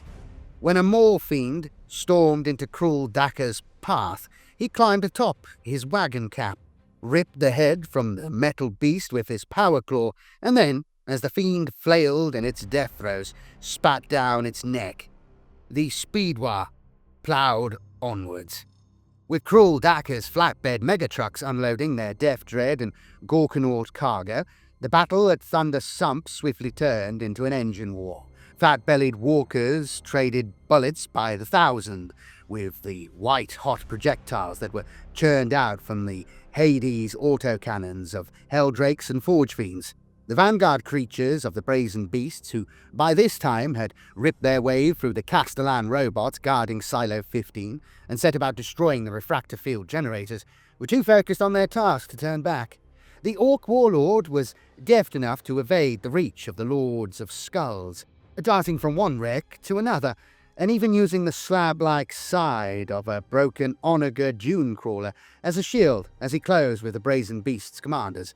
The warpsmith Gorber Demonbind, the creator of many of the vanguard beasts, found himself assailed by the bleeding, roaring orc leader, and met his end at Cruel Daka's claw.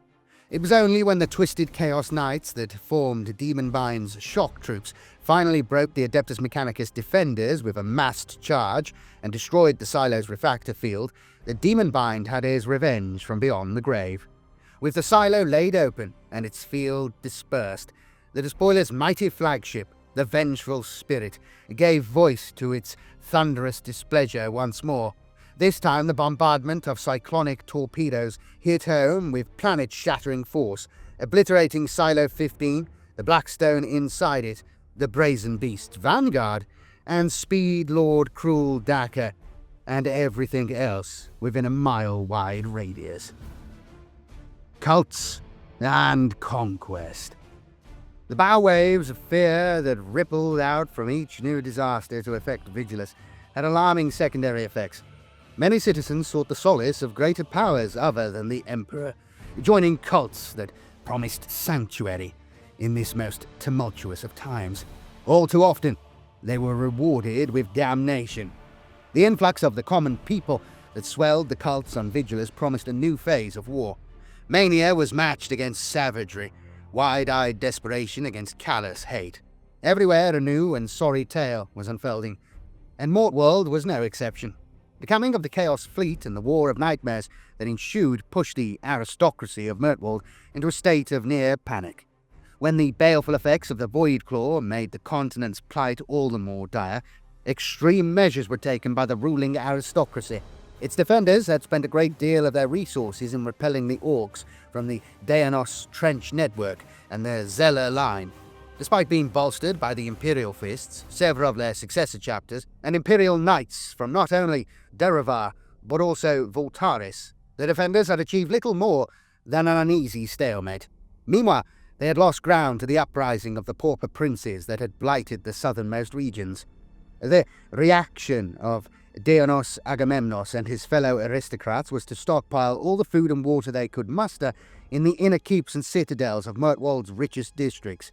This was perhaps understandable from a survivalist mindset, but the continent's rulers took their acquisitive mores to inhuman extremes, donning high-tech Spire warsuits and hunting the representatives of Mirtwald's poorer classes whenever they petitioned for a fairer spread of resources. The stockpiling continued until the aristocrats holed up in a mortarless spire hive had more food than they could eat in 100 lifetimes. They also had enough water to wash it down twice over, despite the effects of the Verulian anomaly draining many of their open water reservoirs. Their endless wealth and connections with the aqua magnates of the planet were a powerful combination. Cults of luxury and youthful immortality came into being, focused around the rejuvenant clinics that Mordwald's rulers now sought only to use for themselves. The consequences were dire indeed.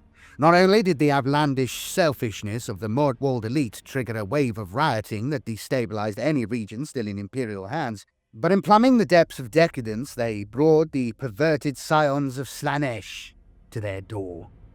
The flawless host, renegades so obsessed with their own excellence they were convinced they could do no wrong, were infamous even amongst their own kind. Having caught the scent of excess upon the aether, they made for Mirtwald's richest sites. They used the still valid access idents carried by their craft to bypass the layered defences and visit the most beautiful of Mirtwald's buildings unhindered, licking their lips in anticipation of the feasts to come. The glut of violence that followed was so disgusting in its obscenity it defies description. The rulers of Mirtwald had been found guilty for the crime of imperfection, not for their excessive hoarding and sickeningly callous natures, but for not going far enough. The flawless host was glad to show Lord Deonos and his peers the meaning of true excess, summoning demonettes to aid them whenever a household guard regiment or rival cult moved against them. Each proud Mordwald spire soon burned from within, its rotten heart exposed for all to see. The outskirts of Mirtwald and the western parts of Otek Hivespraw that were also starved of resources fared little better. The people of these regions had felt the injustice and greed of their superiors most keenly. Whipped into a frenzy of indignation by the cult leaders who had made their way into the continent's outskirts, they mounted a gory revolution that saw the people turn against their rulers and take their heads. Soon enough, these mobs turned into blood cults, and from there into worshippers of the dark gods. Shorn of reason, convinced that their absent rulers were the true evil, and that their only hope lay in defection, they followed the Chaos Space Marines into battle whenever the traitors launched a new assault. The Noctilith Crowns. The Noctilith Crowns. The ring-like structures of Blackstone, known as Noctilith Crowns, brought a loathsome new energy to the war effort. The crowns had been constructed on Nachmund Gauntlet, perfected en route to Vigilus in the guts of Abaddon's forge ships, and raised on the Sentinel planet by word gangs of indentured Chaos slaves. Where the Black Legion's masters of possession determined there was a site of geomantic significance, the crowns were aligned to the exacting specifications of Abaddon's ritualists, and driven into the surface of the planet with long steel spikes. Wherever the Noctilith crowns were planted, the minds of Chaos Psychers flared with a frisson of forbidden power. Those who had any form of psychic sensitivity found strange new phenomena manifesting around them when they approached these sites. Even slaves and cultists without a flicker of psychic potential were assailed by searing visions. The Noctilith crowns were designed to bring the raw forces of the warp to the planet. They had been created from deposits of Noctilith stone, harnessed by the Black Legion over the course of their dark crusades from the Eye of Terror, imbued with chaos energy and distributed across the galaxy. This, too, was part of the Despoiler's greater plan.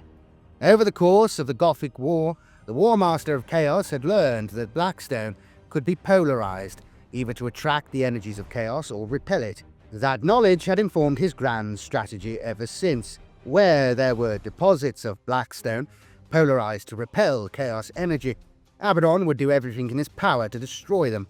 Where there was blackstone that could be polarized to attract chaos energy, he would seize it and turn it to his advantage. By chiseling into the stone blasphemous phrases and runes in the dark tongue, a sorcerer could align its aura with the dimensional bleed of the warp. Channeling these unpredictable energies using a noctiluth crown could lead to a tremendous psychic backlash. In places upon Vigilus, more power than any mortal could possibly use flooded into the minds of those supplicants that sought to harness the crown's supernatural aura. This too served the greater cause, for where a psychic disaster struck, the raw stuff of chaos was soon to follow.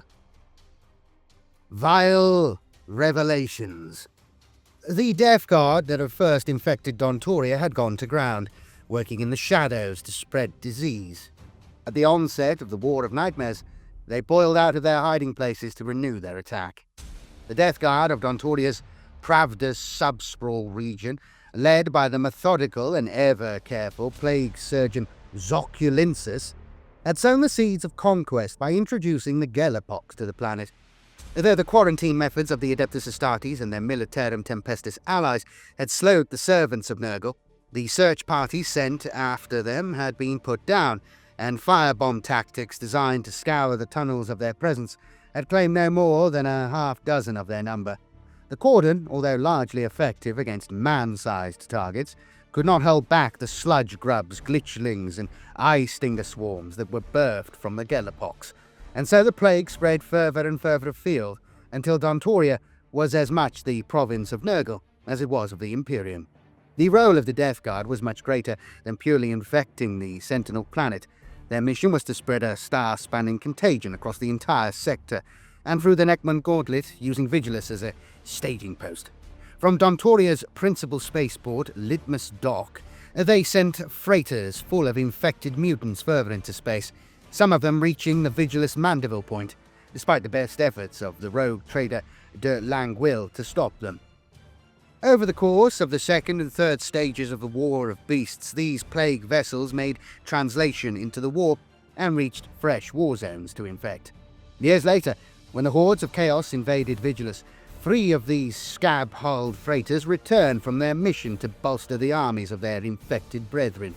They were so caked with filth and feculence, they looked more like slowly descending meteors than spacecraft as they bellied down at Litmus Dock once more.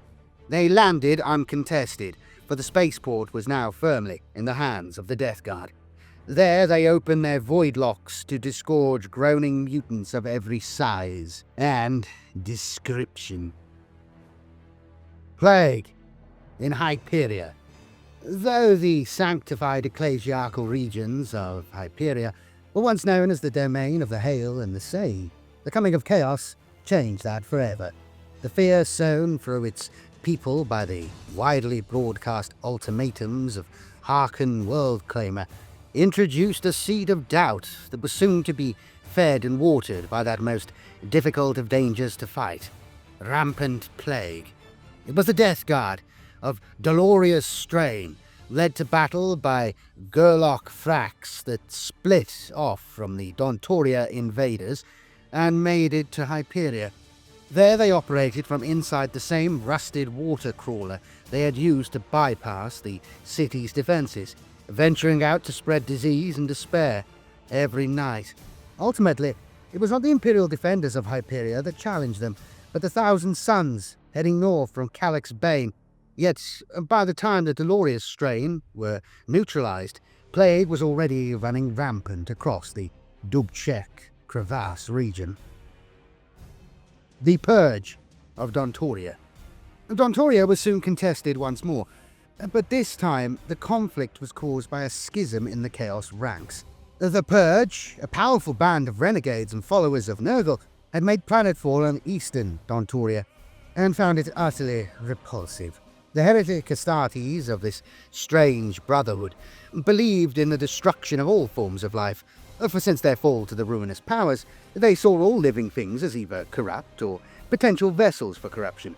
They believed that only by extinguishing all life in the galaxy could a new order rise, and that the quickest way to achieve this was poison and pandemic. This philosophy had begun with the noble desire to eradicate all evil. But when the weakness of man, the fallibility of mortals, and the inevitability of entropy made itself evident everywhere they went, those who would become known as the Purge had judged humanity to be irredeemable. That stance only became more absolute as they saw flora, fauna, and even the land itself as a potential source of evil. All life was inherently flawed, and had to be extinguished no matter the cost.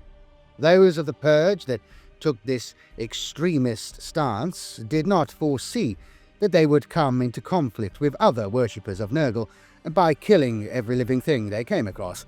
But many of the Plague God's followers wanted to propagate life, no matter how foul.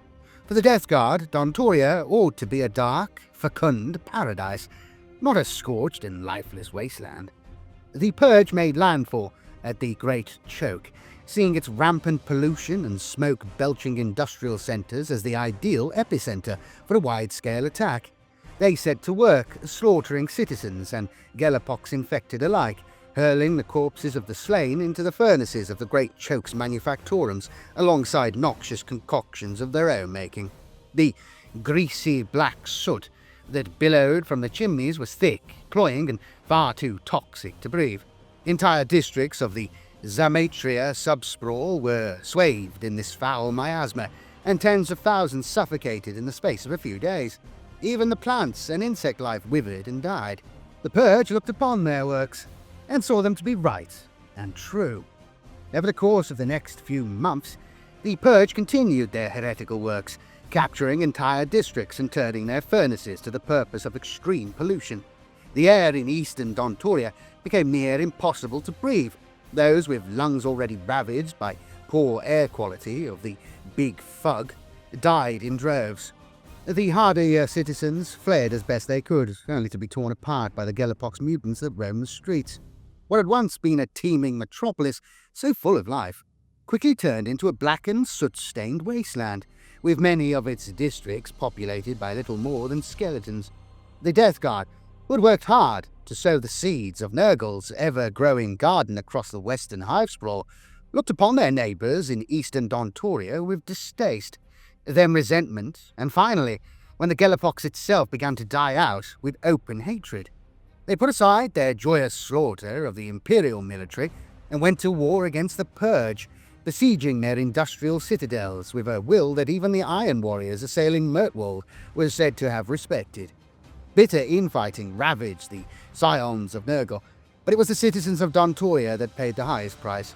Chaos had taken the Hivespraw on every level, from the fleets battling above to the plague-ravaged populace, to the microbes mutating and dying in the charnel battlefields below, and the conflict showed no sign of abating. None amongst the Death Guard or the Purge were able to truly claim victory, for they were locked in a bitter stalemate that not even Calgar sought to disrupt. Abaddon, watching from afar, was content, for Dontoria had fallen. Of man and Xenos.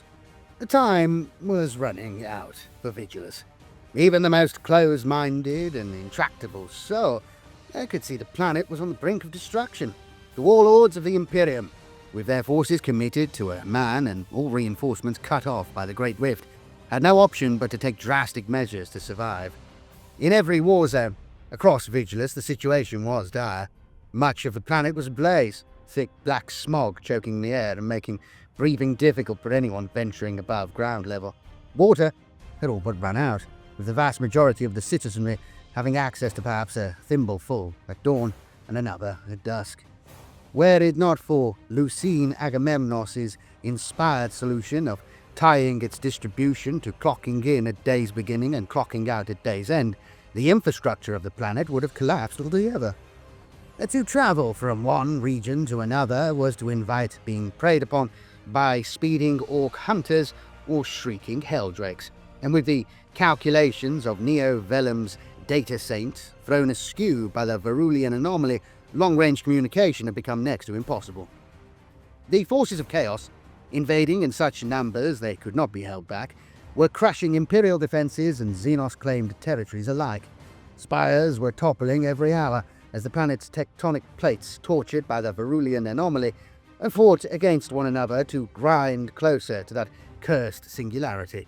Perhaps worse still, reports were sent from Neo-Vellum's surviving relay stations that the perimeter of the Great Rift was expanding, like a roiling thunderhead, creeping over the horizon and into ominous proximity. When reports from the Admiralty of the embattled Imperial fleet in orbit around the planet were collated and passed, it appeared certain that the Cicatrix Maledictum was encroaching upon Vigilus. Some even claimed to see leering faces in the depths of the malevolent phenomena. Over this period, several senior astropaths reported visions of a pitiless clawed hand crushing the throat, interpreted by them as the narrow passage of the Nachmund Gauntlet being closed by an influx of chaos energy. Abaddon's plan to bring chaos in every form and fashion to Vigilus was working, and at a frightening pace. Many drastic courses of action were considered by the members of the Imperial War Council. There were those upon the Vigilus Senate who advocated for quarantine measures up to and including exterminatus, the wholesale eradication of all life upon the planet. But Vigilus was a linchpin of the entire sector, and the Nachmund Gauntlet could not be yielded without abandoning countless light-years of the Imperium Nihilis. The Primarch Guilliman himself had stated that Vigilus would not fall, and the Ultramarines there would rather fight to the last bolt than concede victory and make a liar of their primogenitor. After long hours of circular arguments and impassioned debates, it was the precedent set by Rabute Guilliman that showed the way, inspiring Calgar to an act of diplomacy that made his fellow chapter masters uneasy in the extreme. The forces of the Pauper Princes and cruel Orc Speedwaaagh had taken a significant toll on the Chaos Invaders, the troop dispositions and after-action reports trickling into the war rooms of Saints Haven painted a picture of battles unfolding where not a single Imperial asset had been assigned. Yet, wherever the Xenos won a victory, they turned their guns on the Imperial troops soon after. There were tales circulating of Orc mercenaries offering their services to the Astra Militarum in exchange for the tanks of their armoured companies, and even data slate reports, requested personally by Pedro Cantor of the Crimson Fists, of one commander who took them up on their offer. The misguided commander Neregar van Thiern had won back the outskirts of the Magentine Vales using a combined force of Astra Militarum armour and belligerent Orc mercenaries, but earned himself a death sentence at the muzzle of a commissar's bolt pistol in the process, as is rightly so. The Senate's view was that a lasting alliance with the savage enemies the Imperial forces had battled against during the War of the Beasts was out of the question. The Greenskins were too unpredictable and bloodthirsty to count on when a foe as dangerous as the Heretic Astartes was at the door. As for the self-proclaimed true inheritors of the planet, the Pauper Princes, it was unanimously agreed those Xenos-tainted hybrids were so repugnant that they could only ever be greeted with flame and fury. But the fact remained that the Imperium was fighting a losing battle. Though more manpower was undoubtedly en route from the wider Imperium, for even under the tyranny of the Great Rift, mankind's armies were all but inexhaustible. The chances of it arriving in time to make a difference were dwindling with every passing night. Of the perfidious Aeldari, none spoke. The possibility of a pact hung in the air, for Rabute Guilliman had forged an alliance with that ancient Xenos race in living memory from the very heart of Macragge. But to truck with the alien was to invite disaster. This every officer in every war room knew, and some had witnessed firsthand. Even now, the wild-eyed Xenos were using their sleek jet bikes and grav tanks to mount speeding raids upon Hyperia. Calgar's own extremist guard had paid the price for attempting to deal with the vengeful Aeldari of Sam Han. The blood of the fallen Macraggians still stained the marble flagstones less than 100 yards from the central debating circle where the War Council was taking place. Emotions roiled in Calgar's chest. With every new account of disaster that reached him, he felt forced to set aside his doubts. On the second night, after the onset of the Verulian anomaly, Calgar marched out of the Senate, his Victrix Guard by his side, and the remonstrations of intractable Senate members ringing in his ears. Rendezvousing with elements of the First Company, the Lord Macragge made his way to the main bridge, crossing the Ring of Nothingness. There, the Aeldari forces were still waging war upon the Tempestus Scions and their Adeptus Auroritas allies, for the warriors of Samhan had a score to settle with the Imperium. During the War of Beasts, their leader, Otek Reservoir War, had been slain. His death had been sanctioned by the Aquilarian Council, who recognized no difference between the Asuriani of the craft worlds and the vicious Drukhari raiders that had long tormented the people of Vigilus. The murderous act the warriors of Samhan would see avenged 100 times over, and for them the matter would not be settled until every human associated with the death of the Otek lay dead. Upon locating the Aeldari, Calgar joined the fight, firing to kill only when necessary, and instead attempting to bring the Xenos to bay, to pin them down, to suppress and surround those who might otherwise escape on arrow shaft craft from the next phase of his plan. At the critical moment, during the brief lull in the fighting, the Lord Macragge called for parley. Calgar's gambit would likely have come to naught had this Samhan force been led by any other than the visionary Farseer Keltok. He was the former advisor of Spiritseer Quillinarius, whose brother's death had triggered the Hyperion cycle of blood vengeance in the first place. Yet, as much as he also longed to avenge that crime, he had another agenda. A ceasefire was called, and the stage set for a historic confluence of interests. The Penumbral Pact. The prospect of a deal between the Ultramarines and the Asuriani was unthinkable to many. Had it not been for the alliance Primarch Guilliman had once secured with the Ambassador Ivren, such a truce would have been considered all but impossible. Yet Calgar's daring and complex plan was put into motion. Farseer Keltok had scried the course of Vigilus's future, and had found dire hints of the effects it would have upon the wider galaxy. With the empire of mankind fully divided, Abaddon would claim the Imperium Nihilis for his own, and the great enemy of the Aeldari race would reap the rewards. That Keltok would not allow. Though ostensibly a member of Clan Morok's war party, he had come to the planet seeking another way. When Calgar's stentorian tones echoed around the cracked marble walls of Saint's Haven, he was not greeted with gunfire, as Lieutenant Ithros had been before him. Instead, Farseer Keltok held up a hand, sending a psychic pulse to his warriors instructing them to hold their fire and listen to the Space Marine leader. The chapter master spoke eloquently of Macragge, of the dire threats facing the Imperium, of the Black Legion, and of a priestess of the Aeldari, god of the dead. That last topic caused even the most truculent Samhan wild riders to lower their blades. For a time, the battle between man and Xenos was waged with words, and then as the sun set over the burning spires in the distance, it was not waged at all. The rapport the chapter master reached with the Farseer that day led to the two forces uniting in their hatred of the common enemy, and their alliance lit the dark fate of the planet Vigilus with a flickering flame of hope. The Aeldari of Samhan were not known for their forgiving nature. Precisely how Calgar won their allegiance he never disclosed, and the actual exchange between Keltok and Calgar was never made a matter of imperial record, despite Guilliman's insistence that historitors accompany all Ultramarines' missions. In fact, the records of the interchange between Calgar and the Aeldari Farseer were immediately expunged, never to be entered into any official account of the War of Nightmares.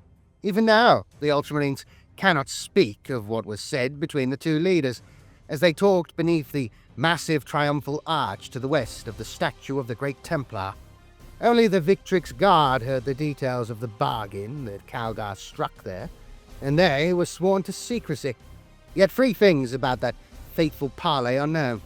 The first is that the Farseer Keltok and his senior chieftains accompanied Calgar back to the governor's palace that day. The second is that, from that moment on, the doors of the Vigilus Senate were barred and guarded by 2 members of the Victrix Guard, who had orders to let none pass. The third is that those members of the Aquilarian Council who had presided on the day of Otek Reservoir's death were never seen by anyone again, Lucian Agamemnos and the Proctor Commander Vanadir amongst them. Considering the matter of honour settled, the vengeful Aeldari of Clan Morok joined the Imperium in hurling back the Chaos invasion. Not only that, but they lent to the war effort a very special vessel, Vol's Ghost, a near-invisible stealth ship that had plagued the Imperial shipping lanes around Samhan for decades.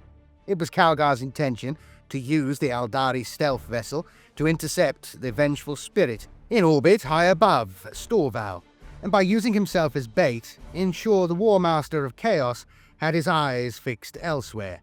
Calgar's plan was to strike at that which Abaddon held dearest. The War Master of Chaos had already demonstrated a callous disregard for his Heretic Astartes brethren, and utter contempt for the chattel that fought alongside them. That much could be seen in Dontoria, Megaborealis and Storval. But there was one war asset he held dear, aside from those he carried on his person, and this was Calgar's target. Should the Lord of Macragge's plan unfold as intended, the ends would justify the means.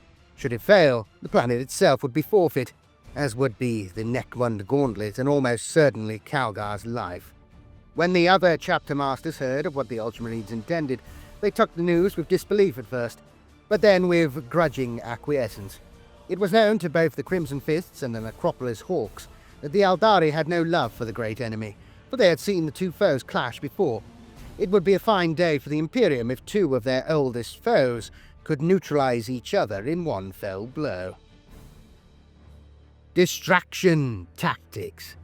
As the chapter masters of the Vigilus Senate made preparations for their counter-strike, a strike with which they intended to cripple Abaddon's defences, the Aeldari were fighting a war of their own.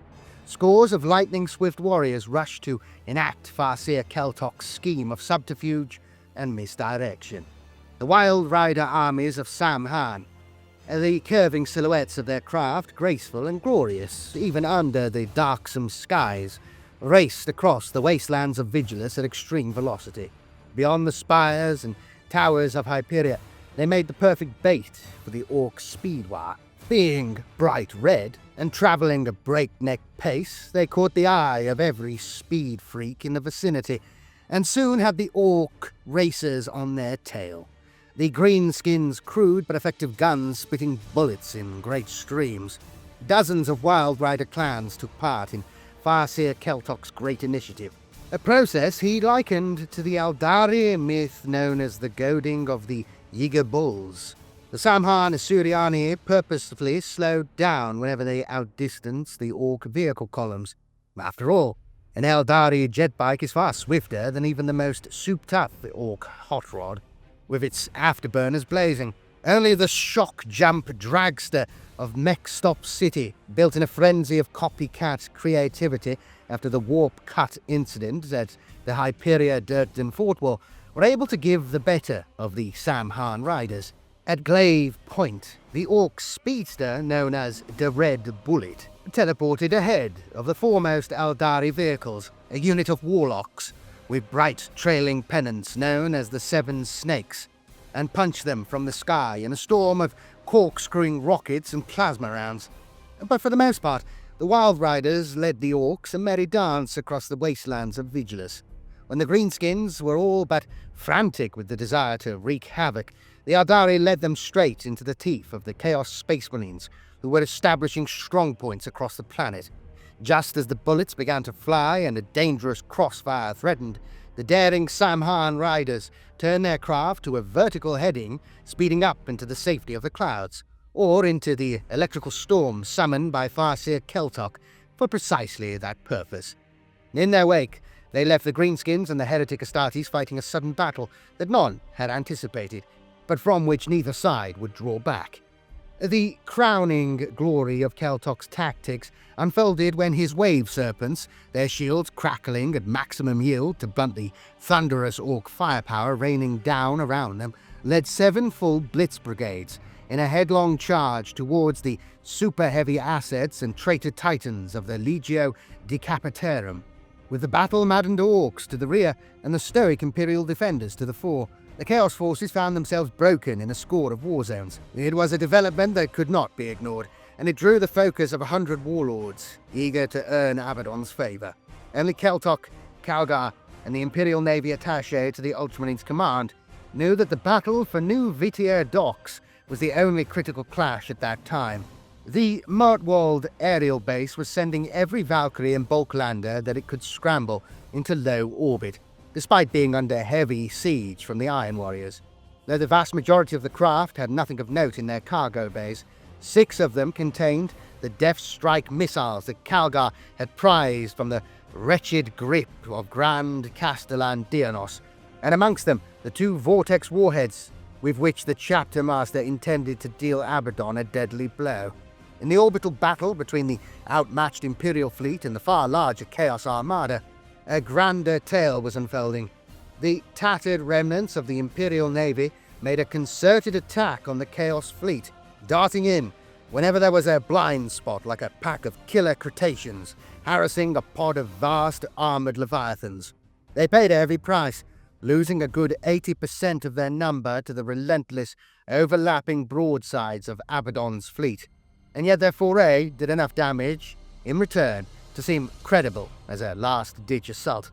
These pilots, crewmen, and voidsmen-at-arms that gave their lives for Calgar's great initiative died unsung. But their contribution to the war effort was as great as any soldier or general fighting planetside to keep the walls from the door. Ultimately, however, there was only one ship that mattered. Vol's Ghost rendezvoused with the vessels transporting the Death Strike payload as they safely reached orbit, and transferred the Mertwald munitions into its own cargo hold.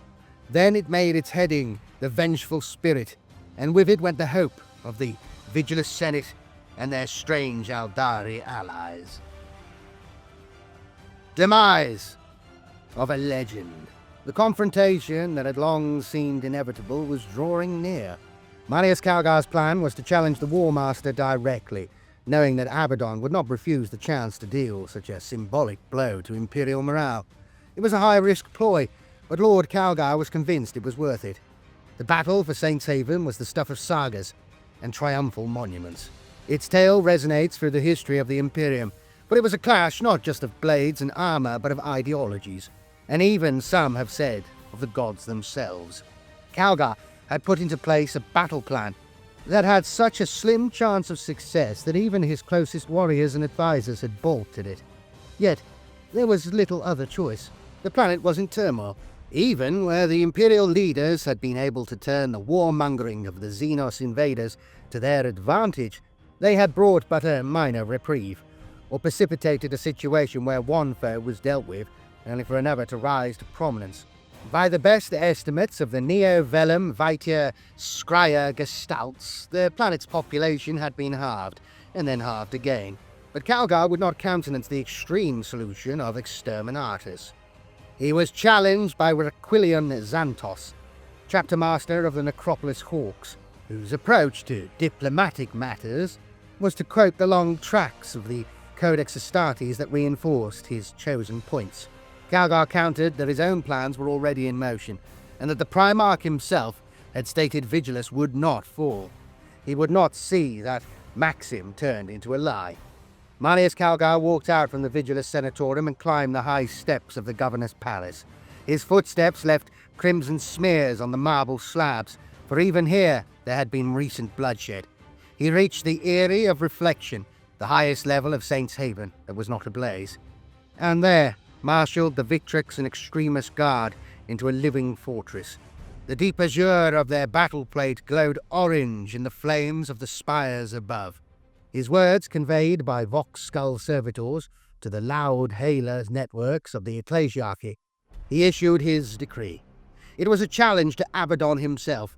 Face him in single combat. To the victor would go the planet itself. The War Master heard news of Calgar's rash gambit soon enough, for Haarken Worldclaimer and his Raptor host still haunted the upper levels of Hyperia, and made haste to convey the message to their master. As Calgar's words were relayed, Abaddon smiled, his long canine teeth glinting red in the twilight. In one hand, Abaddon wielded Dracnean, the demon sword of pure murderous intent that would eat the souls of those it struck, and on the other he wore the Talon of Horus, that same baleful device that had claimed the life of the Primarch Sanguinius so long ago. What chance did a mortal warrior, barely a few centuries old, have against such ancient evil? The Citadel Vigilant was a structure replete with ancient technologies, for its construction dated back to the early Imperium.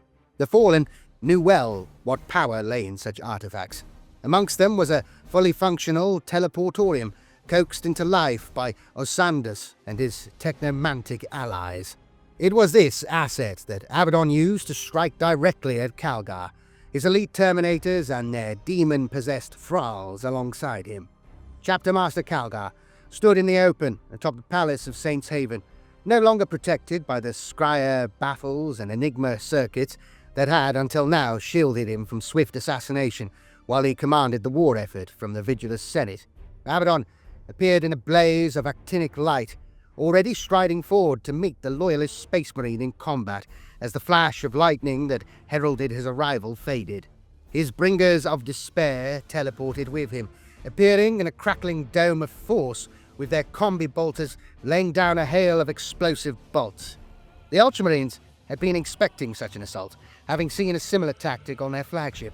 They took a single step backwards, then charged as one, shield bashing the nearest Chaos Terminators away from their master in order to press the attack. Their counter-assault was devastatingly effective. By the time they were driven back by Abaddon's chosen 12, millennia-old traitors lay dead and bleeding on the ivory stairs. But the Ultramarines had lost 8 of their own number in the process. Worse, Abaddon had closed in on their chapter master. The burning spires above the duelists lit the sky red-black, the clouds of smoke forming strange and unsettling shapes as War Master and Chapter Master dueled to the death. Calgar dodged and feinted, giving ground behind fallen statuary and dropping to rise once more. The armor of Heracles gave him greater movement and reaction speed than any warsuit he had worn before. By hammering out bolt rounds from the gauntlets of Ultramar, he kept his foe from bringing the deadly sword Dracnian to bear. The Reavers, Suppressors, and Scouts watching through their gun sights knew that the Chapter Master was deliberately holding back, though none took a shot. With every second that the two combatants spent testing the other, watching and learning so as to find the perfect moment to strike, Calgar's plan grew closer to fruition. To force Abaddon to retreat now would risk ruining everything. Incensed, Abaddon let loose with his combi bolter, explosive ammunition thundering from the talon of Horus to envelop Calgar in a storm of flame. One of the flagstones gave way under the Chapter Master's weight, and for a moment he was thrown off balance. Suddenly, Abaddon was there, body to body, his talon of Horus ripping away one of Calgar's priceless gauntlets to expose the forearm splintered and shorn of skin. Balling his injured fist, the Lord Macragge punched his assailant in the face, hard enough to crack his jaw. The follow-up blow, a thunderous uppercut from Calgar's remaining power fist, lifted Abaddon clean from his feet and cracked his breastplate. The War Master's face contorted with anger. The air screamed around him, tendrils of demonic effluvia licking like flames from his blade. In came Dracnian. Calgar made to block with his gauntlet, but the sword cut through it, severing 2 of Calgar's fingers in the process. The blow rent apart the armor behind it, slashing open the Chapter Master's primary and secondary hearts in a single blow. Just as Calgar fell to the ground, Haarken Worldclaimer called to Abaddon across a codified voxlink. The vengeful spirit was critically wounded and seconds away from destruction. It was effecting an emergency warp translation, and they had only moments before it vanished from the Vigilus system altogether. Fallen skies. The short but bloody duel in the spires of Saints Haven had reached its deadly conclusion, and Calgar lay defeated. But all was not as it seemed. A succession of vital sacrifices had been made in good faith by the devoted servants of the Emperor, and their consequences were finally becoming clear. The demon sword Dracnian screamed in denial as Abaddon turned away from his fallen victim.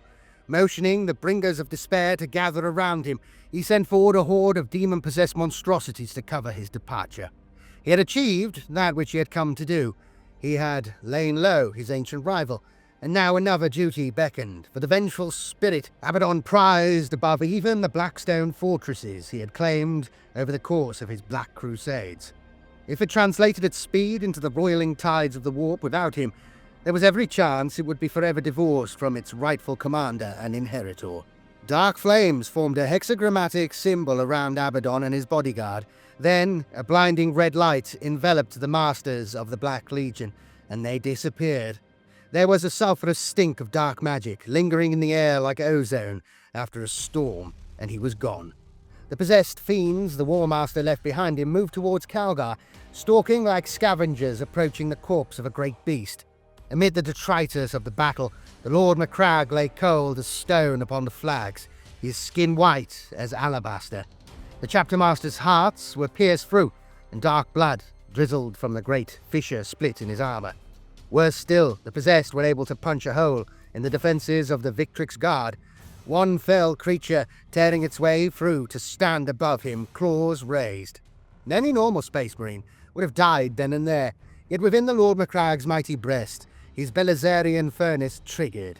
That miraculous organ pumped restorative stimulants into his system, giving him one last burst of energy before death claimed him completely. It was the inner strength of the Adeptus Astartes and the arcano science of Belisarius' core matched against the hellish powers of the Chaos Gods. Calgar got to one knee as the greater possessed loomed over him, then stood up fast. His remaining gauntlet of Ultramar, although damaged, was still functioning. He batted the creature away with a backhand blow, then leveled a punishing salvo of explosive bolts that ripped it apart, the device still cycling as it clicked empty. Then the mighty warrior fell back once more, blood running from his wounds. The Victrix Guard and the remnants of the Extremis Guard pushed around him to form a shield, their bolters thundering death into the last of the possessed. Down from the skies came the storm-raven gunship Hope's Blade, its frontal hatches yawning to allow a pair of veteran apothecaries to jump down to the flags. They sprinted over to Calgar and brought their Nethicariums to bear upon him, filling his ravaged system with stabilizing elixirs and life-giving suspensions. Calgar, his face contorted in a rictus of agony, stood tall. He saluted his men, told them to take the fight to the traitors in the streets, and then finally allowed himself to be escorted into the emergency med suite that awaited him within the Storm Raven. Calgar survived that fell day, his secondary heart salvaged by the secret arts of the Apothecarium, even though his primary heart was cloven through. He was not seen on the front line of the battlefield from that point on, but continued to command the armies of the Imperium from the heart of the Vigilus Senate. Though he was diminished in stature by the grievous wounds he had suffered, his mind was as strong and sharp as ever. The Lord Macragge had denied Abaddon his prize, not through sheer force of arms, but through courage and honor. Yet Vigilus was still fighting a losing battle, not for victory, but for survival. The attack on the vengeful spirit had been exceptionally costly for the Imperial Navy. So many assets had hastened to the Vigilus war zone that the nearby worlds of Neovelum, Omis Prion, Geotrope 7, and Falsehood had been entirely denuded of warship support. In the case of Omis Prion, latterly assailed by the ancient Xenos threat of the Necrons, the planet had been brought to the brink of catastrophe. Yet High Command judged the sacrifice worthwhile. Assets diverted to Vigilus reinforced the battered navy there. There were few score ships shored up the holes in Calgar's tattered cordon around the planet's equator, now stretched painfully thin.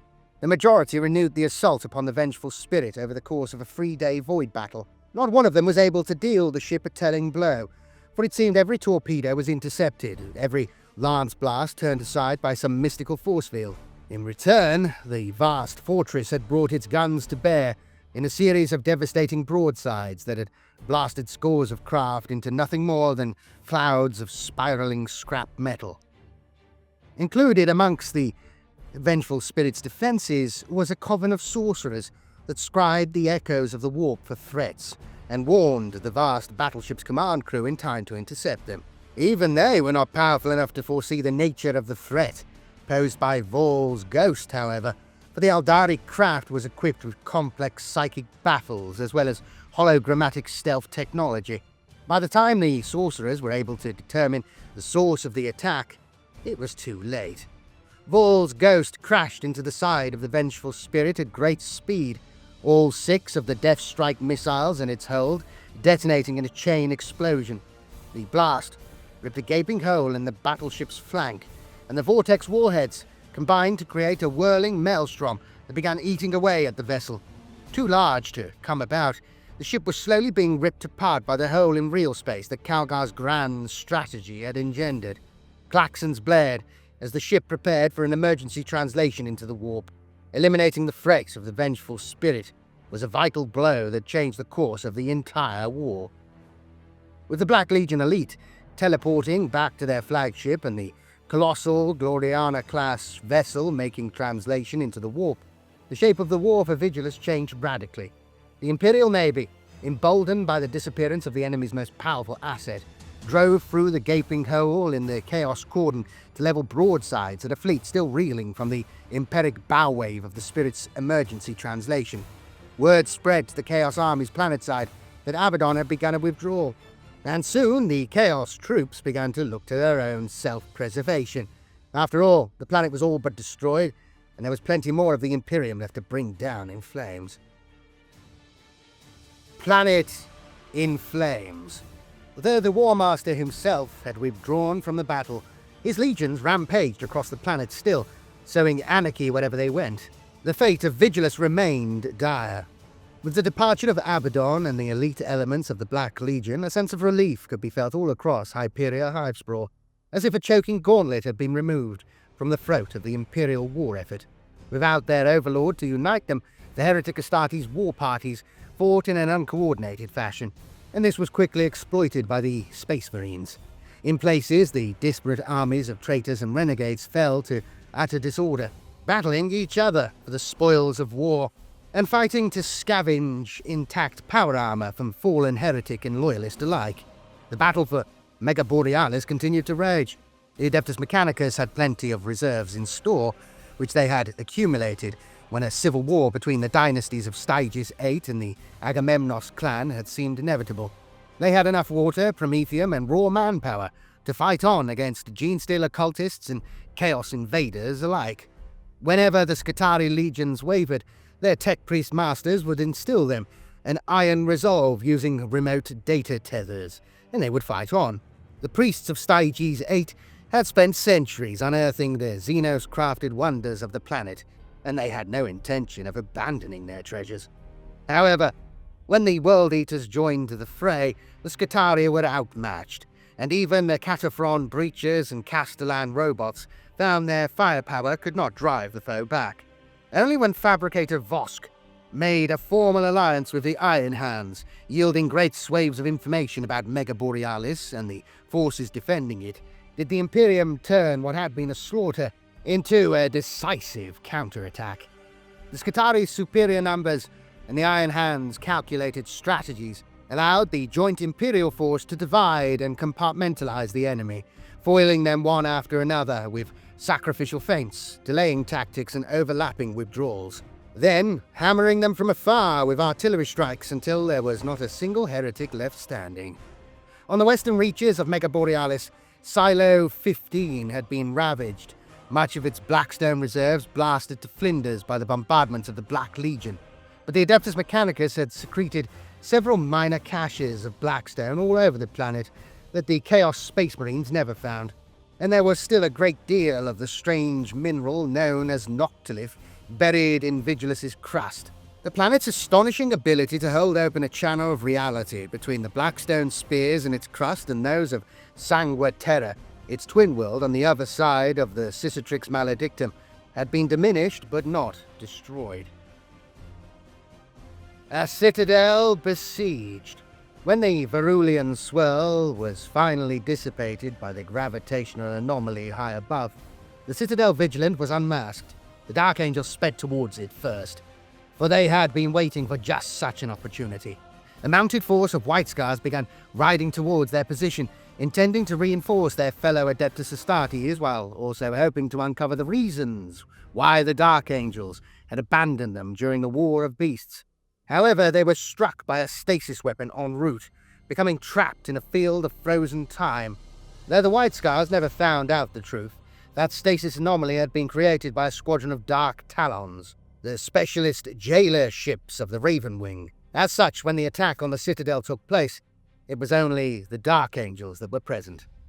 Despite the disorientating pull of the Veruan anomaly, the Dark Angels attacked with stubborn ferocity, pouring in more and more troops until they broke open the walls of the citadel and took the fight to the heretics garrisoned within.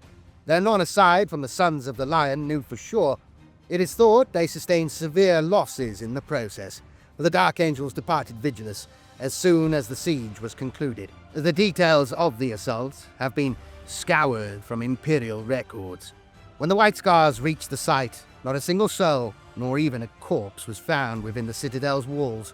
Yet the Void Claw had been disabled. Its core, along with the most vital parts of its machinery, were missing, and high above it, the Veruan anomaly had dwindled away to nothing. Aftermath. Apocalypse had come to Vigilus, and yet still the Imperials would not relinquish it. It mattered little to the Lords of War that fought over it how many billions of lives were lost. To them, such concerns were the province of lesser men. History may yet absolve them, given the underlying truths of Vigilus's existence. Though Hyperia was still contested, the Hivespraws of Otek and Durken were officially considered lost, the only battles still raging those of salvage and retreat. Dontoria was quarantined in its entirety. In the far south, Calix's Bane had grown colder and more hostile than ever before.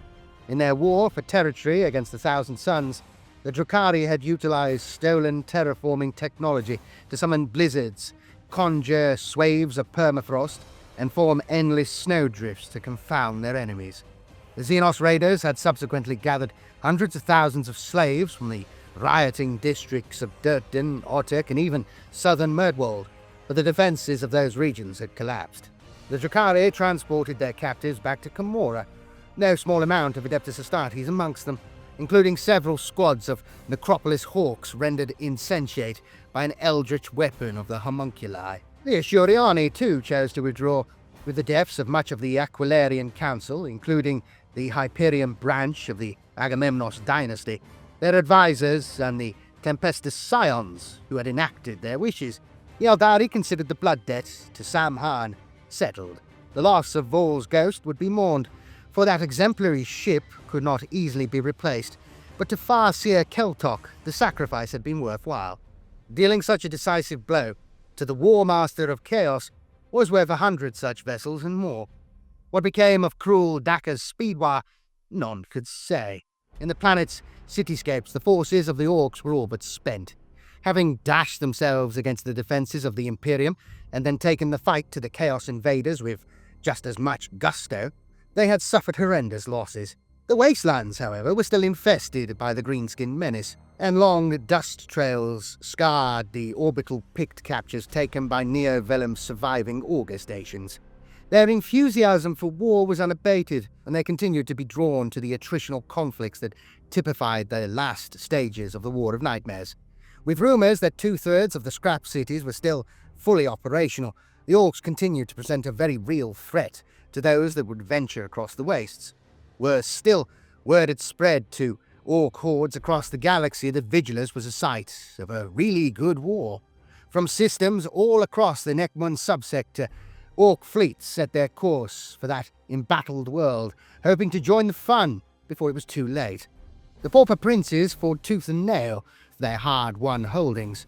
First and second generation hybrids fought alongside pure-strain Genestealers, and even Grandsire Worm himself to hurl back the Chaos Invaders, winning bloody victories in some theatres of war, even as their followers were pitilessly put down in others. They still infested Durken from top to bottom, but ultimately their uprising had been premature, and over the course of the War of Nightmares their long-planned conquest was left in tatters. The Xenos cultists looked to the skies every hour, hoping for a sign of their tyrannid deliverers, come from the void to claim the planet for their rightful bounty. But they saw only chaos, their eyes drawn inexorably from the darkness of empty space to the oppressive horror of the Great Rift.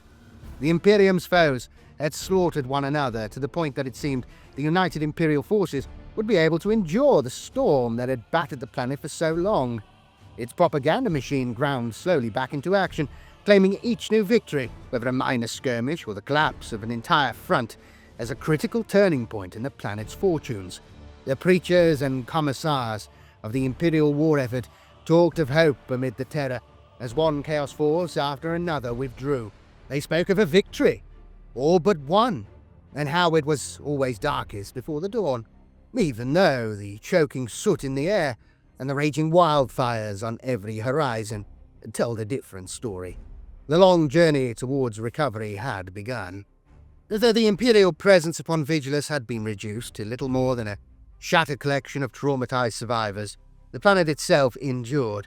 The Nachmund Gauntlet, though it had been narrowed by the destruction of much of the planet's blackstone, was still intact, and a corridor of real space still existed between the Imperium Sanctus and the Imperium Nihilus. When the remnants of Neo Vellum's lunar choir re-established a psychic connection across the rift, there was great rejoicing. The planet had not been cut off from the light of holy terror, and the grace of the Emperor was still upon them. Only when the lords of Neo Vellum received clear visions from the other side of the great rift did they feel a shadow of trepidation settle upon their hearts. The messages spoke of a monstrous evil, first seen during a battle for the stars themselves. It could destroy a world purely with the power of its blazing lance. That lance was covered in blood from a holy crucible. The meaning of the vision was scrutinized by a dozen senior astropaths. The battle for the stars themselves was the Gothic War, a black crusade so violent that sons died in its wake. The blood from a holy crucible spoke of Sangue Terra, whose name translated from High Gothic to the blood of earth. The crucible in which the human race itself was born, and the lance, ready to destroy a world. That lance was no less a weapon than that wielded by Abaddon's former flagship. That fell craft's name was spoken in hushed tones, its import clutching at the heart with a cold claw of dread. The Planet Killer. War zones. The landscape of Vigilus changed drastically following its initial invasion, riven by widespread quakes and scorched by wildfires. The machinations of Abaddon were to break the planet completely. Vigilus was once the domain of several imperial institutions, all held in a precarious balance by the Pact of Fire and Steel. The Adeptus Mechanicus had sovereign rule over Mega Borealis, while the Ecclesiarchy had the majority of its presence in Hyperia Hivespraw. Dontoria, Otek, and Durken were ruled over by the seconds of the Agamemnos dynasty, each keen to feather his or her own nest at the expense of their peers. Merdwald, the planet's breadbasket and home of the famed rejuvenant clinics that brought the planet so much wealth, was ruled over by Dionysos Agamemnus, a brother of the planetary governor Lucian. The planet's false continents, already more interested in looking to their own fortunes than presenting a united front, became even more isolated over the course of the War of Beasts. Some fought losing battles, others doggedly hung on to their independence by defending their most critical locales, but all were assailed by the Xenos threat to some extent. The planet hung in limbo, even when the Imperial defenders were reinforced by the Adeptus Astartes, and the alien usurpers hurled back on a score of fronts. There was nowhere on the planet that could be called free of Xenos presence. The land masses burned, and the skies, already thick with pollutants, turned black with choking chemicals of industrial zones aflame. Into this hellish twilight of war came Abaddon's invasion. Once more the false continents burned, and this time the lines between attacker and defender blurred more than ever before. Many gave up hope entirely as word of the Chaos incursion spread throughout the populace, joining redemptionist cults and even offering themselves to the Chaos forces in the hope of buying their own survival. Many were accepted, or at least allowed to live, by the traitors and renegades that stormed through their homesteads, only to be expended as cannon fodder when the Imperial troops launched their counterattacks. When Abaddon seized the Void Claw in the citadel at the heart of the Veruan Swirl, and used it to open a pinpoint singularity between Vigilus and Neo Vellum, he altered the landscape of the planet beyond recognition. Cascades of rubble, wrecked vehicles, and anything that was not secured to a solid installation rolled through the streets towards the wastelands above which the gravitational anomaly had opened. More importantly, The waters of Vigilus trickled towards the site, harnessed by this new force to ensure the populace had virtually no drinking water. An epidemic of thirst spread across the planet, adding further fuel to the panic caused by the tectonic disruption beneath the already tortured surface of the planet. The Chaos Space Marines revelled amongst the carnage, deliberately spilling slicks of promethium that, when ignited, crept across the wasteland as lakes of fire, while their ships, high above, toppled burning hive spires into the cities below with sustained heavy barrage. The planet was consumed by terror and anarchy, and there was little chance of its salvation. Dontoria Hivespraw. Once the most populous of all Vigilus' Hivesprawls, Dontoria was ravaged by disease and torn apart by constant battle. From the opening phases of the War of Beasts, its people, too poverty-stricken or oppressed to flee, died by the million. Dontoria Hivespraw once teemed with human life. Not only had this false continent expanded so much over the last few centuries, it almost encroached on Murtwald and Megaborealis. It had also spread into the wastelands beyond. Before the War of Beasts, Dontoria had been considered one of the three most vital components of Vigilus' infrastructure, its endless amount of manpower, a vital boon in the planet's defense. Over the course of the War of Nightmares, that same population density became a bane.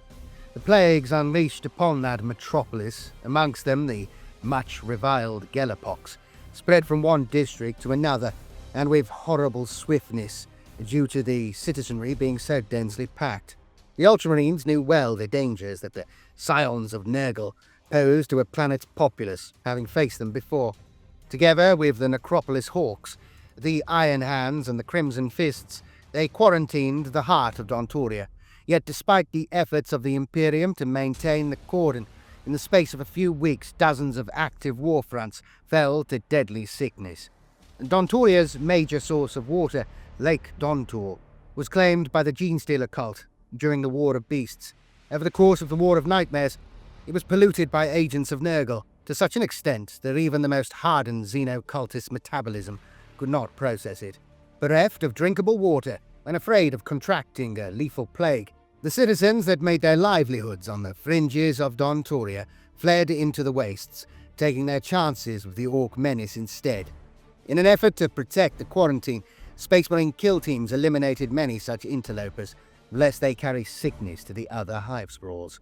Eventually, however, the Space Marines were redeployed to other war zones, for they were deemed too valuable to waste on garrison duties. Dontoria was left in the hands of their Astra Militarum allies. This proved a costly mistake, for ultimately the continent fell entirely to plague, a foe that the firepower of the Imperial Guard could not defeat. Dontoria was thus abandoned by the Imperium. Durken Hivespraw. Durken was called the Cursed Continent. After a disastrous political standoff with Hyperia years before, its fortunes took a sharp downturn. During the War of Nightmares, it held out against the Night Lords and the Scourge, but only because the area was so thoroughly infested by Genestealer cultists. Durken was known as a place of ill omen, even before it fell to the insurrection of the Pauper Princes. It was a symbolic of the Imperium's flaws, as Hyperia was an inspiring incarnation of its might. There, no statues were raised to the Imperium's glory, only the half-completed and skeletal tangle of metal that was Ashenid non-Hive. Despite being abandoned part-way through its construction, that monument to failure became home to millions of impoverished citizens nonetheless. They built scaffolds, gangways, and cabling of their own to fill the megastructure, the edifice becoming more like a mound spider's conical web than the solidly built hive cities of nearby Hyperia. It was a haunted place, even before the coming of chaos.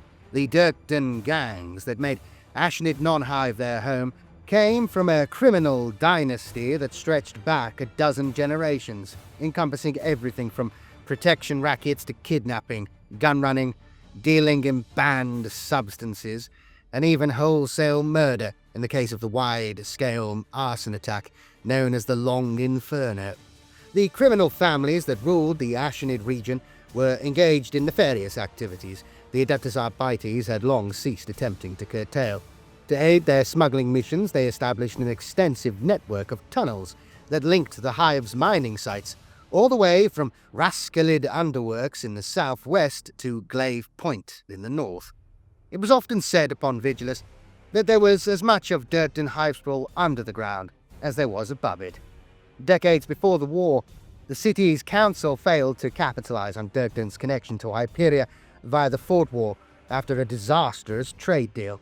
Sabotaged by leaders of the criminal dynasties, the council slid into disgrace and was ultimately deposed. After that, Durken was largely written off by the Imperium's armed forces as a wasteland that was more trouble than it was worth. It became a haven for the subterranean operatives of the Genestealer Cult ever after. Early in the War of Nightmares, this rotten vista was invaded by the renegades known as the Scourged. Their sudden attack even threatened the sanctum of Grandsire Worm, who at the time was deep in the Subskyne caveways, feasting in a ritual intended to empower him further. The assault was pitiless and sudden, the renegades slaughtering a great many hybrids of the first and second generation, as well as whole broods of pure strain Genestealers. If it had not been for the pauper princes' eagerness to martyr themselves, hurling their bodies in front of their beloved leaders whenever a gun was aimed towards them, the ruling elite of the Durken Gene sect might have been crippled at a stroke. As it was, the cultists counterattacked with seething fury, their numbers such that the Scourged found themselves pushed back. The visionary renegades had prescience enough to sense each ambush before it came, however. Using their supernatural ability to perceive lies, they could see through every facade and misdirection, and it was this that kept them alive. Their uncanny ability also allowed them to see the greater lie at the heart of the Genestealer cult.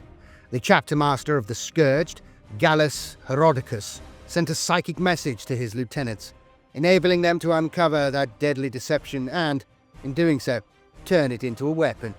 High above the Patriarch's Genesis pool, where a great many cultists were gathered, an image flickered, a mirage conjured by the foremost sorcerers in Herodicus's warband.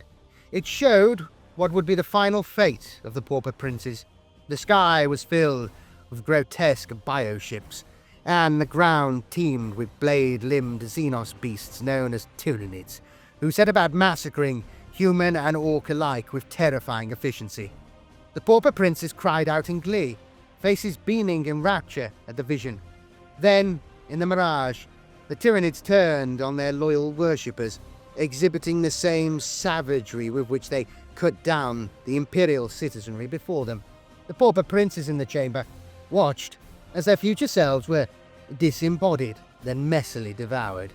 The Scourged believed that, when faced with the truth of their existence, the cult would self-destruct, and utter bedlam would break out. But the devotion of the pauper princes was bone deep, and not easily shaken. The cry went up, lies, until the roof of the cavern shook and dust trickled down from above. Confronted by a horrible reality, the hybrids of Durken burrowed further into their delusion, their strange faith strengthened all the more by this challenge to it. The Scourged were attacked with renewed ferocity, and a full half of their number slain by claw, bullet, and talon. They did at least cause such disarray that Sylvestus and his Night Lords were able to evade the throng attacking them and make a bid for freedom. Despite appearing dilapidated, the false continent was effectively a fortress, and far harder to break than any had imagined. Mega Borealis.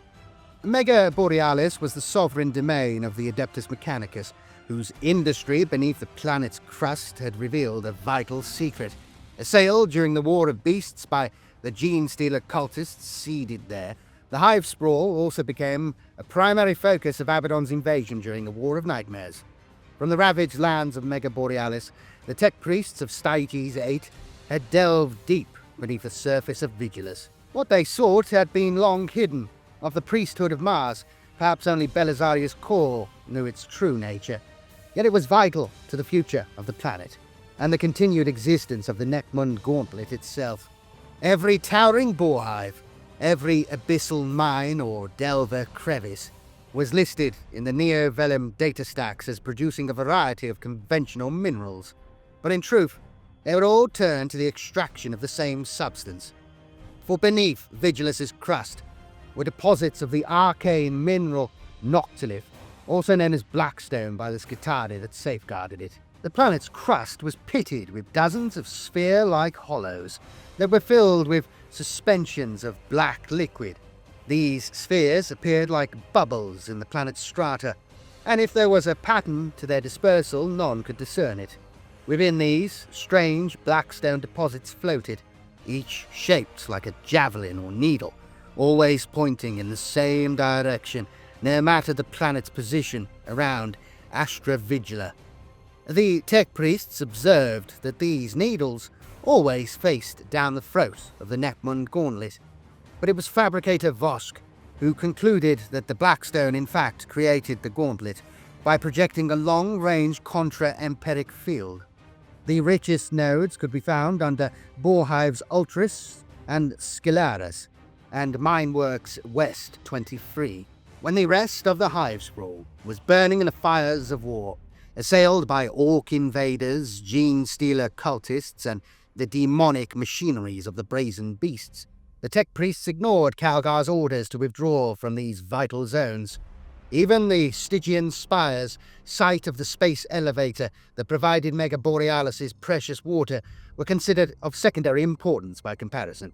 To the Adeptus Mechanicus, discovering the secrets of the Blackstone was more important than life itself. Were it not for their layered defenses and single-minded devotion to their cause, Abaddon would likely have torn their bounty from the planet within the first few days of his invasion.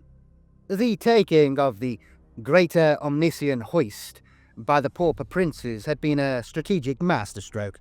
Even as the main body of their cult was taking punishment from the Iron Hands sent to relieve the Stygian spires, the pure-strain Genestealers had conquered the Hoist's control center. Before that level was subsequently liberated by an Onager Dunecrawler counter-assault, some of the Xenos creatures had ridden the vast pulleys out of the construction and into space towards the mining station of Sacras Tora Hawking. The first phase of the War of Nightmares saw a brief space battle between the upgunned ships of the Magma Hound's Renegade chapter and the cannon servitors of Sacras Tora Hawking. Though the space station had an arsenal of lance batteries and torpedoes, it took a heavy bombardment from the Magma Hounds and their allies. As a static target, it was easy prey for the fast-moving craft in the Heretic Astartes armada, and while its defenders fought bravely, they were ultimately overcome by the volume of firepower sent their way. The Magma Hounds could almost certainly have completed their mission to destroy Sacras Tora Hawking with an orbital bombardment, but instead they launched boarding torpedoes sent on a vertical assault vector into the uppermost surface of the space station.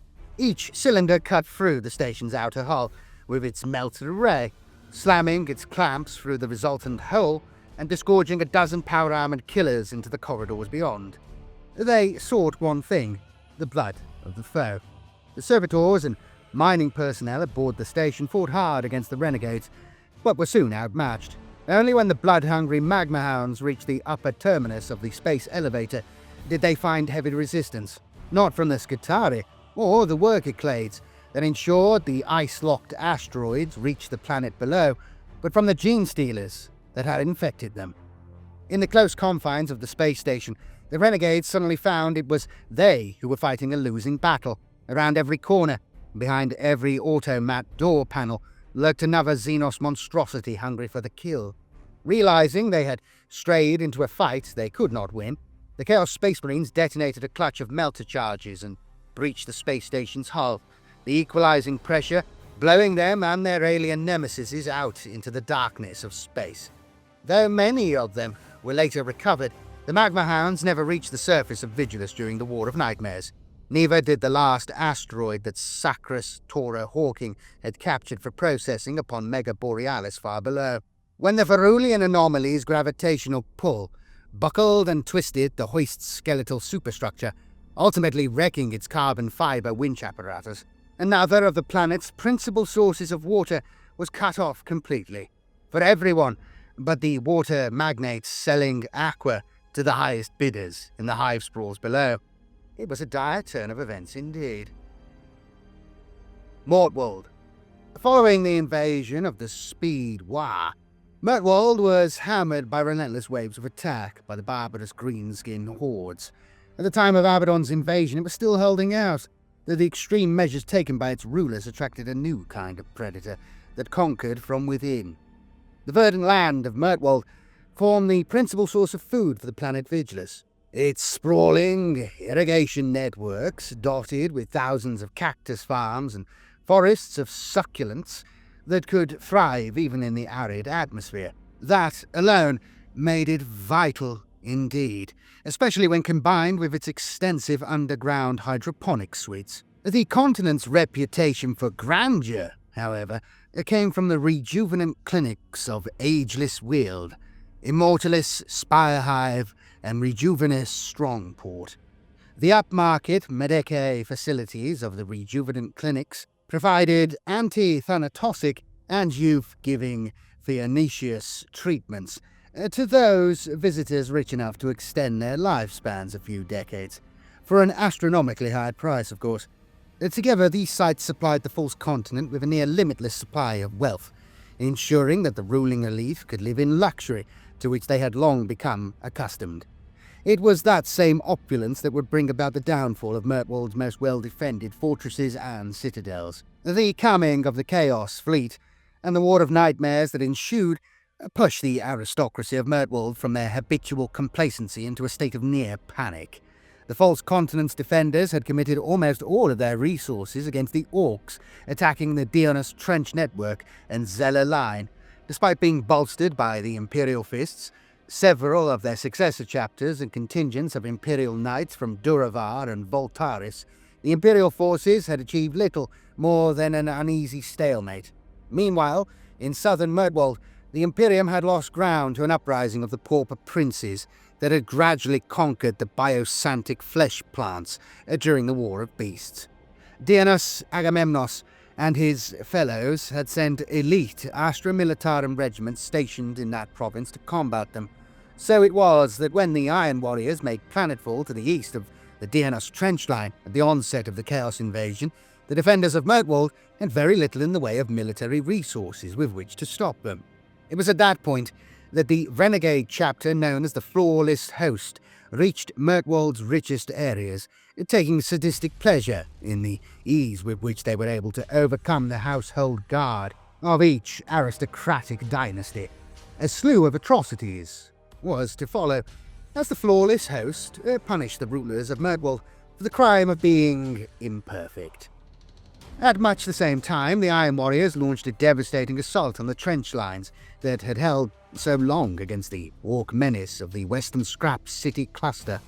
Mortwald teetered on the brink of disaster. It was the Black Legion that finally pushed the false continent into a state of cataclysm. They had sent the Flawless Host to Mortwald not merely to indulge their taste for luxury, but also to shut down the automated defences that protected the war zone. The Flawless Host, having only relatively recently turned renegade from the Imperium, still utilised many of the same craft with which they had waged war in the name of the Emperor. Though these ships were now gilded, bejewelled, and painted in an eye-watering array of hues, they still possessed the Adeptus Astartes idents that allowed them to bypass the cogitators of the automated defence networks. Approaching the most well-defended areas of Mortwald, the Flawless Host systematically destroyed every anti-air asset that these spires could bring to bear against an aerial assault. Upon receiving word that the false continent's defence batteries were taken care of, the Black Legion descended upon Mortwald by the thousand. The Terminator Lord Thoroscar Barefist bypassed the Dionys Trench Network and the Imperial Fist line entirely, launching a devastating attack on the defenders of Electros Hive and Jodrelov Hivestar. Zun Zhang, a skilled master of possession who had enjoyed Abaddon's favour for several months, pushed his own assault into the Emerald Strain, while sending a contingent of Slaneshi demons to invade Electros Hive alongside Barefist. The Black Legion commanders had picked the sites of their assaults well, for there were countless miles of civilian territory between them and the Space Marines that defended the outskirts. by the time the Necropolis Hawks and Imperial fists had closed in, the streets of Murtwold were running with blood. Storval. Shimmering on the horizon of Hyperia could be seen Storval, a land of volcanoes and energy farms. As the War of Nightmares got underway, its Caldares began erupting with warp-infused firestorms. The volcanic continent of Storval once provided an endless stream of energy to the continents of Vigilus. The geothermic farms, built to harness even the most violent eruptions and turn it into raw power, were known for their searing temperatures and diligent, burn-scarred workers. But amongst extreme environments grow extreme viewpoints and strange creeds. The fact that so many workers met their end in a bubbling vat or river of lava lent credence to those who believed that Storval had a spirit of its own, and that it fed on human sacrifice. With each geospasm that racked the false continent's fault lines and set off a chain of eruptions or overflows, more lives were claimed, and the superstitious notion reinforced over again. In the third stage of the War of Beasts, the claims that there were fire devils frolicking in the flames were put down to hallucinations brought on by the Great Rift. It was almost impossible not to glimpse the celestial phenomenon of the Cisastrix Maledictum, especially at night, and there was copious evidence it could affect the sanity of those who witnessed it. Only when Haarken Worldclaimer's message boomed down from the ash clouds above Storval did the idea that there might be some truth to the sightings of magical beasts existing in the fires gain any real traction. Within hours, the word that had only ever been whispered amongst the workers or scratched on the inside of basement walls was spoken aloud. Diabolus. Storval was host to many pyroclastic cults that met in secret when their tech priest overlords were elsewhere. They all worshipped fire in one form or another, whether as an incarnation of the Omnissiah's wrath, a bringer of calm at the end of a hard day's work, or as a means to read their future.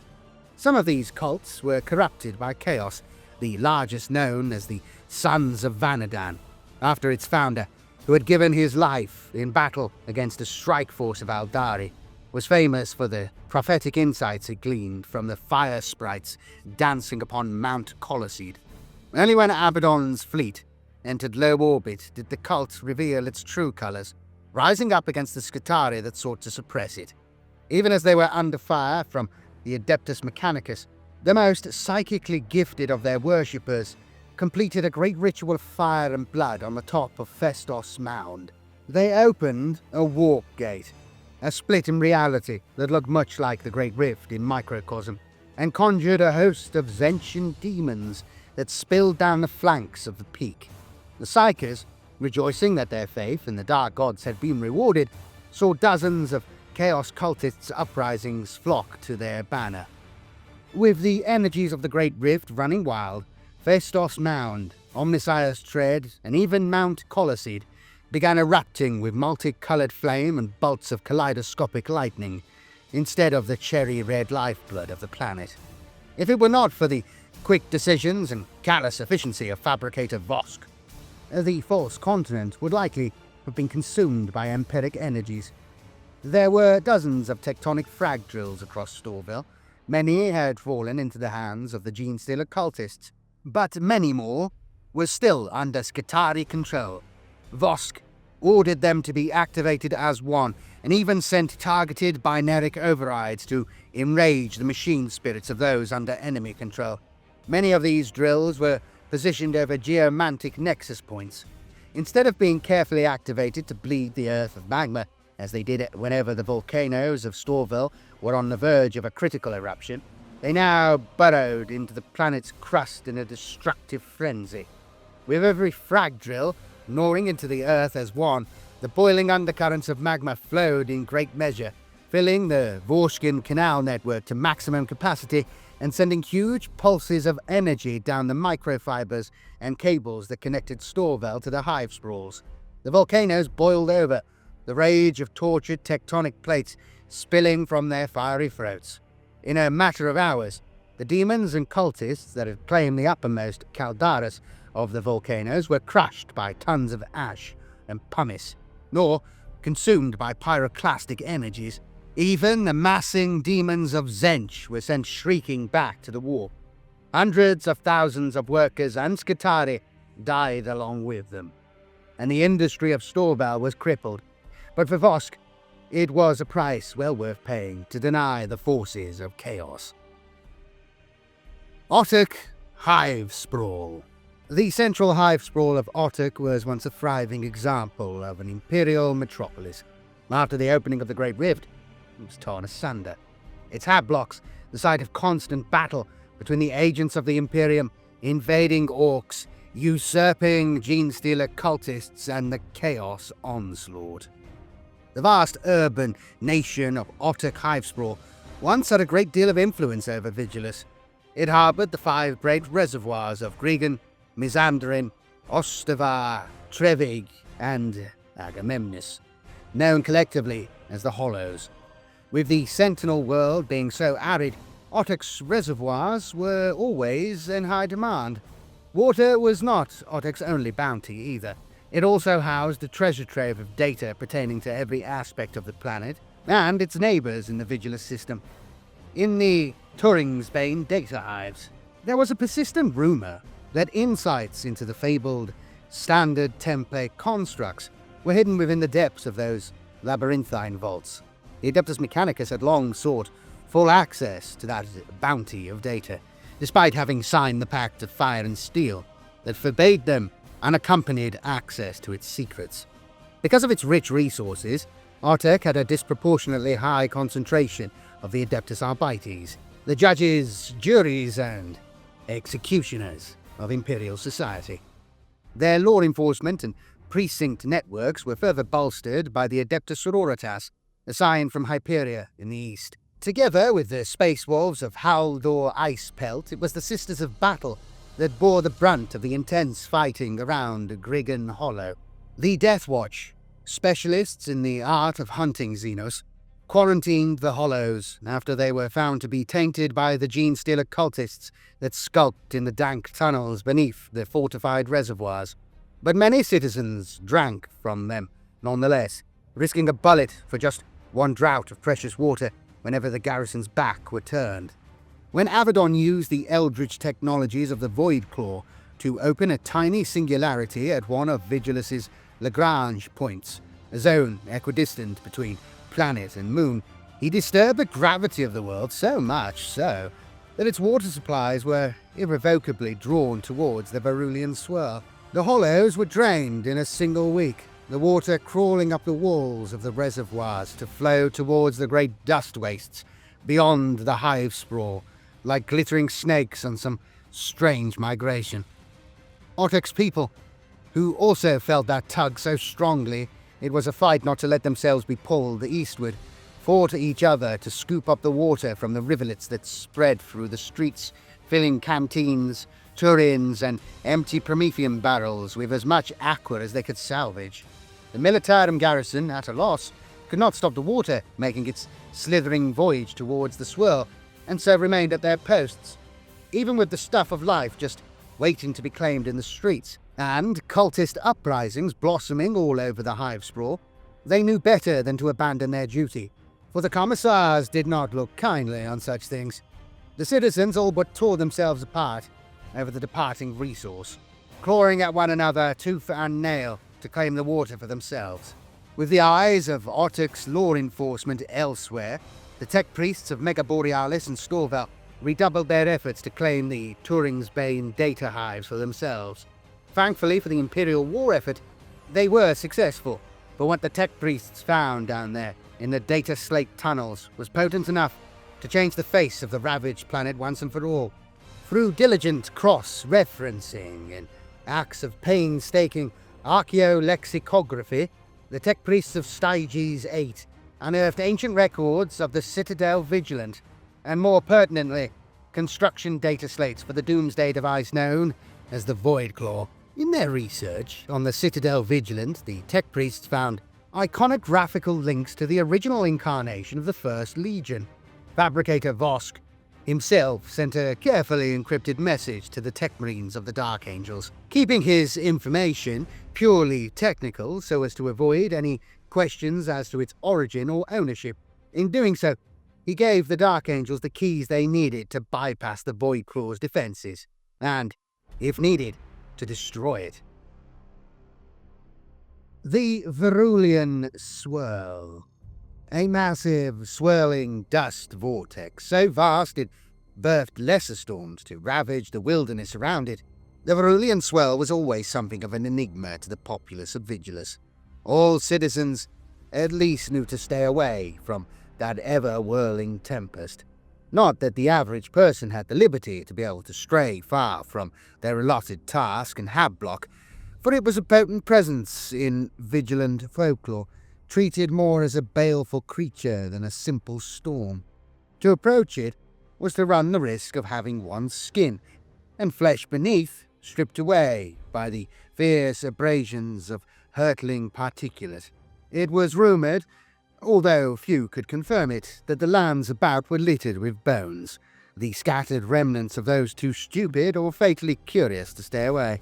Even those orcs that braved its outskirts, careening around the perimeter as part of the Speedwaaagh daredevil races, learned to avoid the giant ochre-black walls of dust that formed the swirl proper.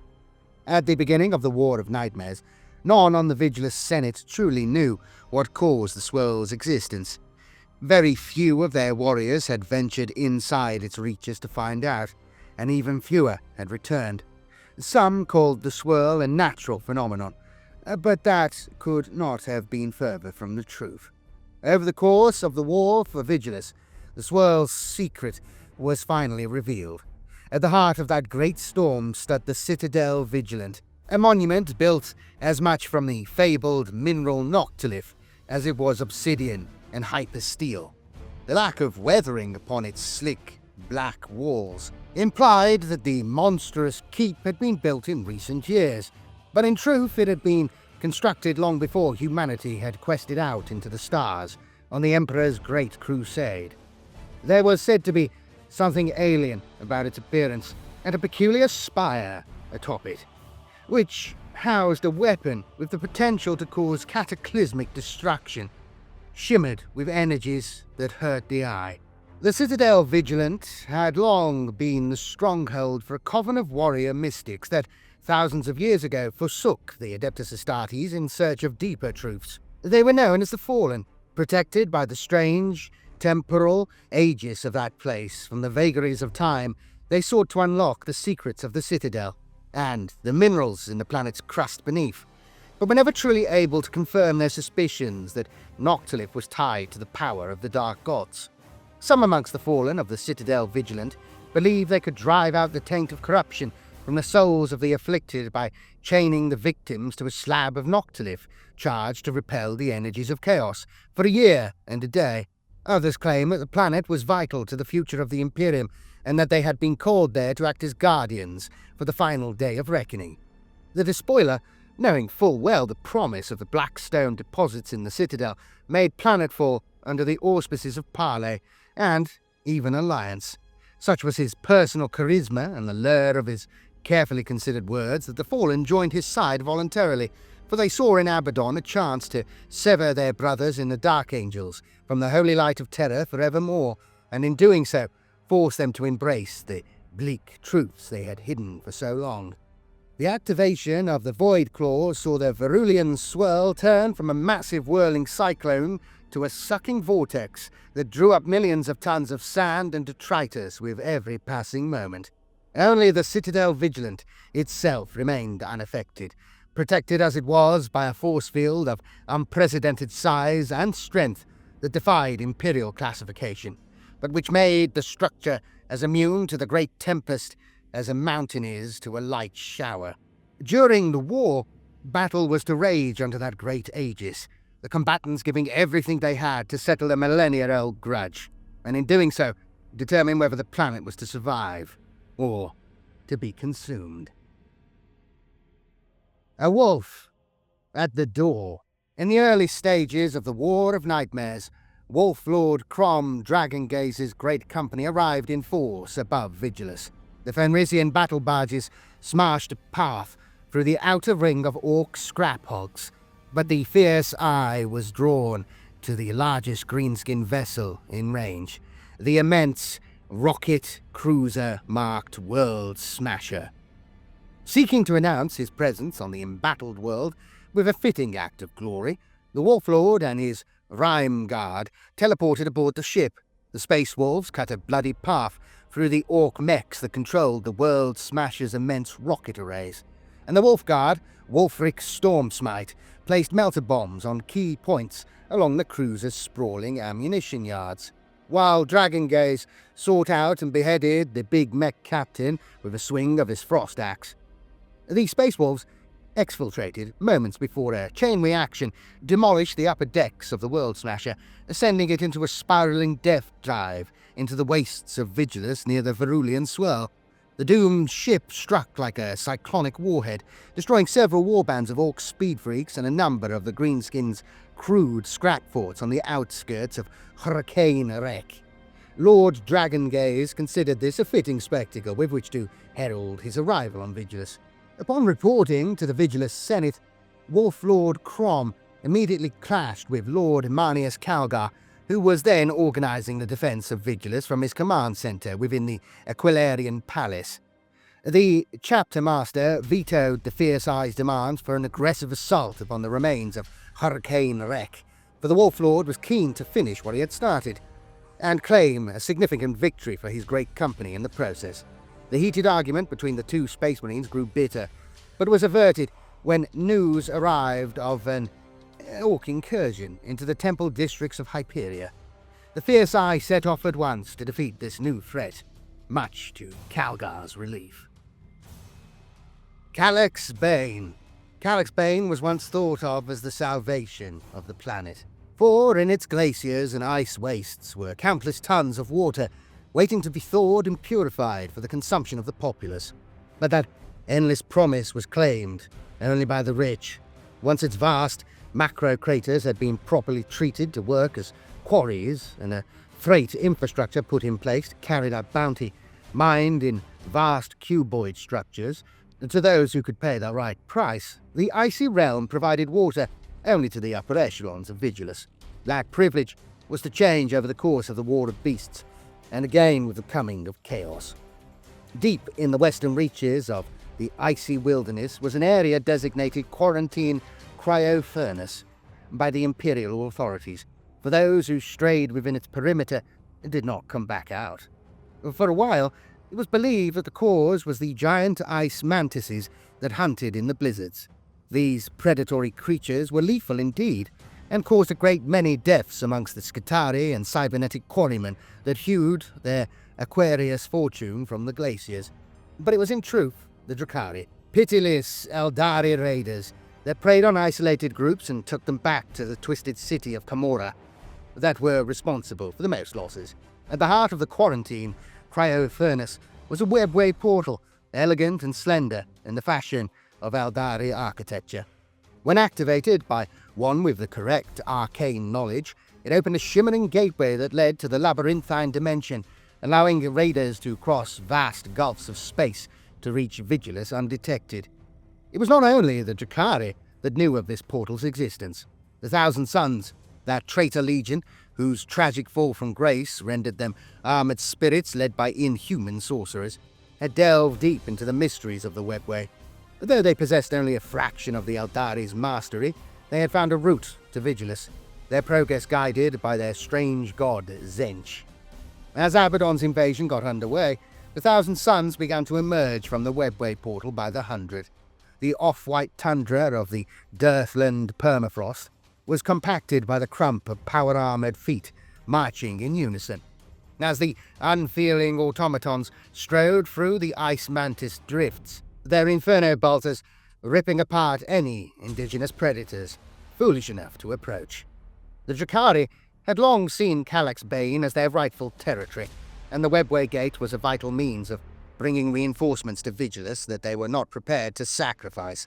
As such, they engaged the Thousand Sons in a series of hit-and-run strikes. They rode the blizzards, screaming out of the white nothingness to slice and stab at the Rubricae and their sorcerous masters. Yet these battles did not go well for them, for what is crippling pain to one whose mortal remains are little more than dust sealed in a suit of armour. Only when the Drukhari retreated to the Quixote Loop did they find the key to their nemesis' defeat.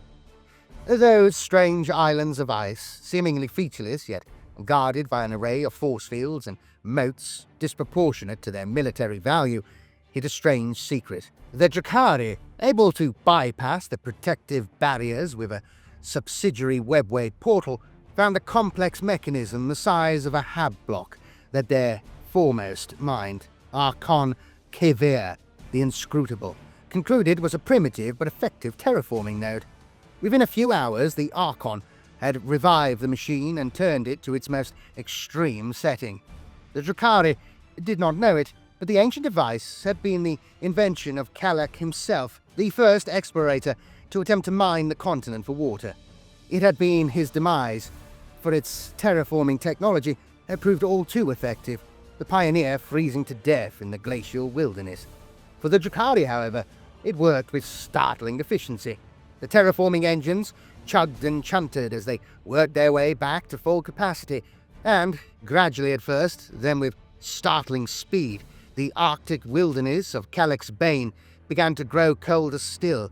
Its borders expanded, fingers of ice forming across the wastelands in thin sheets. In the heartlands of Calgar's Bane, the temperature dropped so severely that the blizzards formed thick snowdrifts, then hard prisons of ice. The Master Stroke proved far more effective against the Thousand Suns than any number of toxins or artfully delivered sword cuts, for the silent phalanxes of Rubricae that had taken control of the icy continent found themselves slowing to a crawl, stopping altogether, then becoming completely inert, frozen in place and in some places trapped in a swiftly forming glacier. The sorcerers of the Thousand Suns were forced to abandon their retinues, and hunted by gleeful Drukhari raiding parties, flee back through the webway portal. Neo-Vellum. Neo-Vellum was once an exemplary facility dedicated to the arts of the Scriptorum and the Quell Servitor, a world of gas storms and acid swamps, dotted with armoured, hermetically sealed population centres. It formed the information hub for Vigilus. Its vantage point in the celestial vault gave it independence and allowed the satellite a degree of omniscience over the activities on the planet below. Unfortunately, over the course of the War of Nightmares, the old saying, Neo-Vellum sees all, was to be proven decidedly false. Neo-Vellum's information engine, an immense thing of cogs, pneumatic tubes and orreries, could dispatch a message tube to a given site on the planet below with a relatively high degree of accuracy. Yet when the Great Rift opened the skies, its calculations went badly awry, and the Psyker choir of Neo-Vellum's massive torus-shaped Corallium was plagued with horrible episodes of insanity. To make matters worse, during the War of Beasts, the Pauper Princes sent 2 pure-strain gene-stealers to the Administratum Moon. Hiding amongst the toiling masses, each brood established its own gene sect, while the scribes of Neo-Vellum, taking solace in their scroll work, were blind to the corruption unfolding in their midst. A strike clade of Scutari, requisitioned by Inquisitor Garrulus of the Order Xenos, purged many of the life forms, but many more escaped. The gradual doom the cultists represented was superseded when the gravatic anomaly opened by the Void Claw pulled the planet from its orbit. The acid swamps boiled, the emerald gas storms intensified, and the bouts of madness grew more frequent as the world was drawn ever closer to the tiny singularity that was the Verulian anomaly. Even for the most cybernetically augmented of the planet's workers, the sense of impending doom could be felt deep in every gut. Dire whispers led to panic, and then, despite the heavy-handed oppression of the Scriptorum masters, to open rioting, with the surviving Genestealer cultists adding to the furore. The Scriptorums of Neo-Vellum were soon aflame. The forces of chaos. The chaos hosts that invaded Vigilus were disparate and struck at every Hivespraw and island in a different fashion. Each traitor legion and renegade chapter had its own agenda, its own enemies it yearned to destroy. The only uniting factor was the ruthless efficiency with which they went about their murderous work. In theory, with the looming presence and grand strategy of the War Master to unite them, the forces of chaos should have proved greater than the sum of their parts. But where the Imperial armies were tightly marshalled and guided by a council of respected war leaders, the twisted scions of the Dark Gods were largely left to their own devices. Abaddon had greater designs than acting as a disciplinarian to keep his unruly seconds in line. That would have been such a Sisyphean task that even to attempt it would have precluded any personal ambition or long-term plan. Instead, the War Master used his forces as agents of disruption, anarchy, and despair, allowing them to spread the fires of war as they wished. Ultimately, Abaddon considered the front-line engagements, executions, and intricacies of the Long War to be a distraction. His works, and those of the Demon Primarchs, had torn Imperial space in half.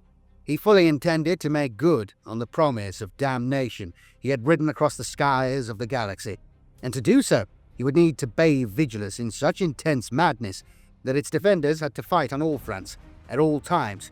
Only then could he pursue his greater agenda without fear of a coherent counterattack.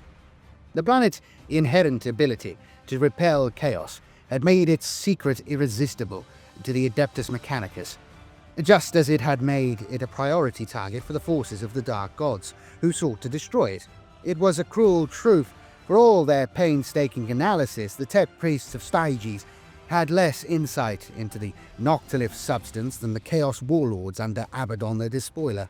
Perhaps if the Lords of Megaborealis had better cooperation with the priesthood of Mars, and Archmagus Dominus Cawl in particular, they may have made better use of the bounty they had mined so fastidiously. The Blackstone, taken from the planet's crust, had been charged by some arcane force to have an anti-empiric resonance, a fact that the sorcerous cabals advising Abaddon had learned from afar, using scrying rituals and demonic bargains. As to how this worked, none amongst either camp knew.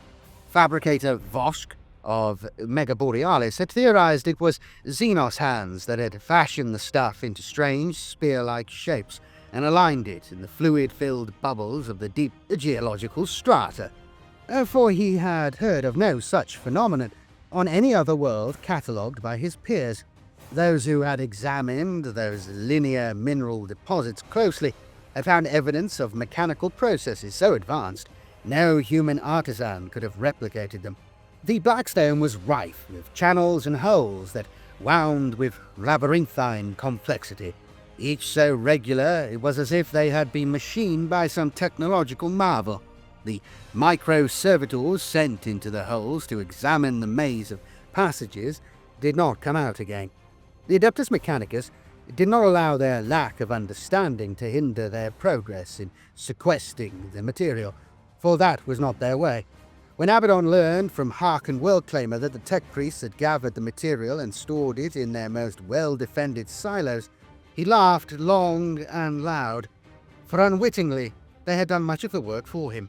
The planet's bounty was no longer buried deep in its crust. The excavation of the Blackstone, something that Abaddon had feared may have taken several decades and hundreds of thousands of slaves to achieve, had already been done for him. The Despoiler had learned the value of Blackstone long ago, in the distant past of his kingship.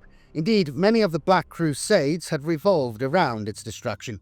Wherever Abaddon located Noctilith structures that had been charged to hold back the forces of chaos, he spared no effort to shatter them, for in doing so he severely weakened the metaphysical barrier between real space and the warp. He had achieved this feat on a string of worlds across the Imperium, the Eldritch Needles of Nemesis Tesseria, the gates of the Cromarch Citadel, the Black Obelisk of Mono Archive. Even the mysterious pylons of Cadia had been toppled when Abaddon had thrown every weapon at his disposal into the planet's destruction. There was a pattern to these invasions. From a certain vantage point, they linked up to form a jagged diagonal line across the galaxy, the line that had split open and given rise to the Great Rift. The Sentinel world of Vigilus lay on that same galactic fault line, and it was the priority of the forces of Chaos to destroy it. On Vigilus, Abaddon's plan was to obliterate the structures that protected the planet in order to expand the Great Rift and to close one of the very few channels that allowed passage across its roiling mass. Over the course of the Gothic War, the War Master sorcerers had found a way to turn Blackstone from its natural state of neutral resonance, where it neither attracted nor repelled chaos, to an alignment where it harnessed and stored the energies of the warp. This technique required costly and dangerous rituals involving human sacrifice, percussive arithmetical impacts, and the inscription of dark runes upon the Blackstone's surface. The cost in lives of these sorcerous processes was gladly paid by the Black Legion. Their ultimate agenda was to ensure the galaxy drowned in a rising tide of chaos, and if the Nachmund Gauntlet were to be closed forever, the Imperium Nihilist would be brought a great deal closer to that dark fate.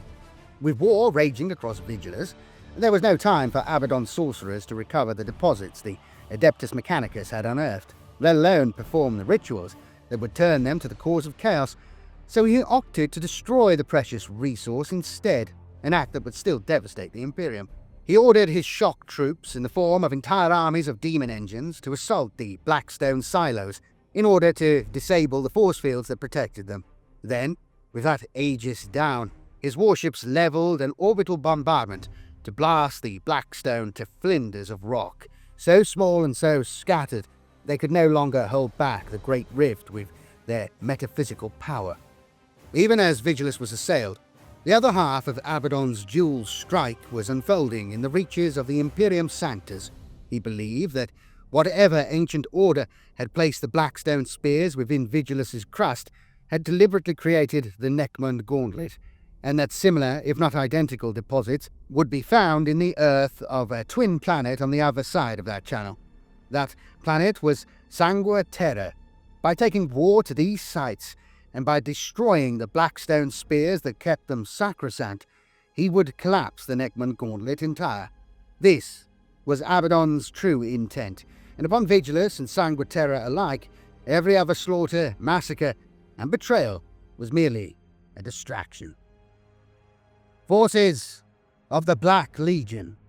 The Black Legionnaires fought as a series of warbands, each centered around a charismatic leader figure.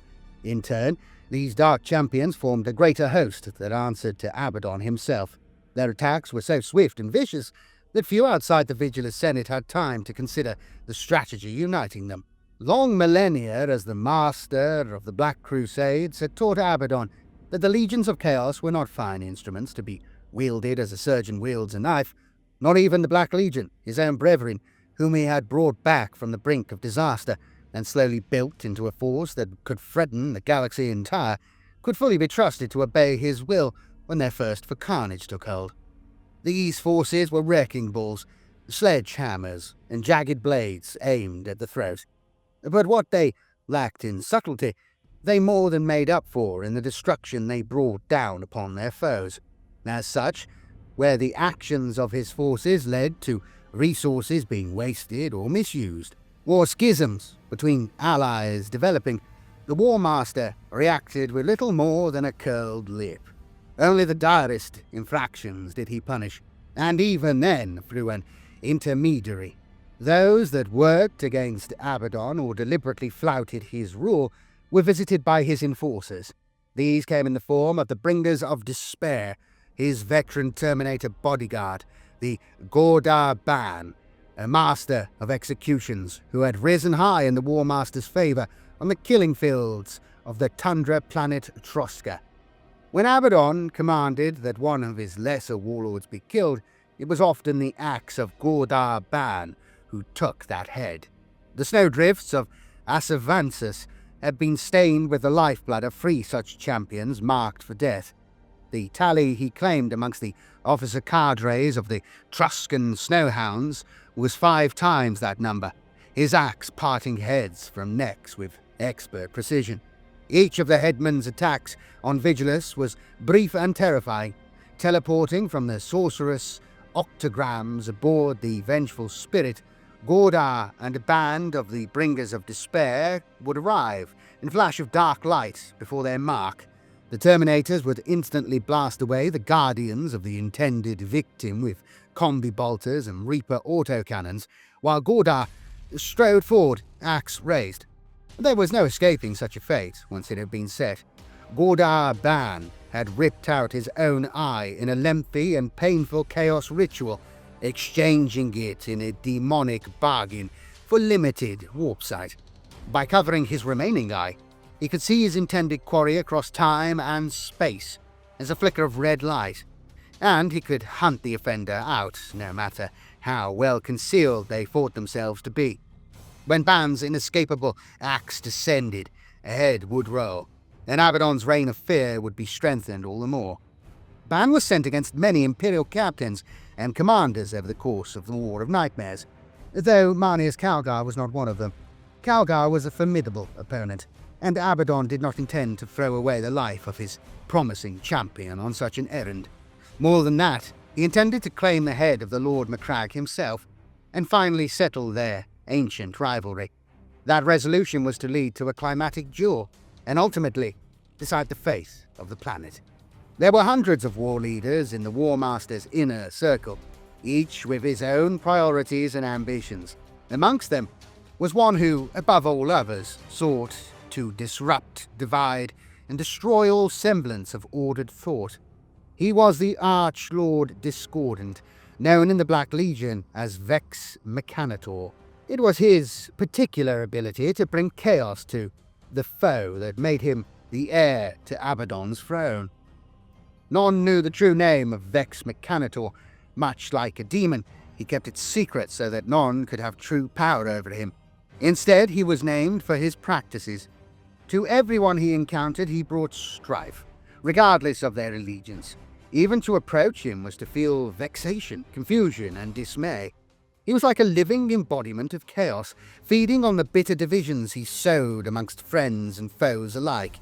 And in his machinations, he was as much a parasite as the giant scuttling hellstalker he rode to war. Nothing was immune to his corrupting aura. Even machine spirits turned rogue in his presence, shrieking in scrap code as their host engines and cogitators spat cascades of blood-red sparks. Aside from Abaddon himself, it was difficult to find an agent of chaos that was more roundly hated. As the Archlord Discordant rode to war, hard-won alliances collapsed around him in suspicion and paranoia. Orders went unheard or unheeded, and tightly bound battle plans unraveled into discord.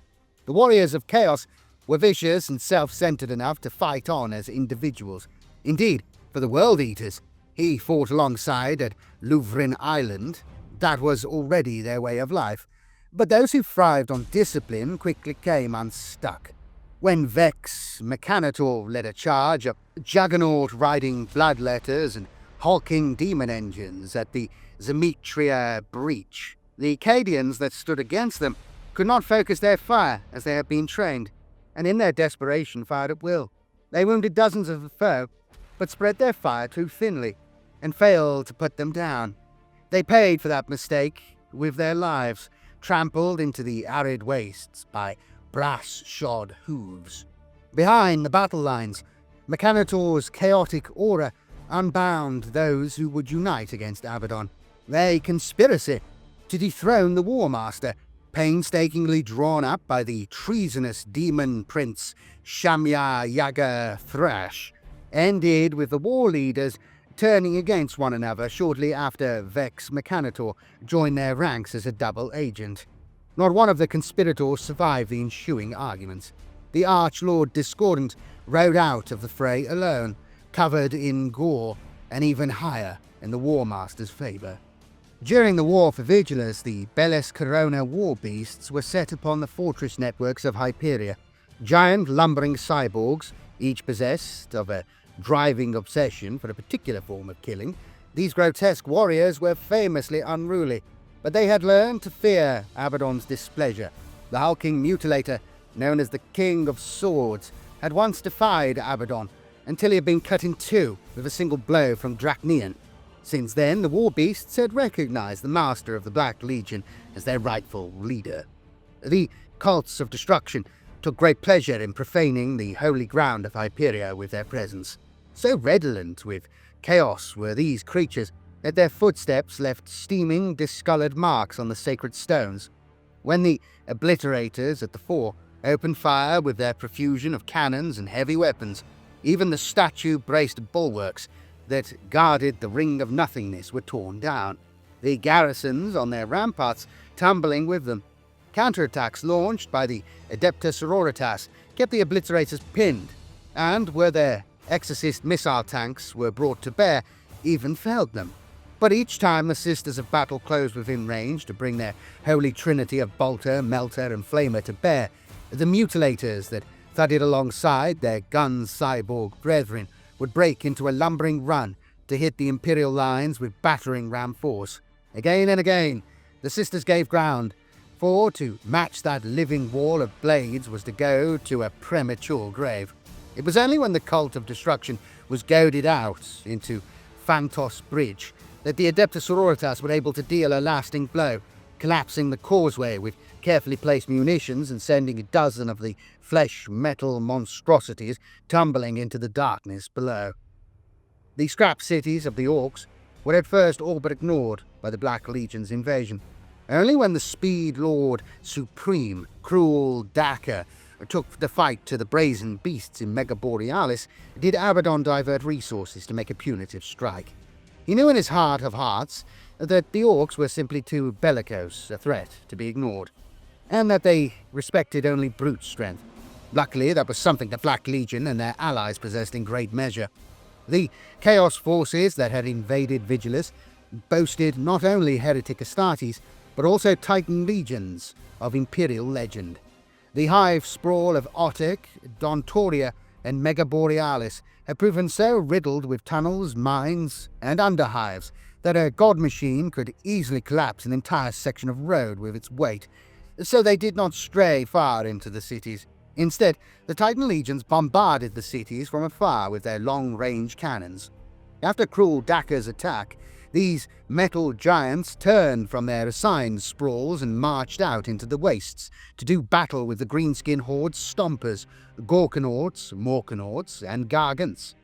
At Tankus Spill, Drogzot's crater and Fort Daka, a war of metal monstrosities broke out, the battle raging amongst the looted hulks of the free-blade Imperial Knights that had made their ill-fated assault during the War of Beasts. This time, the Orcs were outmatched, for the skill, savagery, and raw firepower of the Chaos Titans that faced them saw 3 greenskin war effigies torn apart for every god machine they brought down. Even at close range, the Chaos Titans excelled, ripping the Orc machines asunder with coiling tentacles and long-taloned claws that punched, thrust, and gouged at the heads of their adversaries. The battle dragged on for days. What the Orcs lacked in quality they made up for in quantity and aggression alike.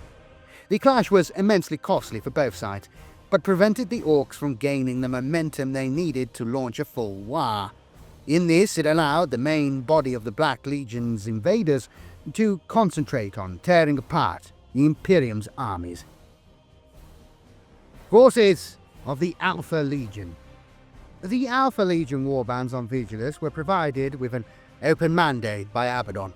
Wreak whatever havoc they pleased, provided it destabilized the Imperial military infrastructure.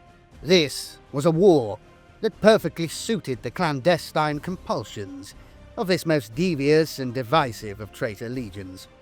To date, Imperial historians have been unable to accurately assess the number of Alpha Legionaries that operated on Vigilus.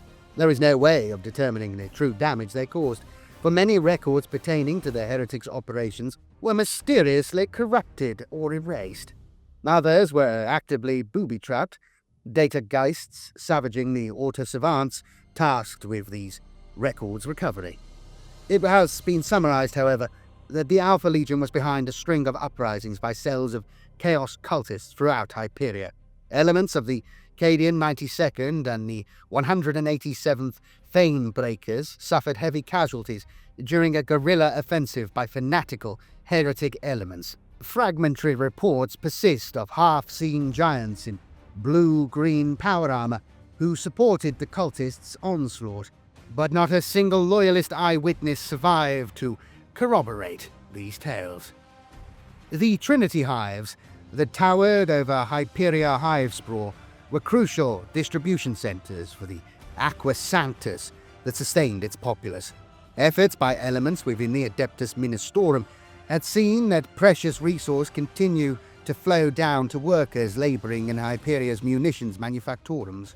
Aqua Sanctus was the divine fuel powering the workforce, who, in turn, fed the holy armaments of the Imperial defenders. Such was the rationale of the charitable mission known as the Benevolent Hand. This collection of Ministorum priests, fratres militia, and battle sisters from the Order of our Martyred Lady worked tirelessly, often in perilous conditions and with no official logistical support, to supply those who would otherwise have been ignored by self-interested Munitorum clerks. It is unclear whether the Benevolent Hand were infiltrated by Alpha Legion operatives or were simply fed misinformation to propel them into damnation. A sudden shift in activities indicated the point at which Ministorum volunteers grew suspicious of the source of the Aqua Sanctus coming into Hivespraw Magentine. It can be inferred from recovered fragments of communiques that the Benevolent Hand became convinced that, as a result of heretical sabotage, the water they were distributing bore a corrupting taint. After their warnings to the Munitorum fell upon deaf ears, the Benevolent Hand acted directly. They distributed weapons amongst their flock, attempting to halt and forcibly inspect a large shipment of water coming through Hub K876 from outside Hyperia. Instead of heretical saboteurs, however, the Benevolent Hand found themselves faced by several platoons of Cadian 92nd Heavy Infantry, who, thanks to an now untraceable tip-off, were expecting malicious interference from disguised heretical elements attempting to corrupt the water supply. Post-action analysis shows that the first shot, which turned a tense standoff into a slaughter, was fired not by a representative of either Imperial faction, but by a concealed third party with a bolt-caliber sniper weapon concealed in the gantries above Hub K876. This sparked a brutal firefight that saw the Benevolent Hand annihilated, the Cadian platoon savaged, and the entire Aqua Sanctus shipment ruined. At a stroke, the water supply to the Magentine munitions workers was cut off, triggering an estimated 24% drop in material output over the coming weeks. Furthermore, it cannot be a coincidence that those same Cadian platoons, weakened by the catastrophe at Hub K876, proved unable to hold back a string of raids upon Hivespraw Magentine by unidentified Heretic Astartes kill teams in the days that followed. Forces of the Night Lords. Masters of psychological warfare, the Night Lords had done a great deal to destabilize the planet in the third phase of the War of Beasts. When they indulged in open battle, however, they found themselves matched against a foe like no other, and brought to the brink of disgrace. The Night Lords upon Vigilus were few, for the greater portion of their legion was involved in an escalating war with the Ashuriani, but they made a heavy impact nonetheless. The heretics initially invaded Durken Hivespraw, hoping for easy prey, but soon found Xenos in the shadows. The Night Lords had taken the tumbled, crime-ridden sprawl as the perfect environment for their particular brand of warfare, and perhaps even a recruiting ground for new blood, for the Sons of Curse had long filled their ranks with hardened criminals. Their raptor hosts gleefully hung the corpses of their prey from the half-finished spires of Ashenid non-Hive as their strike forces prowled the lower levels. They took note of those gangs and criminal overlords that put up a good fight and spared those that showed the most promise. The enterprise was profitable at first, as well as being gratifying in terms of raw violence and terror. The Night Lords captured many slaves and selected no few criminal prodigies to bolster their own ranks. Then, the indigenous Genestealer cults that had lurked beneath Durken's surface for generations rose up against the Night Lord's invaders. Though the cultists had expended a vast proportion of their strength overtaking the Hivespraw continent, they infested every stratum of Durkenite society and had multiplied exponentially in the darkness. No matter how many the heretic Astartes killed, there seemed always to be more. They proved far better armed and more tenacious than the Imperial troops that the Night Lords had encountered in the skeletal convoys fleeing the Hivespraw, and they carried heavy industrial weaponry and exhibited strange xenomutations as lethal as any chainsword. For a time, the Night Lords slew every breed of hybrid that dared challenge them, but even they were not indefatigable. Eventually, the hunters found that they had become the hunted.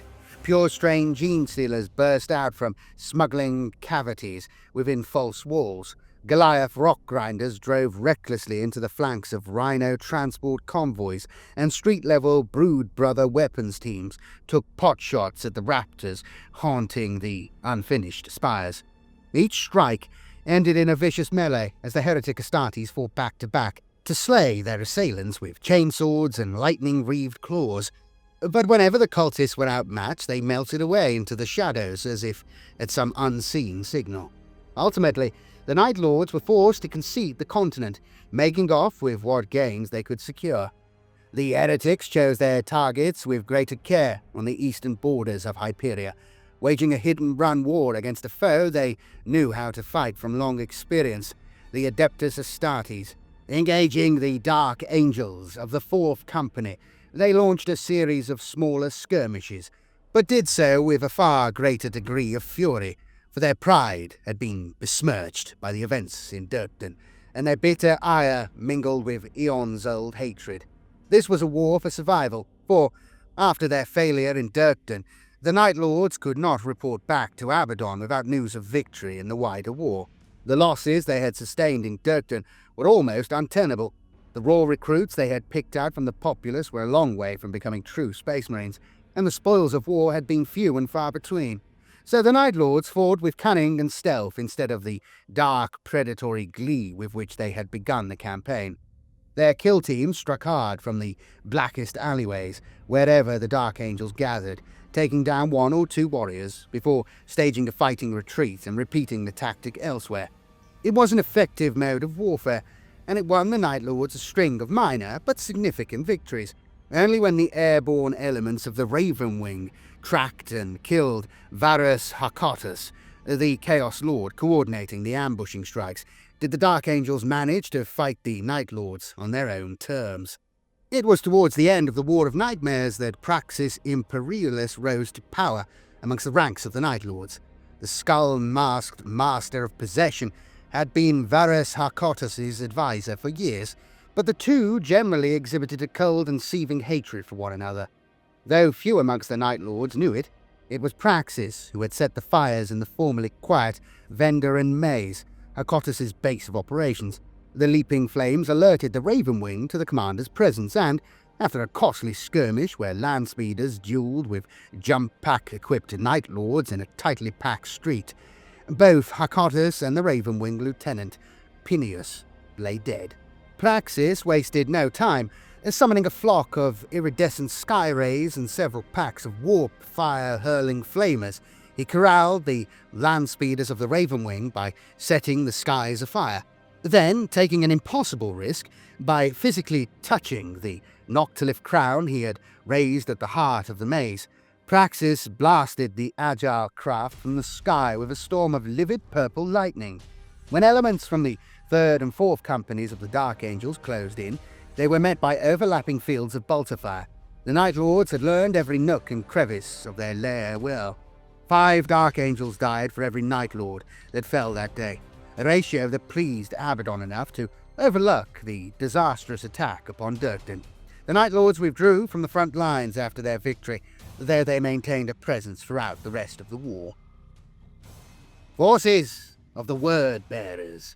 Upon making planetfall, the Word-Bearers applied every bit of their dark cunning and single-minded commitment to the execution of the War Master's grand plan. While the Black Legion were destroying the material keeping the Great Rift at bay, the Word-Bearers were raising structures to attract it. Abaddon tasked the Word-Bearers with a vital part of his strategy, to seed the planet with the ring-like structures known as Noctilith crowns. The Despoiler's grudging respect for the Word-Bearers and their commitment to the downfall of the Imperium was made clear when he took the leaders of their legion into his confidence. Amongst them were the 9 Chaos Lords and Dark Apostles known as the Coven Triplicatus. On his rune-circled Artificer deck, Abaddon showed them dozens of Noctilith crowns and explained the reasons behind their creation. It was a plan of such impressive ambition and devotion that the Coven Triplicatus knelt before him, offering their maces and accursed crozariuses to him as knights would offer their swords to their liege. It was no easy feat to raise the Noctilith crowns. Even to touch the great toroidal constructions was to risk death by psychic overload. But like their Primarch Lorgar before them, the war leaders of the Word-Bearers are consummate demagogues, dark preachers and charismatic leaders, and they have never been short of cultist devotees, ready to give their lives to a cause. By raising slave gangs, each several hundred strong, the Word-Bearers hauled the chaos-attracting structures into place and had them hammered into the planet's crust. Thousands perished, but it was a sacrifice the Word-Bearers made without a second thought. Those slaves whose latent supernatural ability blossomed into full psychic manifestations were dragged away and psycho-conditioned by the Legion's sorcerers and masters of possession. The most stable of these vassal psychers were given prominent Imperial targets that they were to get close to before the implanted conditioning of their masters spurred their tortured minds into a devastating psychic overload. Others were chained together and put under great duress until their communal agony caused them to rip themselves apart with wild psychic energy, and in doing so, form a gate through which the demonic allies of the Word-Bearers could enter real space. Wherever such a site came to be, another Noctilith crown was raised, attracting yet more demons to the planet's surface. It was a shockingly effective tactic, and with the Word-Bearers fighting as a well-coordinated strike force in each site's defense, it provided a major source of reinforcement for Abaddon's war effort. Only 3 of the numerous Noctilith crowns that Abaddon had entrusted to the Word-Bearers remained on the Vengeful Spirit's Artificer deck at the time of its emergency translation into the Imperium. Had they too been raised, it is quite possible the entire planet would have been swallowed by the warp. Forces of the Iron Warriors. The Iron Warriors wage war with a cold and bitter hatred. On Vigilus, each callous strike was well planned and driven home with the expertise of a master artisan. They broke apart the most heavily defended of the planet's integral sites at Mirtwald, allowing the wider forces of chaos to flood inside. The warsmith, Karak, began his campaign upon Vigilus by remotely scrying the fortifications of the Imperial defences. He and his fellow warsmiths took extensive images from low orbit and amassed data through the use of corrupted servo skulls released onto the planet below. By the time Haarken Worldclaimer's challenge rang out, the Iron Warriors were well prepared. Thousands of Pict's captures had already been relayed back to the bridge of their flagship, the Portcullis. However, upon sighting the vibrant heraldic yellow of their long-term enemies, the Imperial Fists, the Iron Warriors altered their intended campaign. Though their invasion was designed to assail multiple fronts, the better to crack the defences of the planet wide open, it soon turned into a singular assault upon the defences of Mirtwald's eastern edge.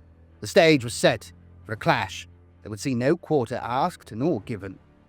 Though the War Master of Chaos charged the Iron Warriors with the destruction of Vigilus's defence networks, they greeted the order with indifference, even scorn. The prosecution of sieges was their art, and they would practice it no matter the greater plan.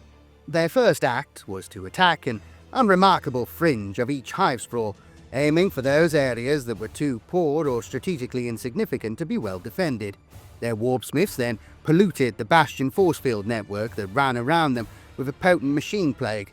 Were it not for the semi-psychic nature of the Bastion fields, the plague would have struggled against the inbuilt fail-safes installed by the Adeptus Mechanicus, but there was a hostile sentence to the scrap code entity that was introduced. With the force fields already glitching and damaged due to the coming of the Great Rift, the machine plague thrived. Indeed, it multiplied. by feasting on the empiric components of each node, by leaping through the psychic electric fields from one generator to another. It spread with horrible rapidity. By the second stage of the War of Nightmares, a full 2/3 of the force field generators were functionally useless. The Imperial defenders were disastrously unprepared for this new development. On the outskirts of Mirkwold, those armies that had left the trenches relying on the bastion networks to guard their flanks found out the hard way that the shield generators had been compromised.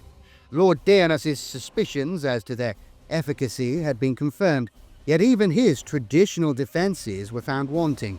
The Iron Warriors, using their preferred vector of mechanised assault, drove home a series of attacks that blitzed through the trench networks with humbling ease. Scores of Iron Warriors' kill teams had been dispatched to Mega Borealis early in the war, their aim to secure the mighty tectonic frag drills there. These were brought to the trenches whenever a bunker network proved unbreachable, and used to create localized earthquakes that cracked fissures through shell-strewn ground and fortification alike. Into every split in the Imperial defences, the Iron Warriors pushed home another wedge attack that widened hairline breaches into yawning gaps.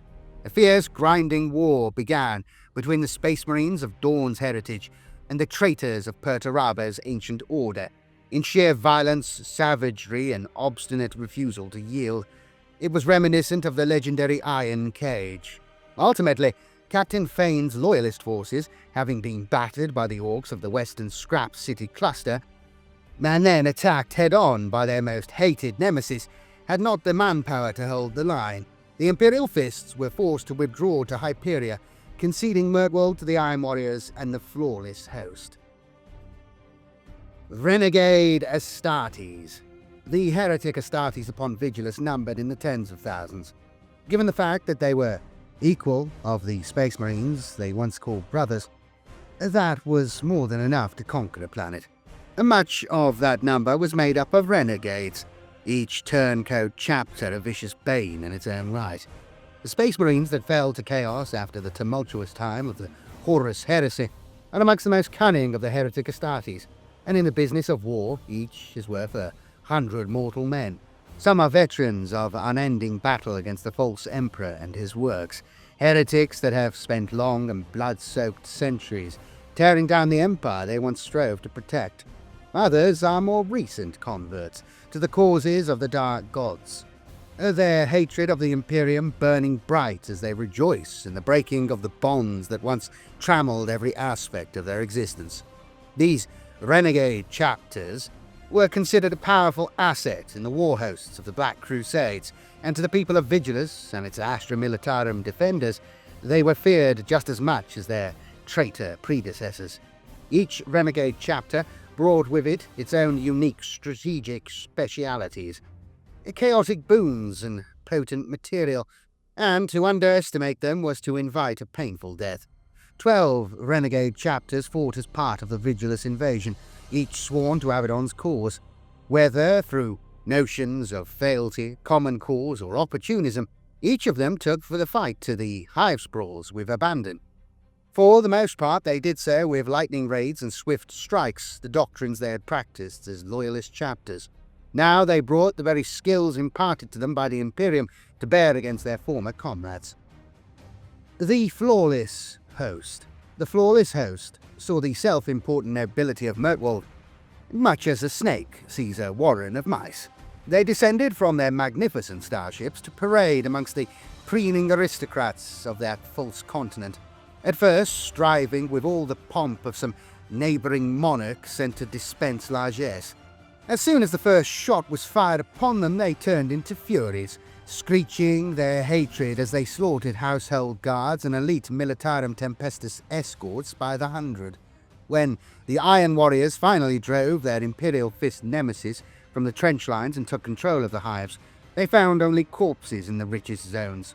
At the heart of each such region they encountered the Flawless Host, availing themselves of Mirkwold's finest rejuvenant clinics in an attempt to regain what they saw as the pinnacle of human beauty. The Brazen Beasts.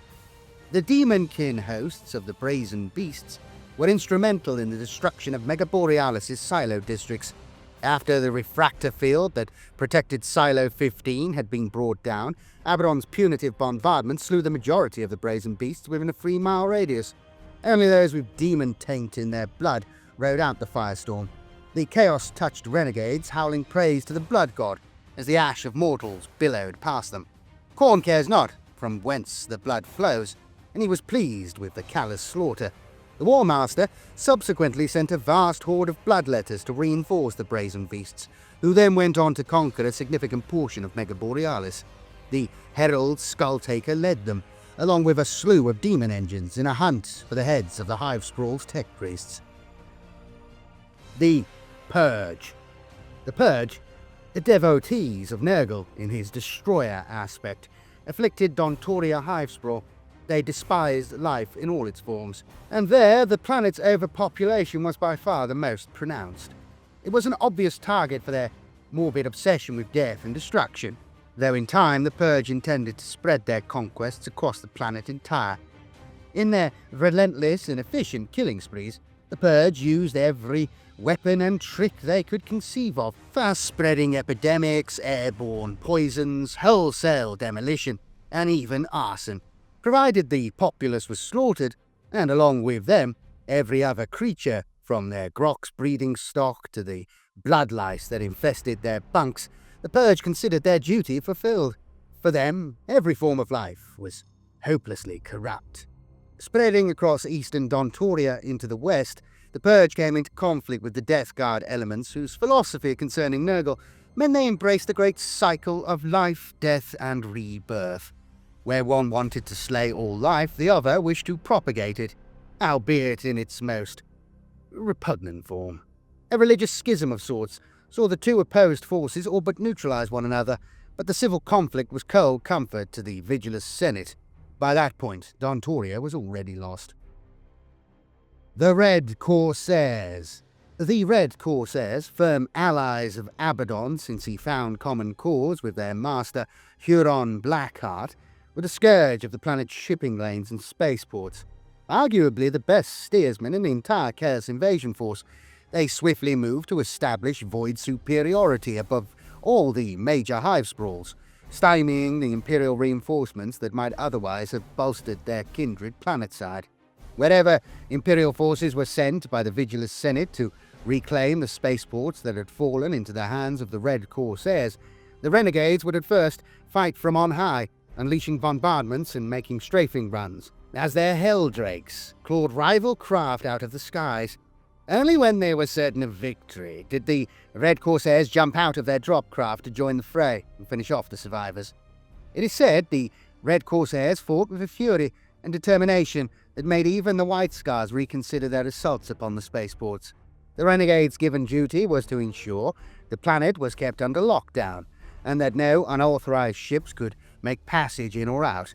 Though they had not the numbers to cover every spaceport, as raiders beyond compare, they were well qualified to fulfill this task. Only a few spacecraft slipped the cordon of the Red Corsairs over the course of the War of Nightmares. Such was its efficacy. Critically, one craft to avoid their clutches was the vessel known as Vol's Ghost, the ship that carried the deadly payload of Death Strike missiles to Abaddon's flagship, the Vengeful Spirit, with destructive consequences. Were it not for this singular failing, the war for Vigilus would likely have been a total victory for the forces of Chaos. The Scourged. The Renegade chapter, known as the Scourged, have a particular connection with Vigilus, for they hail from the neighbouring death world of Falsehood, whose squalls of acid rain are as common as the dawn. They are renegades like no other, for they have the uncanny ability to hear lies whenever they are spoken. Just as a good and faithful statement has the ring of truth about it, a lie can be perceived as hollow by one who knows the signs.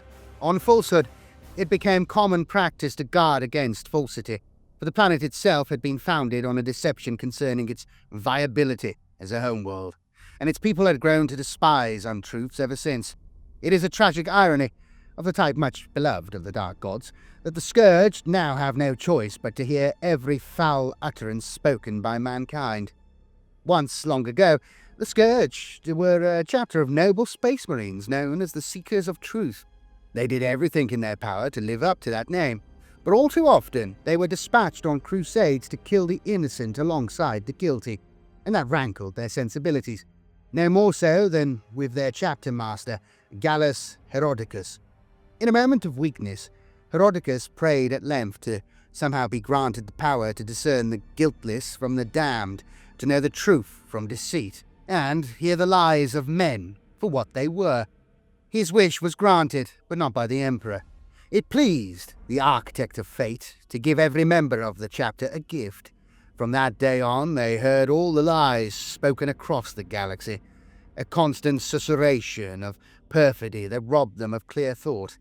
Though they heard those spoken near them loudest of all, and hence were often able to pick out the true agendas of their enemies amongst the background noise of humanity's duplicity. They were plagued by so much mental pollution, they gradually lost their minds. By turning to Tzeentch's worship in the hope it would lessen their burden, the Scourged became a far deadlier threat to the innocent than they ever were before, and a merciless bane to those who spin lies as a way of life. During the War of Nightmares, the Scourge descended upon Durken in a devastating aerial assault, dropping into carefully chosen beachheads around the safe houses of the criminal dynasties. They attacked the lairs and subterranean nodes of the Genestealer Cult in a synchronous assault for the lies and deceptions perpetrated by the cult to keep those strongholds safe, made them glow with the energy of falsehood. Their attack did irreparable damage to the Xenos war effort, but in the end, the cultists proved too many, and the victory too was proved false. Forces of the Warp. Over the course of the War of Beasts, the psychic maladies that plagued Vigilus rarely gave rise to demonic manifestations. That changed as the Chaos Invasion took hold, however, and the frequency of these occurrences increased dramatically over the course of the War of Nightmares. Upon Vigilus, the talons of the dark gods had gouged deep. Each noctilith crown hammered into its crust increased the amount of empiric energy saturating the planet. To the witch-sighted astropaths of Neo-Vellum, these structures burned brighter than any blazing spire or urban firestorm. Once the blackstone reserves of Mega Borealis were shattered, it was as if a dam had broken, and the trickle of demonic manifestations became a flood. Here was the true legacy of the Great Rift. Not just panic and terror, but also another dimension breaching real space in a catastrophic cascade of warp energy. Dontoria's slow descent into a plague-racked hellscape had been engineered from below the city streets since the early stages of the War of Beasts. Death Guard, content to play the long game, had infected half the populace with a hideous cornucopia of diseases. Fiercest amongst them were Nurgle's rot and the Gellerpox, supernatural plagues that led to Nurglings and mutoid vermin infesting the alleyways and undersumps of the quarantine zones. The privation, drought, and hunger inflicted upon the populace, worsened by the Verulian anomaly, turned once teeming hab zones into landscapes of fly-blown corpses. When 2 noctilith crowns were raised in Dontoria, a massive influx of plague demons poured through the weakened fabric of real space to infect the Hivespraw. They were led by the entity known as Rotigus Rainfather. An endless deluge of filthy rainwater hammered out of the skies as that obese monstrosity lumbered across the streets, chortling as the arid ground greedily absorbed the flood until it became more marsh than desert.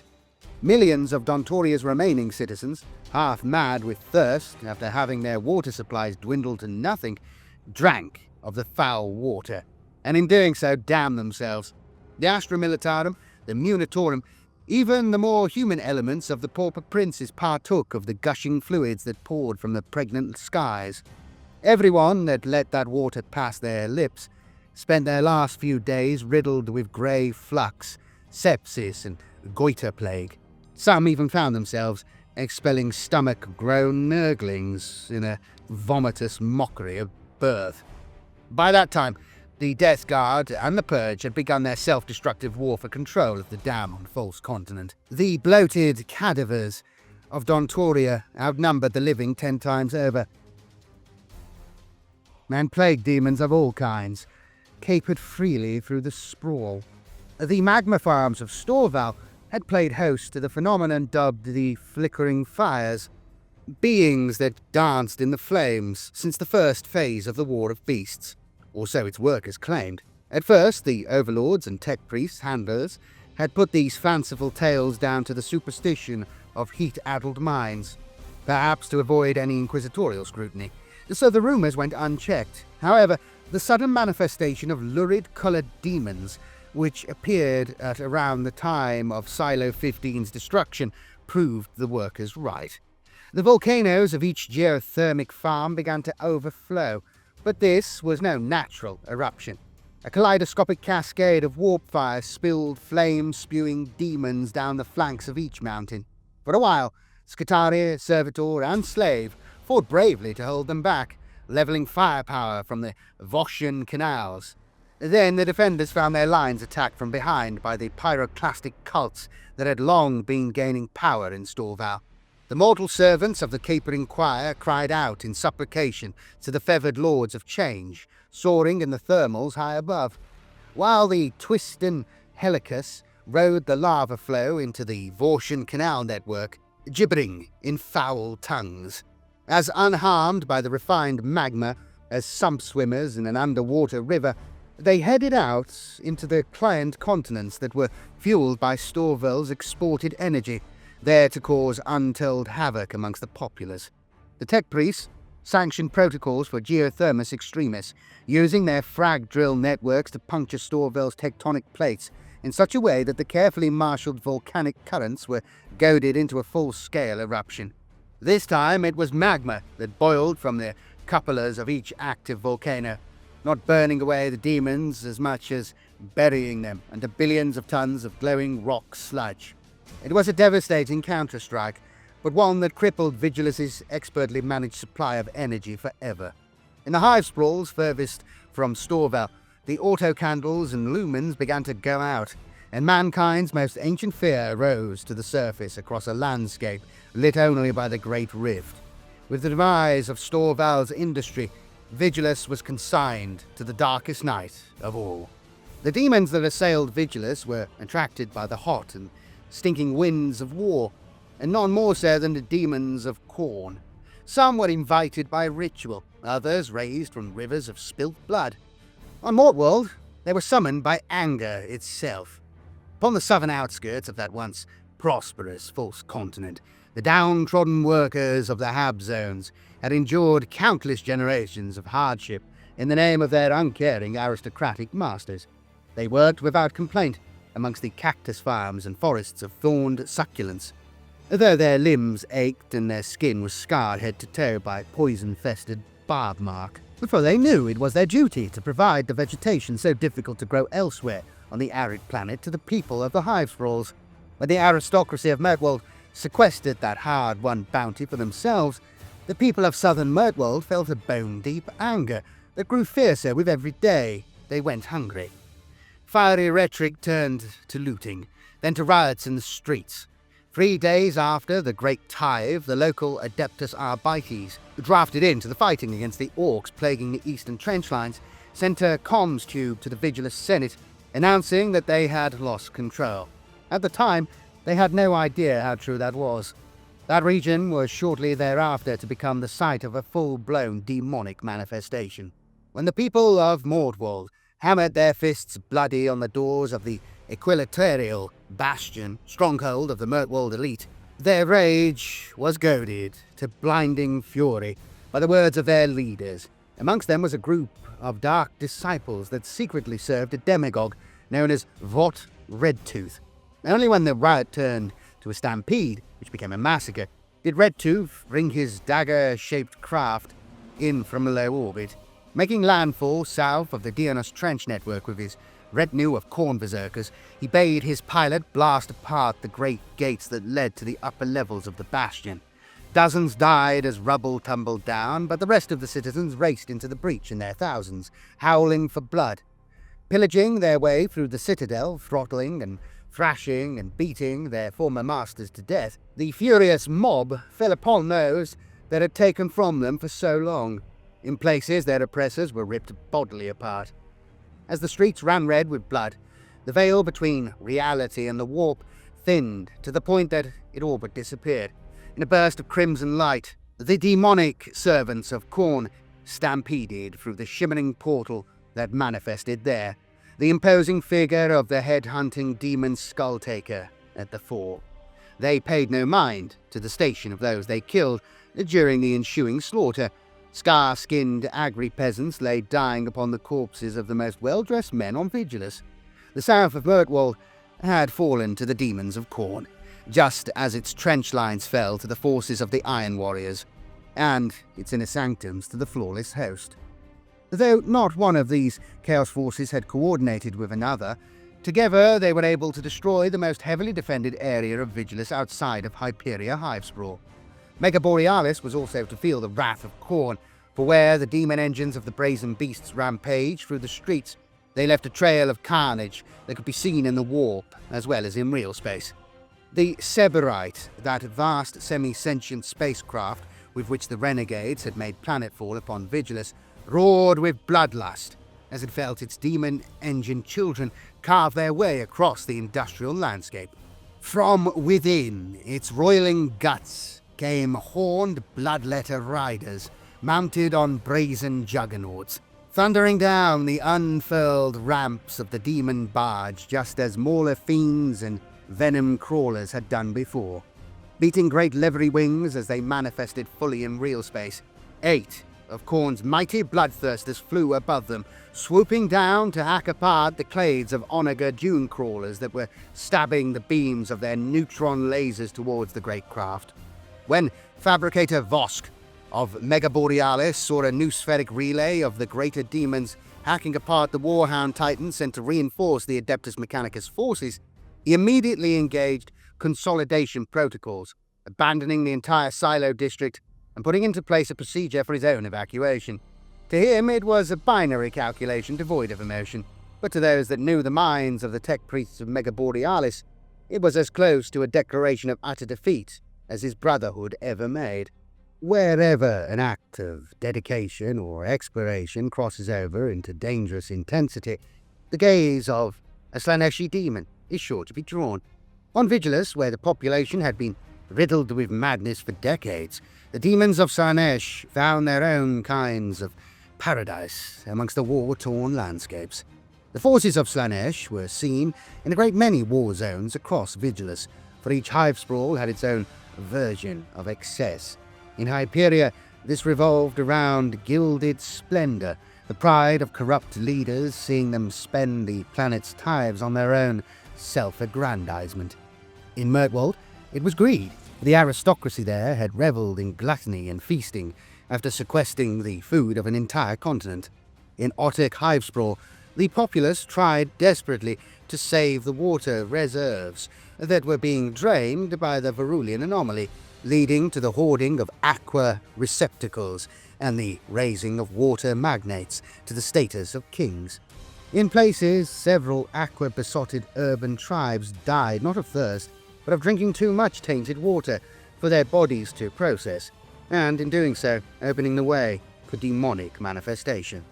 At first, where the veil grew thin, these manifestations would start with a shimmer in the air, bruised purple, fulsome peach, sickly pink, and all the colours of flesh swirling into one. Through that portal would step a handmaiden of Slaanesh, then another, then an entire court of demonettes, singing, screaming, and keening in ecstasy as they cavorted amongst the stunned citizens that had summoned them, whether knowingly or not.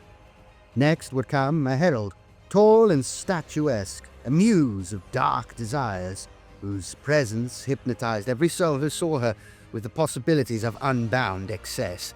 With a sharp clack of the claws, she would give the signal for the killing to begin, and the simmering threat of conflict would boil over into a tide of unbridled savagery. Those demons of excess that lived for the thrill of the chase found Vigilus much to their liking. In the cities, they pursued their prey through the streets, upon sinuous arrow-swift steeds and elegantly sculpted chariots, slashing at the backs of those who fled their sport. In Hyperia, the vigilant guard sent beyond the ring of nothingness to stop the demons rampaging around the capital and gun down a few of the leading charioteers. but were nowhere near fast enough to neutralize the force entire. The vanguard of the demon cavalry leapt straight over the Astra Militarum front line, then darted unhindered through the barricades with the ease of bladefish slipping through a coral reef. Trilling with glee, they assassinated officers and commissars alike. When the main body of the cavalcade hit home, its sickle-wheeled chariots ploughed through the ordered ranks of the Astra Militarum like auto threshers through a field of scrub grass. Blood flew in high arcs, glittering in the light of the great rift, a darkly beautiful sight that brought the greater demon Liwiquasca to the fray. It is a matter of record that the Keeper of Secrets rampage covered a full half of the Van Golic macro highway before the statuesque demon was finally brought down by the concerted efforts of Temperance Blaze and her fellow canonesses. In the wastelands beyond the Hivespraws, the artful chase enjoyed by the demons turned into a savage running battle as the mounted war bands of Slaanesh clashed with the speed freaks that had claimed the wilderness for their own. The orcs were at first bewildered by this new foe, and goggled in amazement at the slender beasts that were able to keep pace with their hot rods and upgunned wagons. Then the faces of the demons split with wicked smiles, and they darted in to slash and stab at the drivers of their vehicles, which then careened away to crash and burn in the desolate dunes. Word spread of these demon huntresses as fast as the orcs could get their vehicles from one camp to another, and the next time the Slaaneshi riders attacked, they were greeted with a storm of solid shot. A new race began in the wilderness, for an excess of raw speed nourishes the demons of the Dark Prince as much as any other kind, and orcs are not ones to turn away from a challenge. Though no formal imperial records exist of these clashes, rumours and tales of pale cavaliers battling rugged greenskin vehicles circulated throughout the War of Nightmares. In the frosted wilderness of Calyx Bane, the ascendant Drukhari were to meet a disturbing foe indeed, an avatar of their most feared nemesis, the creature that had once assailed the laurels of victory during the War for Vigilus. The Dark Eldar clashed many times with the Rubricae of the Thousand Suns, both Aeldari and Heretic Astartes seeking to use the webway portal concealed on that continent as their base of operations. The Drukhari had the greater claim, for they had used the webway long before the Imperium had ventured forth into the stars. They saw the Thousand Suns as parasites that needed to be slain. But in the Rubricae and their sorceress masters, they found an intractable foe that was all but immune to their poisons and agony-inducing weapons. The Drukhari were finally able to defeat the Rubricae by using an ancient terraforming engine they discovered, which lowered the temperature of Calyx Bane so severely that its blizzards and snowdrifts froze the slow-moving automatons in place. But the sorcerers, many of whom rode the skies on demonic discs that whispered secrets in strange, guttural voices, remained active. Shorn of their foot soldiers, they withdrew from the war zone entirely, but not before enacting a summoning ritual as a parting gift to their Aeldari rivals. That dark spell brought forth not a greater demon of Tzeentch, but one of Slaanesh, and an extremely powerful one at that. The pale stalker of Calyx Bane was a huntress of inhuman skill and patience, some 30 feet in height. She was strong enough to pierce a darting raider skiff with her spear and dash it to pieces upon the icy rock, and she could remain unseen at will, her milk-white skin blending perfectly with the blizzards. She hunted down the Drukhari, skimming across the ice continent as an eagle hunts crows, devouring the bodies of the slain by distending her jaws so she could swallow them whole. The many-limbed demon queen took to wearing the clawed limbs of many ice mantis beasts foolish enough to attack her, lending her an even stranger and more formidable silhouette. Within 3 weeks of the pale stalker's manifestation, the Drukhari had lost a full third of their number. The remainder were so petrified at the threat of this nigh-invisible stalker, they made one last foray into the Hivespraws, captured as many victims as they could, and withdrew from Vigilus entirely. The forces of the Imperium. The Imperium's military machine had been battered and broken down in the first phase of the War of Beasts, only to be shored up and brought back to thunderous, belligerent life by the arrival of the Adeptus Astartes. Over the War of Nightmares, they too were to find themselves sorely pressed. The War of Beasts had seen Vigilus drained of much of its strength. The uprising of the Pauper Princes prematurely triggered by the Orc invasion, had a particularly devastating effect on the planet's supply lines and infrastructure, for it bypassed every layer of defense by striking from within. With the wastelands controlled by the Orcs and so many hidden victories already won by the time the Genestealer cultists engaged the Imperium, the armed forces that sought to hurl the Xenos back, be they Astra Militarum, Adeptus Sororitas or Adeptus Astartes, found they were on unstable ground. The coming of the Chaos threat looked to be the grievous blow that would take the planet to its death, for Abaddon's free-stage invasion threatened to tip the destabilized planet into utter disaster. Some of Vigilus's strategos posited the theory that the Xenos invasion had been sent by the Warmaster to deliberately exhaust the resources of the Imperium's war machine. To a man, these unfortunates were hung by the neck until dead, for they had committed the crime of doomsaying in the face of catastrophe. Such hated foes as the Greenskins and the Xeno-cultists were terrifying enough, without word spreading that they ultimately served the unspeakable powers of the heretic Astartes. Yet, perhaps there was a kernel of truth to these claims. The opening of the Great Rift was a crux point in history. Even the most blinkered fool could not deny that. It was from that warp storm's depths that the Orcoid invasion had emerged to threaten Vigilus. Those amongst the Emperor's Holy Inquisition that made a study of the Warmaster had noted that many of the systems targeted by his Black Crusades had since been swallowed by the Sysastrix Maledictum, including the Cadian Gate itself. Surely it was no coincidence that he now sought to conquer a sentinel world guarding the Nachmund Gauntlet. Whatever the truth of the matter, the coming of the Chaos invasion saw the situation on Vigilus grow ever more dire for the Imperial forces stationed there. Every new day, the Vigilus Senate rang with raised voices and bellowed oaths, as its delegates were forced to make ever more desperate decisions. Their forces were stretched thin, and though they gave everything they had to save the planet, the War of Nightmares fast became an exercise in callous expediency. Nonetheless, the Imperium, as stubborn and dogged as ever, refused to yield.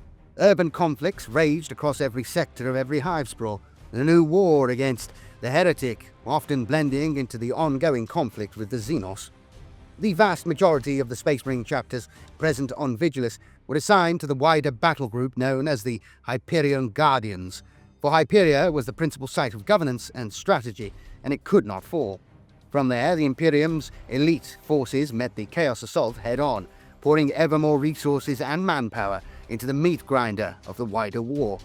The continent that fell furthest to these manifold threats was the sprawling urban eyesore of Durken. This region had been a hive of crime and corruption ever since the disastrous breakdown of relationships between its ruling dynasties and the Aquilarian Council over the Hyperia-Durken Fort War.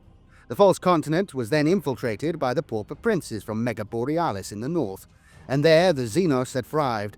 The Astra Militarum of the Durken Reclamation Group and their Crimson Fist allies evacuated vast swathes of its populace to Hyperia, but they could not save them all, especially when it became clear that many of their own regiments had recruited gene-tainted Xeno-cultists into their number. During the War of Nightmares, the battle between the Night Lords, the Scourged, and the Pauper Princes saw much of the continent's central mass consumed in flames, vindicating Calgar's decision to evacuate. Only the Durken rearguard was left behind to cover the Imperial withdrawal, for that Hivespraw was surely lost. Dontoria was the next to be struck from the Vigilus Senate list of viable war zones. Over the course of the War of Nightmares, the plague introduced there by the Death Guard reached epidemic proportions, and the formal quarantine was extended from the area around Litmus Dock to encompass the entire Hivespraw. As the populace grew ever more desperate, the Dontoria Quarantine Corps, a combination of Space Marine and Astra Militarum elements, stopped fighting with the intention of saving the citizenry, and instead imposed martial law to ensure they could not escape. It was a devastating blow to the people of Vigilus. A great many of the Vigilant Guard hailed from the Big Fug, as Dontoria was colloquially known, and the quarantine effectively doomed their people to death by a panoply of supernatural diseases, or the merciless scouring of the Purge. All shipping routes around the Hivespraw were closed down, and all convoys leaving the Hivespraw were hunted and neutralized, if not by the Imperial Navy fighter pilots seeking to maintain the integrity of the quarantine zone, then by the Orc Speedfreaks of the Wastelands. The Ultramarines, including Calgar himself, had fought against the scions of the Plague God before, and although these actions seemed extreme, they knew there could be no other choice. Mirtwald fell soon after Dontoria, assailed from within as well as without by the Chaos Menace. The Cadian shock troops and Vantrilian nobles, stationed at the Dianos Trench Network and the Zella Line, fought with honour and comportment, earning accolades from the Imperial Fists, Mortifactors, and Fire Lords they fought alongside.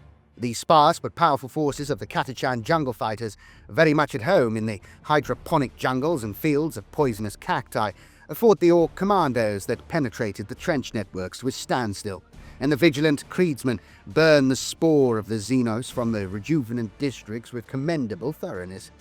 For a while, Mirtwald held. Yet as the upper echelons retreated into seclusion and the abandoned citizens turned to the most diabolical of patrons in order to seek revenge for their mistreatment, the scourge of chaos began to take hold. The four-pronged assaults, the flawless host on the citadels and palaces, the Black Legion upon sites of strategic import, the demons of Khorne fighting alongside revolutionaries in the streets, and the Iron Warriors siege masters punching through the eastern trench lines, proved too much for even the Imperial Fists to counter. Captain Fane himself sent a missive to Marneus Calgar that the false continent was lost. During the War of Nightmares, the skies high above Otek were crisscrossed by the contrails of warring aircraft as the combined defense group fought hard to retake control of the Hivespraw's vital reservoirs. On the ground, the Adepta Sororitas continued to hunt the xeno-cultists of the Genestealer Cult. Though the focus of the wider war had shifted upon the War Master's arrival, and though the Sisters of Battle stationed on Vigilus fought on every front against a staggering variety of foes, the majority of their orders still battled to defend their home territories against the alien threat. Towards the end of the war, Otek Hivespraw had become all but unrecognizable. The triggering of explosives beneath Gregan Hollow had exposed a honeycomb of tunnels and passageways that the Pauper Princes knew well, for their miners and excavation teams had created them. The Adepta Sororitas ventured into that underground warren and fought to contain the worst sites, with the orders of the last Prioress and the Argent Shroud working in concert to extend incineration protocols across any zone they deemed irrecoverably lost. The deeper they ventured inside Otek's maze-like undercity, however, the more the scale of their task became clear. The tunnels extended not just beneath Otek, but out into the wastelands towards Durken and Hyperia. When the lumen-lit underworks of the city gave way to innumerable crude shafts dug from the bare rock of the planet's understrata, the Sisters of Battle uncovered the true extent of the Xenos infestation. They were faced with tens of thousands of miles of labyrinthine tunnels that led from one false continent to another, and as they investigated them with torch and bolter, they found many of them were infested with monstrous aberrations. To purge them clean would take years. With the chaos scourge raining hell down on the cityscape above, that was time they did not have. The matter was brought to Temperance Blaze of the Order of Our Martyred Lady. At first she flew into a rage, but then as dawn broke, she conceded that Otek was irredeemable, and recommended the mustering of all Adepta Sororitas forces for a last stand at Hyperia. The wastes between the Hivesprawls belonged almost wholly to the Orcs, for the warlords and big mechs of the Speedwaaagh valued the vast tracts of land between the Hivesprawls precisely because they were so desolate. Though they had little in the way of resources except those that they had recycled from their own invasion craft, the Orcs defended their chosen territories with every bullet they could muster. They fought like enraged bulls in defense of the scrap cities that still blighted the horizon. Despite this threat, the Adepta Sororitas braved these wildernesses to ensure their convoys and mercy missions crossed them safely. The Order of the Ebon Chalice rose to make an invaluable contribution to the war effort when they painstakingly assembled a map of locations where the Orcs typically gathered and the routes their Speedwaaagh races took around the planet. Once this was distributed via the Order's Dialogus, it proved an indispensable aid for those escorting water convoys and refugee columns from the lost Hivesprawls to the nearest zone still in Imperial hands. However, When word spread amongst the greenskins that to approach a column guarded by the Adeptus Sororitas was to initiate a fierce and lethal battle, the belligerent Xenos went out of their way to hunt the wastes for Imperial convoys that were under the protection of the Sisters of Battle. The Orcs were not the only threat faced by the Adeptus Sororitas in their missions of mercy, but over the course of the War of Nightmares, the wastes were raided by Drukhari war parties, Xeno-cultist outriders, giant Terrastine mole rats, and wild Grox herds. After the word-bearers of Abaddon's invasion force had planted the dread structures known as Noctilith crowns across the planet's surface, these wastes were also haunted by living tempests of empiric energy, supernatural phenomena known to the Adeptus Sororitas as warpgeists, and even demon manifestations. Not one part of Vigilus could be called safe.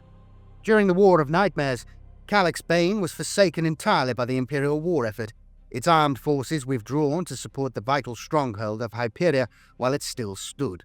The Void Tridents and Castellans of the Rift had fought hard against the Speed Freaks, operating out of Mechstop City, working in concert to ensure the Glacier Quarrymen and their Skitarii overseers could escape from the Drukhari menace of the Ice Continent and reach safety.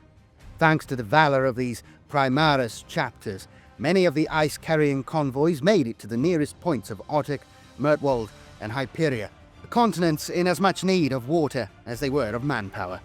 The pure ice water they carried with them was soon distributed amongst the populace, but not in the manner they had anticipated. Upon reaching civilization, many of the convoys came under attack from well-organized bands of cutthroat Xeno-cultists and strike forces sent out by the crime lords of Otek and Mirtwald underworlds. They were opposed by the local Astra Militarum of the Vigilant Guard, the Vigilant Creedsmen, and the Oteker Pikeman River Guard. But with hostile elements appearing all around them, the Imperial forces were soon overwhelmed. So it was that the Aqua Glacius, the Primaris chapters had given so much to protect, ended up whetting the threats of criminals, madmen, and Xenos hybrids, instead of the citizens and soldiers for which it had been intended.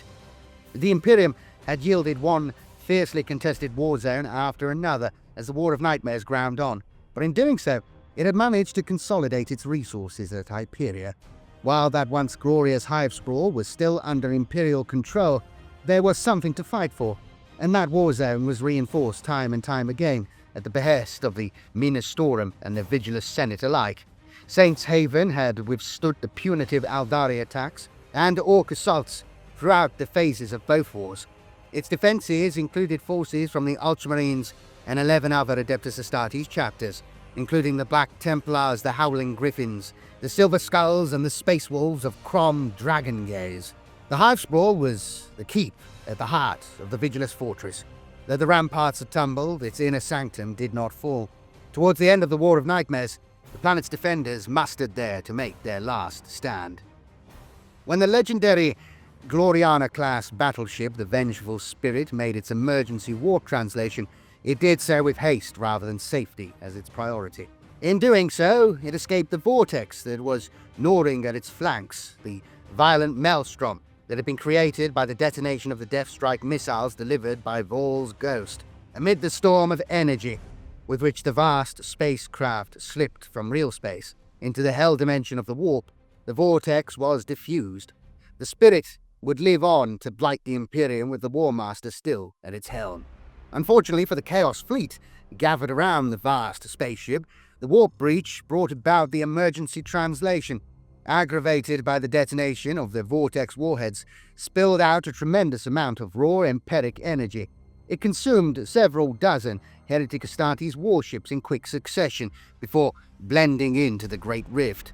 For after the destruction of Silo 15 and the raising of the Noctilith crowns, that vast warp storm had encroached upon Vigilus to the point that it threatened every fleet. In forcing his adversary to turn tail, Calgar not only robbed the Chaos Fleet of its most prized asset, but had torn out its heart. He had turned the same energies that had blighted Vigilus against those who sought to amplify them, and sent almost a third of the Chaos Fleet screaming into the hellscape of the warp. No small number of Imperial craft were caught in the sucking riptide of that emergency translation, amongst a dozen lesser craft and inbound torpedoes, the Duke Araloff and the Haraja monarch were both snatched away, never to be heard of again. The Vigilus Senate considered the sacrifice more than worthwhile. As the war breach faded into the greater mass of the Cicatrix Maledictum, the Imperial Navy redoubled its assault, and, over time, found itself reinforced by ships sent by Calgar out on reconnaissance missions during his initial approach to Vigilus. The battle swung from a last-ditch defense to a long-ranged stalemate, and then, as more Imperial craft joined the fray, a gradual climb towards victory. By this point, word was reaching the Chaos troops upon Vigilus that their armada was stricken. The Lord Macragge made sure of it. Rigged up to a vox array in the foremost apothecarium of Saints Haven, Calgar spoke loudly and with great conviction of the inevitable victory of the Imperial troops. The broadcast was relayed through the Ministorum's own loud hailer systems, which were spread far and wide to carry Pontifex Galloc's sermons to the faithful in every Hivespraw. All those who doubted Calgar's assertions had but to look up at the night sky, where a swirling blue-green vortex was surrounded by the pinpricks of light that had once been the Chaos Fleet. The war upon the brink. The destruction of the planet Vigilus was all but complete, yet still the Imperium would not yield. Though anarchy reigned in every Hivespraw, even Hyperia, Saints Haven still stood, and with the breaking of the Chaos Armada, a slow trickle of reinforcements began to reach the planet. It was not over yet. Calgar's widely broadcast speeches reached millions of the citizens that had panicked, gone to ground, or turned from the light of the Emperor over the course of the War of Nightmares. They were being addressed directly by Marneus Calgar, the son of the Primarch himself, a figure who had become so legendary over the course of the war that even the Shanty tribes had heard tell of his name. This great warrior was exhorting them to fight back, to keep strong in their faith, and to ensure that, though Vigilus was sorely wounded, it would not pass into the darkness forever. At first the message was ignored, for the people of Vigilus had been so traumatized, had seen so much killing, that mere words could not light the flame of defiance in their chests. But here and there, new troops began to join the fight. These were Imperial forces that had been withdrawn from war zones the Vigilus Senate had conceded as lost. From Calix Bane came the Void Tridents and the Castellans of the Rift. From Mirtwald came the battle-scarred remnants of Captain Fane's command, and from Otek came not only a massive influx of Sisters of Battle, but Haldor Icepelt and the heroic Brand Saberwolf, last of his strike force to survive the Xenos insurrection of that troubled sprawl. Cadian shock troops and Vamtrillian nobles rubbed shoulders with Ministorum Preacher militia. Mortifactors joined forces with Ogrin Auxilia, and Ultramarines fought alongside native Vigilant Guardsmen. When the last of the Ministorum ships sent to reinforce Vigilus emerged from the Nachmund Gauntlet and made planetfall, the tiny seed of hope sown by these reinforcements began to bear fruit. With the Verulian anomaly banished as a result of the Dark Angel's strike at the Citadel Vigilant, and with the Chaos Fleet in disarray, it was possible to send spacecraft to Vigilus's orbit once more, and from there to make landing at Hyperia. More and more Ecclesiarchy ships arrived, summoned by the fervent pleas of Slyn Galloc and the terse demands of Temperance Blaze, and each disgorged another battalion of Sisters of Battle. Block by city block, hab by filthy hab, the Adepta Sororitas began to purge the taint of chaos and the lingering stench of the Xenos invader from the Hivespraw of Hyperia.